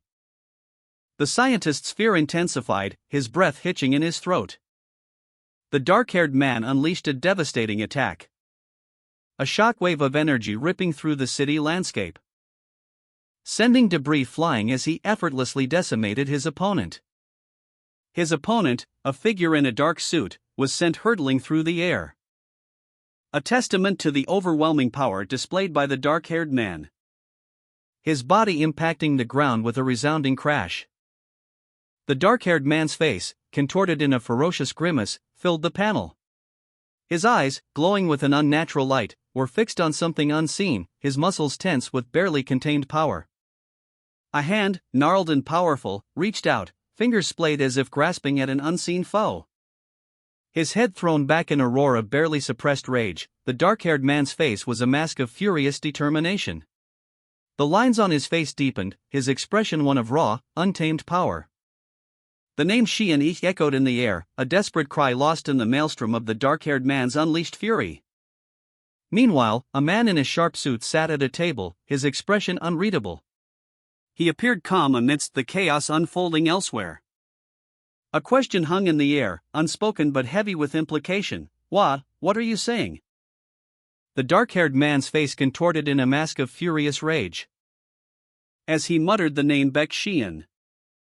The scientist, witnessing the dark-haired man's emotional turmoil, revealed a crucial piece of information. 3 years prior, Baek Sheehan was also a victim of the violent bullying incident. The scientist's revelation shocked the dark-haired man, who exclaimed, "You mean there were more victims?" The scientist continued, explaining that the initial emergency call reported 2 seriously injured students, 1 male and 1 female, requiring 2 ambulances. However, the scientist's face fell as he recalled a critical detail. The dark-haired man's face contorted in a mask of fury and disbelief as he processed the new information. The official report had been altered to minimize the extent of the bullying incident, downplaying the number of victims. His shock was palpable. The scientist, appearing apprehensive, offered to provide further details about the hospital and medical professionals involved in Baek Sheehan's treatment. He explained that concealing Baek Sheehan's condition from the public had been deemed crucial at the time. A decision made from the perspective of the perpetrators. The dark-haired man's rage intensified, a ghostly image of his own suffering flashing before his eyes. The exterior of Yongjin University Mental Hospital is shown, a large, modern building. Inside, the dark-haired man walks down a long corridor, his expression thoughtful. 2 figures in medical uniforms walk ahead of him. He pauses before room 209, his gaze fixed on the small porthole window. A closer look reveals childish drawings on the wall, scribbles of red and yellow zigzags. Another drawing depicts a crude image of a police officer lying on the ground, marked with X's and blood. The final drawing shows a collision between 2 cars, a simple depiction of a car crash. The dark-haired man, crouched on the floor, continued his examination of the childlike drawings on the wall. Crude depictions of people, a car crash, and a stick figure hanging filled the space. He traced the lines of a particularly disturbing image with his finger, a low hum escaping his lips. He murmured, his expression unreadable. He picked up a piece of chalk from the scattered pile on the floor and began to add to the macabre collection of drawings, his movements precise and deliberate. He added a figure to the wall, seemingly depicting a police officer, then another. The newly added figures were marked with crude depictions of blood and wounds. A speech bubble appeared, containing the words, I'm sorry. It was all my fault. The dark-haired man sat, a contemplative expression on his face, continuing to add details to his drawings. His hand pausing as a wave of emotion washed over him. But we were threatened too, he cried out, his voice filled with desperation. Overcome with fear and remorse, he pleaded, please let me live. Once I go back to the station, I'll confess to everything. The scene shifted, revealing a brutal aftermath. The dark-haired man lay on the ground, blood staining the floor around him, a large knife lying nearby. His final plea echoed in the silence, I'll tell them the truth. Please. I beg of you. The camera pulled back, showing a chilling image of several police officers, seemingly lifeless, their forms marked on the floor. Seung stood before a wall adorned with childish drawings, her back to the viewer. Her gaze lingering on a vibrant blue scribble that resembled a cloud. A faint smile playing on her lips as she recalled a past memory. A smile that slowly morphed into a knowing smirk. A man's face contorted in disbelief and anger, he exclaimed, What are you saying? You're telling me there were more victims? The initial emergency call reported 2 seriously injured students, 1 male and 1 female, with 2 ambulances dispatched to the scene. However, later reports were amended to indicate only 1 ambulance was sent. His eyes narrowed in suspicion, he questioned, then why was it that only Tak Se-young's information was released? The unnamed man, his face etched with confusion and suspicion, stared at the figure before him. The words paid off hanging heavy in the air between them. The implication was clear, a bribe had been exchanged to silence the truth. A revelation that left the man reeling in disbelief. His unspoken question hung in the air, paid off for what?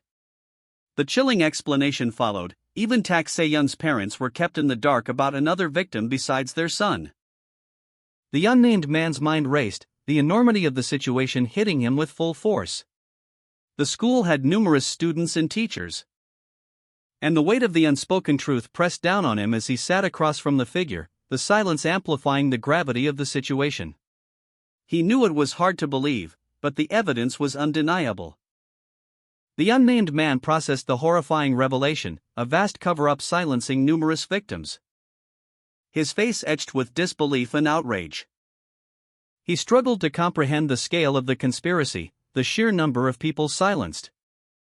Then, a chilling question arose, what about Baek Shi-eun's family? A man in a suit calmly responded that, to his knowledge, the victim's family had also been compensated. But this only fueled the unnamed man's fury. Motherfucker! What the fuck do you mean by compensated? The unnamed man's rage intensified as he contemplated the situation. If compensation could resolve the issue, would the parents of Baek Shi-eun have accepted such a paltry sum? He continued his furious questioning, noting that all witnesses at the scene and the hospital itself had been compensated to remain silent. A fact that implied a deliberate cover-up. This meant that Tak Se-young's parents were the only ones who couldn't be bought. The unnamed man leaned forward, his anger palpable as he slammed his fists on the table. One of the men opposite him, visibly shaken, confessed that this was not the whole story, revealing that Tak Se-young's parents believed they could manipulate the situation. The unnamed man listened, his face falling as he processed the information. He learned that the powerful individuals involved believed they could easily handle the situation without public knowledge. A sentiment that enraged him. What the hell do you mean? He demanded, his voice tight with barely controlled fury. The man's anger intensified as he was told that even those with significant political and economical power were attempting to treat the matter as a mere inconvenience. A blatant disregard for the gravity of the situation that shocked him to his core. Try and treat it like it's a mere inconvenience? The man reflected on the information, understanding the perpetrator's perspective. The state Tak Seong incident had to be kept from the public, no matter the cost. But this realization only fueled his resolve to uncover the truth. The unnamed man clenched his fists, a surge of anger coursing through him. That couldn't happen, he thought, the words a bitter denial of the injustice he'd uncovered. A conviction hardening in his resolve. The truth had to be revealed, people deserved to know what had transpired. Tears streamed down his face, a mixture of grief and righteous fury contorting his features.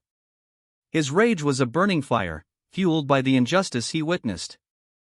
He realized this was a matter that couldn't be ignored, a cover-up that couldn't be swept under the rug. The weight of his discovery pressed down on him, the gravity of the situation settling in. He confronted one of the perpetrators, his voice laced with barely controlled fury. "And why are you turning yourself in now?" he demanded, the question hanging heavy in the air.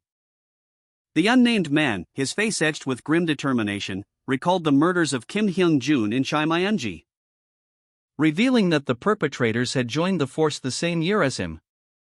A close-up on the man's face showed his jaw clenched tight, his eyes burning with suppressed fury, as he silently vowed revenge.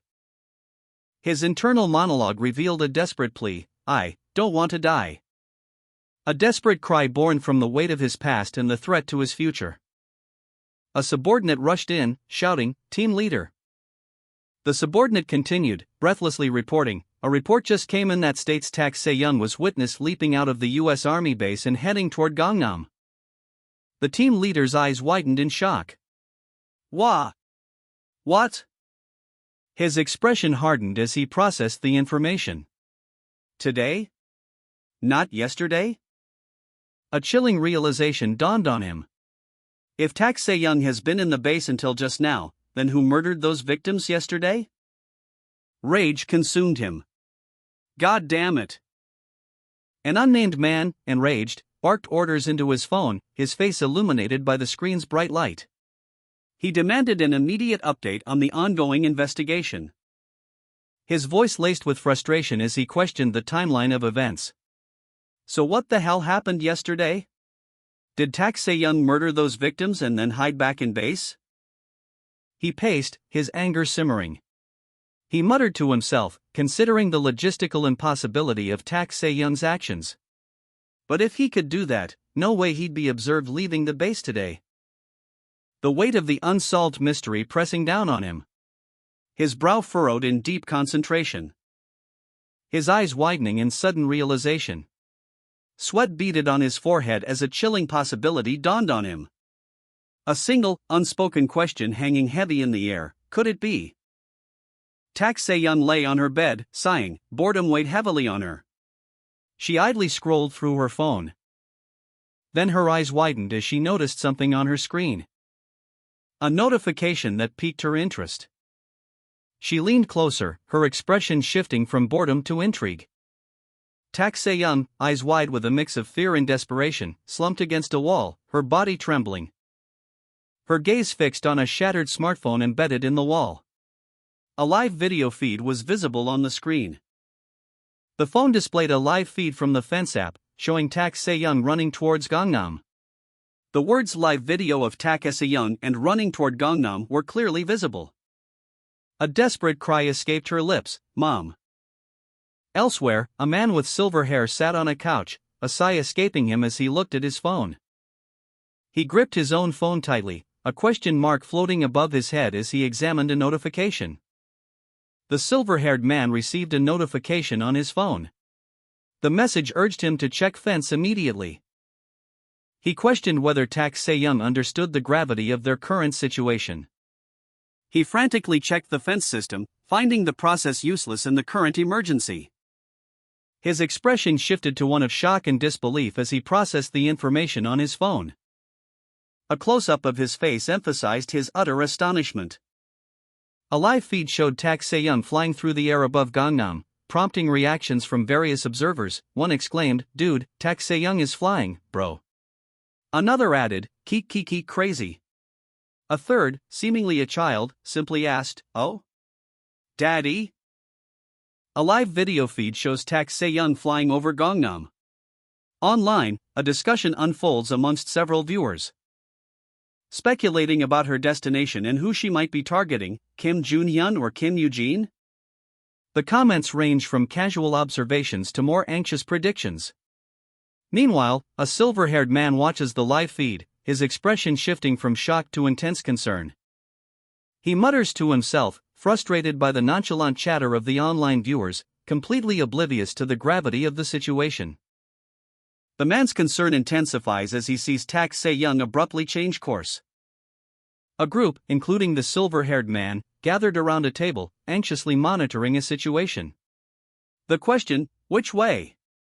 Which way is he going, hung heavy in the air.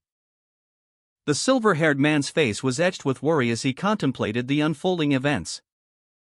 A sudden realization dawned on him, he's headed to Shinsadong. He's heading toward Shinsadong.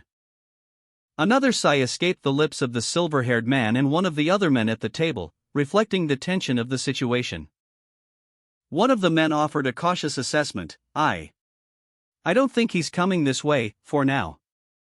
However, another countered, expressing concern about the unpredictable nature of the situation, but he might change direction again at any time, so I think we should move right away.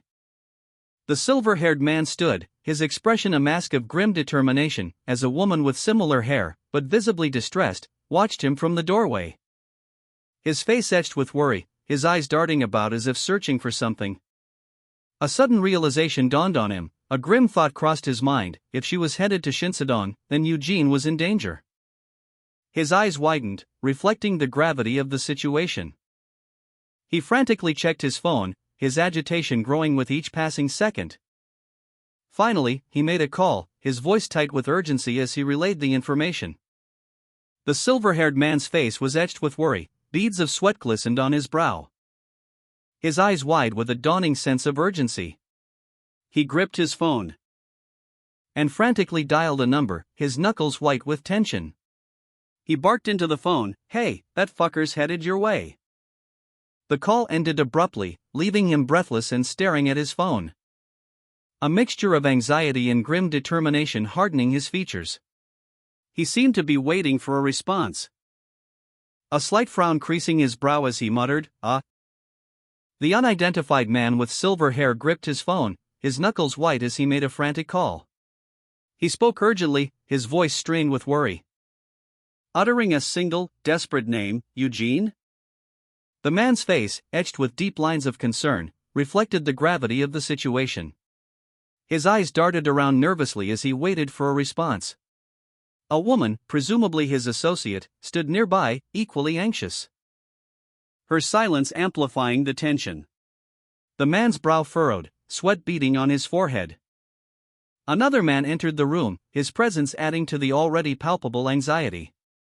The silver-haired man turned, his expression unreadable. The newcomer addressed him, breaking the silence, "Hey, Eugene." Junhyuk, his face partially obscured, turned away, a sense of urgency etched onto his features. His footsteps echoing softly as he moved through the house.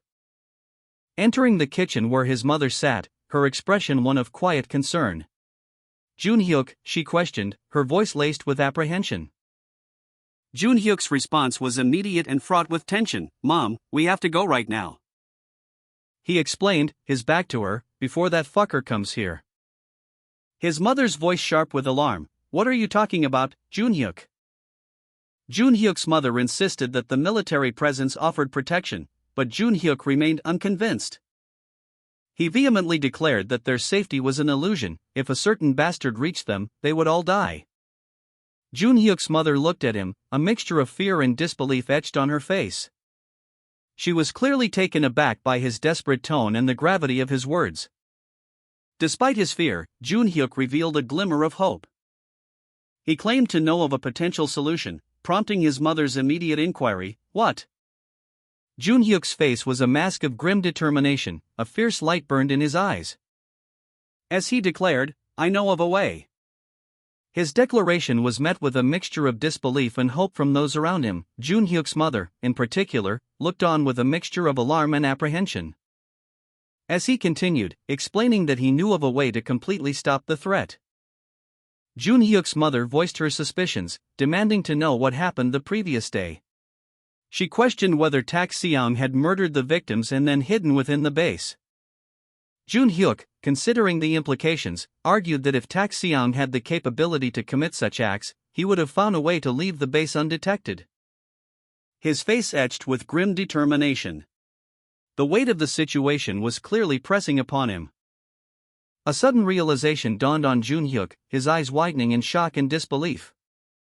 The thought hung heavy in the air: could it be?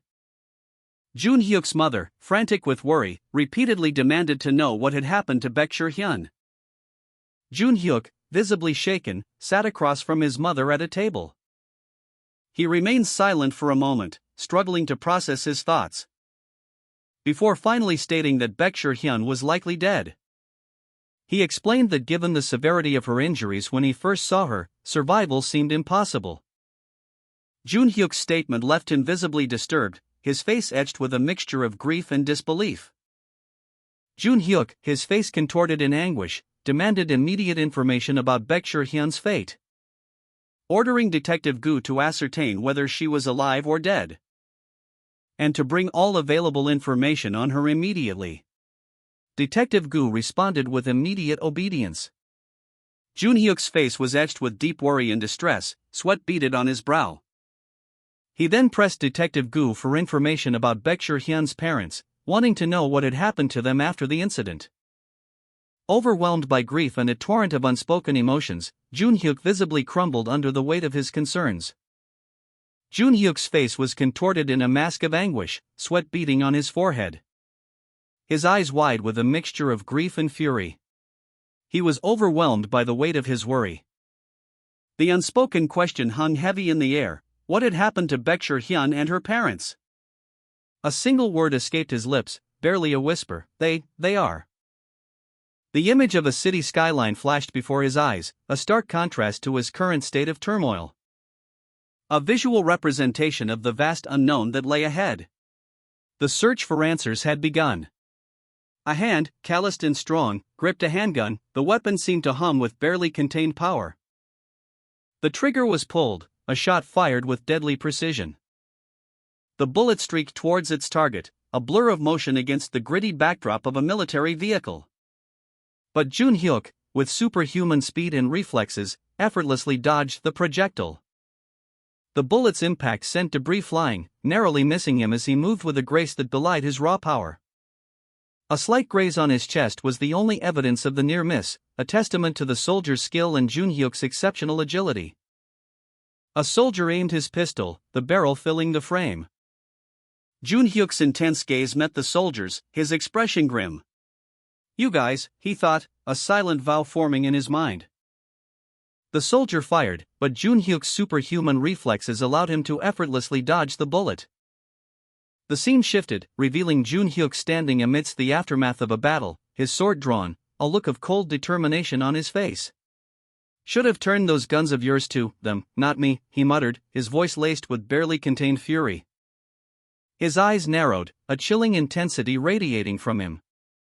Jun Hyuk's slight injuries were visible, a testament to the close call he had just survived. A soldier, seated amongst his colleagues, swore under his breath. "Foo. Fuck. See? Did you hear that? Police or the army, they're good for fuck all." Meanwhile, Jun Hyuk, his face contorted in a grimace, spoke urgently to someone unseen. "After Eugene, it's gonna be me, so we gotta get the fuck out of here, now." He cried out, "Mom." His face a mask of desperate determination. The scene ends with Jun Hyuk's determined profile, his expression conveying a sense of urgency and fear. Jun Hyuk, desperate, choked out the words, Youngjin University, mental hospital. His attacker, visibly agitated, tightened their grip on his throat. As Jun Hyuk continued, "That's where, sure Yun is, now." Begging for mercy, Jun Hyuk pleaded, "I'm telling the truth, so please, spare me." Jun Hyuk's eyes, wide with desperation, reflected the turmoil within him. He recounted the events since that fateful day, detailing his exhaustive search for Baekshir Hyun. His captor, an unknown assailant, remained tense, seemingly conflicted by Junhyuk's desperate plea. The image of a distraught Shiryun flashed before Junhyuk's eyes, a stark reminder of his failure to locate her. His search had yielded nothing. No news reports, school records, or online mentions offered any clues to Shiryun's whereabouts. The weight of his helplessness settled upon him as he continued his desperate search. Junhyuk's desperate search for Baek Shiryun had yielded nothing. It felt as if she had never existed. His anguish was palpable, tears streaming down his face as he was held captive. The unknown attacker listened, his expression unreadable, as Junhyuk voiced his despair over Shihyun's complete disappearance. He questioned whether she ever truly existed. But Junhyuk vehemently rejected that notion. Shihyun's disappearance was unacceptable, regardless of who was responsible. The attacker pressed Junhyuk, questioning his connection to Shihyun. He interrogated Junhyuk, posing a series of questions: if you're her classmate, if you're her teacher, if you're the police, the country. The attacker concluded by stating that no excuse would be acceptable for Shihyun's disappearance. The panel shows Junhyuk still restrained, his face a mask of despair, while the attacker's grip tightens. The panel shows a large, imposing figure, his muscular arm prominently displayed, clutching a gleaming sword with an ornate golden hilt. The attacker's words, "all because you drove my parents into the utter depths of despair," echo the depth of his rage and grief. And he continues, his voice laced with bitter resentment, and buried the existence of an ordinary, innocent girl. The attacker grabs Shihyun by the throat, his immense strength evident as he lifts her effortlessly against the wall. His declaration, "I stand here, today, before you," punctuates the scene with a chilling finality. Junhyuk, his face contorted in anguish and despair, is shown in close-up, his eyes filled with unshed tears. Junhyuk watched in horror as the attacker, fueled by rage, delivered a brutal blow to Shihyun's face. A swift kick that sent Shihyun sprawling across the ground. The impact creating a shockwave of energy that visibly cracked the floor. Shihyun, dazed and disoriented, struggled to his feet. Only to be met with another devastating attack, a powerful punch that sent him crashing into a wall, leaving him bleeding and incapacitated. Shihyun fell to the ground, his body crumpling under the force of the blow. His pained groan echoing in the otherwise silent room. As attacker watched, his expression a mask of cold fury. He then smashed through a nearby wall, leaving Shihyun bleeding and alone in the debris. Junhyuk's face was grim, his eyes filled with a mixture of despair and impotent rage. He clenched his fists, the silent scream of his anguish barely contained. The scene opens on an aerial view of the Yongjin University Mental Hospital, a modern building surrounded by a manicured lawn and athletic field. Several military vehicles are parked near the entrance, suggesting an ongoing operation. Inside the hospital, a group of armed soldiers and a woman with gray hair are running down a corridor. Their urgency is palpable. They shout, "The second floor! We've got to get to the second floor!" The gray-haired woman leads the charge, her determined expression conveying a sense of purpose. She bursts through a set of double doors into a room where a doctor and another individual are present. The woman demands, "What? Who are you guys?" Before either can respond, the gray-haired woman swiftly delivers a powerful punch to the doctor's face, knocking him to the ground. A group of soldiers, led by the gray-haired woman, stormed through the hospital corridors, their boots pounding on the polished floor as they approached a doctor, who they roughly shoved to the ground. The doctor, though shaken, quickly reassured the woman that he would be fine. The gray-haired woman, her expression unchanged, continued her determined ascent to the second floor. Later, a female doctor sat alone in a hospital room, her thoughts troubled. Her gaze fixed on the barred window, a silent contemplation of the events that had transpired. The gray-haired woman paused before a closed door, her gaze fixed on a small, circular window set into its surface. A shadowy figure was visible within. A moment of quiet contemplation before she burst through the door with surprising speed, revealing a man with silver hair, standing defensively in the hallway. He was clearly surprised by her sudden appearance. The man's expression shifted from surprise to a grimace of pain as the woman's attack landed. A nearby woman watched, her face etched with worry. The man's teeth bared in a snarl as he spoke. "Hey, it's been a while, huh?" The silver-haired man turned, his back to the camera, revealing a hospital room with a woman resting in a bed. The scene suggests a reunion, possibly fraught with tension. The name Baek Hyun appeared in a thought bubble. A close-up on Baek Hyun's intense, focused expression revealed his grim determination as he learned that Tak Se-young had arrived. Outside a hospital, Baek Hyun and his men confronted Tak Se-young and his guards, engaging in a brief but violent clash before Tak Se-young retreated inside. Inside, the gray-haired woman, seemingly surprised by Tak Se-young's sudden appearance, reacted with a frustrated exclamation. The gray-haired woman's eyes widened in shock. A look of disbelief and frustration etched across her features as she witnessed something unexpected. The intensity of the moment was palpable, a silent scream of surprise hung in the air. A visual representation of her inner turmoil. From a distance, a wide shot revealed the imposing structure of the hospital, a beacon of healing amidst the chaos. Surrounded by the aftermath of a tense confrontation, Jun Hyuk's eyes, narrowed in intense focus, bore into something unseen. A fierce determination etched onto his face as he braced himself for an unseen impact. The tension palpable in the air as he anticipated the next blow. The floor beneath him shattered outwards in a radial pattern. The force of the unseen attack sending cracked spider webbing across the surface, leaving Jun Hyuk momentarily stunned as he was thrown back by the sheer power. A group of soldiers, their faces etched with worry, hurried down a hospital corridor. As a monstrous figure, wielding a large sword, burst through the ceiling above them. The impact of the sudden attack sending tremors through the floor. Jun Hyuk, his body battered and bruised, gritted his teeth, his eyes narrowed in defiance. A powerful force shattered the ground beneath the protagonist's feet. The cracked spider webbed across the floor, radiating outward from the epicenter of the impact. As soldiers, alerted by the commotion, rushed down the hallway toward the source of the disturbance. The protagonist, thrown backward by the force of the attack, landed hard, his sword clattering to the ground, leaving him vulnerable and disoriented as the soldiers closed in. A powerful force sent the protagonist flying backward through a hospital corridor, his body impacting the ground with a jarring thud, his sword clattering away. The impact left him disoriented, his vision swimming. He struggled to regain his bearings as debris rained down around him. Meanwhile, two soldiers in camouflage uniforms, alerted by the commotion, approached cautiously. The protagonist, vulnerable and disoriented from a recent powerful attack, stumbled backward down a hospital corridor, his sword clattering to the floor, his body still reeling from the impact. He was clearly injured and struggling to regain his footing. A wave of concussive force erupted from the hallway ahead as a powerful attack was unleashed.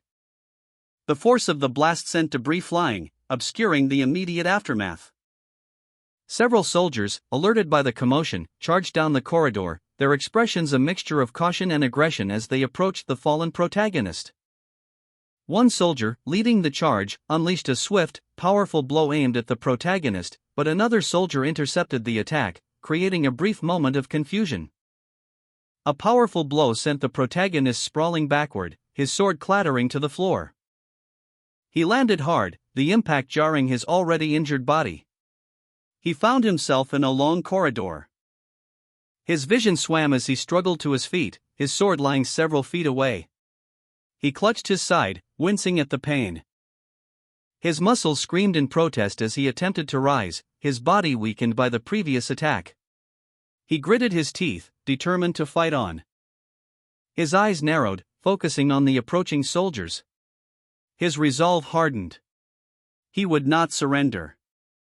A name flashed through his mind, Shiryun. The name fueled his anger and gave him renewed strength. The protagonist, his vision blurred by pain and exertion, peered through a small, blood-splattered porthole. Room 209 was visible beyond, a scene of recent violence. The crimson stains stark against the pale walls. He was severely injured, but a surge of adrenaline fueled his determination. His eyes narrowed, a fierce glint reflecting the inner turmoil. The name Shiryun echoed in his mind. A potent fuel for his desperate struggle. A trickle of blood traced a path down his chin. As he mustered the last of his strength. With a grunt, he reached for the door handle. His hand trembling, but his resolve unwavering. He slammed his fist against the door, a desperate attempt to escape. Severely wounded, the protagonist, his face etched with pain and determination, strained against the door, his body slick with sweat and blood. The image of Shiryun fueling his desperate attempt to escape the encroaching threat of the soldiers. His resolve hardening as he pushed with every ounce of remaining strength. His eyes burning with a fierce intensity, reflecting the grim reality of his situation. Blood staining his clothes, a testament to the brutal fight he had just endured. His vision blurring, yet his focus remained unwavering on his goal, escape. Severely wounded, the protagonist, driven by the image of Shiryun, pushed himself onward. Blood spraying from his wounds as he stumbled through the chaos. His desperate flight fueled by adrenaline and a burning determination to survive. Each step a testament to his unwavering resolve. He staggered into a hospital room, his breath ragged, whispering Jun Hyuk. As he collapsed. The scene revealed the aftermath of a brutal struggle. Two bodies lay lifeless on the floor, surrounded by a pool of blood. A close-up reveals a portion of a sword, its golden hilt intricately detailed and adorned with a blue gemstone. The protagonist, critically injured, lies in a hospital room, his head resting on a pillow. His breathing is ragged, and his body is covered in blood. His eyes snap open, and he cries out, Jun Hyuk. His voice strained, barely a whisper, yet filled with desperate urgency. As images of his recent struggle flash before his eyes. He is clearly in immense pain, but his determination to find Jun Hyuk overrides his physical suffering.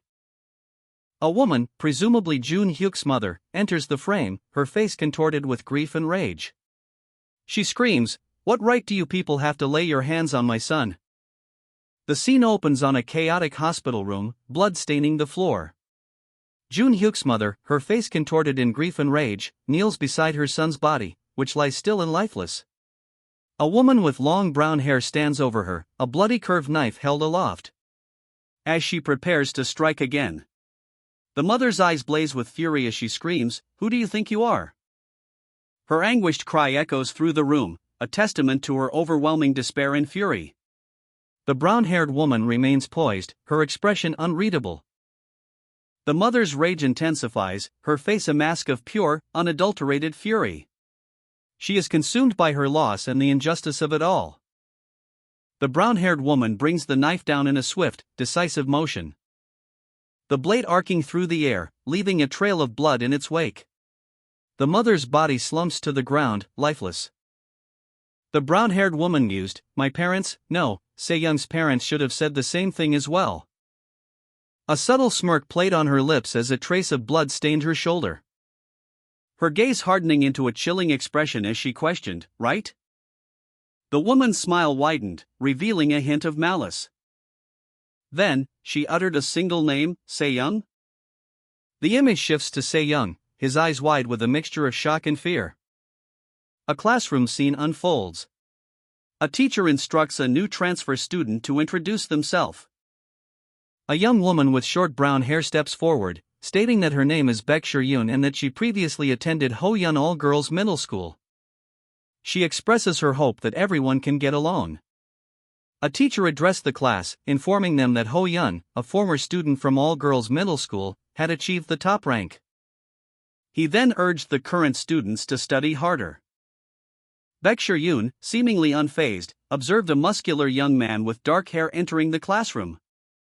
The young man's expression was unreadable, his eyes fixed on something unseen. He quietly muttered to himself, "Don't help me." Later, Baek Shiryun and the young man were seen walking away from the school together. The muscular young man tossed several garbage bags into a dumpster, muttering to himself, "I didn't lose anything." The brown-haired woman, observing from a distance, gasped, "Wow. Tak Se-young. You can talk?" He continued his quiet task, seemingly oblivious to her presence. He repeated, I know. The other guys threw it away, right? His voice dropped to a near whisper, don't help me. If they know you helped me, then. He paused, his eyes filled with a troubled intensity. He finished his thought, then what? The brown-haired woman's eyes widened in apprehension as she watched him leave. She seemed to understand the unspoken threat. He muttered to himself, you'll become an outcast. Se-young, troubled and quiet, looked down, his expression unreadable. Then, a flicker of determination crossed his features as he considered his next move. The brown-haired woman watched from a distance, apprehensive as she observed Se-young's interaction with the muscular young man. The muscular young man, his face a mask of fear and secrecy, proposed a plan. I'll pretend to bully you too, so when I help you, it won't be noticed. A sly grin spread across the muscular young man's face as he offered his plan, seemingly confident in its effectiveness. Se-young, his eyes wide with a mixture of surprise and apprehension, considered the proposition. Se-young, apprehensive, listened as the muscular young man spoke, his words trailing off. But a question lingered in his mind, what were they truly looking for? The brown-haired woman observed the exchange between the two young men, her apprehension growing. Her eyes widening as she took in the details of their secretive conversation. The muscular young man's gaze shifted, catching the woman's observant stare. A subtle shift in his expression revealing a flicker of fear and concern. Se-young, the muscular young man, nervously questioned his companion. Why did you call me? What if someone sees us? The brown-haired woman, seated nearby, observed their secretive meeting with growing apprehension. As Se-young continued, I got it. The woman's apprehension deepened as she watched the exchange. Se-young's eyes narrowed, revealing a thoughtful expression. It was because you're good at studying, pretty, and very popular, he thought. Se-young's words hung in the air as he explained his reasoning to the brown-haired woman. Her expression shifted from apprehension to a mixture of surprise and intrigue. Se-young cautioned the brown-haired woman, explaining that if anyone saw them together, she would be in danger, necessitating caution. The woman, taken aback, questioned his continued insistence on this point. Her eyes narrowed, a mixture of surprise and suspicion evident in her gaze. The brown-haired woman revealed that she had rejected a confession and piqued Se-young's curiosity by asking him who it was from. Se-young, intrigued, pressed her for an answer, asking who the person was. The answer was revealed to be Lee Soo. Se-young and the brown-haired woman sat across from each other at a table in a cafe. A flashback image of Lee Soo appeared above the woman's head, his face bearing a smug smile, prompting Se-young to ask if she knew who Lee Soo was. The woman remained silent for a moment before revealing that Lee Soo was the son of the school chairman and the Shinjin conglomerate president, adding that he was an excellent student. Se-young pressed further, but the woman expressed her dislike for Lee Soo, calling him and his friends weird. She then added that Lee Soo's friends were present when he confessed his feelings to her. The woman leaned back, a look of slight embarrassment on her face, as she recounted the events. Lee Soo recounted how he was invited to join a group, as they believed people of the same social class should stick together. A statement that left him feeling apprehensive. Later that day, Se-young asked Lee Soo if he had any plans after school. To which Lee Soo replied that he was meeting friends at the park. The brown-haired woman, witnessing this exchange, expressed skepticism about the nature of these friends, revealing that Lee Soo was being set up by Hae-jong to meet some of her acquaintances. Se-young found Lee Soo sitting alone, head in his hands. He urged him, don't go. Lee Soo looked up, his expression troubled. He confessed, I can't. Lately, my friends are all avoiding me. He added, a glimmer of hope in his voice, at least Hae-jong still talks to me. Se-young, unconvinced, pressed further.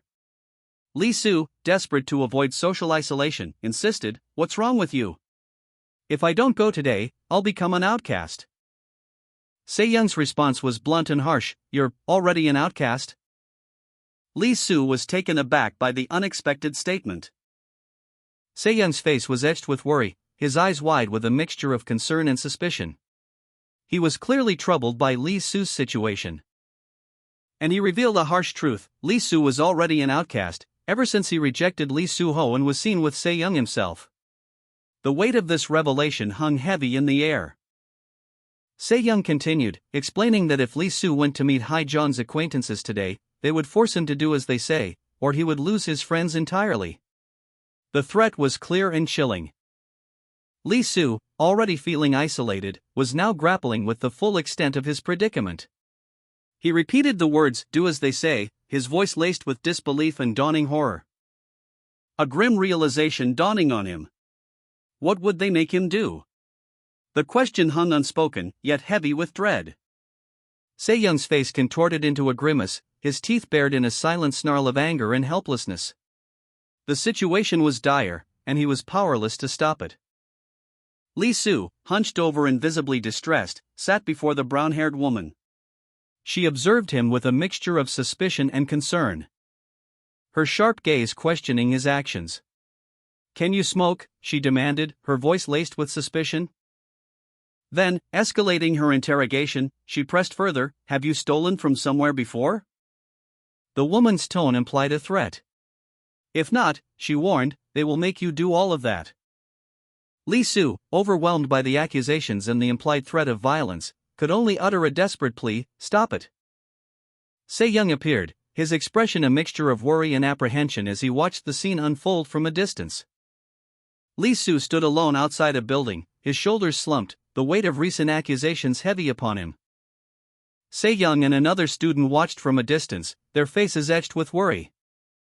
Lee Soo's eyes reflected his inner turmoil, a storm of fear and uncertainty raged within him. Se-young's companion, his face contorted in a mixture of shock and apprehension, seemed to anticipate the worst. A close-up on Lee Soo's face highlighted the fresh blood trickling from his nose, a stark testament to the intensity of his recent ordeal. Lee Soo's expression hardened, a flicker of defiance replacing the earlier fear. Lee Soo's face, etched with the marks of a recent struggle, is shown in close-up. His expression is one of grim determination. A slight tremor in his jaw hinting at the inner turmoil he is suppressing. His gaze is unwavering, fixed on some unseen point beyond the frame. The camera focuses on his neck and upper chest, highlighting the ragged tear across his cheek. The wound is still fresh, bleeding slightly. A hand reaches out, its fingers slightly blurred, suggesting a rapid movement.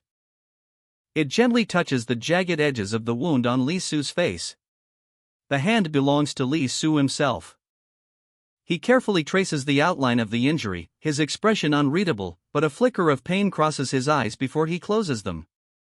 The scene ends with Lee Soo's hand still resting on his face. Se-young cradled Lee Soo's head in her lap, her expression one of deep concern.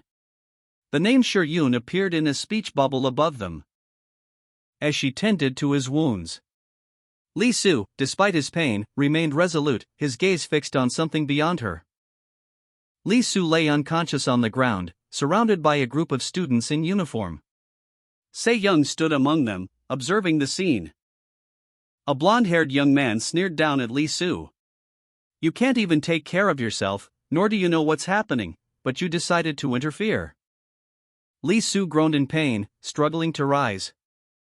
The blonde young man continued, "So, why would you mess with my friend's toy?"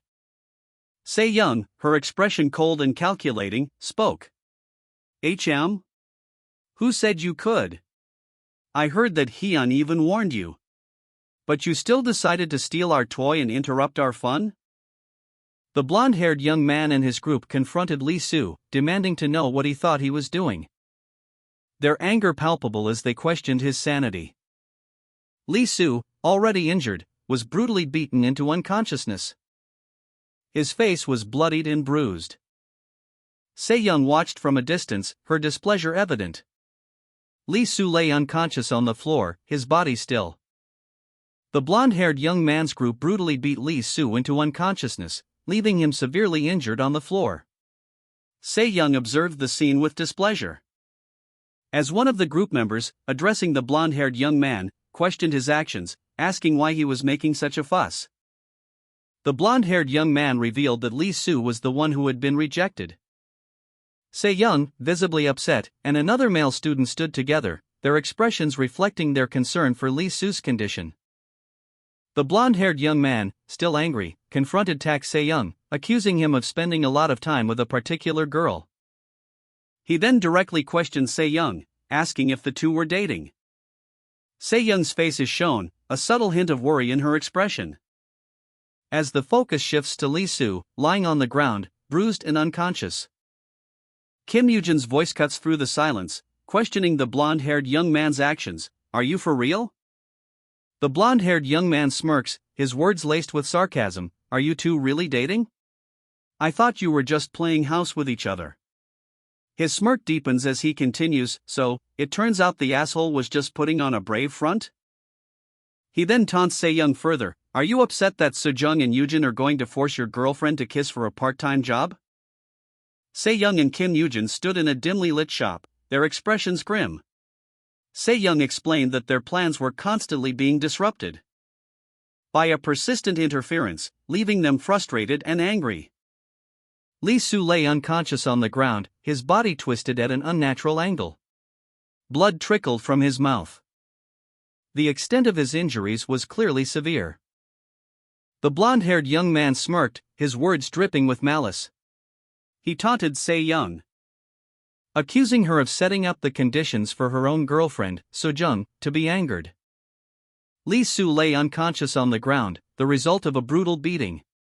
The blonde-haired young man loomed over him, a smug expression on his face.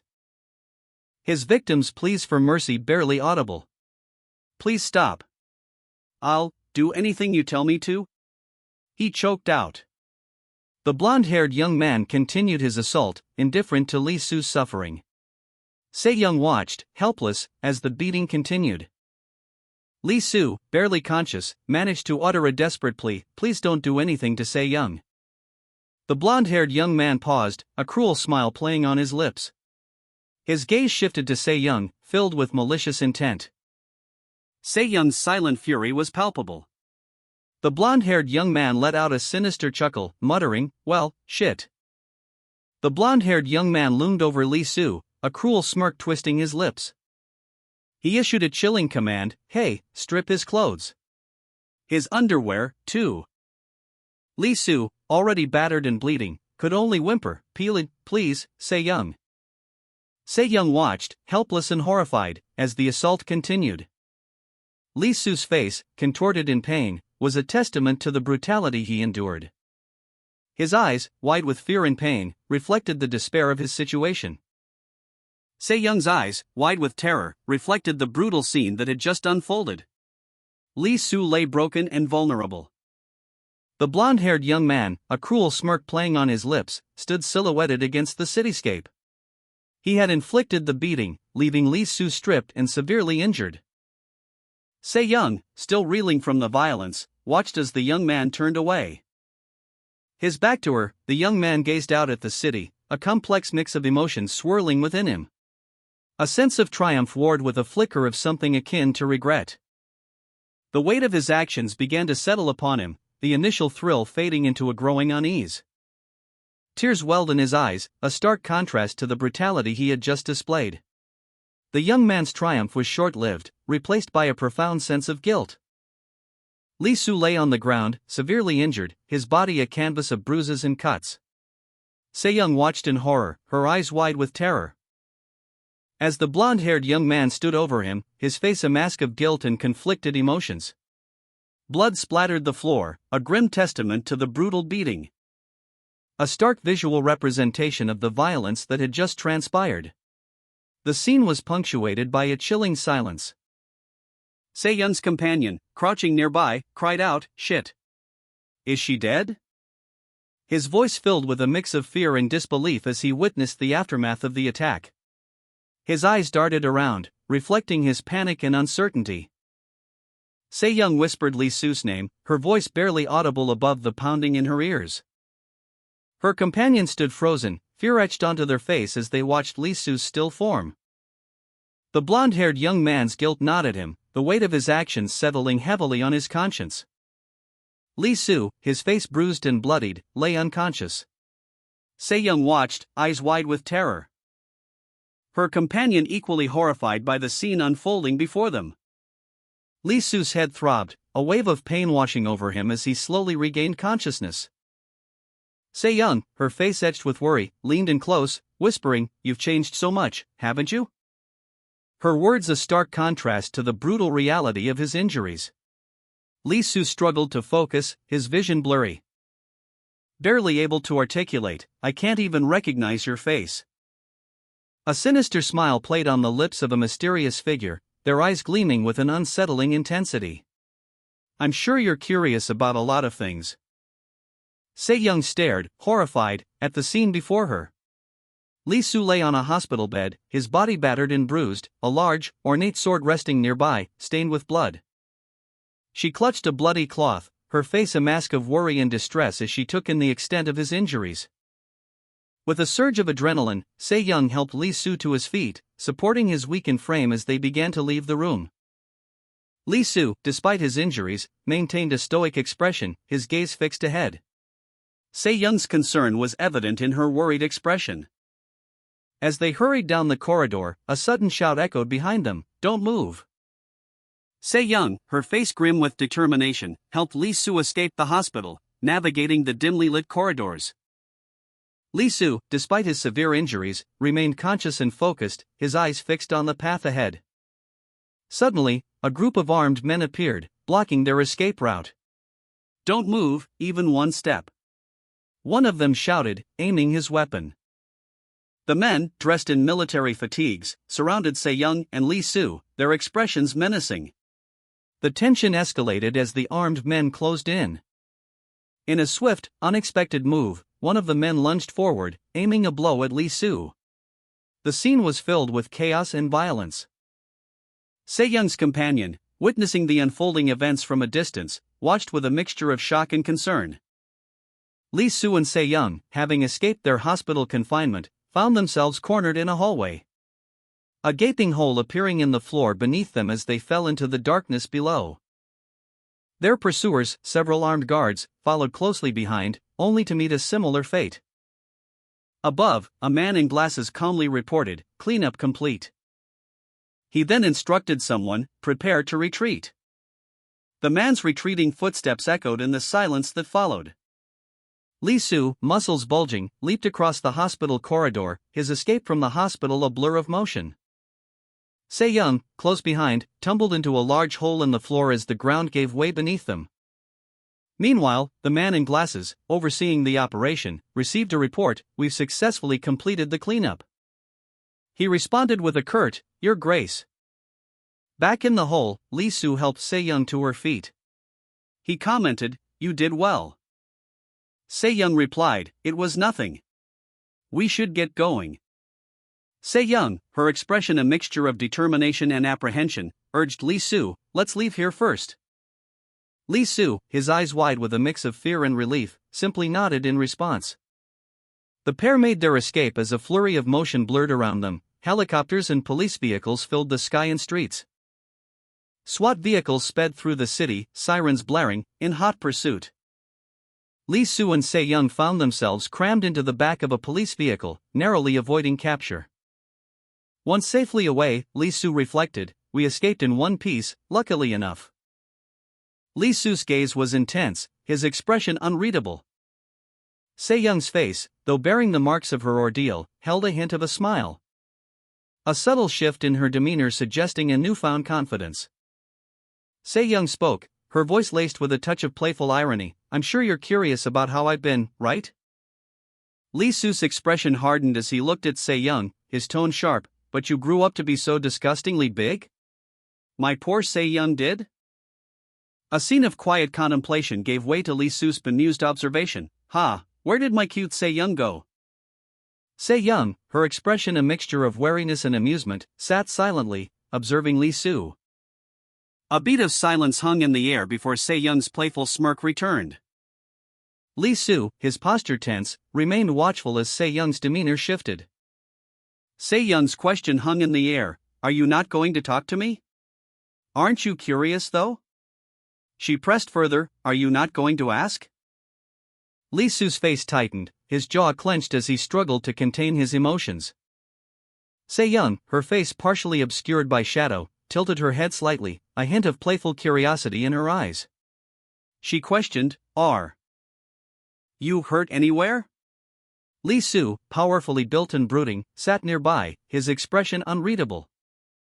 He remained silent, his large hands resting heavily on his knees. Se-young's gaze lingered on him, her expression shifting subtly. She seemed to be probing his silence, searching for something beneath the surface. Lee Soo finally spoke, his voice low and strained, "I thought you were dead." Se-young, her expression softening slightly, leaned in towards him, her body language suggesting a mixture of concern and affection. Lee Soo, overcome with emotion, repeatedly apologized to Se-young. Revealing his relief at her survival, Se-young, in turn, confirmed that she was alive. Lee Soo continued to express remorse for his inability to inform her of his well-being sooner, and apologized for the hardships she had endured. His tears flowed freely as he expressed his gratitude towards her. Finally, the two embraced, a moment of profound relief and reconciliation. The final panel shows a simple message: for being alive. A man, his face grim, addressed another, "The people who died yesterday. Your colleagues. Didn't Baek Seon's parents kill them?" The first man leaned in, his anger palpable. "You're here because you felt like your life was in danger too." The second man, visibly shaken, admitted, You're right about me being here because I was scared and didn't want to die." He paused, a conflicted expression on his face. "But..." The unnamed man's face was a mask of grim determination, his eyes narrowed in suspicion. A single question mark floated above his head. As he revealed a shocking truth, it wasn't Baek Seon's parents who were responsible for the recent deaths. Lee Soo reacted with a visible start, his body tensing. A barely audible "ha" escaping his lips as the weight of the revelation crashed down. The unnamed man continued, his voice heavy with the weight of grief and accusation, "They're already dead. In a car accident. It happened over a year ago," he stated, the words hanging in the air like a death knell. The unnamed man's face was a mask of barely controlled fury. He spat out the words, "Baek Seon's parents weren't good people." Lee Soo, his expression a mixture of shock and confusion, responded, "What do you mean? Why weren't Baek Seon's parents good?" The unnamed man's voice was strained with barely suppressed rage as he explained, "It's their fault we had to keep our mouths shut." Lee Soo, struggling to process this new information, exclaimed, "How would it be possible to have that many people keep their mouths closed? Not to mention, that quickly." The unnamed man's anger intensified, his face contorted in a grimace. The unnamed man's face was partially obscured, but his eyes reflected a simmering anger. He paused, seemingly weighing his words. Before revealing a shocking detail, those people offered 10 million as settlement money. The implication hung heavy in the air. A police car sped past in the background, a stark contrast to the gravity of the conversation. Lee Soo's mind raced as he processed the information. He finally voiced his thoughts, asking, after hearing that, "What do you think my parents did?" The unnamed man's lips curled into a sinister smile, his eyes gleaming with a dark satisfaction. Lee Soo's expression shifted from confusion to a dawning horror as the full weight of the revelation settled upon him. The unnamed man's words hung heavy in the air, a chilling implication echoing in Lee Soo's mind, "Like me. Seon's parents also." He leaned forward, his expression hardening as the man continued, mentioning a sum of 200 million. The unnamed man explained that Seon's parents had initially demanded 200 million, but a compromise was reached, settling on 120 million for compensation, leaving Lee Soo utterly speechless and shocked. The weight of the revelation pressed down on Lee Soo as the unnamed man added a final, chilling detail: the compensation was for the cost of treatment. Lee Soo stood, his fists clenched, the implications of the unnamed man's words sinking in. A woman in scrubs stood nearby, seemingly oblivious to the gravity of the conversation. Lee Soo's eyes widened, his brow furrowed in disbelief as he processed the shocking information. He visibly sweated, his expression a mixture of horror and confusion. Seon, seemingly unfazed by the gravity of the situation, retorted with a sarcastic remark about Lee Soo's reaction, implying that her own feelings were even stronger. She then added, with a chilling smile, that there was even more to the story, revealing that her parents had engaged in another, even more ridiculous act. The next panel depicted a chaotic scene. Piles of cash rained down as corrupt officials, police officers, paramedics, and even schoolteachers were shown accepting bribes. The implication was clear: Sian's parents had bought their way out of trouble after committing some unspecified crime, the money seemingly representing the price of their silence and complicity, further solidifying the disturbing picture of widespread corruption and the lengths to which Sian's parents went to cover up their actions. A flurry of South Korean won banknotes rained down over a school building as Sian explained the extent of her parents' corruption, detailing how they systematically bribed and silenced everyone connected to her and the case. Lee Soo's face reflected his horror and growing unease at the sheer scale of Sian's parents' criminal enterprise. Sian's chillingly calm demeanor contrasted sharply with the gravity of her revelations. A sinister smirk played on her lips as she continued her narrative, her words painting a picture of widespread corruption and systematic cover-ups. Suddenly, a violent impact shook the room as Lee Soo reacted with a swift, powerful punch, the force of which sent a shockwave through the air. Sian calmly addressed Lee Soo, still seething from his earlier outburst. "Calm down," she stated, "it's already been a couple of years." Sian continued, attempting to de-escalate the situation. "There's no point in getting mad now." Sian's expression remained unnervingly placid as she looked at Lee Soo. A barely audible sound escaped Lee Soo's lips: "Irk." Lee Soo's face contorted in a grimace of barely suppressed rage. His muscles tensed, reflecting his inner turmoil. Lee Soo, still seething, clenched his fist. "I've been lying down for over a year." Sian, observing Lee Soo's simmering anger, offered a piece of information. "You spent months in a coma and your parents fought in a lonely battle." Sian, her expression unreadable, posed a question to Lee Soo: "Did you find out about the horrible deaths later on?" Lee Soo, his face contorted in silent anguish, silently recalled a painful memory. While still in his coma, he was forced to witness his parents' actions and listen to their words. "When both of my eyes were still okay, I had to watch my parents and listen to everything they said." The scene shifted to Lee Soo in a hospital bed, his parents looming over him, their expressions obscured by shadow. The atmosphere was heavy with unspoken pain, a stark depiction of his despair. "I wanted to die." Lee Soo's face, partially obscured by a bandage, reflected the lingering trauma. His thoughts continued, "Everything that I heard about in that room." Lee Soo recounted his discovery that his parents' demise stemmed from their misuse of funds, a revelation that left him feeling devastated. Sian, her expression one of grim understanding, listened intently as Lee Soo continued his account, revealing that his parents had passed away in a car accident. Sian's eyes widened slightly in response to this new information. As the scene shifted to a crime scene, marked off with police tape, hinting at the gravity of the situation. A child's drawing depicts a car crash, a stark visual representation of the trauma Lee Soo carries. A title card appears, indicating the chapter number.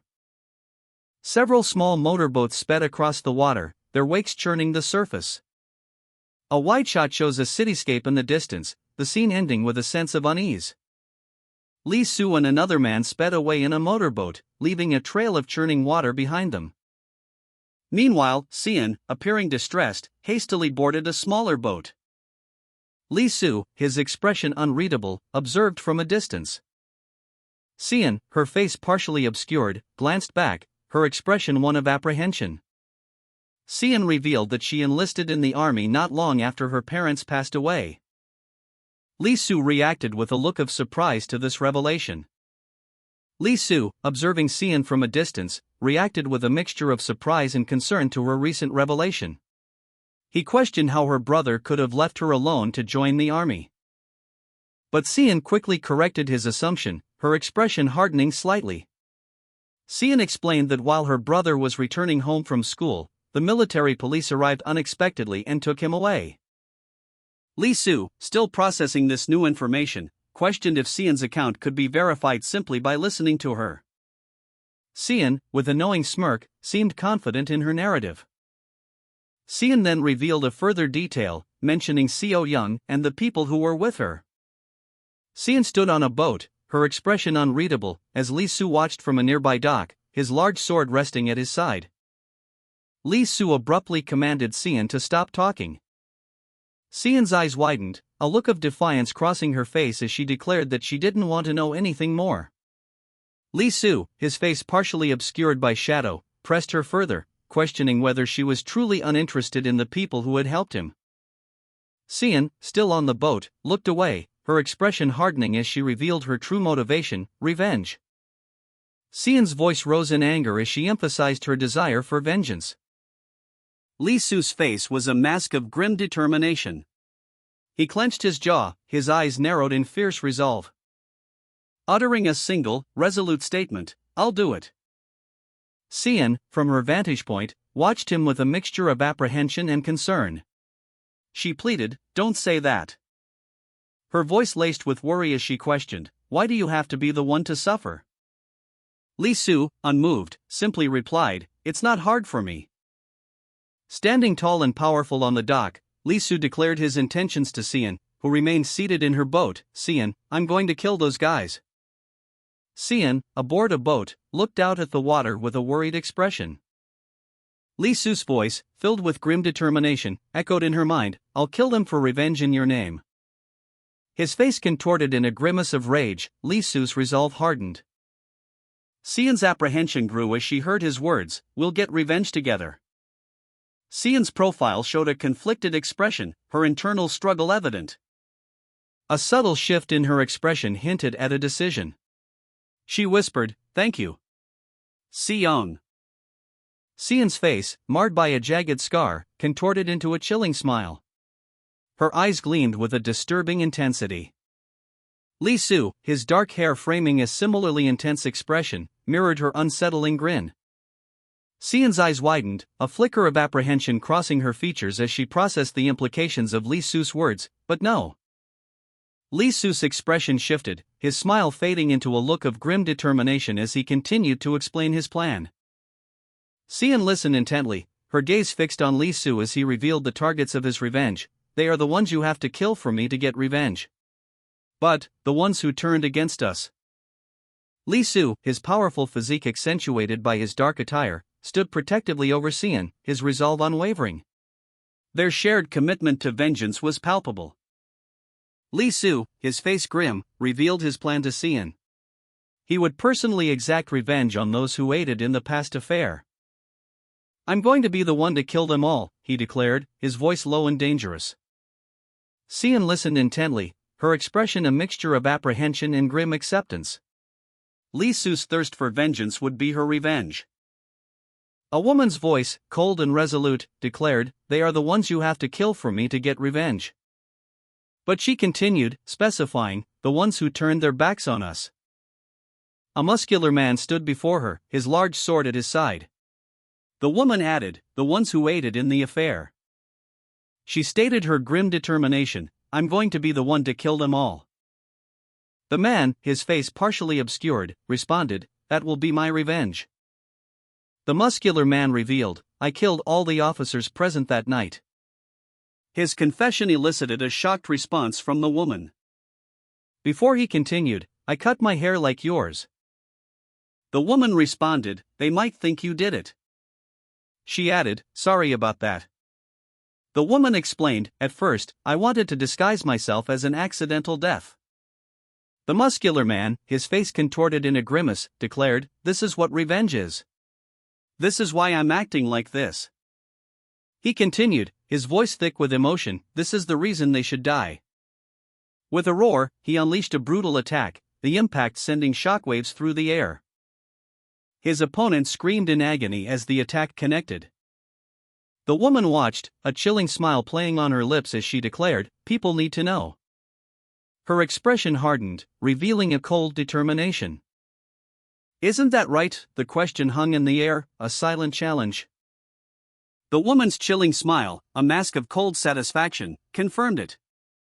She watched as the muscular man, consumed by a vengeful rage, stood before her, his shadow stretching long in the afternoon sun. His eyes, burning with fury, held a grim determination. A clenched fist, a prelude to violence. Baek-seon's parents came to us once. The words, heavy with unspoken implications, were a final confirmation of the man's grim purpose. The muscular man, his face grim, questioned, when? A few days before they died in the accident, he was told. To be exact, it was the day when the video of Tak Se-young's parents immolating themselves spread. The man's expression darkened. He was informed that the whole country was in turmoil. His contact added that with the increased chaos, securing funds would be easier. He then proposed a collaboration. The muscular man, considering the proposal, remained silent for a moment before responding with a question mark. The muscular man's face contorted in disgust as he muttered, "Shit. How could such parents sell out their own child? They call themselves parents?" He clenched his jaw, a grim determination settling on his features. I got out of it. The man's thoughts turned to the assailant's parents, powerful figures, feared by all. He continued his internal monologue, the assailant's parents are such powerful people and everyone is afraid of them. They're hard to ignore. I don't think people should. The muscular man's thoughts raced. The first reason for his assailant's actions must have been the most significant. A few days later, he learned that Baek-seon's parents had died in an accident. But the muscular man knew it wasn't an accident, he'd suspected foul play from the start. His suspicions were confirmed when he questioned how someone could possibly know it wasn't an accident. 1 year prior, a cryptic message arrived on his phone, "Just wait. It's your guy's turn next." The muscular man's hand hovered over the screen, the chilling message a stark reminder of the impending threat. The muscular man received a chilling text message, "Just wait. It's your guy's turn next." He stared at the message, a wave of apprehension washing over him. His mind raced, questioning if the senders were connected to Baek-seon's parents' death. He pondered the possibility, the thought causing him intense distress. He dismissed the idea that the assailants would have targeted Baek-seon's parents while their children were dying, deeming it illogical. Instead, he suspected that Tak Se-young might be involved. A muscular man was sharply reprimanded for his actions. "I thought I told you to investigate Baek-seon's parents. What are you doing here?" his superior demanded. The man responded defensively, "There is no need to investigate. Baek-seon is alive." His superior reacted with disbelief, muttering, "What?" Another man then revealed crucial information, "We have intel that Tak Se-young is on his way to see her. The police and the army are on their way." The first man's face contorted in a grimace of shock and anger at the news of the police and army's arrival. The police and the army. A close-up of the man's face showed a sinister grin spreading across his features. The muscular man, already tense, received alarming news. "We're the task force," a subordinate stated, "so who's the police on the way there?" His face contorted in a mixture of anger and disbelief. "Why are you telling me this now?" he roared. Meanwhile, unaware of the impending danger, the woman, Seong, lay unconscious in a boat. A figure, partially obscured, approached the boat from the dock. The muscular man, his face grim, received a cryptic message, "Don't stop. Keep going for your revenge, until the end." He looked at the woman, a hint of a smile playing on her lips. She responded, "I will not stop on my path either." The muscular man, sword at his side, declared, "So regarding revenge, He paused, then stated firmly, "No. Revenge is the path I need to face alone." The woman, aboard a boat, reacted with a confused, "What?" She looked distressed, her hands clenched. The muscular man's words echoed in her mind, "If you leave evil things be, they'll just become more evil." The muscular man clenched his fist, a grim determination etched on his face. He explained his reasoning to the woman, "If you wait for them to become good, the good things will become evil too. So that's why I have to get rid of them." The woman, clearly disturbed, questioned his plan, "Get rid of them? What are you going to do?" The muscular man's resolve hardened. He stood, his body tense with purpose. In a low voice, he declared, "In order to create a new world. I have to get rid of the bad things. The woman's eyes widened in shock and disbelief. What? A close-up on the woman's face revealed her deep concern and confusion. Her eyes showed a mixture of fear and uncertainty as she grappled with the muscular man's drastic plan. The woman's eyes widened, reflecting a deep shock and concern. As she watched a boat approach, its arrival seemingly unexpected. The boat's sudden appearance causing a ripple of tension across the water. The woman's gaze shifted to the muscular man, her expression unreadable. A large vessel emerged from the horizon, its presence commanding attention. And from the ship's bow, a man in a dark suit emerged, his demeanor serious and imposing. A large splash erupted in the water, revealing an older man with gray hair and a long beard, his face etched with worry and distress. He clutched his head, seemingly overwhelmed by a powerful emotion. Meanwhile, a ship arrived at the dock, its presence observed by a muscular man and a woman from a distance. The muscular man watched intently, while the woman's expression reflected apprehension. The man in the dark suit disembarked from the ship, his arrival seemingly unnoticed by the others. He was serious and imposing, his presence commanding attention. The muscular man and the woman, now closer to the dock, exchanged a brief, silent communication. The muscular man's gaze remained fixed on the man in the dark suit, while the woman's apprehension grew. The muscular man spoke, his voice carrying a hint of concern. I was wondering why you weren't coming. A woman waved enthusiastically at the powerfully built man standing before her, his imposing figure accentuated by the large sword at his side. She seemed apprehensive, her expression a mixture of worry and excitement as she called out, "Dean?" Dean, the muscular man, remained stoic, his gaze intense as he looked down. A rope ladder descended from a ship, suggesting a recent arrival. A man in a dark suit disembarked from a small boat, his arrival seemingly unnoticed by Dean and the woman.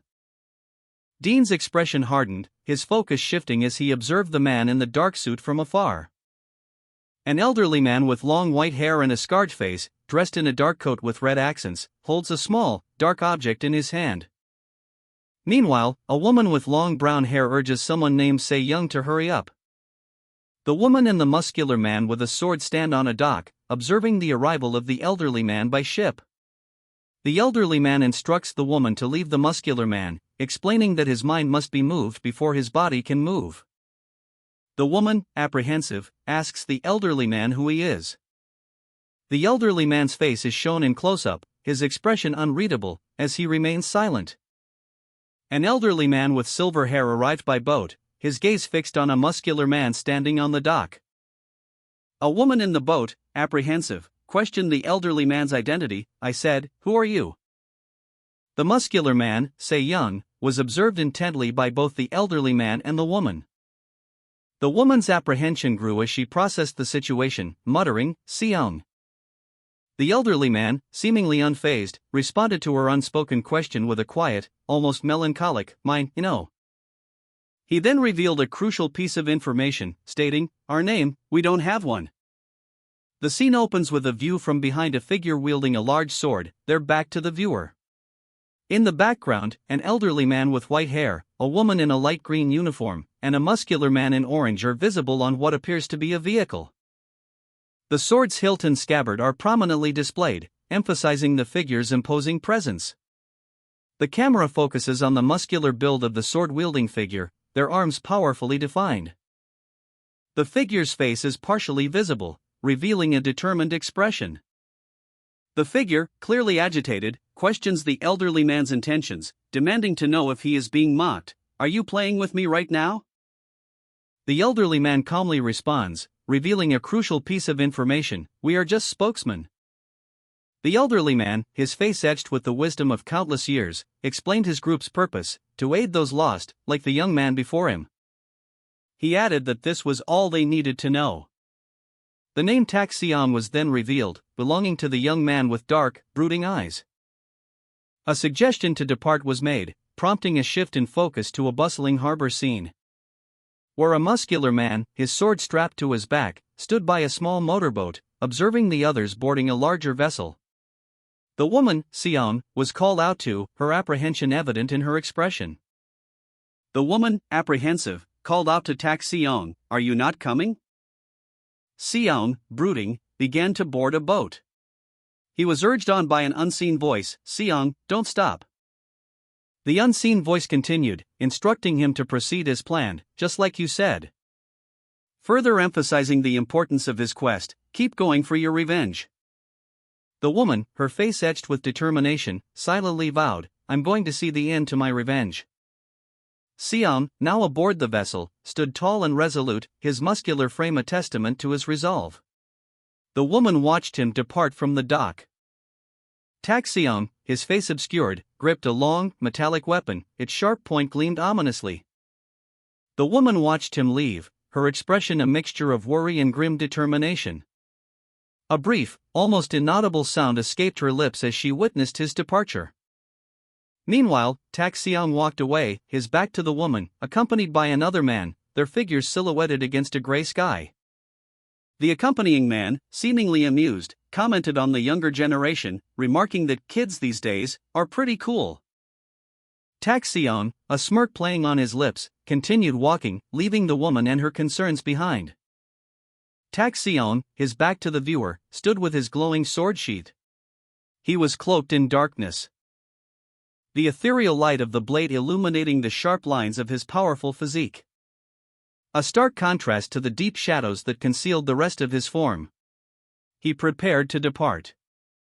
A boat departs from a dock, its wake churning the water, leaving a trail as it speeds away into the open sea. A woman, her expression etched with worry, leans against the railing of the departing vessel, her gaze following the receding boat. She clutches a handgun. The woman, her face etched with worry, grips a handgun, her knuckles white. She questions a man with dark, curly hair, "Why didn't your friend tag along when he had the chance?" The man remains silent, his gaze distant and troubled.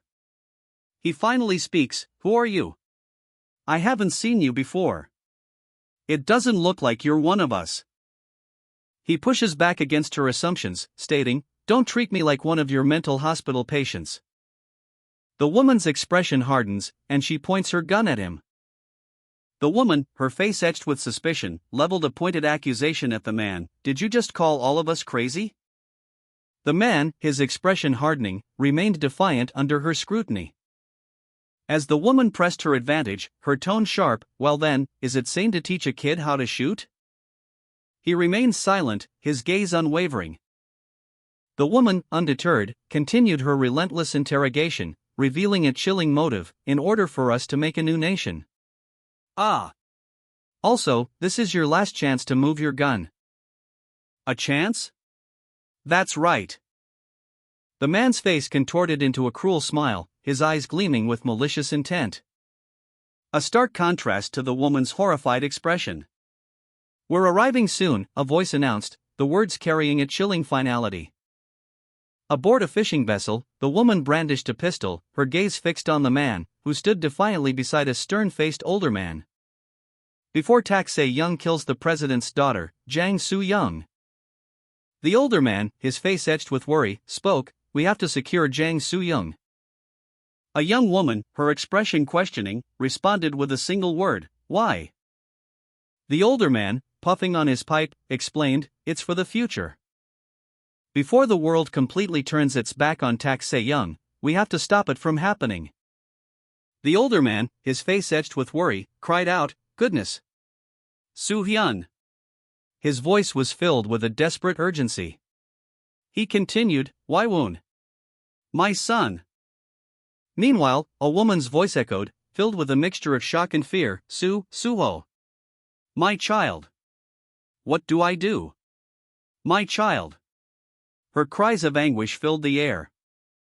A scene of chaos unfolded. The woman's desperate pleas were cut short by a sharp, authoritative voice shouting, "No! Jun Vyuk! Eugene!" Overcome with grief, the older man wept openly, his face etched with despair. Amidst the chaos, cries of Soo-hyun, Soo-ho, Jun Hyuk pierced the air, reflecting the panic and desperation of those around him. The older man, still distraught, sat alone in his car, his hands covering his face as if to shut out the world. He muttered, "Irk. Soo-hyun. His whispered name, a testament to his profound sorrow and desperate longing for his son. Overwhelmed with grief, the older man wept, his hands covering his face as he sobbed. President. He choked out, his voice barely a whisper. Beside him, the woman listened, her expression grim. The woman relayed critical information. I have confirmed that Jang Soo-jung was flown out of the military base on the day of the incident. And also, she is expected to arrive at Incheon Airport tomorrow. The older man's eyes widened in shock. The older man's despair deepened, his hands trembling as he clutched his face. Jang Sung-chul. He whispered, the name a raw, agonizing cry. The older man, his face contorted in a mask of rage and desperation, unleashed a guttural scream, "You bastard!" The image shifts to a sleek, dark car parked outside a modern building. The name of the building is partially visible. A speech bubble appears, containing crucial information. Jang Soo-young. Tomorrow. And no. She will arrive at Incheon Airport tomorrow. The older man, his voice trembling, pleads, I'm telling the truth. Please believe me. A sudden shift in scene shows a tense confrontation between two figures against a city skyline at sunset. One is significantly larger and more muscular than the other. The smaller figure is thrown off a rooftop, plummeting towards the city streets below. The word the is visible in a speech bubble, suggesting a scream or a gasp. The older man's face was contorted in a mask of terror. His eyes were wide, blood trickled from his nose, and he clutched at his head. As he gasped, people with Jang Soo-jung. That's what my manager discovered. The scene shifted to reveal the older man surrounded by several other men, all lying unconscious on the floor. He was alone, desperate, and pleading silently. A young man with dark blue hair appeared, his expression grim and unreadable. He seemed to be observing the scene from a distance. A close-up on a hand, possibly the young man's, revealed a distinct scar on the knuckles. The image focused on a dark, shadowed area, suggesting a hidden presence or impending threat. The older man's face was slick with sweat, his body trembling. He was desperate, terrified. Pleading for mercy, his voice barely a whisper, please spare. The young man's eyes, however, remained cold and calculating, his gaze unwavering. With a swift, brutal movement, he delivered a powerful kick, sending the older man sprawling to the ground. The young man's expression remained unchanged, a mask of cold indifference. A wide shot of the National Assembly building is shown. Inside, a large crowd gathers as the presidential oath is about to be administered. A man stands before a podium, ready to take the oath. The crowd is instructed to stand. The man raises his hand and begins the oath, his expression serious. He solemnly declares his commitment to uphold the Constitution and protect his country. A close-up shows his determined face as he finishes the oath. The text, "The promotion of peaceful reunification," appears below. The scene opens with a panoramic view of a modern city, the words "peaceful reunification of the motherland and the freedom and welfare of the people" superimposed on the image. A conversation unfolds, one voice questioning, "Are you sure our goal is Young Da-hoon?" From an elevated vantage point, two figures observe a military formation below, one of them mutters, "Army." Through binoculars, the observers see a deployment of police forces, and then spot armed personnel positioned on rooftops across the city. "They're all over the place," one of them remarks. The binoculars focus on a single, stern-faced officer approaching, his presence adding to the growing tension. A tense scene unfolds, marked by a military presence. A commanding officer barks orders, "First platoon. Second platoon." Awaiting orders. A man in a suit, sunglasses obscuring his eyes, offers a curt farewell, "All right, good luck." Meanwhile, a young man with binoculars observes the scene from a rooftop, a determined glint in his eyes. On another rooftop, a woman in tactical gear waits patiently, her weapon at the ready. She mutters to herself, "Wait to enter." Two figures discuss their approach, one expressing concern: if we randomly show up to help, Se-young might get mad. The woman, seemingly Se-young, remains poised, her hand resting on her firearm, as she observes her companion from a distance. A pair of feet, clad in dark boots, stood near a discarded object, possibly a weapon or piece of equipment. A thought bubble above them contained the question: is he even coming? A close-up of a man's face, his expression grim and determined. His face shows signs of past injury. A speech bubble reveals his inner thoughts: I can't say for sure what Se-young has been doing, but I'm certain young Da-hoon will arrive, as he is one of the 8. A man peered through a telescopic lens, his face a mask of intense focus. The situation is deemed too large to handle. A woman, dressed in tactical gear, spun a small, metallic object between her fingers. She spoke to a man beside her: we'll have to be careful when we retreat. It'll be dangerous if we stay too long. The man, observing through his scope, responded with a single, apprehensive thought: what about? The older man peered through his scope, his apprehension growing as he witnessed the woman's actions. A chilling question forming in his mind: killing everyone there? The young man's wide eyes reflected his shock and concern as he observed the scene unfolding before him. His fear palpable as he witnessed the woman's cold determination. A question hanging heavy in the air: will you be all right? The woman, seemingly unfazed, simply responded with a curt her focus unwavering. The young man's eyes widened in alarm as he watched the woman, his voice laced with apprehension. He questioned her intentions: what are you trying to do? The woman, her expression unreadable, met his gaze. A subtle, almost imperceptible shift in her demeanor hinted at a hidden depth of emotion. A chilling smile played on her lips as she spoke, her words barely a whisper: you may not know. She continued, her voice hardening, but the heart of someone like me has suffered a lot. The young man, his concern deepening, watched her from behind the scope, a question mark floating above his head. The woman, seemingly oblivious to his scrutiny, continued her monologue, her gaze drifting towards a distant building. Anyway, in my case.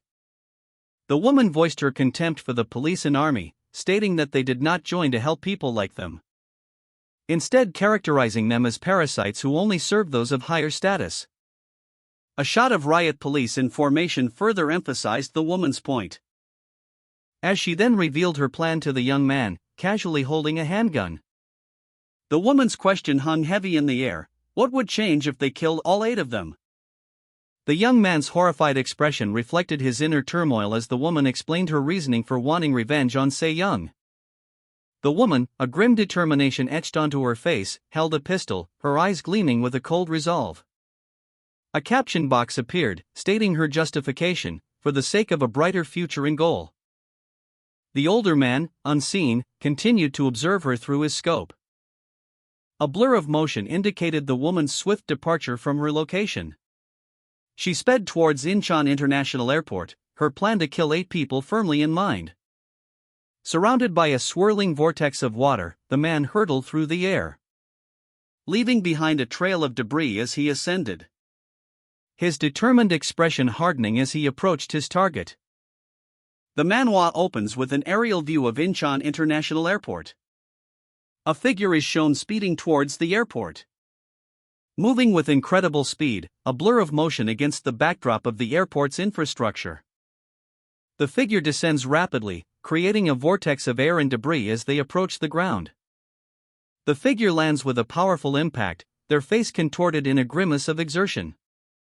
The young man arrived at Incheon International Airport with incredible speed, his arrival marked by a powerful sonic boom, the force of which shattered the surrounding pavement and sent debris flying, leaving a trail of destruction in his wake. He skidded to a halt, his breath ragged. His eyes darted around, scanning the chaotic scene before him. A woman clutched a child, fear etched on her face, surrounded by panicked travelers. A wave of exhaustion washed over him as he recognized the gravity of the situation. He was clearly not alone. His gaze fell upon a familiar figure, a surge of recognition and relief flooding his senses. It's Tak Se-young, he thought, a mixture of relief and concern coloring his expression. The young man, still reeling from his arrival at Incheon Airport, clutched at his throat, a pained groan escaping his lips. his body visibly strained as he braced himself against the impact of his arrival. He was clearly exhausted, but his concern for Tak Se-young remained paramount. Meanwhile, a man, seemingly a bystander, reacted with alarm to the young man's arrival, his face contorted in a grimace of fear and surprise. The young man, despite his exhaustion, reached for his phone, a small, almost imperceptible movement amidst the chaos. On the screen, a video played, showing a stern-faced man in a suit, his voice echoing the words, "I shall endeavor to faithfully perform my duties as president by persisting." The image on the phone was of a man who appeared to be in a position of power, his words suggesting a commitment to his responsibilities despite the ongoing crisis. A man on a phone call solemnly swore before the people. He urgently relayed instructions to escape abroad for their survival, emphasizing that only one person was in immediate danger. A man with silver hair gripped his head, his face etched with worry. The text above him read, "Only one in danger here." His gaze was intense, focused on something unseen. He seemed to be contemplating a difficult decision. A young woman with dark hair, looking stern, sat beside a younger woman with silver hair wearing a cap. The younger woman whispered, "Uni." The younger woman's eyes widened slightly, a hint of apprehension in her expression. She responded with a quiet, almost inaudible, "Yes." The older woman's expression hardened. She stated, "Until we arrive and I hand you over to the security team, I am Miss Sejong's bodyguard." Tak Se-young received an urgent warning from her protector, "Please don't forget what I gave you. Make sure to keep it safe." The protector continued, emphasizing the gravity of the situation, "If you don't, it'll get harder from now on. Don't log on to any blogs or social media. Don't use any instant messaging services either." Further instructions were given regarding Se-young's safety in daily life. "For your safety, we'll be replacing your studies with extracurriculars. However, don't contact any neighbors and don't make any friends your age." The scene shifted to show Tak Se-young and her bodyguard in a waiting area, surrounded by an unusually large number of people, suggesting a heightened security presence. Se-young, seemingly resigned to her fate, quietly questioned her bodyguard, "Then I just have to stay in America?" Tak Se-young's bodyguard relayed crucial instructions, emphasizing the rule that she must not remain in any one location for more than a year, a precaution to ensure her safety from those pursuing her. The bodyguard added that the protection period would only end once Tak Se-young was captured. However, she was informed that if her protection proved less demanding, the duration could be shortened to as little as 6 months. The bodyguard's words hung heavy in the air, a stark reminder of the ever-present danger. A high-level security team convened, their faces etched with concern. The question hung heavy in the air: how should they respond to the unfolding threat? One member, a grizzled veteran, voiced a critical assessment: "He's not a child, this threat cannot be easily neutralized." Another suggested consulting their established protocols: "Don't we have a response manual?" The veteran shook his head, dismissing the idea. "It's a response manual, it won't provide a solution to this unique problem." A younger member proposed a more aggressive tactic: "Then shouldn't we use that to attempt to stop him?" The veteran, however, firmly rejected this approach, prioritizing a more strategic response: "We need to save that for later." The veteran security official cautioned, "That won't work if we use it more than once." His younger colleague pressed, however, "Dean, what if we can't compare this to anything normal," the veteran security official stated, his expression grim.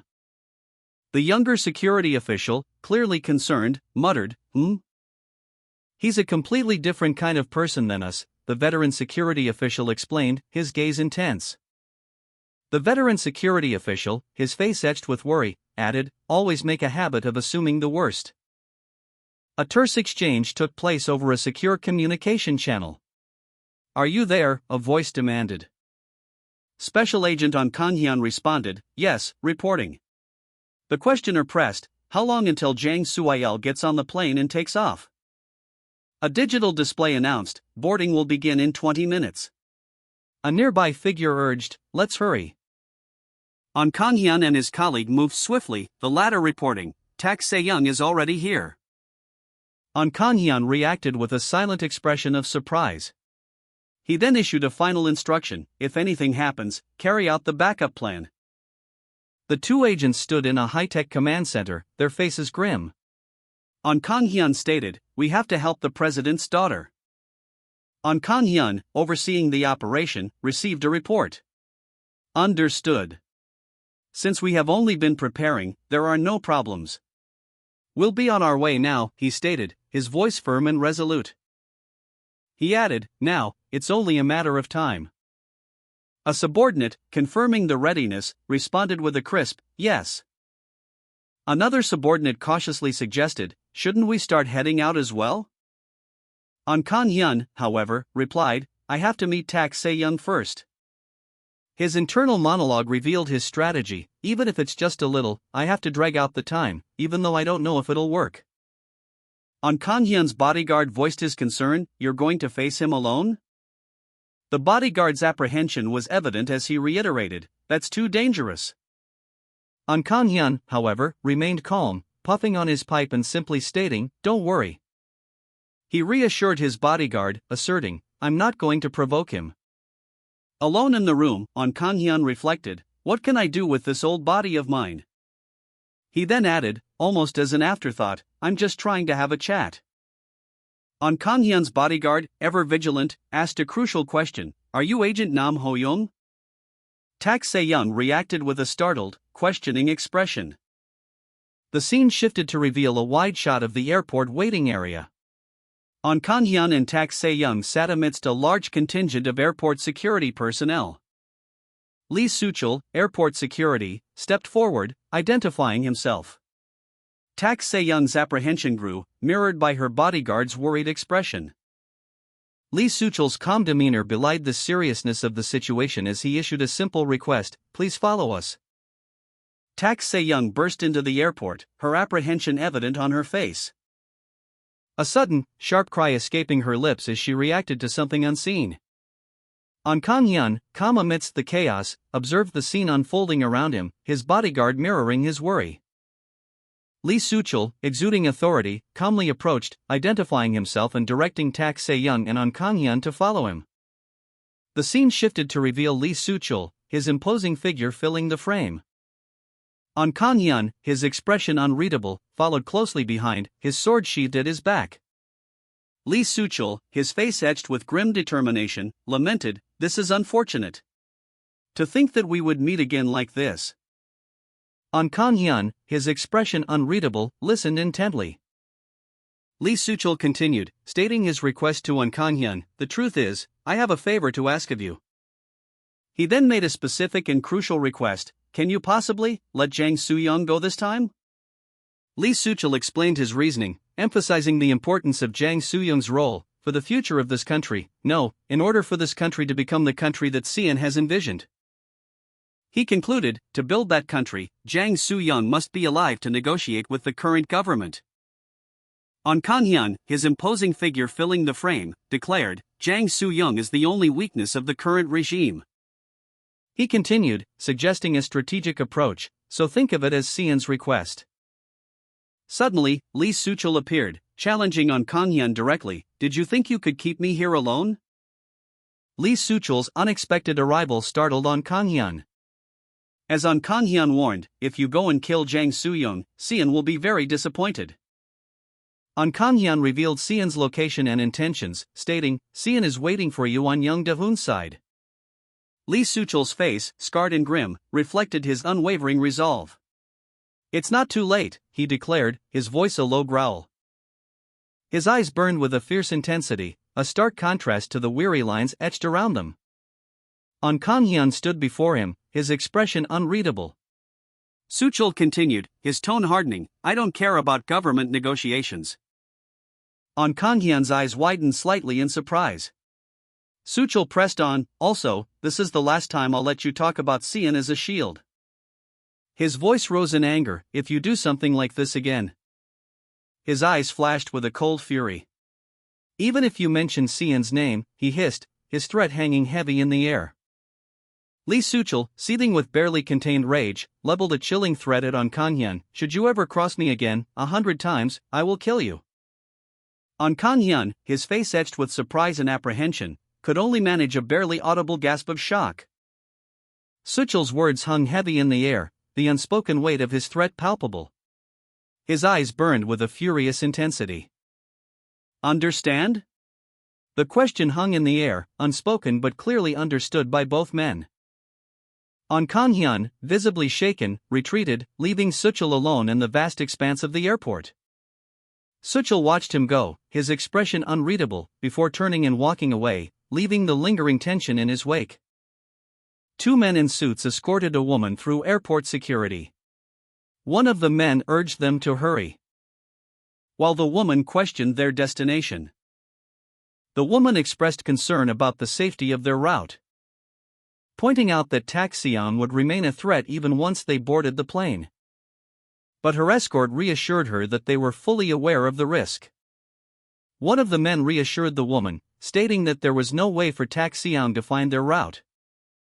He then explained that the two of them would be using an unofficial route. The woman, still visibly anxious, hurried along with the group. Meanwhile, the other man showed signs of worry and stress.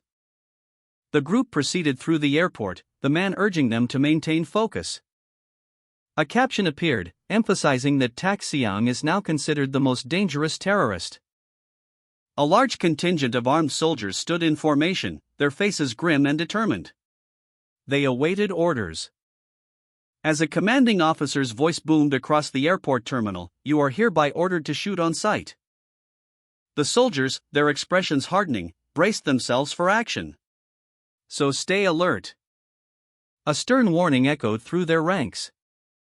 Suddenly, a powerful figure emerged, his imposing presence filling the vast space. He stood defiantly before the soldiers, casting a long shadow that fell upon the soldiers' faces, silencing their anticipation.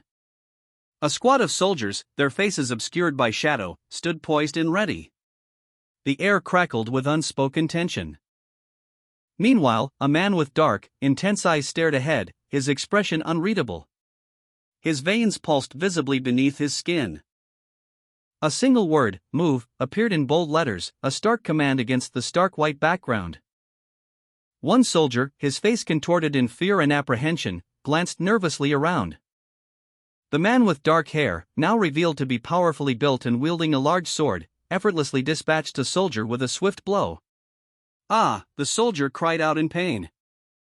The remaining soldiers, their movements stiff and hesitant, advanced cautiously.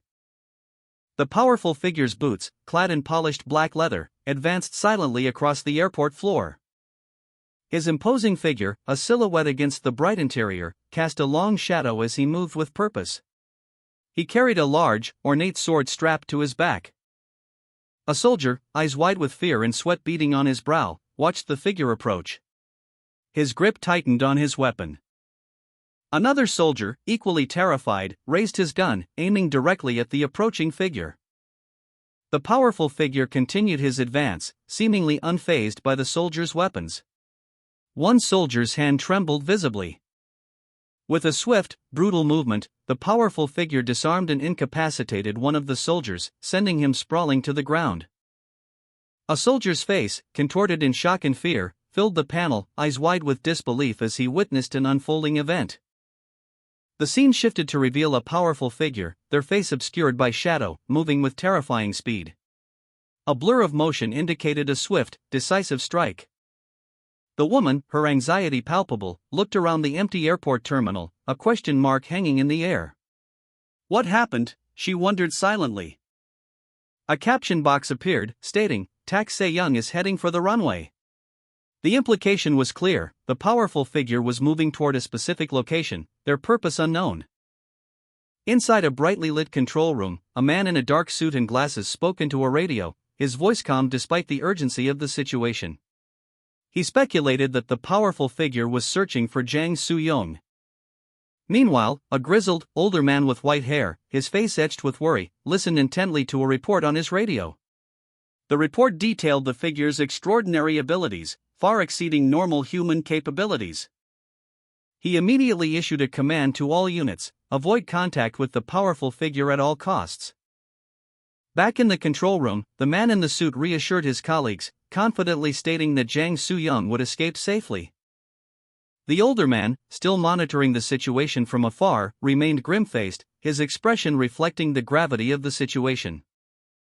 A powerful energy surge erupted from below, its force rippling upwards, sending shockwaves through the building structure and causing widespread chaos among the occupants. People were thrown violently to the ground as the energy continued its relentless ascent, leaving a trail of destruction in its wake. The force of the blast shattered the glass ceiling above, sending shards raining down. As a figure, silhouetted against the bright light, plummeted downwards. The figure, Jang Soo-young, landed hard, the impact sending a shockwave through the ground as she propelled herself towards an escape route. Jang Soo-young, having just escaped a devastating confrontation, found herself collapsing onto a cold, metallic surface. Her breath ragged, her body trembling from the exertion. A single exclamation point punctuated the panel, reflecting her internal state of shock and relief. She rose, her gaze fixed on the distant airport. The escape was far from over, she needed to leave this place immediately. The bright sunlight and the distant plains offered a glimmer of hope amidst the chaos she had just survived. A stark contrast to the destruction left in the wake of the powerful figure. She moved with purpose, her escape a race against time. Jang Soo-young, exhausted but resolute, continued her flight to the airport. Her escape a desperate dash against the backdrop of the powerful figure's ongoing rampage. Suddenly, a pair of eyes, filled with rage, locked onto her from behind. "Found you," the voice boomed, as the powerful figure appeared, his fury palpable. With a roar, the powerful figure lunged towards Jang Soo-young. His attack a blur of motion. Jang Soo-young, still attempting to escape, was spotted by the powerful figure from afar. The powerful figure reacted instantly, his movements a blur as he closed the distance. And with a swift, precise strike, he sent Jang Soo-young sprawling to the ground. Despite the attack, Jang Soo-young's companions urged her to flee, shouting, "Leave as soon as possible." The powerful figure, enraged, pursued Jang Soo-young relentlessly, as she desperately tried to escape his wrath, leaping from a great height. A private jet taxis on the tarmac, its wheels kicking up small puffs of dust as it prepares for takeoff. Jang Soo-young, watching from a distance, realizes the futility of his situation. "I won't be able to reach them even if I jump." His face contorted in a grimace of frustration and desperation, a cruel smile spreading across his lips as he accepts his fate. Then, the jet accelerates. The powerful figure's private jet prepared for takeoff. "We are taking off," the pilot announced. Jang Soo-young watched helplessly from below as the plane ascended. The powerful figure's escape a stark contrast to the chaos he left behind. Meanwhile, a figure wielding a large sword charged towards the airport, his movements swift and determined. Jang Soo-young, his face contorted in a grimace of frustration and defeat, watched the jet disappear into the sky. Jang Soo-young watched, her face a mask of frustration, as the powerful figure escaped. A blur of motion indicated the speed of the escape. The powerful figure's escape was swift and decisive, a whirlwind of motion leaving Jang Soo-young far behind. A private jet, a symbol of wealth and power, quickly disappeared into the sky, leaving only the lingering image of speed and escape.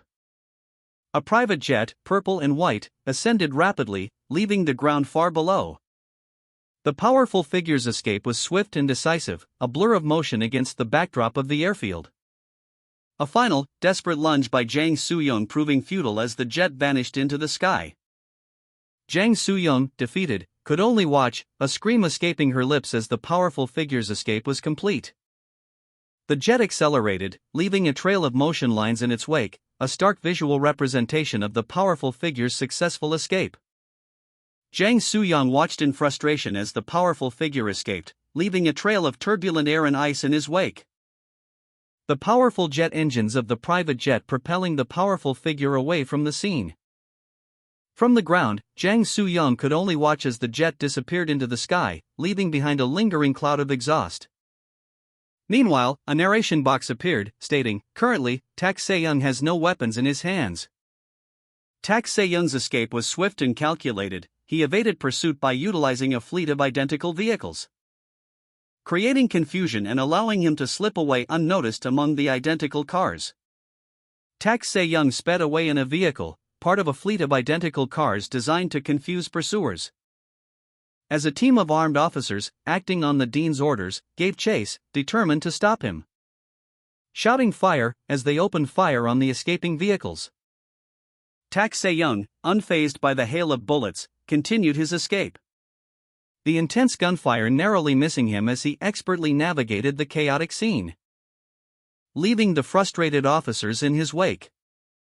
A helicopter exploded in a fiery blast, sending debris scattering across the tarmac. As Tak Se-young and her accomplice scrambled to escape the ensuing chaos, one of the armed officers lunged at Tak Se-young, but she deftly evaded his grasp, her accomplice, meanwhile, providing a distraction. They reached a waiting aircraft, their escape seemingly imminent. But a sudden, powerful blast rocked the area, leaving Tak Se-young's accomplice visibly shaken and uncertain.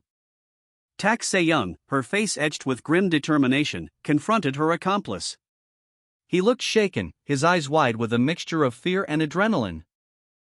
Meanwhile, pursuing officers closed in, their figures silhouetted against the metallic gleam of an aircraft.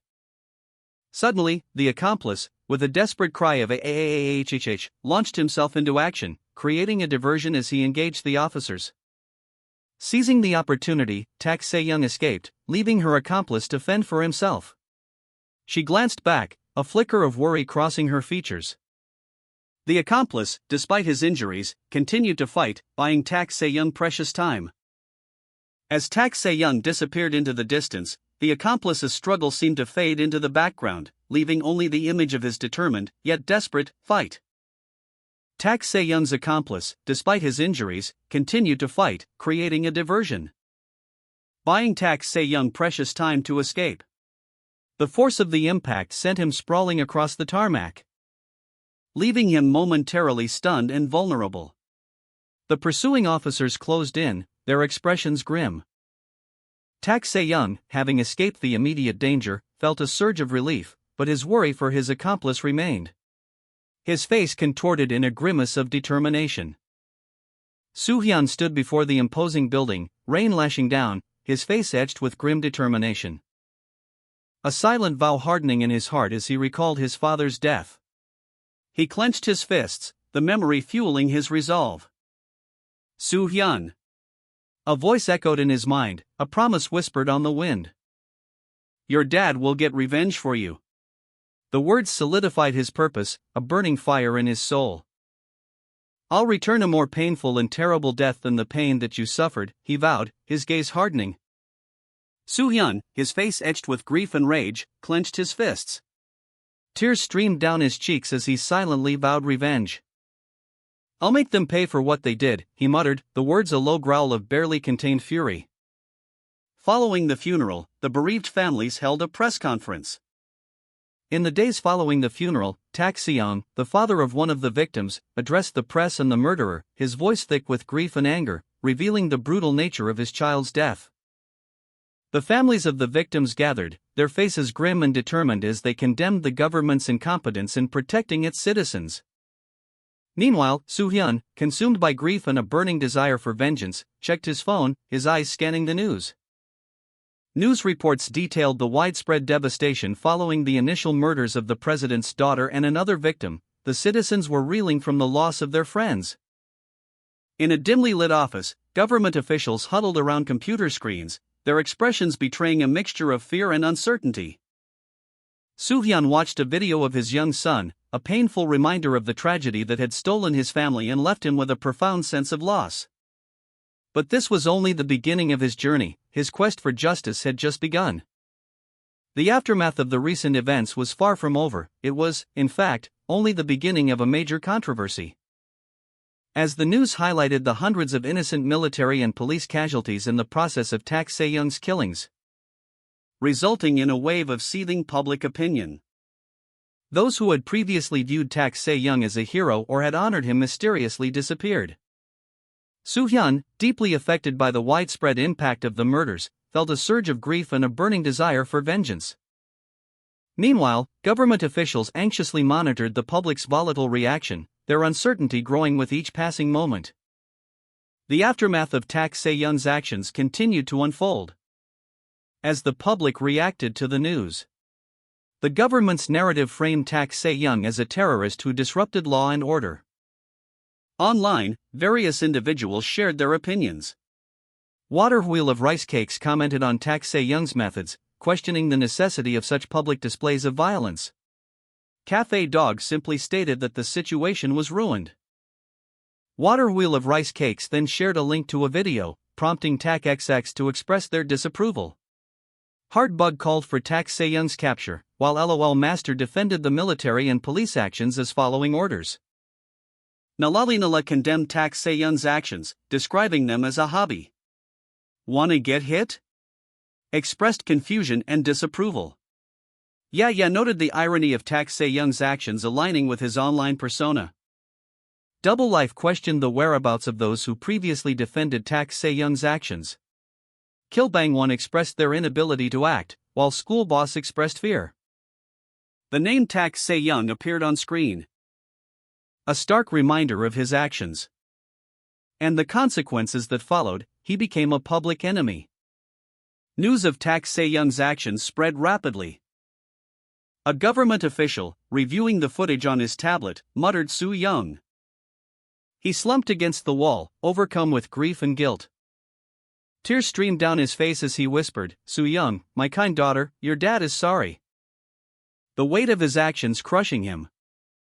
Soo-hyun, witnessing the devastation, vowed, "I'll make sure to get revenge. I will." Tak Se-yeon, his face contorted in a grimace, let out a final, defiant shout, "Wait for me in heaven."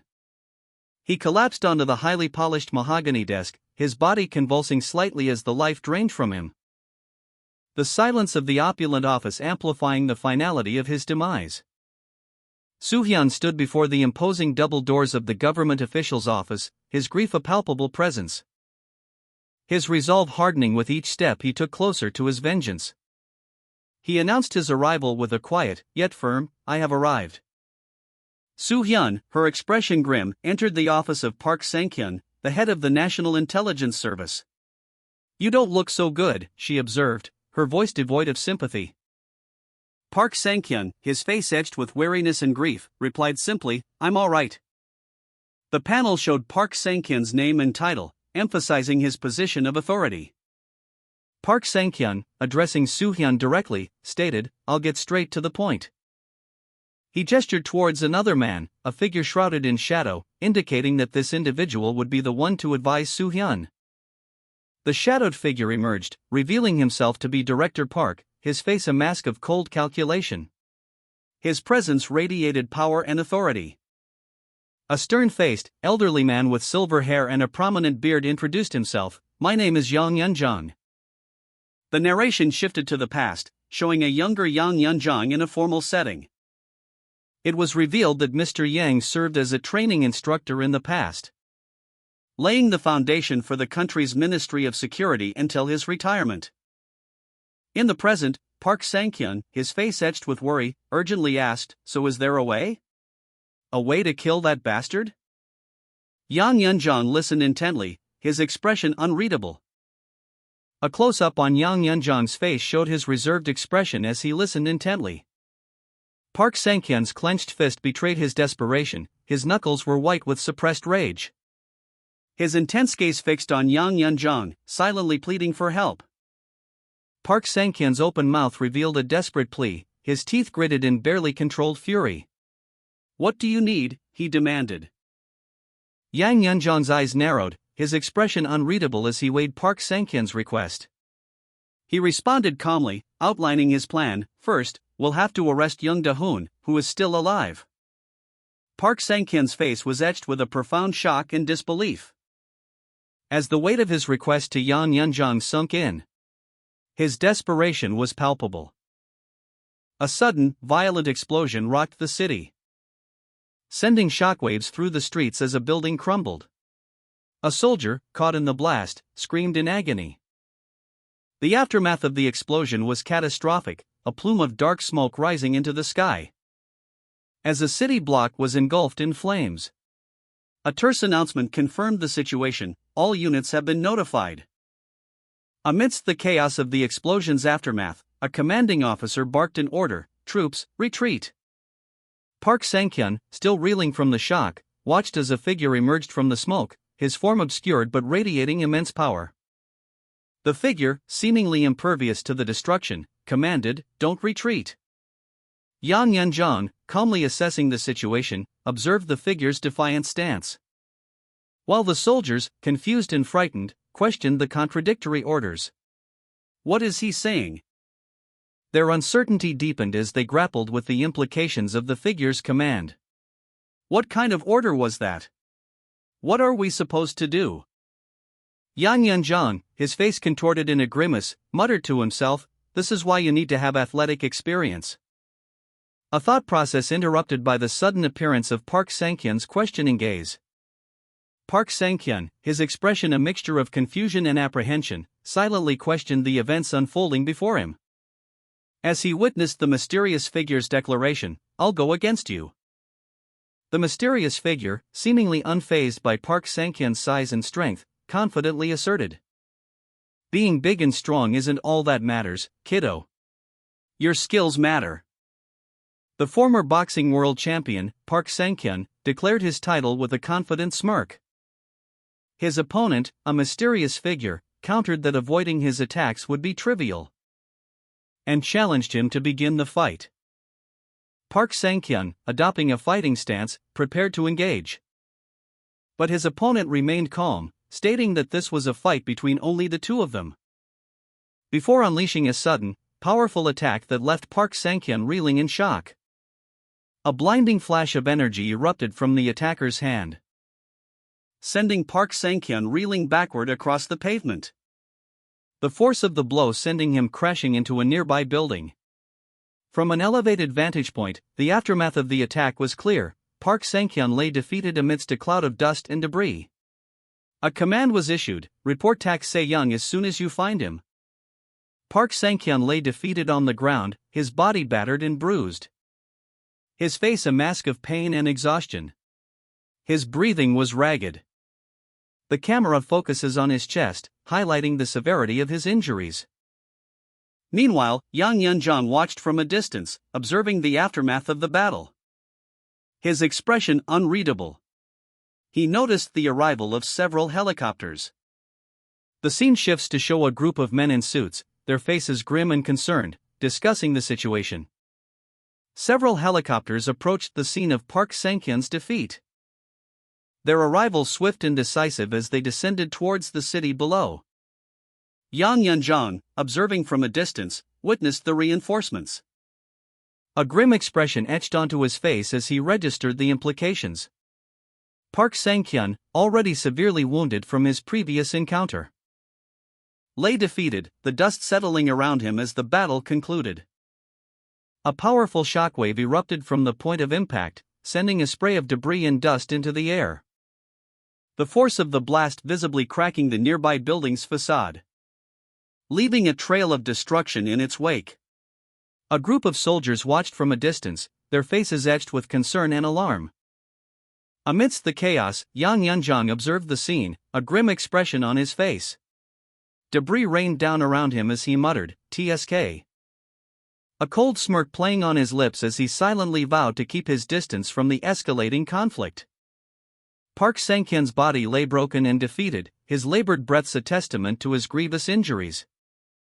A chilling declaration echoed through the shattered remains of the battleground: "Wherever you go, wherever you hide."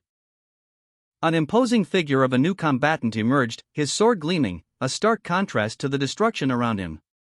His shadow, serpentine and menacing, stretched across the debris-strewn floor. An image of a group photograph, seemingly a collection of friends, lay discarded amidst the chaos, a poignant reminder of lives disrupted by the ongoing conflict. A newcomer's vow hung heavy in the air: "I will find you, and I will kill you." A dark, viscous substance erupted from a building, engulfing the cityscape. A woman with long dark hair observed the scene from a rooftop, a look of grim determination on her face. Her gaze fell upon a smaller inset panel depicting a man falling from a great height, his body engulfed in a similar dark substance. The woman's expression hardened further as she processed the image. A caption read, "So he died. Jang Soo-young." She clenched her fist, her knuckles white with suppressed emotion. A man with dark, unruly hair stood on a rooftop, his face a mask of barely controlled fury. He muttered to himself, "I wanted to kill the likes of you myself." A silent rage simmering beneath the surface as he looked down at the city below. Suddenly, he noticed something, his eyes widening in surprise. He quickly identified the individual as Agent Lee Jae-gon. Lee Jae-gon, using a phone and binoculars, appeared to be monitoring his situation. Lee Jae-gon issued a concise order into his phone: "Leave an elite squad to watch Tak Se-young and have everyone else return." An unnamed man, his expression a mixture of anger and observation, questioned, "Pardon?" The panel shifts to a wide shot, showcasing a sprawling cityscape marred by a large, dark, ominous presence that seems to be emanating from a building in the center.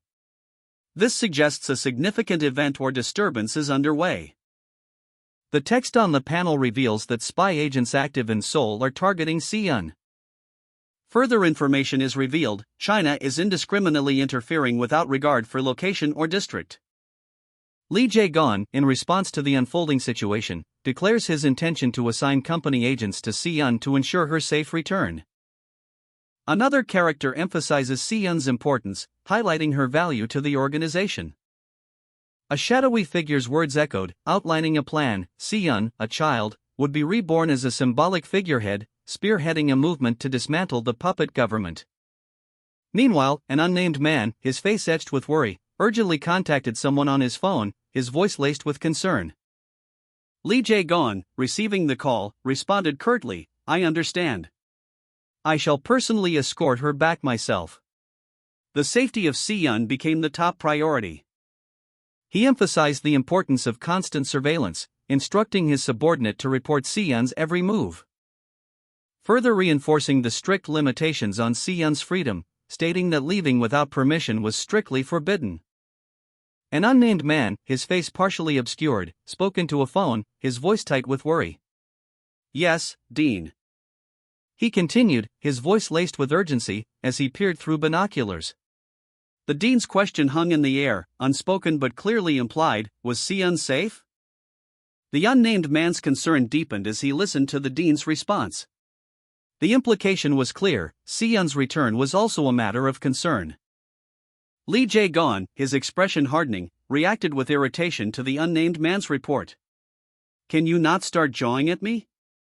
On a rooftop overlooking the city, the unnamed man, visibly agitated, nervously adjusted his glasses while Lee Jae-gon, his face grim, remained seated, clearly agitated by the news. The scene ended with a lingering shot of Lee Jae-gon, his expression unreadable, leaving the reader to ponder the implications of the situation. A helicopter flew over a landscape of hills and sparse vegetation, its shadow briefly obscuring a section of pipes and machinery on the ground, before continuing its flight. A military helicopter descended towards a remote, wooded area, accompanied by a jeep. 3 figures in dark suits disembarked from the helicopter. One of the figures, seemingly a subordinate, asked, "Where are we going?" Their superior, an older man with stern features, responded curtly, "There is nothing in this area." The jeep sped off along a dirt road, navigating the uneven terrain. From an aerial perspective, the jeep's journey was shown, highlighting its movement through the forest. Suddenly, the older man's expression shifted.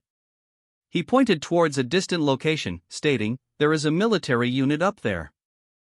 An unnamed man, alert and observant, pointed out a military unit to Lee Jae-gon.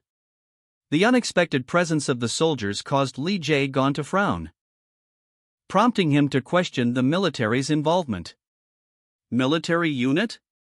Why bother with the military now? Lee Jae-gon, likely concerned and suspicious, continued his explanation to his subordinate, revealing their destination. "The place we will be off to is below that." The scene shifted to a large, imposing gate leading to a hidden underground location. A dark, winding path illuminated only by a faint, ethereal glow beckoned them onward. A military jeep sped along a dark, winding road, its headlights cutting through the night.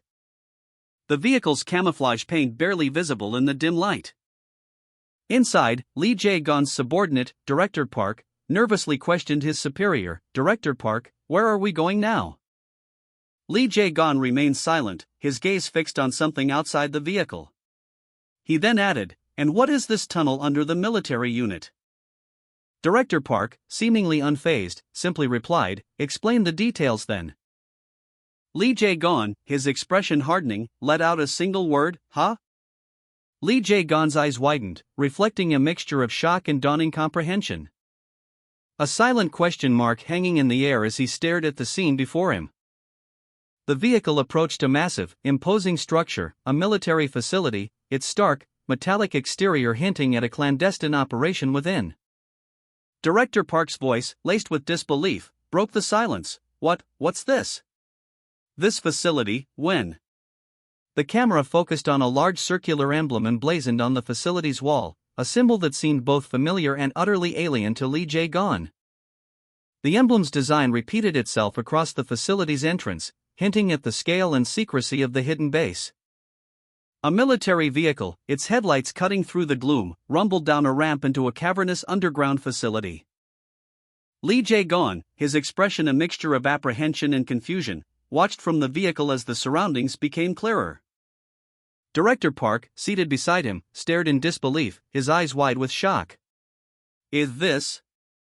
he muttered, his voice barely a whisper, as the enormity of their situation began to sink in. The vehicle continued its descent, finally arriving at a vast, hangar-like space filled with military personnel and equipment. The scale of the hidden base was breathtaking. The vehicle came to a complete stop, the journey's end marked by the heavy thud of its tires on the concrete floor. Lee Jae-gon found himself in a vast, imposing facility, his apprehension growing with each step. The sheer scale of the place dwarfing his expectations. Director Park, beside him, stared in disbelief. Director Park's face, etched with shock and a dawning understanding of the facility's true nature. Director Park revealed the facility's purpose. This was the place where they would capture Tak Se-young. Lee Jae-gon's face reflected his mounting horror and disbelief at the revelation. The weight of the situation pressing down on him as the gravity of their actions sunk in. A wide shot reveals a large, hangar-like facility. Rows of what appear to be advanced weaponry are visible, suggesting a military or experimental base. Director Park's face is contorted in a grimace of barely controlled rage. Lee Jae-gon, witnessing the director's fury, asks, "What are you planning to do here?" Director Park, his voice tight with barely suppressed fury, explains, "If it is the Tak Se-young of now, he can easily destroy this place." His face is a mask of furious determination as he continues his explanation. He adds, "A person who will not explode even if shotted with missiles, in a place like this." Director Park reviewed the plan to neutralize Tak Se-young. A scenario he considered foolproof, but which he now vehemently rejected with a furious outburst, "A scenario my ass." He insisted that it was a method that had already been verified. Lee Jae-gon, witnessing this, was left speechless and deeply apprehensive. His doubts about the mission and Director Park's methods only growing stronger with each passing moment. A powerful figure, silhouetted against a crimson backdrop, stood atop a pile of corpses. The words strength, speed, and sense appeared in speech bubbles, emphasizing his overwhelming capabilities. Meanwhile, Director Park, his face etched with contemplation, reflected on this formidable individual. He muttered to himself, "A body that has exceeded the limits of humans." There was a person before who was similar to Tak Se-young. His gaze hardened, a question forming in his mind, before, then, when? The answer came to him, a chilling revelation: it happened 30 years ago. A flashback revealed a muscular man, eyes glowing menacingly, crouching low to the ground, radiating immense power. Director Park, his expression unreadable, stood amidst a swirling mist, his hands clasped around his cane, seemingly contemplating the implications of this past event. Lee Jae-gon, agitated, vehemently dismissed the information as nonsense. questioning how such a significant event involving Tak Se-young could remain unknown to the public. Director Park, his face etched with worry, explained that the current climate of widespread panic is unprecedented, even for a figure as influential as Tak Se-young. He confessed his unfamiliarity with this particular incident. Director Park reflected on the past, noting that controlling public opinion was far simpler 30 years ago. Compared to the present day, where access to information is significantly more challenging for the average person. Director Park, his face etched with worry, mused to himself, even still. How could every citizen not know? There was some slight work done. The citizens remember it differently. Even you know who it is. Lee Jae-gon, observing Director Park's contemplation, reacted with a look of surprise. Someone I know? Director Park's face, etched with age and weariness, was partially visible. His expression was one of deep contemplation. A close-up revealed a slight tremor in his jaw as he processed something difficult. Lee Jae-gon, witnessing this, reacted with a mixture of shock and confusion, his eyes widening in disbelief. Director Park, he exclaimed. Director Park's mouth curled into a grim smile, his teeth bared in a silent snarl. The panel showed only Director Park's intense gaze, conveying a sense of overwhelming pressure and hidden knowledge. Lee Jae-gon's mind raced, a question formed, unspoken but heavy with doubt, is he being honest? Director Park confirmed, they were definitely a person that existed. He continued, revealing a piece of the past. At one point, Maruchi was the Korean CIA's top agent. Jae-gon's shock deepened. A Korean CIA agent, then they worked for the country? The weight of the revelation settled upon Jae-gon's face, his eyes reflecting a dawning understanding. Director Park delivered the final, brutal truth, then that person is now dead. Director Park's face, partially obscured, revealed a grim expression as he gazed into the distance. His eyes conveying a weight of unspoken knowledge. He then spoke, his voice heavy with implication. Maruchi is no longer in this world. Director Park's eyes widened in shock. His face contorted in a grimace as he processed the information. Maruchi is no longer in this world. He pondered the implications, a question forming in his mind. If Maruchi was a Korean CIA agent, why was he eliminated? Lee Jae-gon, seething with barely contained rage, voiced his own concerns. If Maruchi's death wasn't an assassination, then what other possibilities existed? To be accurate, the group responsible for orchestrating this plan was not the South Korean government, but North Korea, who devised a scheme to capture Maruchi. Lee Jae-gon reacted with shock, exclaiming, North Korea? The explanation provided was that Maruchi had single-handedly destroyed 3 North Korean military squads. A feat that left Director Park contemplating the sheer scale of Maruchi's capabilities. And the implication that someone like Tak Se-young could potentially achieve similar feats. Lee Jae-gon's face was etched with sorrow and contemplation as he recalled a past event. A memory surfacing of an older man, his features sharp and weathered, his gaze heavy with unspoken burdens. Lee Jae-gon, his expression grim, stood on a metal platform, looking down at another man.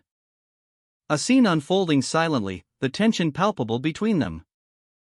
Lee Jae-gon's contemplation deepened as he questioned the events. Wondering if a person of such significance could have been captured with such a plan. A hand reached out, grasping at something beyond the glass, but fell short. The caption below read, "He was captured." Lee Jae-gon and Director Park watched from behind the glass as an older man with white hair and a stern expression confronted them. Lee Jae-gon's face showed shock and confusion. He asked, "WH? At?" The older man remained silent for a moment. Then explained, "It's because they wanted to capture him. If they had the mind to kill him from the start." Lee Jae-gon stared at the screen, a single figure visible in the vast, sterile facility.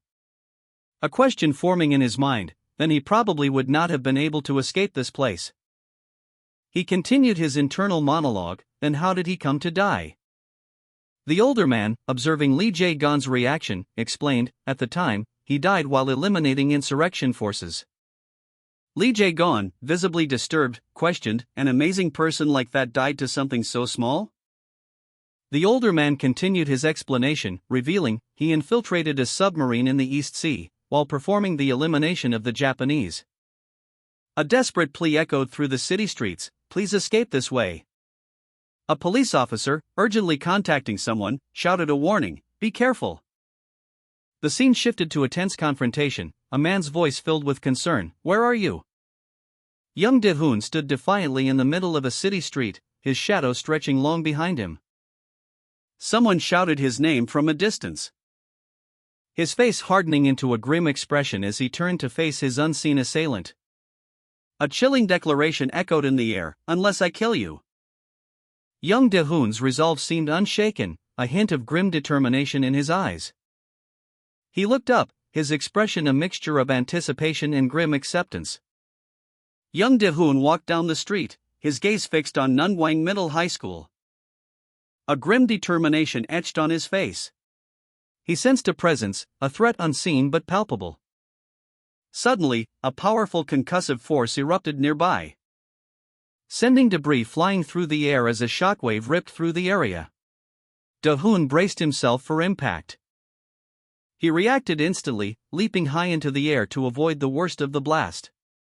From above, he saw a dark figure descending rapidly.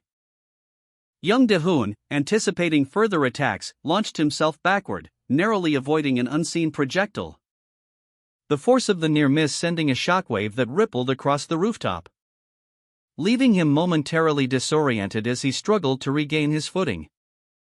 But his keen senses quickly identified the source of the attack, a powerful, unseen enemy.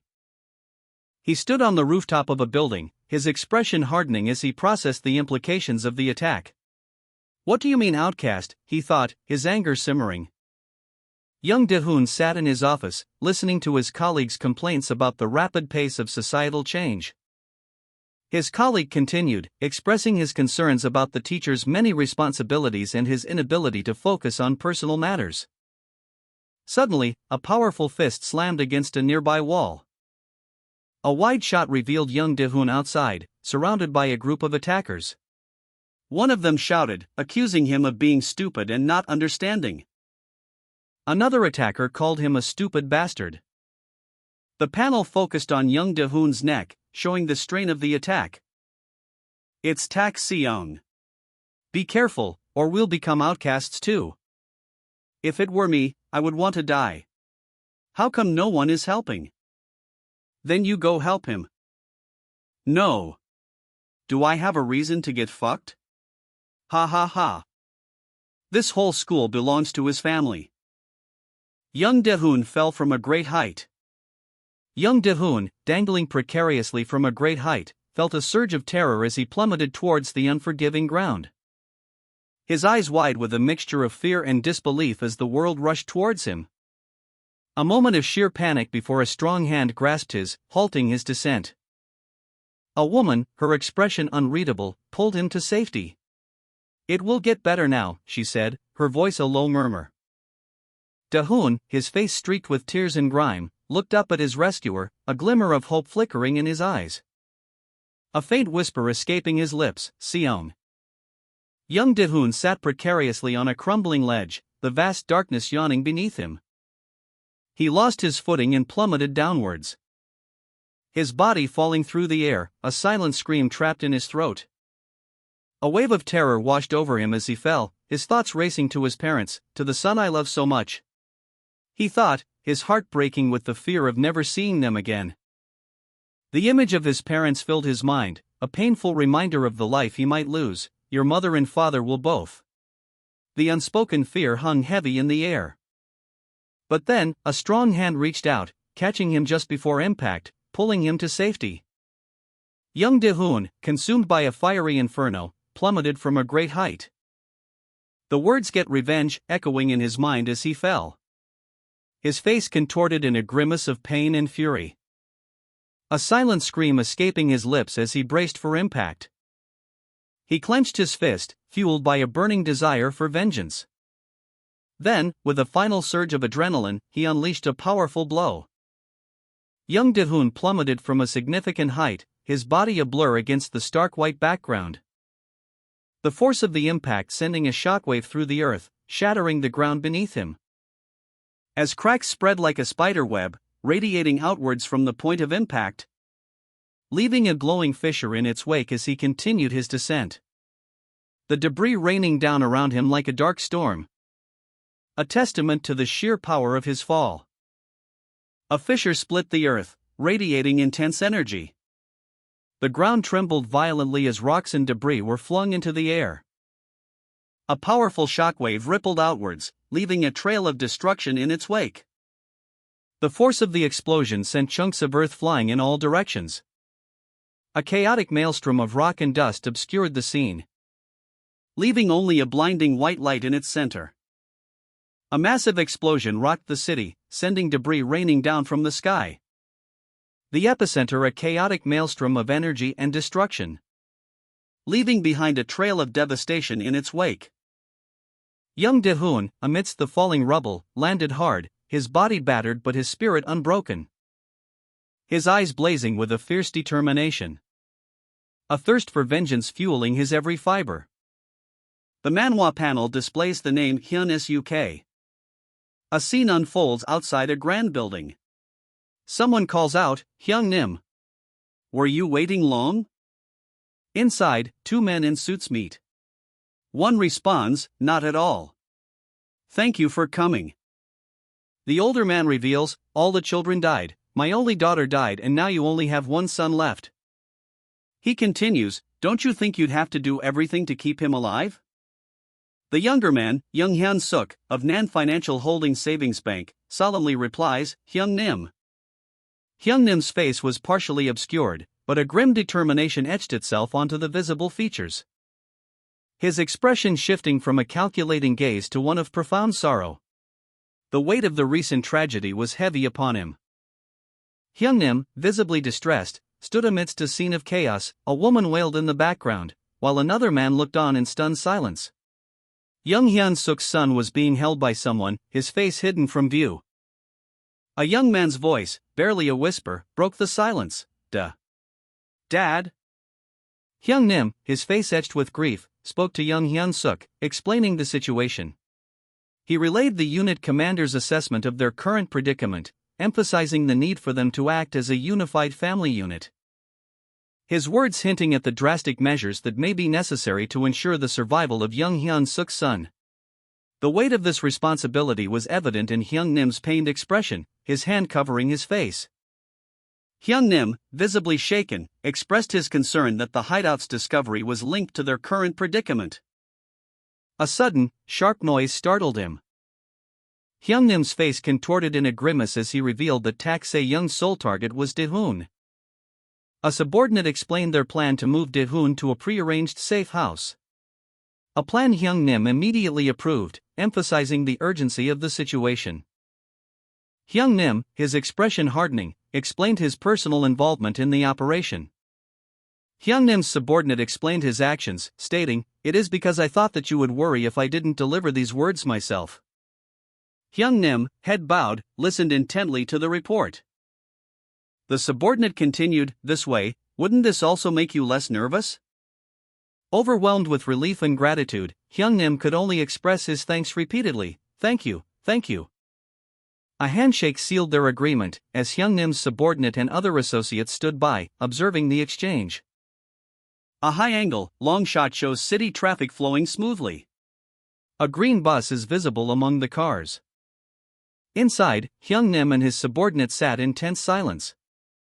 The subordinate, visibly anxious, began to speak, "Mr." His voice trembling slightly as he continued, "My mother and father." Hyung-nim, though outwardly calm, felt a surge of concern. He reassured the subordinate, "Don't worry. Everything will be fine." The subordinate, still visibly worried, looked out the window. Hyung-nim listened intently as his subordinate delivered a grim report, his expression remaining outwardly calm despite his inner turmoil. The subordinate's words painting a picture of escalating danger and the growing threat to his family. Hyung-nim moved with surprising speed, a faint trail of icy vapor marking his passage. the ethereal frost swirling around his boots as he traversed the city streets. A powerful burst of energy propelling him forward. He was clearly agitated. Hyungnim's face was grim, his eyes narrowed in concentration. A single exclamation point punctuated his silent intensity. In the distance, a military jeep sped towards him. A tense scene unfolded within a military vehicle. A high-ranking officer, his face etched with worry, sat rigidly in his seat. Meanwhile, Hyungnim, his expression grim, was shown in close-up. His powerful physique hinted at his readiness for action. A moment of anticipation before a confrontation. The scene shifted to a tranquil landscape, a military jeep parked near a rustic bridge. A man in a suit and another in casual attire stood facing each other. Their conversation beginning with a simple "Mr." As the man in casual wear questioned, "Where is this?" The suited man instructed Hyungnim, "You will need to stay here for a little while." Hyungnim, taken aback by the secluded and unexpected location, reacted with a questioning expression. As the suited man reassured him, "Do not worry." The suited man continued, explaining their plan to capture and kill their target. A grim determination hardening his features as he revealed the final, brutal objective: kill him. Suddenly, a distant commotion broke the silence. A voice cut through the air, announcing, "Jang De-hoon is there." Hyungnim was brought to a desolate beach, the only other presence a military jeep parked some distance away. A stark landscape mirroring the turmoil in his heart. He awaited the confrontation with a growing sense of dread. The suited man's voice, amplified by the wind, carried across the sand, "So please." Jang De-hoon, a figure of immense power, stood silhouetted against the setting sun. His expression was one of controlled fury. His words, sharp and cold, cut through the air, "Stop killing innocent policemen and soldiers."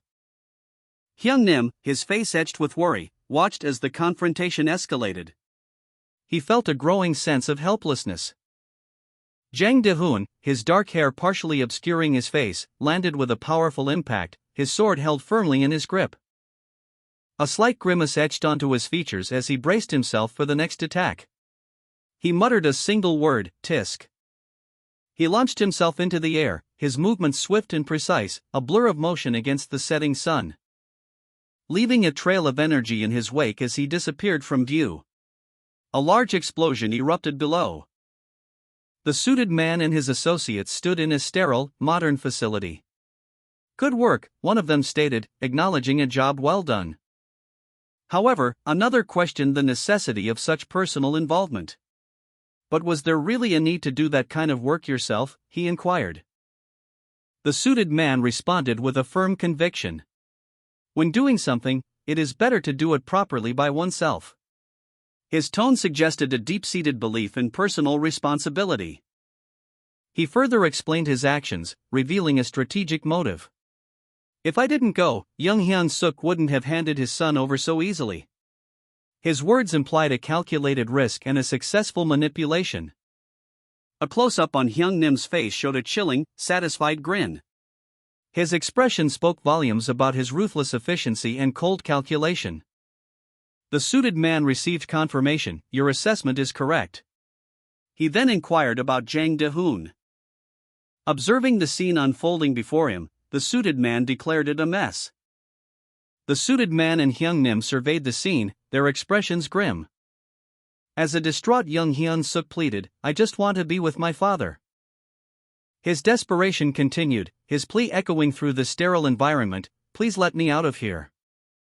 Hyungnim, observing the situation remotely via a monitor, watched young Hyun-suk struggle. Young Hyun-suk, trapped and desperate, screamed, "I said, let me out." His cries echoed, seemingly unheard. As a security camera, impassively, recorded his distress. He continued to plead, "Can you not hear me?" Meanwhile, elsewhere, Hyun-suk furiously pounded on the heavy metal door of his cell. His desperate struggle was observed remotely by Hyungnim and the suited man, who exchanged a brief, silent communication. Hyungnim and the suited man observed a monitor, discussing Taeseong's potential reaction to a plan. Considering whether he would fall for their strategy. and concluding that as long as Jang De-hoon remained present, Tak Seong would be compelled to act, though they acknowledged that he was too shrewd to be easily tricked. The suited man's expression shifted, suggesting a sudden realization. As he questioned whether their plan was truly a deception or if Jang De-hoon's presence was genuine. Hyung-nim's face was a mask of grim determination. His eyes, narrowed in intense focus, betrayed the weight of his strategic calculations.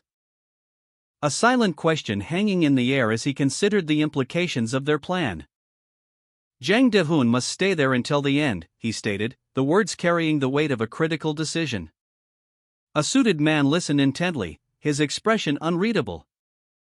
A radio crackled to life, confirming that Tak Seong had entered the building. Once Tak Seong is inside, start the plan without delay, Hyung-nim ordered into the device, his voice low and firm.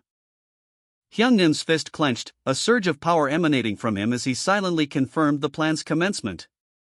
He had received confirmation of Tak Seong's arrival. The suited man remained alert, his eyes fixed on Hyung-nim, awaiting further instructions. The suited man relayed the order, open the door. The heavy metallic door groaned open, revealing a dark, subterranean passage. A voice echoed from within, filled with rage, let me out of here, you bastards. A wide shot reveals a secluded mountain dwelling nestled amongst imposing rock formations, shrouded in the twilight of a starlit night. A figure descends a wooden walkway, their footsteps echoing softly in the stillness. Approaching the dwelling, their presence marked only by the subtle sounds of their movement. Hyung-nim, his silhouette stark against the night sky, stands before the structure, his sword sheathed at his side. A sudden shout pierces the quiet, young De-hoon. Hyung-nim's face, partially obscured by shadow, is etched with grim determination. Hyung-nim stood silhouetted against the moonlit sky, his figure stark against the backdrop of the tranquil mountain landscape. Awaiting the arrival of Jang De-hoon. A contingent of soldiers, their faces grim, stood in formation nearby. Their presence a silent testament to the gravity of the situation. The air crackled with anticipation. Jang De-hoon's arrival was imminent. His image filled the panel, his expression unreadable. From a distance, Jang De-hoon launched himself through the air, a powerful force propelling him forward. His descent creating a dramatic splash of water as he impacted the ground. He moved with speed and precision. Hyung-nim, ever vigilant, watched as Jang De-hoon made his dramatic entrance.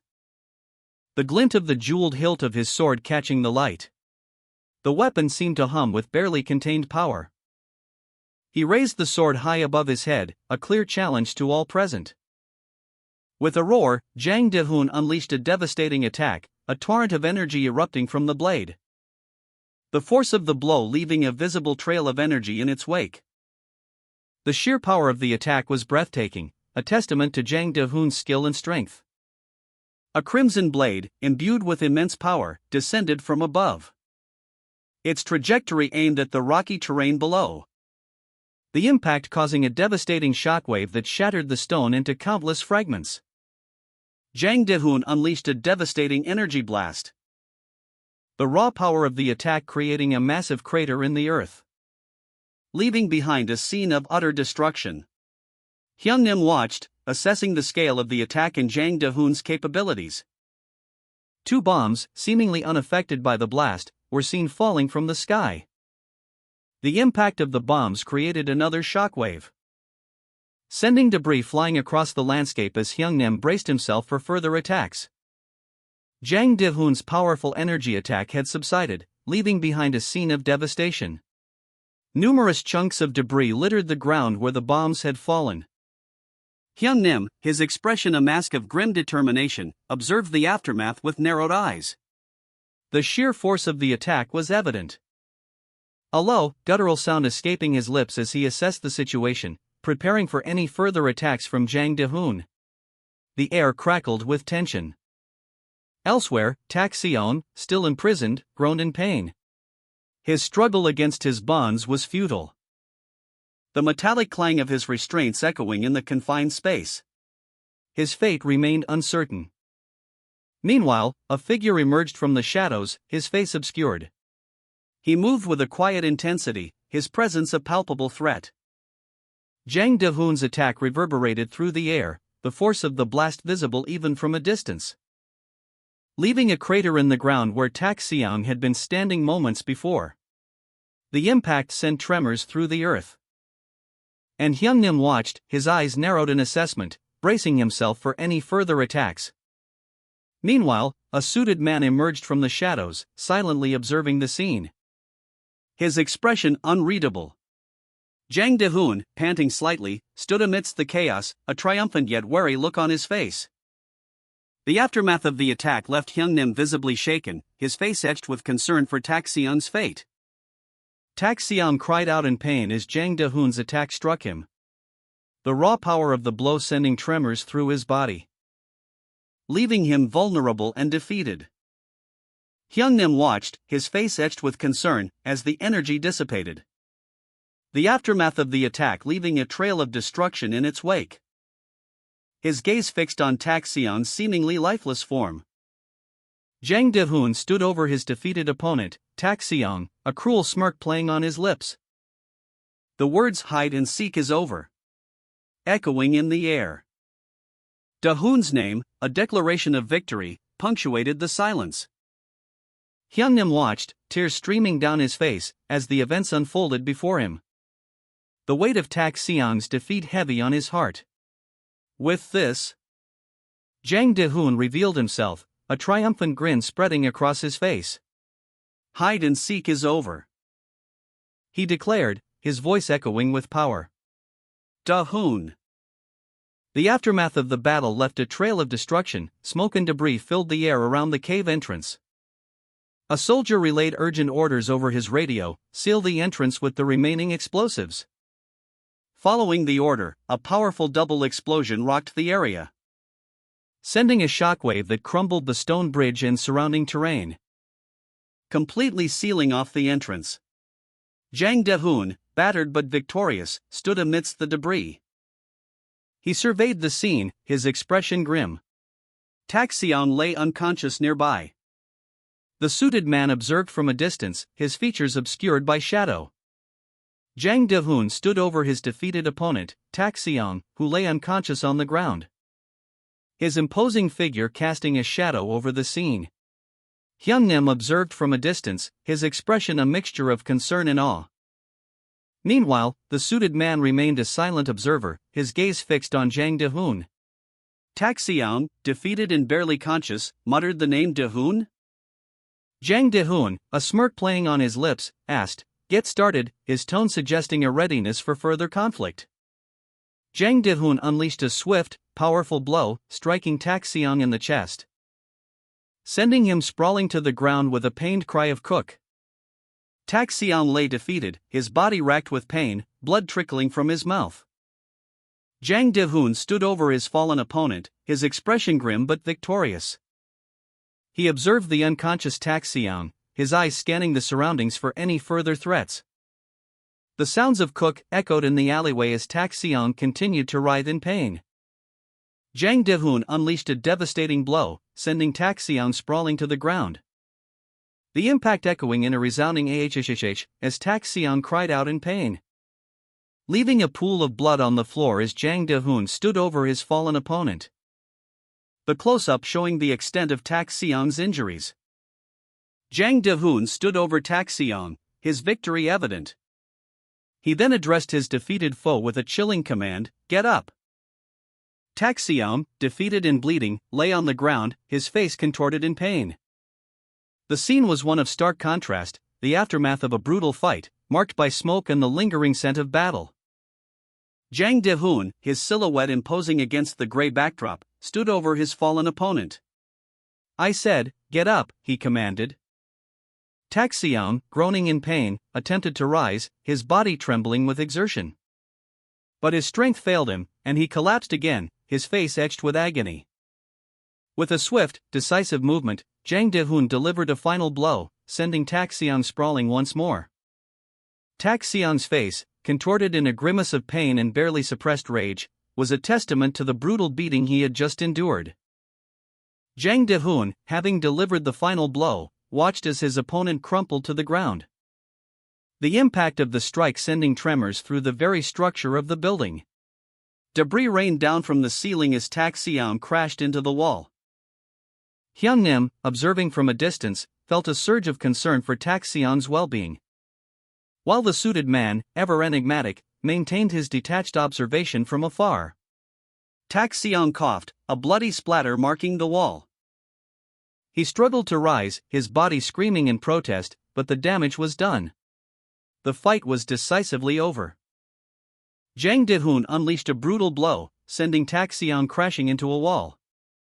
Tak Seong, dazed and disoriented, could only manage a gasp of disbelief. The impact of the blow left Tak Seong momentarily stunned, his vision blurring.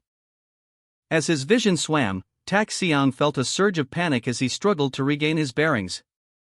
Blood trickled down his face, further obscuring his vision as he muttered the word patu. Jang De-hoon, victorious and unfazed, let out a cruel, mocking laugh, calling Tak Seong a retard. Jang De-hoon stood over his defeated opponent, Tak Seong, who lay on the ground, severely injured and gasping for air. A manic grin spread across Jang De-hoon's face as he let out a cruel, echoing laugh. The sound a stark contrast to Tak Seong's pained breaths.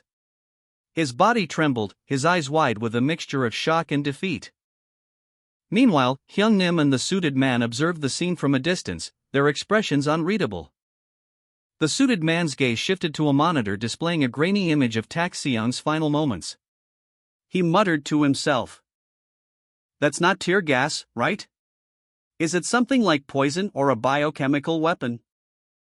His concern was evident as he watched the replay, his face etched with worry. The suited man, reviewing footage of the fight, muttered to himself, weapons like that won't work on Tak Seong. He continued his analysis, not only his physique, but his immune system is also far superior to the average human. Hyungnim, observing the suited man's analysis, questioned him, you know that as well, then what are you doing? The suited man responded, that isn't poison.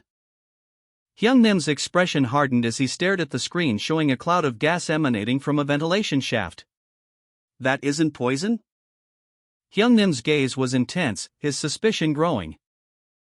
Hyungnim's eyes widened in disbelief as the suited man uttered a single, chilling word, drugs. His shock deepened as the suited man revealed the horrifying truth: they were spraying 500 kilograms of methamphetamine. The revelation sent a wave of alarm through the control room, where scientists and technicians stared in stunned silence. Hyungnim's mind raced as he calculated the sheer monetary value of the drugs, an amount that could destabilize the entire country. His thoughts turned to Tak Seong's extraordinary physical capabilities, wondering if such enhancements could be attributed to the effects of the drug. A chilling possibility formed in his mind: perhaps the gas used in the fight was not a simple poison, but a weaponized form of the same drug. Hyungnim and the suited man stood before a complex control panel, their backs to the viewer. Hyungnim's posture was rigid, his fists clenched. The suited man calmly observed the readouts. A thought bubble above him contained the words, "You may think that you are no match. But, if you think about it another way, you may deduce the answer." Hyungnim, his face partially visible in profile, appeared deep in thought, a single ellipsis representing his internal contemplation. The suited man continued, a thought bubble appearing above him, for example. His words implied a hidden consequence. He elaborated, the thought bubble revealing, his vision, which is many times better than the average person, will become a hindrance. The implication was clear: the enhanced vision was now a liability. A new character, a powerfully built man with dark hair, appeared, his expression grim. He stood on a staircase, his fists clenched, radiating an aura of intense power. Tak Seong lay on the ground, his body battered and bruised, blood staining the concrete floor. The extent of his injuries was horrifying: deep gashes marred his back, a testament to the brutal beating he had endured. His face was contorted in agony, tears streaming down his cheeks as he gasped for air, a single, pained yuk escaping his lips. Hyungnim watched from above, his expression unreadable, a storm of conflicting emotions brewing within him. The suited man, his silhouette looming large, delivered a final, chilling message: goodbye. As he turned to leave, a final, ominous threat echoed in the air: I'll see you in hell. Tak Seon, his body battered and bruised, collapsed to the ground. The impact of the suited man's final blow echoing in the silence, leaving him defeated and vulnerable. The suited man's departure left only the lingering dust and the weight of his threat. Hyungnim observed the scene, his expression a mixture of contemplation and conflict. His gaze lingered on Tak Seon's broken form, the gravity of the situation settling upon him. Tak Seon's body trembled, his muscles strained and torn from the brutal beating he had just endured. A testament to the suited man's overwhelming power. His breath hitched as he whispered, "Mom, Dad, Seon." A choked sob escaping his lips. He struggled to rise, his body aching with every movement. His vision blurred as he recalled the horrifying truth. "I have killed all of them." The words echoed in his mind, a chilling confirmation of his actions. A manic grin spread across his face, tears streaming down his cheeks. His eyes widened in horror and disbelief as the full weight of his actions crashed down upon him. Tak Seon coughed up blood, his body racked with pain. A look of disbelief washing over his face as he struggled to comprehend the events that had just transpired. What, he thought, his mind reeling. He stumbled back, clutching his side, his vision blurring. The aftermath of the suited man's brutal attack leaving him battered and defeated. The metallic tang of blood filled his mouth. His thoughts raced. Is it because of that, he wondered, the weight of his recent actions pressing down on him? The suited man's departure left a chilling silence in its wake. The suited man loomed over Tak Seon, his expression one of cold triumph. He delivered a final, chilling threat. A guttural roar escaping his lips as he prepared to unleash his full power. The sheer force of his presence causing the ground to tremble. Tak Seon, already battered and broken, could only watch in horror. As the suited man's power surged, threatening to consume him entirely. He fell into the circular pit below. His face contorted in a mask of rage and despair. His defeat was complete. Meanwhile, Hyungnim observed from a distance, his expression a mixture of contemplation and internal conflict. Tak Seon, already severely injured, braced himself against another blow from the suited man. The impact sending him hurtling backwards into a pit. The suited man's attack was brutal and precise. A final, desperate strike leaving Tak Seon defeated and traumatized. He coughed, tasting blood. His body battered and broken. A dark, oily substance oozed from his fingertips. A strange byproduct of the suited man's devastating attack. Oil, he wondered, his mind clouded by pain. As images of the fight blurring into a haze. Hyungnim watched from afar, his expression contemplative and conflicted. Tak Seon, already severely injured, was sent hurtling downwards, spinning uncontrollably through the air. His body impacting the complex geometric structure of the pit's interior. And finally landing with a heavy thud. He felt a strange, oily substance coating his skin. His eyes widened in shock and confusion, a mixture of pain and disbelief washed over him as he registered the strange, viscous liquid. Tak Seon's gaze shot upwards, his expression a mixture of pain and dawning horror as he took in the vastness of the arena above. The suited man, triumphant, stood amidst his subordinates, a chilling smile playing on his lips. His gaze lingering on the defeated Tak Seon. Hyungnim observed the scene with a contemplative expression, conflicted by the events that had transpired. Tak Seon, severely injured and coated in an oily substance, writhed in pain, his face contorted in agony. He strained to speak, shouting, "Jang Sung-chul." Three men in suits stood before a glass wall, their expressions ranging from smug to furious. The central figure, powerfully built, exuded an air of menace. Tak Seon's face was contorted in a grimace of rage, his eyes blazing with fury. He roared the name Jang Sung-chul, with the force of a physical blow. With a burst of speed, Tak Seon launched a powerful attack. A swift, precise strike that sent a shockwave rippling across the floor. Tak Seon, consumed by fury, unleashed a devastating attack, screaming Jang Sung-chul. His powerful blow sent him hurtling downwards. As Hyungnim and the suited man watched from above, the latter muttering, "That bastard." The older suited man, however, remained calm, issuing a curt command, "Proceed." His subordinate immediately responded, "Yes, sir." Meanwhile, 3 soldiers prepared to seal the opening below. The suited man's subordinate prepared 2 NO-25 distraction devices, readying them for deployment. He tossed the devices down a seemingly bottomless shaft, watching them fall into the darkness below. Tak Seong, caught off guard by the unexpected attack, plummeted downwards, his eyes widening in shock and disbelief as he hurtled towards the unknown depths. Tak Seong found himself falling, the result of a sudden barrage of distraction devices deployed by the suited man. The bright flashes and concussive blasts momentarily disorienting him, leaving him vulnerable and shocked as he plummeted. Meanwhile, Hyung Nim observed the scene from a distance, his expression unreadable. The suited man, seemingly unfazed by the commotion, calmly addressed his associate. "In a sealed area," he stated, "that increased vision and hearing can become a hindrance." His associate nodded in agreement, a silent acknowledgement of the strategic implications. The suited man, his expression unchanged, calmly surveyed the scene. He spoke, his voice a low monotone, and the 500 kilograms of stimulants will disturb his enhanced senses and create chaos in his mind.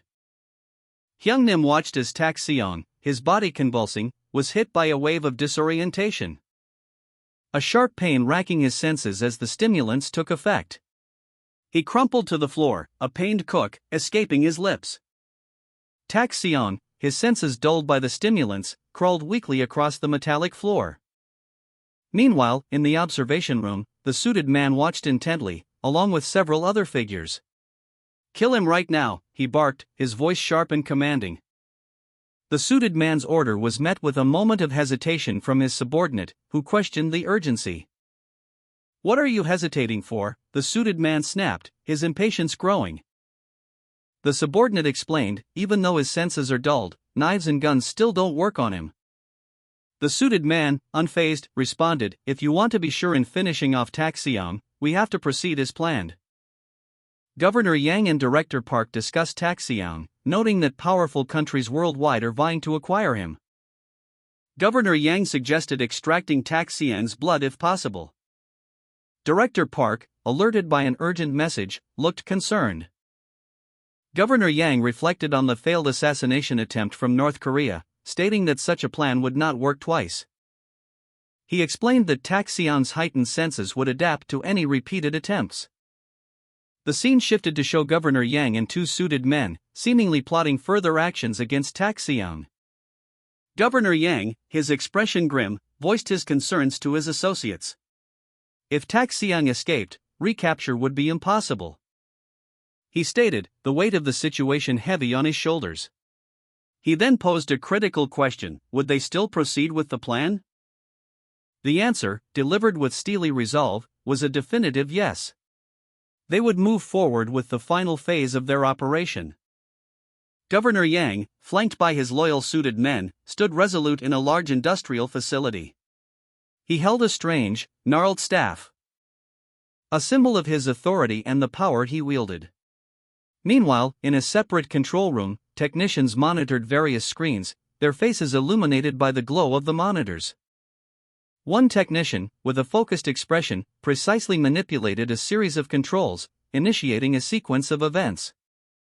From multiple vents high above, a gray substance cascaded downwards, piling up in a rapidly growing mound, forming 3 thick, cement-like pillars that filled the vast space below. Governor Yang and his suited men observed the scene from below. One of the suited men voiced his confusion. "This is..." Another suited man, older and more experienced, calmly explained, "It's cement. In water, a bullet won't be able to perform as needed." Tak Seong, submerged in the rapidly hardening cement, glared upwards with grim determination. His internal monologue: "And cement is stronger than water." As the cement flowed, encasing Tak Seong, a suited man observed, "His movement within the cement will become nullified." Another suited man added, "And because he can't move, he can't exert his strength, so he will end up just flailing about." Two suited men discussed Taxiang's incapacitation. One asked, "When do you think Taxiang will resume activities?" The other responded, "I'm not sure, but I think that Taxiang's body is building up its immune system from the attack just now." One of the suited men muttered to himself, "What a monstrous guy." The other suited man, gazing intently, commented, "He regains his senses." A declaration hung in the air, stark and resolute, "We have to finish everything." Taxiang, encased in cement, was shown from above.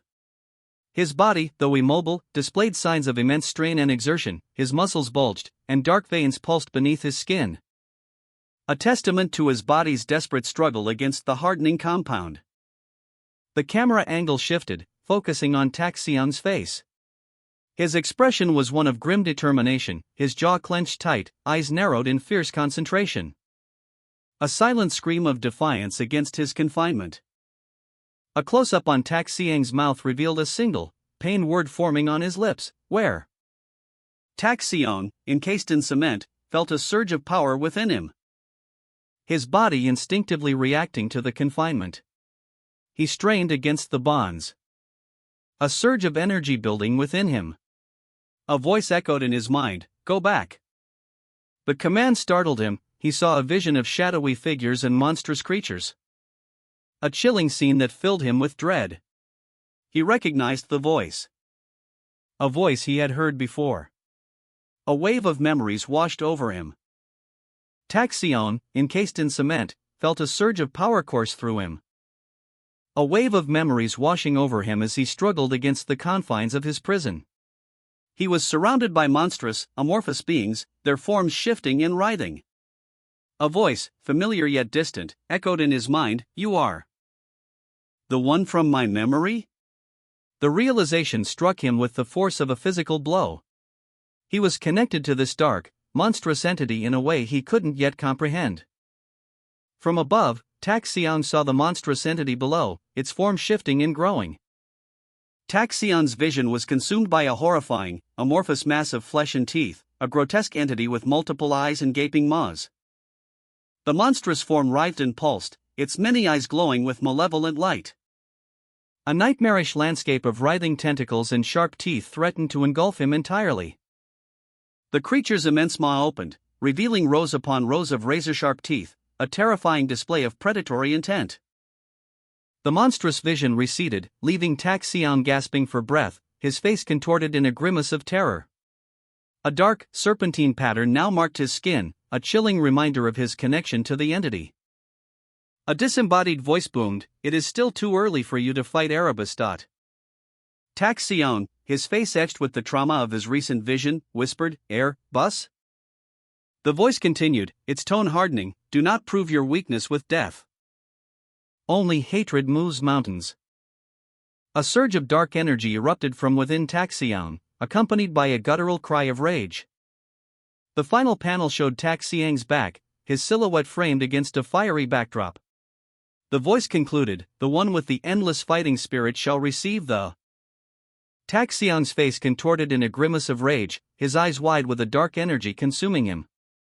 A surge of power coursing through his veins as he gritted his teeth, the word "ah" escaping his lips in a guttural growl. His vision blurring as the dark energy intensified, his pupils contracting to a single point of malevolent focus. The landscape transformed into a desolate wasteland, a crimson sky mirroring the turmoil within Taxiang. As dark, gnarled trees clawing at the blood-red horizon, their branches reaching out like skeletal fingers. Taxiang's body contorted, consumed by an encroaching darkness. His form twisting into something monstrous, eyes glowing with an unnatural light. A guttural whisper escaped his lips, "When we meet again, I..." Meanwhile, two soldiers struggled with a massive, ornate sword, planted firmly in the ground.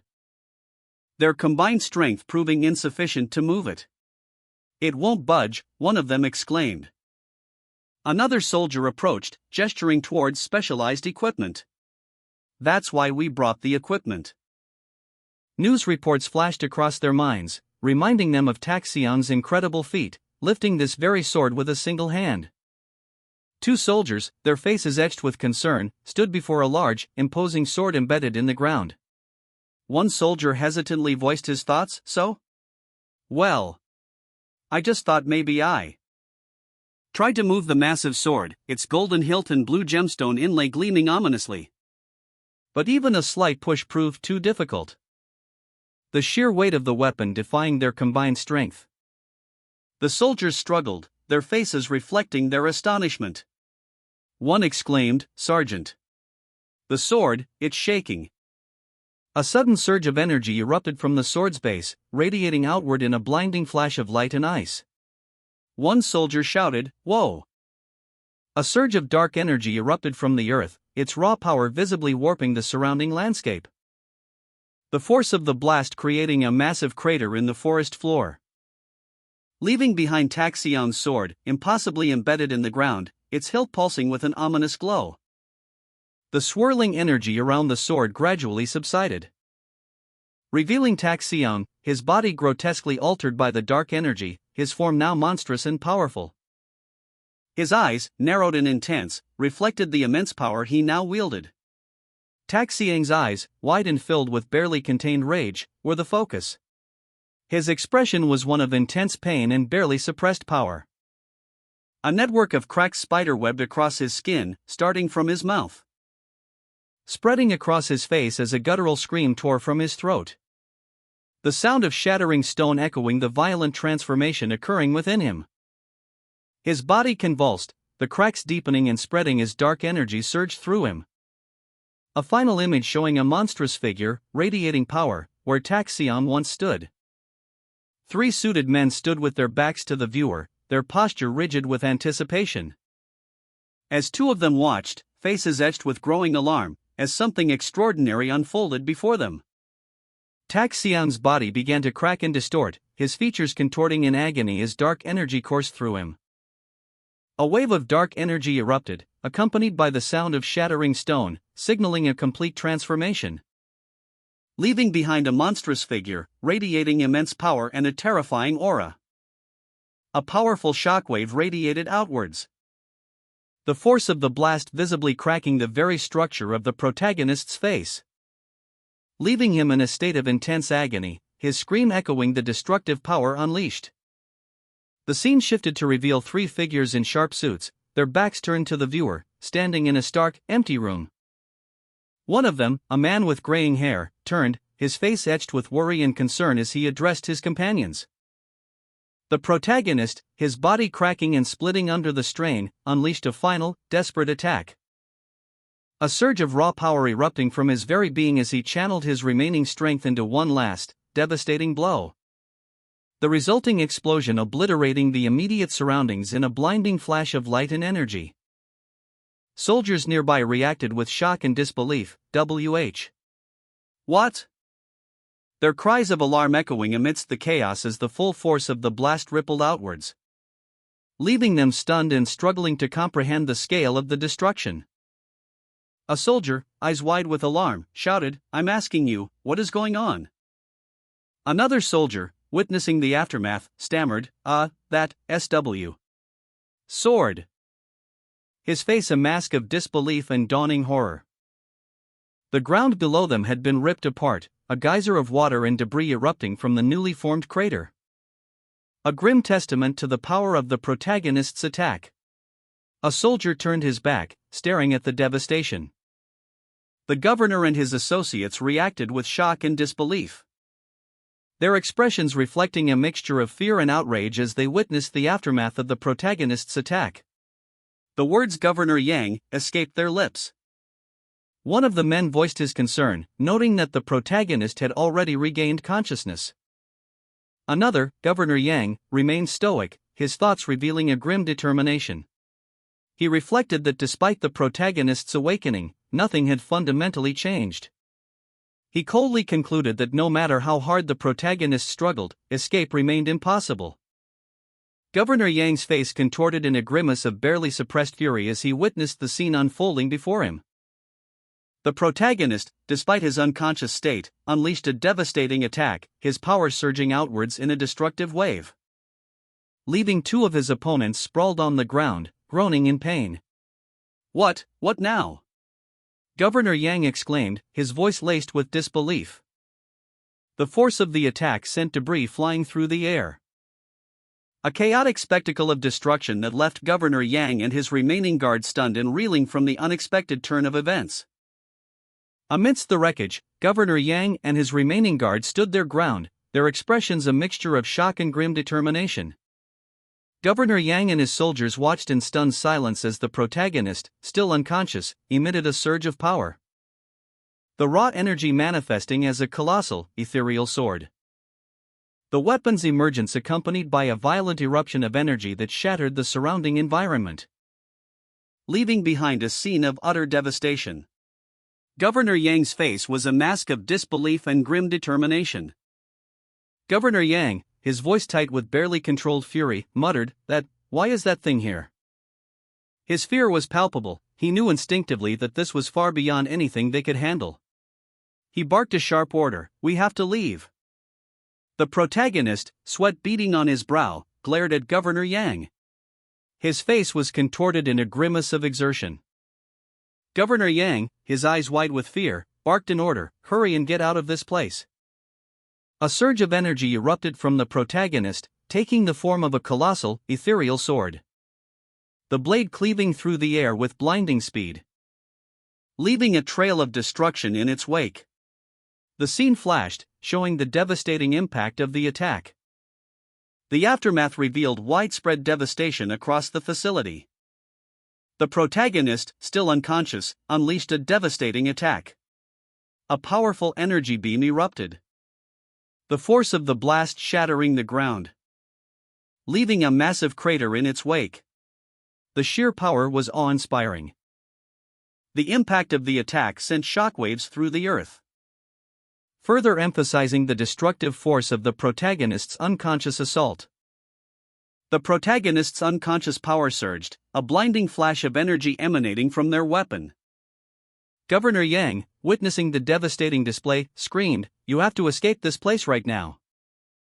The force of the attack ripped through the area, sending shockwaves that shattered the ground and tossed nearby vehicles, leaving a trail of destruction in its wake. Governor Yang and his driver, faces etched with terror, sped away in their vehicle. Governor Yang, his face etched with grim determination, issued a stark order, "I'm going to bury him. But first, we must buy some time." He barked orders, his hands clenched into fists. A desperate attempt to coordinate a defense against the imminent threat, as soldiers braced themselves for the inevitable. Then, a cataclysmic wave of energy erupted from the unconscious protagonist. A devastating shockwave that sent soldiers flying and pulverized the surrounding structures. Governor Yang frantically radioed for backup, his voice strained with panic. The message crackling across the airwaves, "The plan has failed. The plan has failed." Meanwhile, a grizzled commander, his face contorted in grim determination, barked orders, announcing, "Tak Se-young will be escaping soon." A soldier acknowledged the grim news with a curt, "Understood." As the soldier relayed the message, preparations were finalized. Tak Se-young's jeep careened wildly, pursued by a volley of tank fire, the explosions rocking the landscape as the vehicle sped towards its destination. Inside, Governor Yang, his face contorted with terror, urged the driver onward. Where to?" "The helicopter. The helicopter. Go to the helipad, you bastard." A massive explosion erupted behind them, sending a shockwave through the vehicle. But Tak Se-young's escape continued, the jeep narrowly avoiding a direct hit. Governor Yang, his face etched with terror, stared out the window of the speeding vehicle as the landscape blurred past. Beside him, his advisor looked equally alarmed. The driver, responding to the governor's frantic order, pushed the accelerator harder, navigating the winding road with reckless abandon. "Step harder," the governor yelled, his voice strained with desperation. The governor's fear intensified as he saw soldiers pursuing Tak Se-young's escape route. His advisor's eyes widened in disbelief. The vehicle lurched violently as it swerved to avoid a collision, the governor and his advisor bracing themselves for impact. The chase continued. Governor Yang's vehicle sped through a dense forest, the trees blurring into streaks of green as the driver obeyed his frantic order to increase speed. A desperate attempt to outrun the soldiers pursuing Tak Se-young. The governor's terror was palpable. He gripped the seat, his knuckles white. From above, a soldier's perspective showed the jeep's trajectory, a lone sword, seemingly discarded, lying in the path of the vehicle. Inside the jeep, a soldier screamed in terror as a bright light flashed on the vehicle's monitor, indicating a near miss from Tak Se-young's attack. The jeep swerved violently, the impact of Tak Se-young's attack sending it careening off course. The vehicle skidded, its momentum finally overcome by the force of the attack, leaving a trail of destruction in its wake.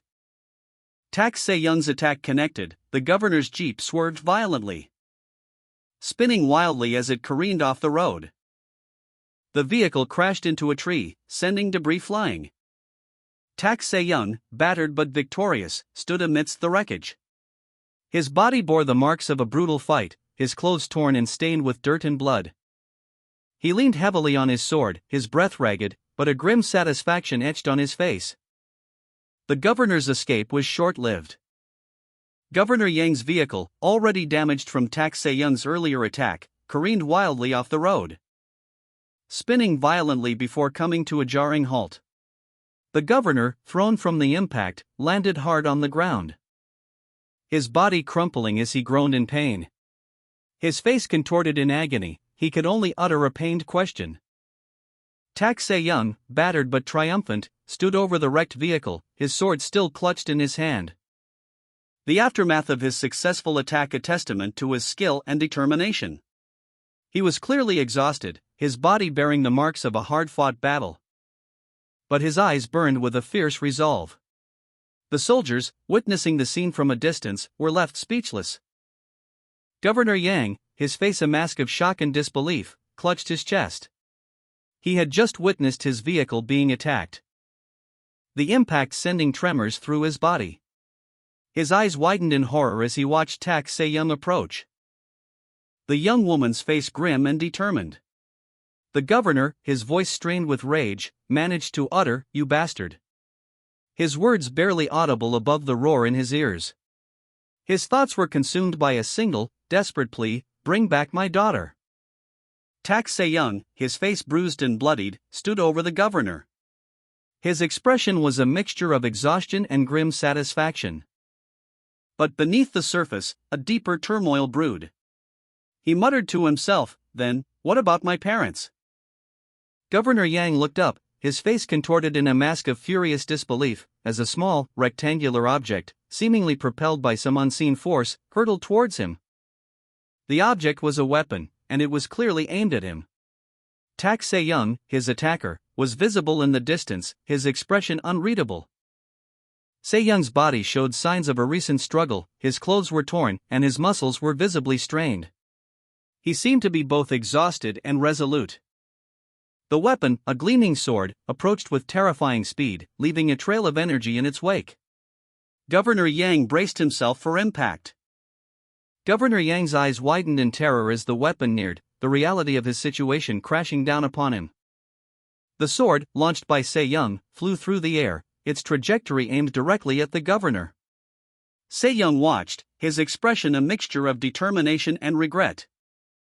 Governor Yang, already under attack, felt a searing pain as Tak Se-young's projectile struck him, the impact sending a spray of blood from his mouth. His expression contorted in agony. Tak Se-young, despite her own injuries, remained focused, her determination unwavering. Meanwhile, Governor Yang, wounded and desperate, scrambled for cover near his military vehicle, his eyes darting around, searching for a way to escape Tak Se-young's relentless pursuit. Tak Se-young, despite her injuries, pressed her attack, firing another shot that narrowly missed Governor Yang, who cried out in pain and fear. Tak Se-young's attack continued relentlessly. Governor Yang, wounded and desperate, attempted a desperate escape, her blade flashing, narrowly missing his head as he stumbled through the undergrowth. The governor's desperate struggle for survival was evident in his strained expression. Tak Se-young, despite her own injuries, pressed her advantage, her resolve unwavering. The governor's escape route was cut short as Tak Se-young's blade struck true, severing his sword. leaving him vulnerable and at her mercy, the governor's fate hanging precariously in the balance. Governor Yang, severely wounded and disarmed, lay defeated on the ground, his body bearing the brutal marks of Tak Se-young's attack. His labored breaths hinted at his failing strength. Tak Se-young, though also injured, stood over his captive, a grim satisfaction etched on his face. He surveyed his surroundings, ensuring the governor's escape was impossible. A low grunt escaped Tak Se-young's lips as he registered the extent of his own injuries. The fight had taken its toll. He looked down at the defeated Governor Yang, his eyes hardening. Now, it's your turn, he thought, a cold resolve settling over him. Tak Se-young's gaze burned with a fierce intensity, promising a reckoning for the governor's past actions. He declared, "Now, it's your turn." A powerful figure with blue hair and severe facial scarring stood defiantly, his gaze intense. His hands clenched into fists, revealing the extent of his injuries. The scene shifted to the Blue House, the presidential residence. A question arose: where is the president during a time like this? A woman, seemingly an aide, pondered aloud, how long has it been since he was sworn in? The scene shifted to a presidential meeting room. She continued her internal monologue. Just now, President Kong Sul-chul. She appeared visibly stressed, her thoughts trailing off as she recalled a recent event. There was a report that caused a stir among the assembled officials. Then, what do we? One official stated grimly, "We can't have another election again." The camera angle shifted to show the tense atmosphere in the room as the meeting continued. Aide, visibly worried, urged President Kong Sul-chul to remain calm. "Do not be so panicked," she insisted. President Kong, his face etched with worry, responded curtly, "I'm here, aren't I?" The scene shifted to a tense meeting of government officials. A murmur of surprise rippled through the room as the implications of President Kang's recent actions became clear. Aide revealed a shocking truth: that's right. There is the former leader of the ruling party. She continued, emphasizing the man's influence, a member of Congress that has been elected 8 times. The one that really holds all the power. The panel reveals Jang Sung-chul's father, identified as Jang Yong-hu, the true ruler behind the current regime. Jang Yong-hu dismisses the aide's concerns about the upcoming press conference, stating that it can be delayed. Meanwhile, government officials express shock and confusion, questioning the legality of President Kong Sul-chul's actions. Jang Yong-hu explains that the current crisis is a direct result of President Kong Sul-chul's disobedience and independent actions. The scene shifts to a large conference room where government officials are seated around a long table, with President Kong Sul-chul present. Jang Yong-hu's stern gaze is shown, emphasizing his authority and disapproval of President Kong Sul-chul's actions. He stresses the importance of following his commands.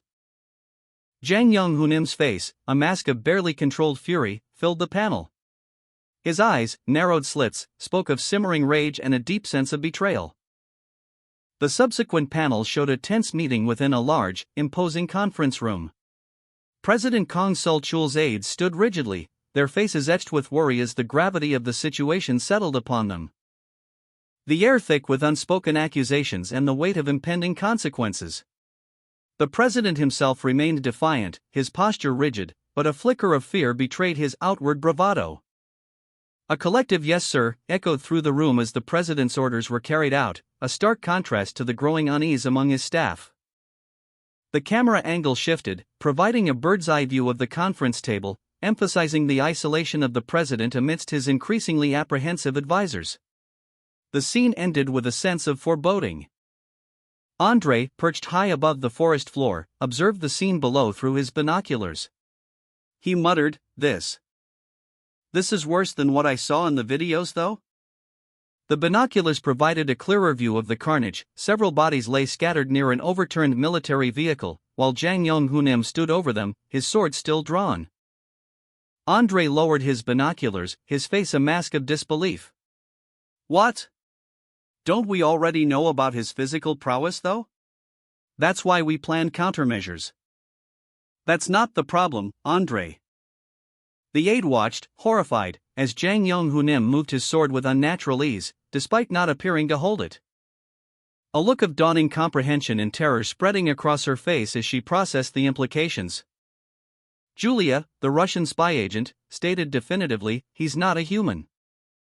Jang Yong-hunim's attack continued, a whirlwind of motion as he effortlessly dispatched several military vehicles. Tanks and trucks alike were tossed aside like toys as he carved a path of destruction through the military formation, leaving a trail of wreckage and stunned survivors in his wake. Jang Yong-hunim descended from the helicopter, a storm of destruction in his wake. Military vehicles exploded around him as he effortlessly decimated the soldiers attempting to stop him. His eyes, narrowed and intense, reflected the carnage unfolding below. The aide watched in horror, his understanding of Jang Yong-hunim's inhuman nature deepening. Julia's words echoed in his mind, "I told you." The weight of her warning settled heavily upon him. Jang Yong-hunim, his face contorted in a grim smile, declared, "I will kill everyone in your family too." His immense power was undeniable. A fallen soldier lay at his feet, a testament to his ruthless efficiency. The aide, his mind reeling, finally understood the full extent of the threat. Julia's statement, "I know that your father, Jang Yong-hu, concealed everything from behind the scenes," revealed a chilling truth. Jang Yong-hunim, his face bloodied but his expression resolute, sneered. "Because you guys all talk," he stated, the words dripping with contempt.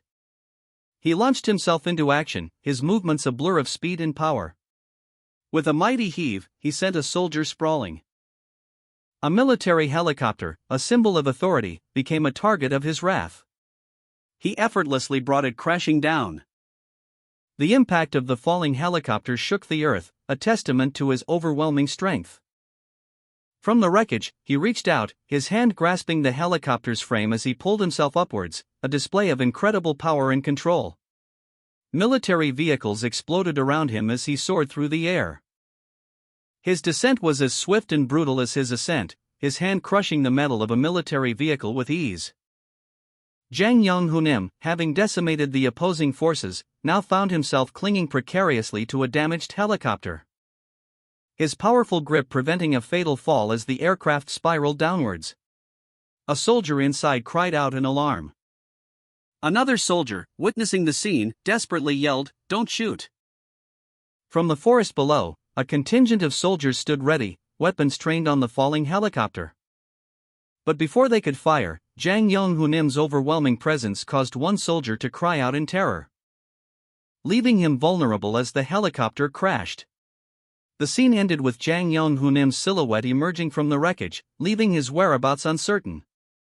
The aide, his face etched with horror, watched as Jang Yong-hunim, seemingly unscathed, was extracted from the wreckage of the helicopter, the damaged aircraft spiraling downwards against the night sky.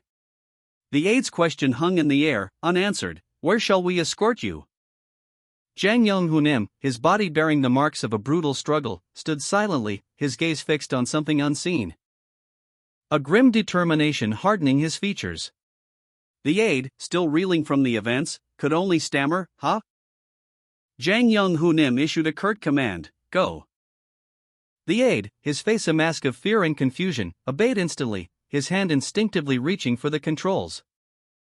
Jang Yong-hunim, escaping the wreckage of the helicopter, used the chaos to his advantage, leaping from the crippled aircraft as it plummeted towards the forest below.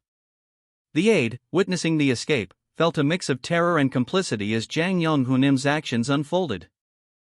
And the battalion commander received a report, "Battalion Commander, the helicopter is currently heading towards Seoul."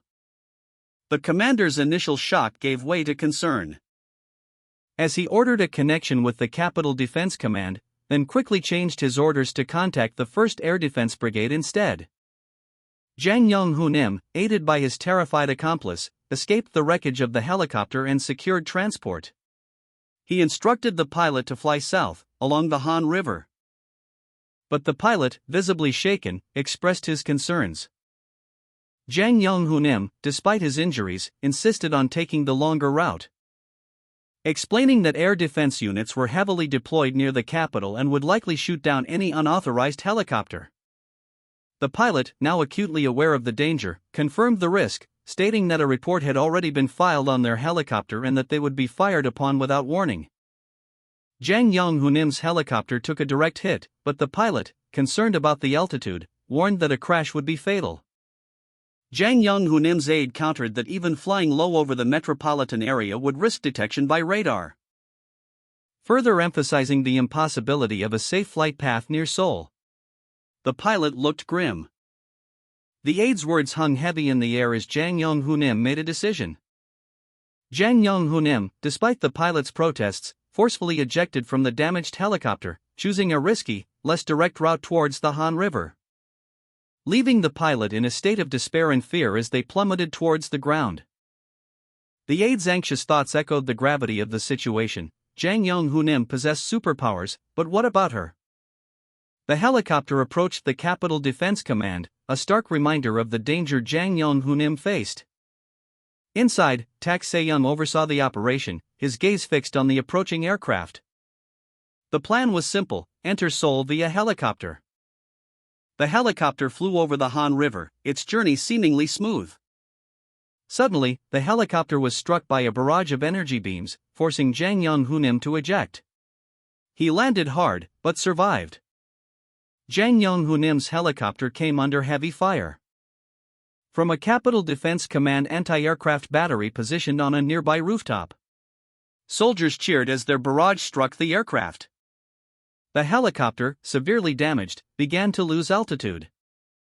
As Jang Yong-hunim, bracing for impact, prepared to eject, he ejected from the helicopter just before it crashed into the water below, landing hard but surviving the impact.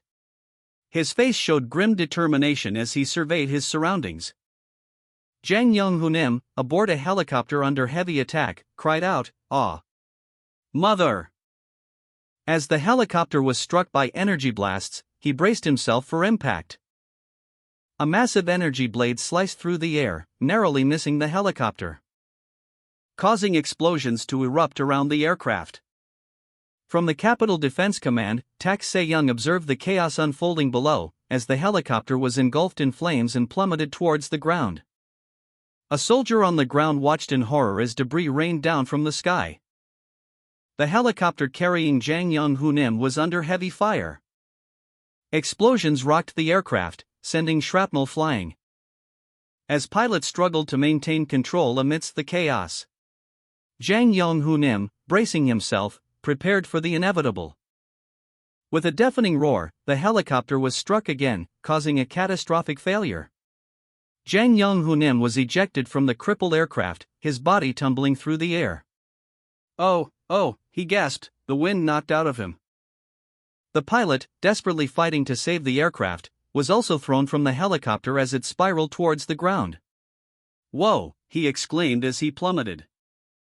The helicopter crashed, a fiery wreck against the night sky. Jang Yong-hunim, miraculously, survived the ejection and crash, landing hard but alive. Jang Yong-hunim, battered but alive, clung to the wreckage of the helicopter, his escape a desperate gamble. The impact of the crash sending tremors through his body.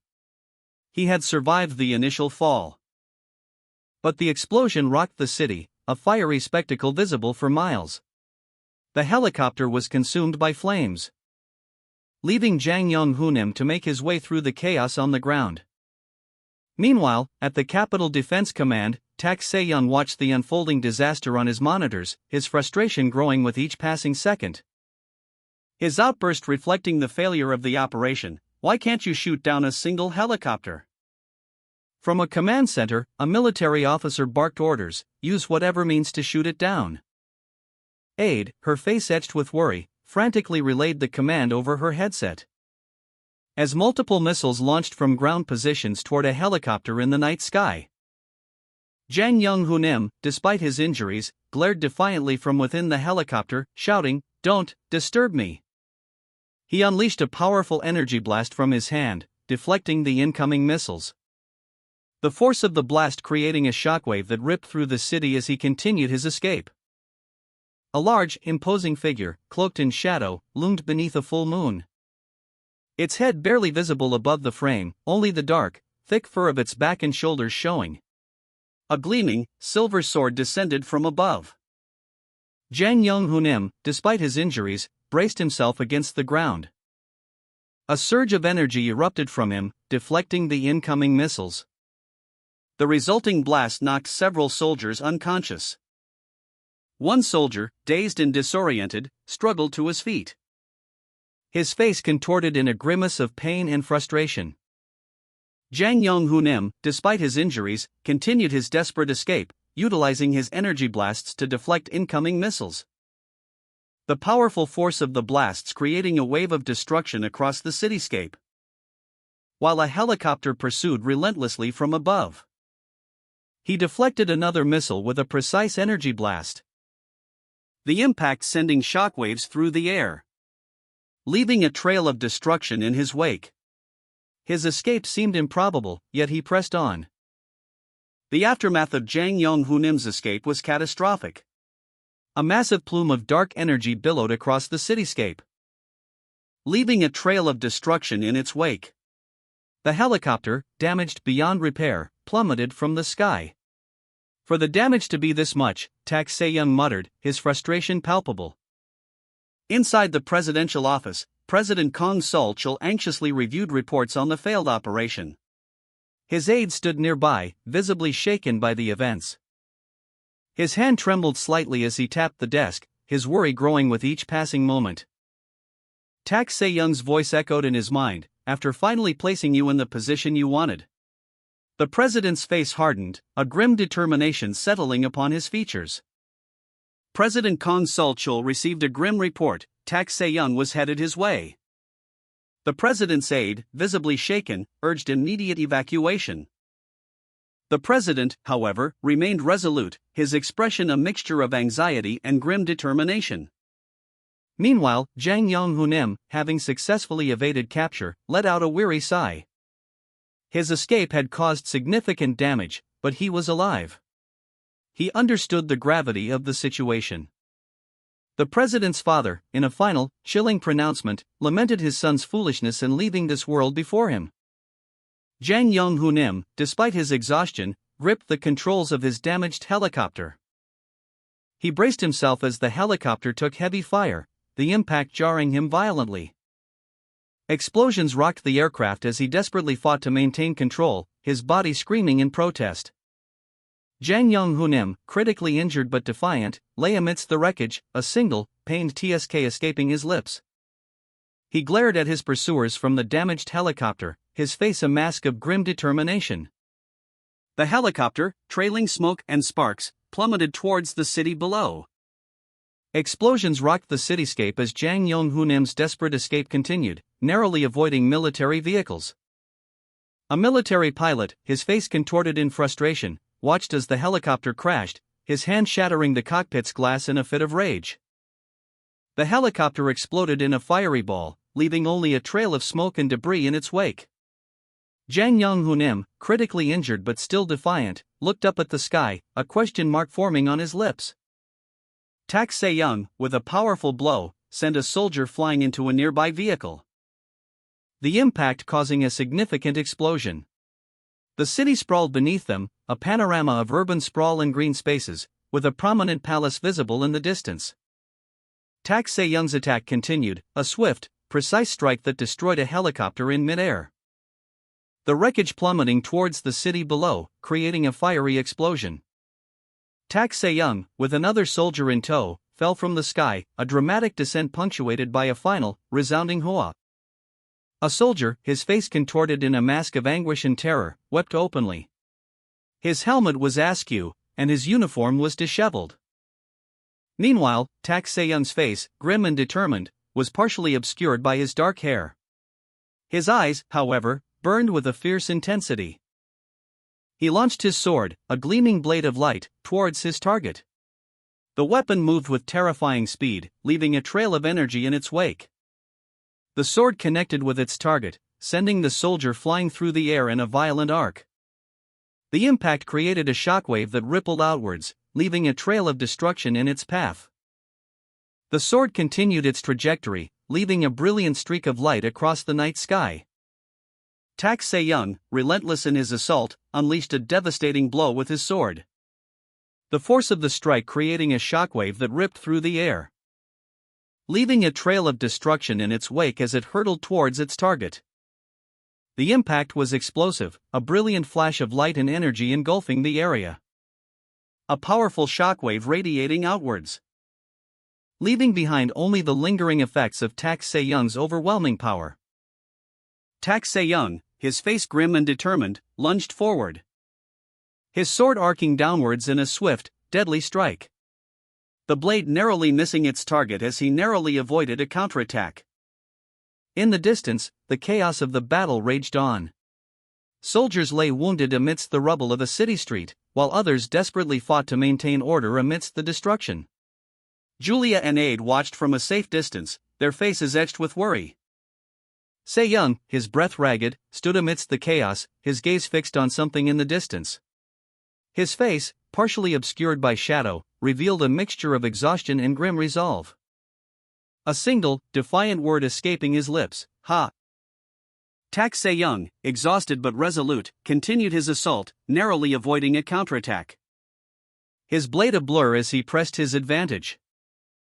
The clash of steel echoing in the night sky above the presidential palace. Meanwhile, from a safe distance, Aide and Julia watched with growing anxiety, their faces etched with worry. The scene below was a chaotic ballet of swordplay, a desperate struggle for survival. Jang Yong-hunim, critically injured but having escaped, was nowhere to be seen. Tak Se-young, exhausted but resolute, continued his relentless assault, narrowly avoiding a counterattack. He crashed through a barrier of water, the force of his impact sending a spray of droplets into the air, leaving him battered but undeterred, his face grim with determination.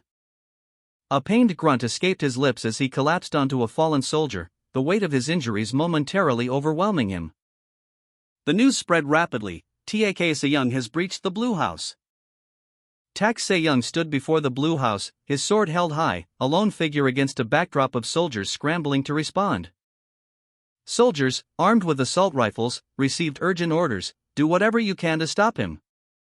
Meanwhile, a tank rolled into position, its crew determined to prevent further national embarrassment. We will not allow any further embarrassment. A team of black-suited agents aimed their pistols at Tak Se-young, shouting, "Stop Tak Se-young this instant." Tak Se-young, critically injured but defiant, advanced. His words echoed, "Whoever wants to die." He continued his advance, facing a hail of bullets. The command rang out, "Shoot." The bullets impacted, but Tak Se-young remained standing, his expression grim. Surrounded, Tak Se-young braced himself as several armed figures aimed their weapons at him. The deafening sound of gunfire filled the air as bullets whizzed past him, narrowly missing their target. He screamed in pain and defiance. Explosions rocked the Blue House grounds as Tak Se-young fought back, his escape a desperate dash through the chaos. The scene opens on a long shot of the Capitol Defense Command, its gates firmly shut, a stark contrast to the lush greenery surrounding it. Inside, President Kong Sol-chul slams his fist on his desk, his anger palpable. A report flashes across his screen: the indiscriminate bombardment of the 1st Air Defense Artillery has resulted in hundreds of civilian casualties. The president's fury intensifies. He knows that if this continues, their credibility will hit rock bottom. A wide shot shows the devastation in the heart of Seoul: fires rage, buildings crumble, and civilians flee in terror. The president's voice is filled with disbelief and outrage as he exclaims, "Are you insane?" President Kong Sol-chul slammed his fist on the table, the sound echoing through the tense meeting room. His voice rising in frustration as he addressed the assembled officials. He argued that the government's paralysis in the face of a single terrorist was unacceptable. Jo Myung-hak, the chief of security, countered, suggesting a drastic measure to destroy the Blue House, thereby demonstrating the government's resolve to the world. A suggestion that horrified Min Hyung-taek, the politics chief. Min Hyung-taek vehemently disagreed, arguing that such an action would only further highlight the government's incompetence and lack of control. The tension in the room thickened as the debate escalated, leaving the future of the nation hanging precariously in the balance. Young Jin-suk, the political affairs chief, suggested that they should first attempt to converse with Tak Se-young. However, Chief Young vehemently disagreed, exclaiming, "Look here, Chief Young. What do you mean, converse in this situation?" Further emphasizing his point with the incredulous question, "Chief Young, does this look like the time for diplomacy?" And finally, he delivered a scathing remark, "What kind of conversation could be had with a baby whose blood has barely even dried from its head?" The panel shows young Jin-suk's name and title, Political Affairs Chief. Despite the chief's outburst, young Jin-suk remained resolute, stating that regardless of whether a conversation was possible, someone should attempt to contact Tak Se-young. President Kang Sul-chul argued that destroying the Blue House would buy time to evacuate citizens, a suggestion met with immediate resistance. Min Hyung-taek, horrified, countered that the president was only focused on bombing, neglecting the safety of Seoul's citizens. The aide observed the heated exchange, his anxiety growing with each passing moment. Jo Myung-hak's aggressive demeanor suggested his agreement with the president's proposal. Chief Young, seemingly calm, listened intently, his expression unreadable. Young Jin-suk, maintaining his composure, requested further clarification from Chief Young. President Kang Sul-chul's aide, increasingly anxious, pressed for clarification, demanding to know the details of the president's drastic plan. Meanwhile, a news bulletin flashed across screens, revealing that Tak Se-young, having seized the Blue House, remained unseen since entering. The military had declared martial law, encircling the Blue House from all sides, as the number of civilian casualties mounted into the hundreds. According to military reports, Tak Se-young had commandeered a military helicopter, embarking on a violent rampage with the intent of assassinating the president, using civilian lives as collateral. In a separate location, someone watched the unfolding chaos on television, a remote control clutched in their hand. A sigh escaped their lips as the gravity of the situation settled in. Julia awoke with a start, a sudden noise jolting her from her slumber. A whisper barely audible, yet somehow piercing through her consciousness, "Se-young." She sat up, heart pounding, a wave of anxiety washing over her as she strained to hear more.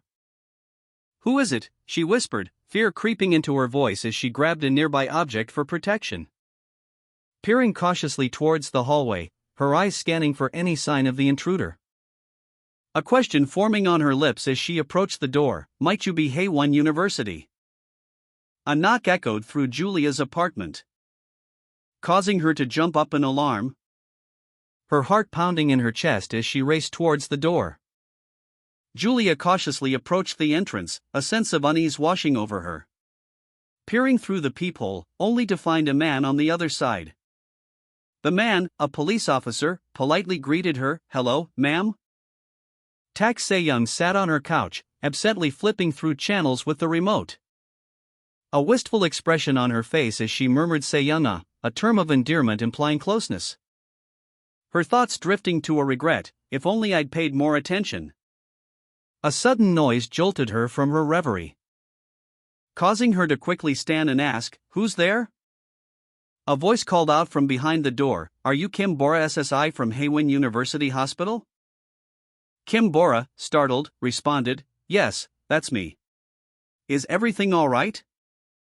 She cautiously approached the door, noticing a strange device attached to it, and heard a distinct clicking sound as the lock mechanism engaged.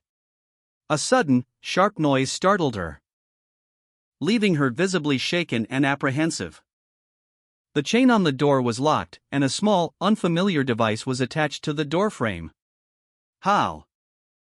A chain and lock secured Kim Bora's door from the outside. A portion of a man's face was visible through the narrow gap, his eyes gleaming with an unsettling intensity. He identified himself as a police officer, requesting access to speak with her, stating that the purpose of his visit was to discuss Tak Se-young, and politely asked Kim Bora to release the door chain first. The chain was released, revealing two men in police uniforms. One of them smiled, a sinister glint in his eyes. Kim Bora's expression shifted from apprehension to shock as she realized that these men were not actually police officers. Kim Bora's eyes widened in dawning realization, a chilling thought solidified in her mind. The men who had identified themselves as police officers were imposters. One of them barked an order, his voice laced with menace. "Just open the door," he yelled, his impatience growing. Kim Bora, paralyzed by fear, hesitated, unable to bring herself to comply. The door remained stubbornly shut, delaying the inevitable. The imposter's frustration boiled over. He violently forced the door open, revealing his true, violent nature. A brief, bloody struggle ensued, leaving Kim Bora injured and terrified, fleeing the scene. Kim Bora awoke to the terrifying sight of intruders in her apartment. Two men in police uniforms, their true intentions far from the law. They moved with practiced efficiency, their actions betraying a sinister purpose. One of the imposters raised a weapon, the cold steel glinting menacingly in the dim light. In a swift, brutal attack, the imposters subdued their target, leaving Kim Bora injured and terrified. She fled the scene in a desperate attempt to escape. Kim Bora, her face etched with fear and pain, stumbled through the hallway, her escape uncertain. A police hat lay discarded on the floor, a silent testament to the deception and violence that had just transpired. Kim Bora, still recovering from her previous ordeal, peered through her apartment door, a flicker of suspicion in her eyes. A sinister smirk spreading across the face of one of the police imposters as they revealed themselves. The imposter taunted her, highlighting her slow reaction time before attacking. Kim Bora, wounded and in pain, could only let out a pained groan. A police imposter, face contorted in agony, collapsed to the ground, his helmet askew. He let out a guttural cry of "Yuwa." Another imposter, similarly attired, was thrown violently across a room, his body impacting the floor with a resounding thud. A figure, powerful and imposing, sat calmly nearby. The second imposter's helmet flew off, bouncing across the ornate floor. The scene was one of sudden, brutal violence. Air Force Captain Han Ji-hoon awoke with a start, his breathing ragged. He muttered, "Phew." He sat up, his expression one of confusion. The text box above him read, "Air Force Captain Han Ji-hoon." He questioned, a dream? Below him, a small, jade-green stone lay on the floor. He looked down at it, a flicker of recognition in his eyes. Han Ji-hoon awoke with a start, his eyes wide with confusion. He was sitting on a grand staircase, defeated police imposters sprawled unconscious nearby. Muttering to himself, "I should have been unconscious for longer." His expression was one of dawning horror. He looked around, his confusion deepening. "Hold on, what is this place?" he wondered, taking in his unfamiliar surroundings. A large, opulent hall filled with figures in dark suits. They were all slumped on the floor, seemingly unconscious. His heart pounded. Don't tell me?" His gaze fell upon a familiar figure at the top of the stairs, himself, seemingly defeated. He whispered, "Be blue," then louder, "Blue." The realization hit him with the force of a physical blow. The Blue House? A long shot reveals the Blue House, nestled amidst lush greenery, smoke faintly rising from its grounds. Han Ji-hoon, his face etched with disbelief, exclaims, "This is crazy." He sits amidst a scene of chaos, several figures in suits and police imposters lie unconscious around him. His eyes darting around, taking in the disarray. A man in a suit, partially visible, speaks, "Now that you're up." Ji-hoon's confusion deepens as he struggles to recall the events that led to this moment. Another figure, shrouded in shadow, calmly states, "There's something you need to do." The scene opens with a long shot of the Blue House outskirts, a sprawling complex nestled amidst lush greenery. The imposing structure is partially visible, hinting at the significance of the location. As the camera focuses on a group of soldiers stationed near a military tent, a question is posed, "You're from the Air Force?" A soldier confirms, "Why yes." Inside the Blue House, a tense meeting is underway. The officers discuss the puzzling presence of an Air Force member within the presidential compound. The question hangs in the air, how is someone from the Air Force at the Blue House? Two officers exchange worried glances, their expressions reflecting the gravity of the situation. As the realization dawns on one of them, the helicopter pilot? Han Ji-hun, his face etched with weariness and confusion, stood silently before his interrogators. A stern-faced officer, his uniform crisp and his demeanor severe, demanded, "Han Ji-hun, why did you leave with the hostages?" Ji-hun, his voice strained, replied, "Because I was told to take them." The questioning continued, focusing on Ji-hun's role in the helicopter that had taken Tak Se-young captive. The officer pressed, "Were you the one who flew the helicopter that captured Tak Se-young?" Ji-hun, his face contorted in a grimace of frustration and desperation, could only manage a strained affirmative. An unnamed officer's stern face fills the panel, his words, a condemnation, echo in the air. "You are a soldier, and a captain at that." Two other officers watch Han Ji-hun with expressions of disbelief and anger. One mutters, but." The scene shifts to a military briefing room, where senior officers sit at a long table, their faces grim. The flags of South Korea and another nation are visible. Han Ji-hun, now on the ground, is being roughly restrained by two soldiers. He coughs, "Quo." His face is contorted in pain and distress as the soldier's grip tightens. Sweat beads on his forehead. The scene returns to the briefing room. A senior officer addresses Han Ji-hun directly, his voice heavy with accusation, "Captain Han Ji-hun, this act of treason against your country." Han Ji-hun, head bowed, was led before a panel of stern-faced military officers. The air crackled with tension. A grim announcement was made: he would face a court-martial for treason. The officers, their faces impassive, ordered his immediate removal. Meanwhile, in another room, a group of soldiers rose to attention, their movements sharp and precise. One officer, his expression heavy with unspoken emotion, muttered to himself, "I told him to come back." The scene shifted to a tranquil garden, a stark contrast to the harsh reality of Ji-hun's arrest. Another officer, watching the soldiers march, sighed, "It can't be helped, since soldiers have to live and die by orders."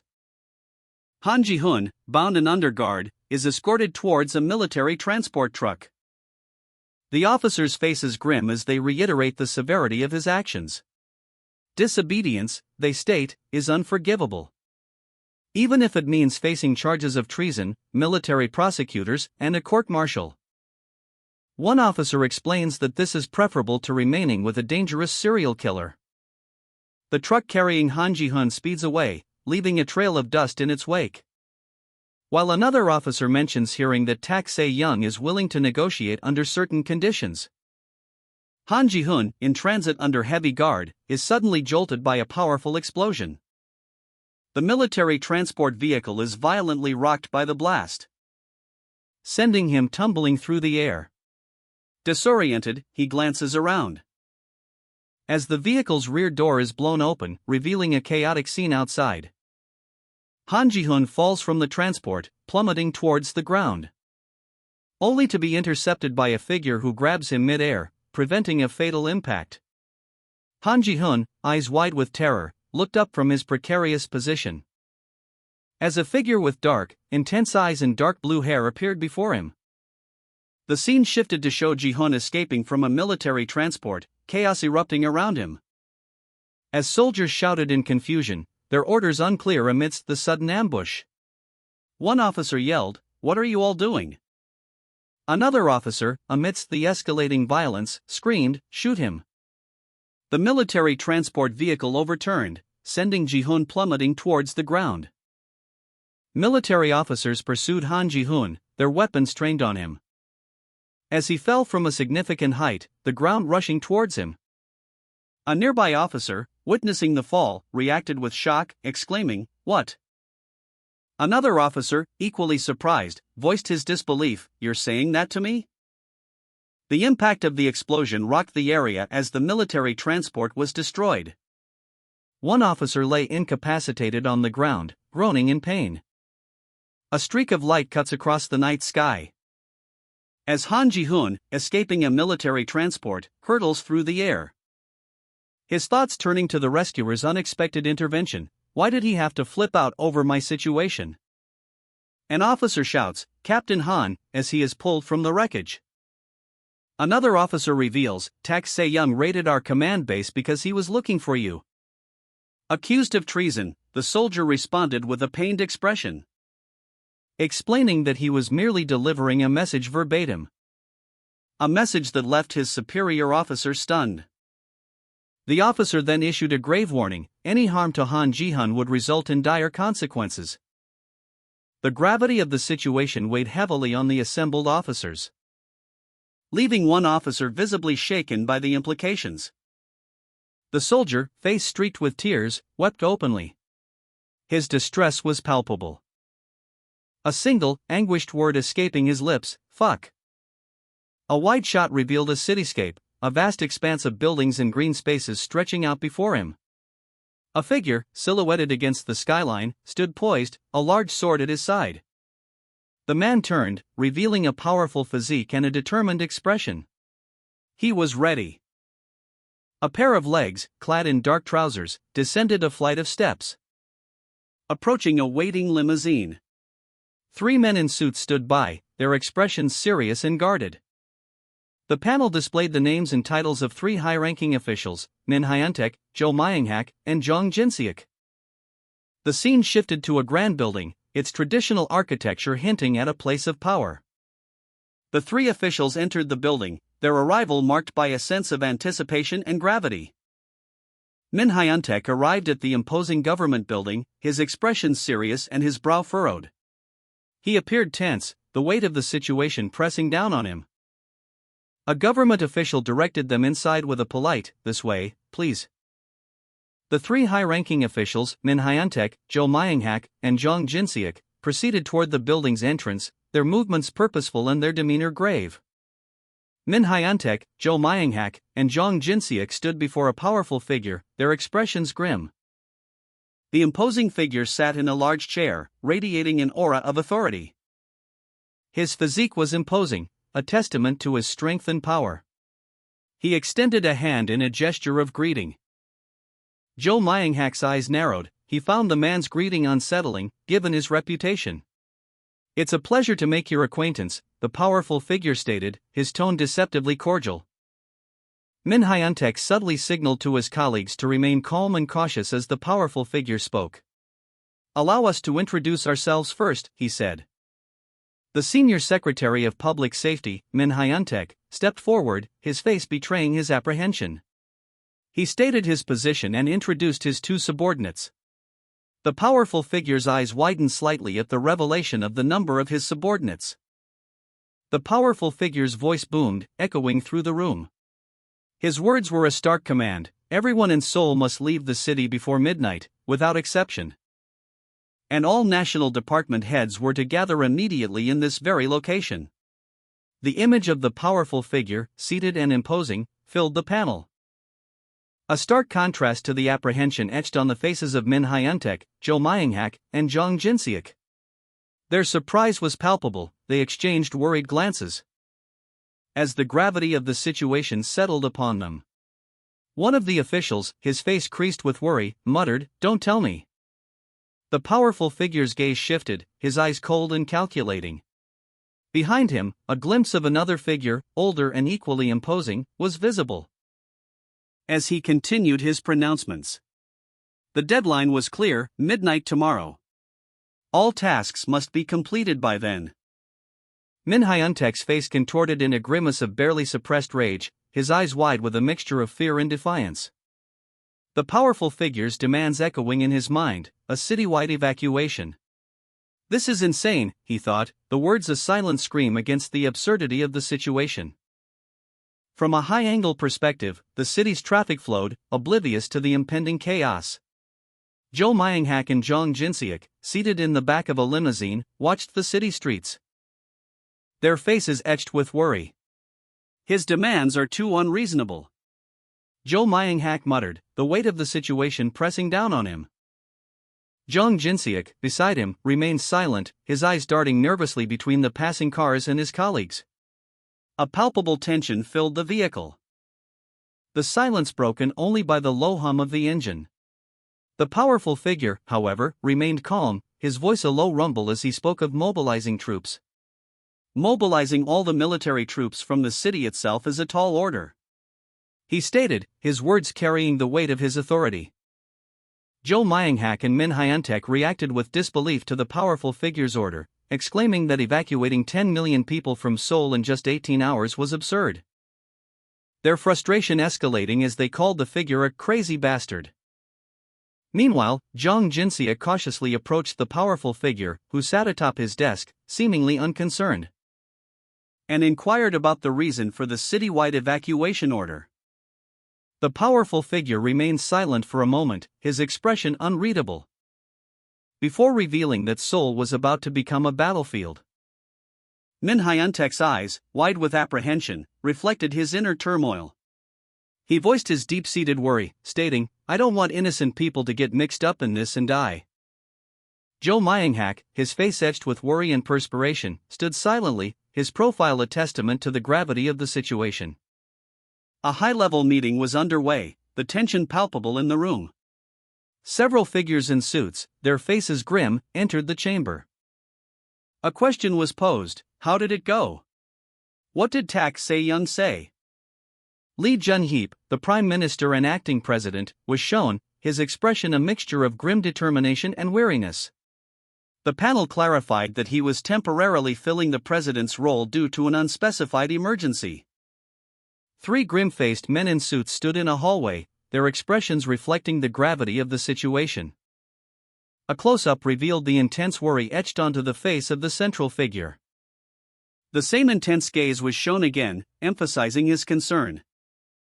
In a high-level meeting, one official muttered, "It was absurd," as the gravity of the situation sunk in. The scene shifted to a powerful figure, his face a mask of cold determination. He declared, "We need to shift our government base and national councils to Gwacheon or Sejong before anything else," highlighting the urgency of relocating key government operations. A high-ranking official demanded a decisive action, stating that the problem with citizens could not remain hidden. He proposed a move that would cause immediate and widespread disruption, prompting immediate skepticism from his colleagues. One official questioned the feasibility of evacuating 10 million people by midnight, while another scoffed at the idea of merely staging a show, emphasizing the unpredictable consequences of inaction. The tension in the room was palpable. The financial implications of such a massive evacuation were then raised, with estimates ranging from 100,000 to 2 million. The sheer cost was staggering. The potential for widespread chaos in Seoul was highlighted, along with the critical question of accountability. Who would bear the responsibility for such a drastic measure? The weight of the decision pressed heavily on those present.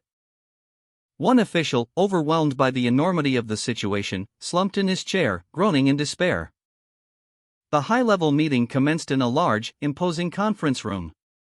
A powerful figure sat at the head of a long, rectangular table, his gaze fixed on the documents before him. His expression unreadable, yet radiating an aura of steely determination. The tension in the room was palpable. Min Hyun-taek, Jo Myung-hak, and Lee Jun-heep exchanged worried glances. An aerial view showed a sprawling cityscape, the countless buildings representing the vast population of Seoul. A city now under the shadow of an impending crisis. The words "so you'd realized it, Uni," appeared in a speech bubble, hinting at a separate, unfolding event. A woman, her back turned, stood before a door, seemingly unaware of the danger closing in. As words, "but you're a bit slow," followed, accompanied by the sudden appearance of a figure holding a silenced pistol, a sinister smile playing on their lips. A woman, eyes wide with apprehension and tears streaming down her face, peered through a narrow gap in a metal door. She whispered, "Who are you?" A figure emerged from the shadows, their face partially obscured. The figure identified themselves, saying, "I'm Se-young's best friend." A bright, almost ethereal light emanated from a device in the figure's hand, the chains securing the door visibly sparking. The woman, startled, reacted with a gasp of surprise, as chains on the door shattered, falling to the floor. The woman, still shocked, could only utter, "Uni." Se-young's friend, a smirk playing on her lips, calmly stated, "You realize they weren't cops, right?" Se-young's friend, a woman with dark hair and a tactical vest, calmly explained the situation to her companion. "These punks who came here to kidnap you are from Aegis Security. Se-young's friend reacted with a mixture of shock and dawning understanding. AEGIs. The implications of this revelation hit her hard. A photograph flashed before her eyes, showing Kim Chong-soo in distress. She realized the connection. That means Kim Chong-soo. Se-young's friend, now holding a gun, smirked. "Ooh, so you've done your homework?" She looked at her companion, who was still processing the information. "Looks like you didn't need the extra help, huh?" Se-young's friend smirked, a glint in her eyes. "That makes things easier," she stated, her tone confident and assured. She continued, addressing Se-young directly, "Well, Uni, this makes two of us who are worried about Se-young, right?" Se-young's friend offered a hand, a pistol subtly visible within her grasp. "Would you like to come with me?" Se-young, visibly shaken and distressed, clutched her chest, her face etched with worry and fear. The scene shifted to show Se-young's friend descending a staircase, her movements swift and purposeful. She paused, noticing someone at the top of the stairs, a look of surprise crossing her face. Se-young peered out a window, her expression one of worry and apprehension. As she observed the tense scene unfolding below, a man, his face contorted in a shout, stood amidst a group of uniformed personnel. Se-young's friend appeared, her demeanor confident and prepared for action. She addressed Se-young, saying, "Ah. By the way, Uni." She then issued a stark warning, "Don't get kidnapped, or I'll kill you." Se-young's eyes widened in alarm, her friend's words clearly struck a nerve. Her friend added, "So make sure that never happens, MK?"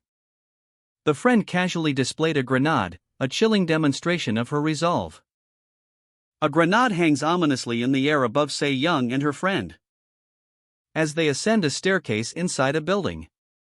The friend's confident demeanor is palpable. Suddenly, several armed soldiers burst into the building, rapidly advancing up the stairs.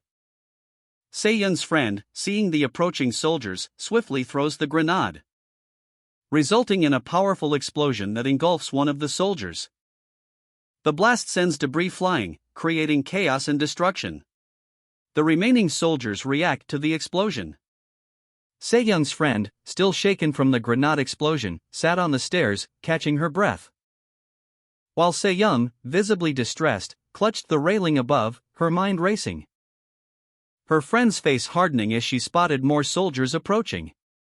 "We don't have time for this," she muttered, a chilling smile spreading across her lips as she considered her options.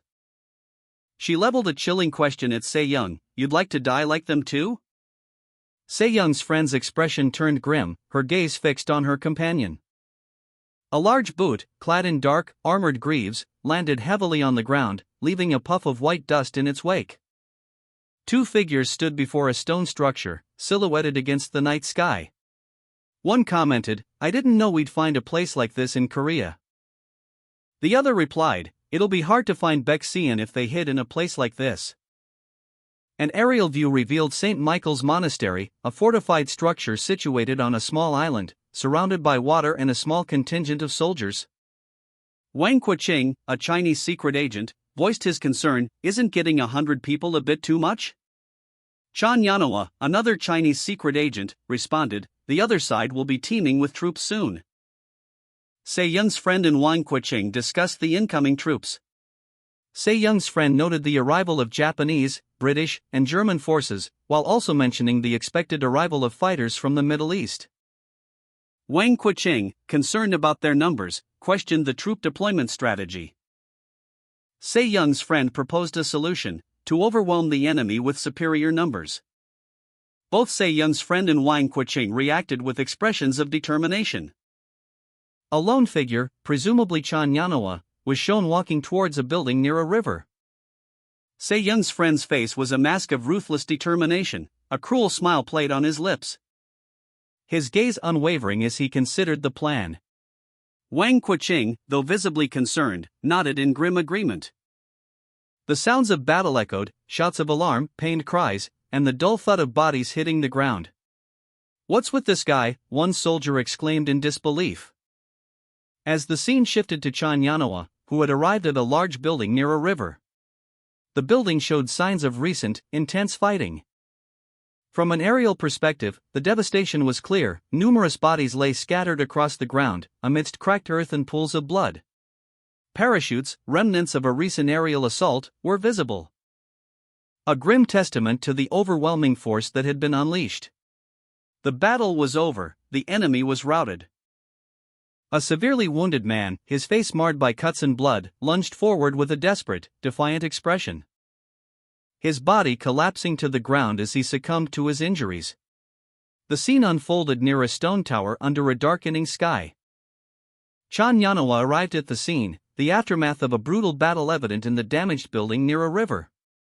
A body hung lifelessly from the roof. The full moon illuminated the night sky, casting long shadows across the landscape. Another wounded individual, their body battered and bloodied, was being lifted from the roof by a shadowy figure. The scene was grim and violent.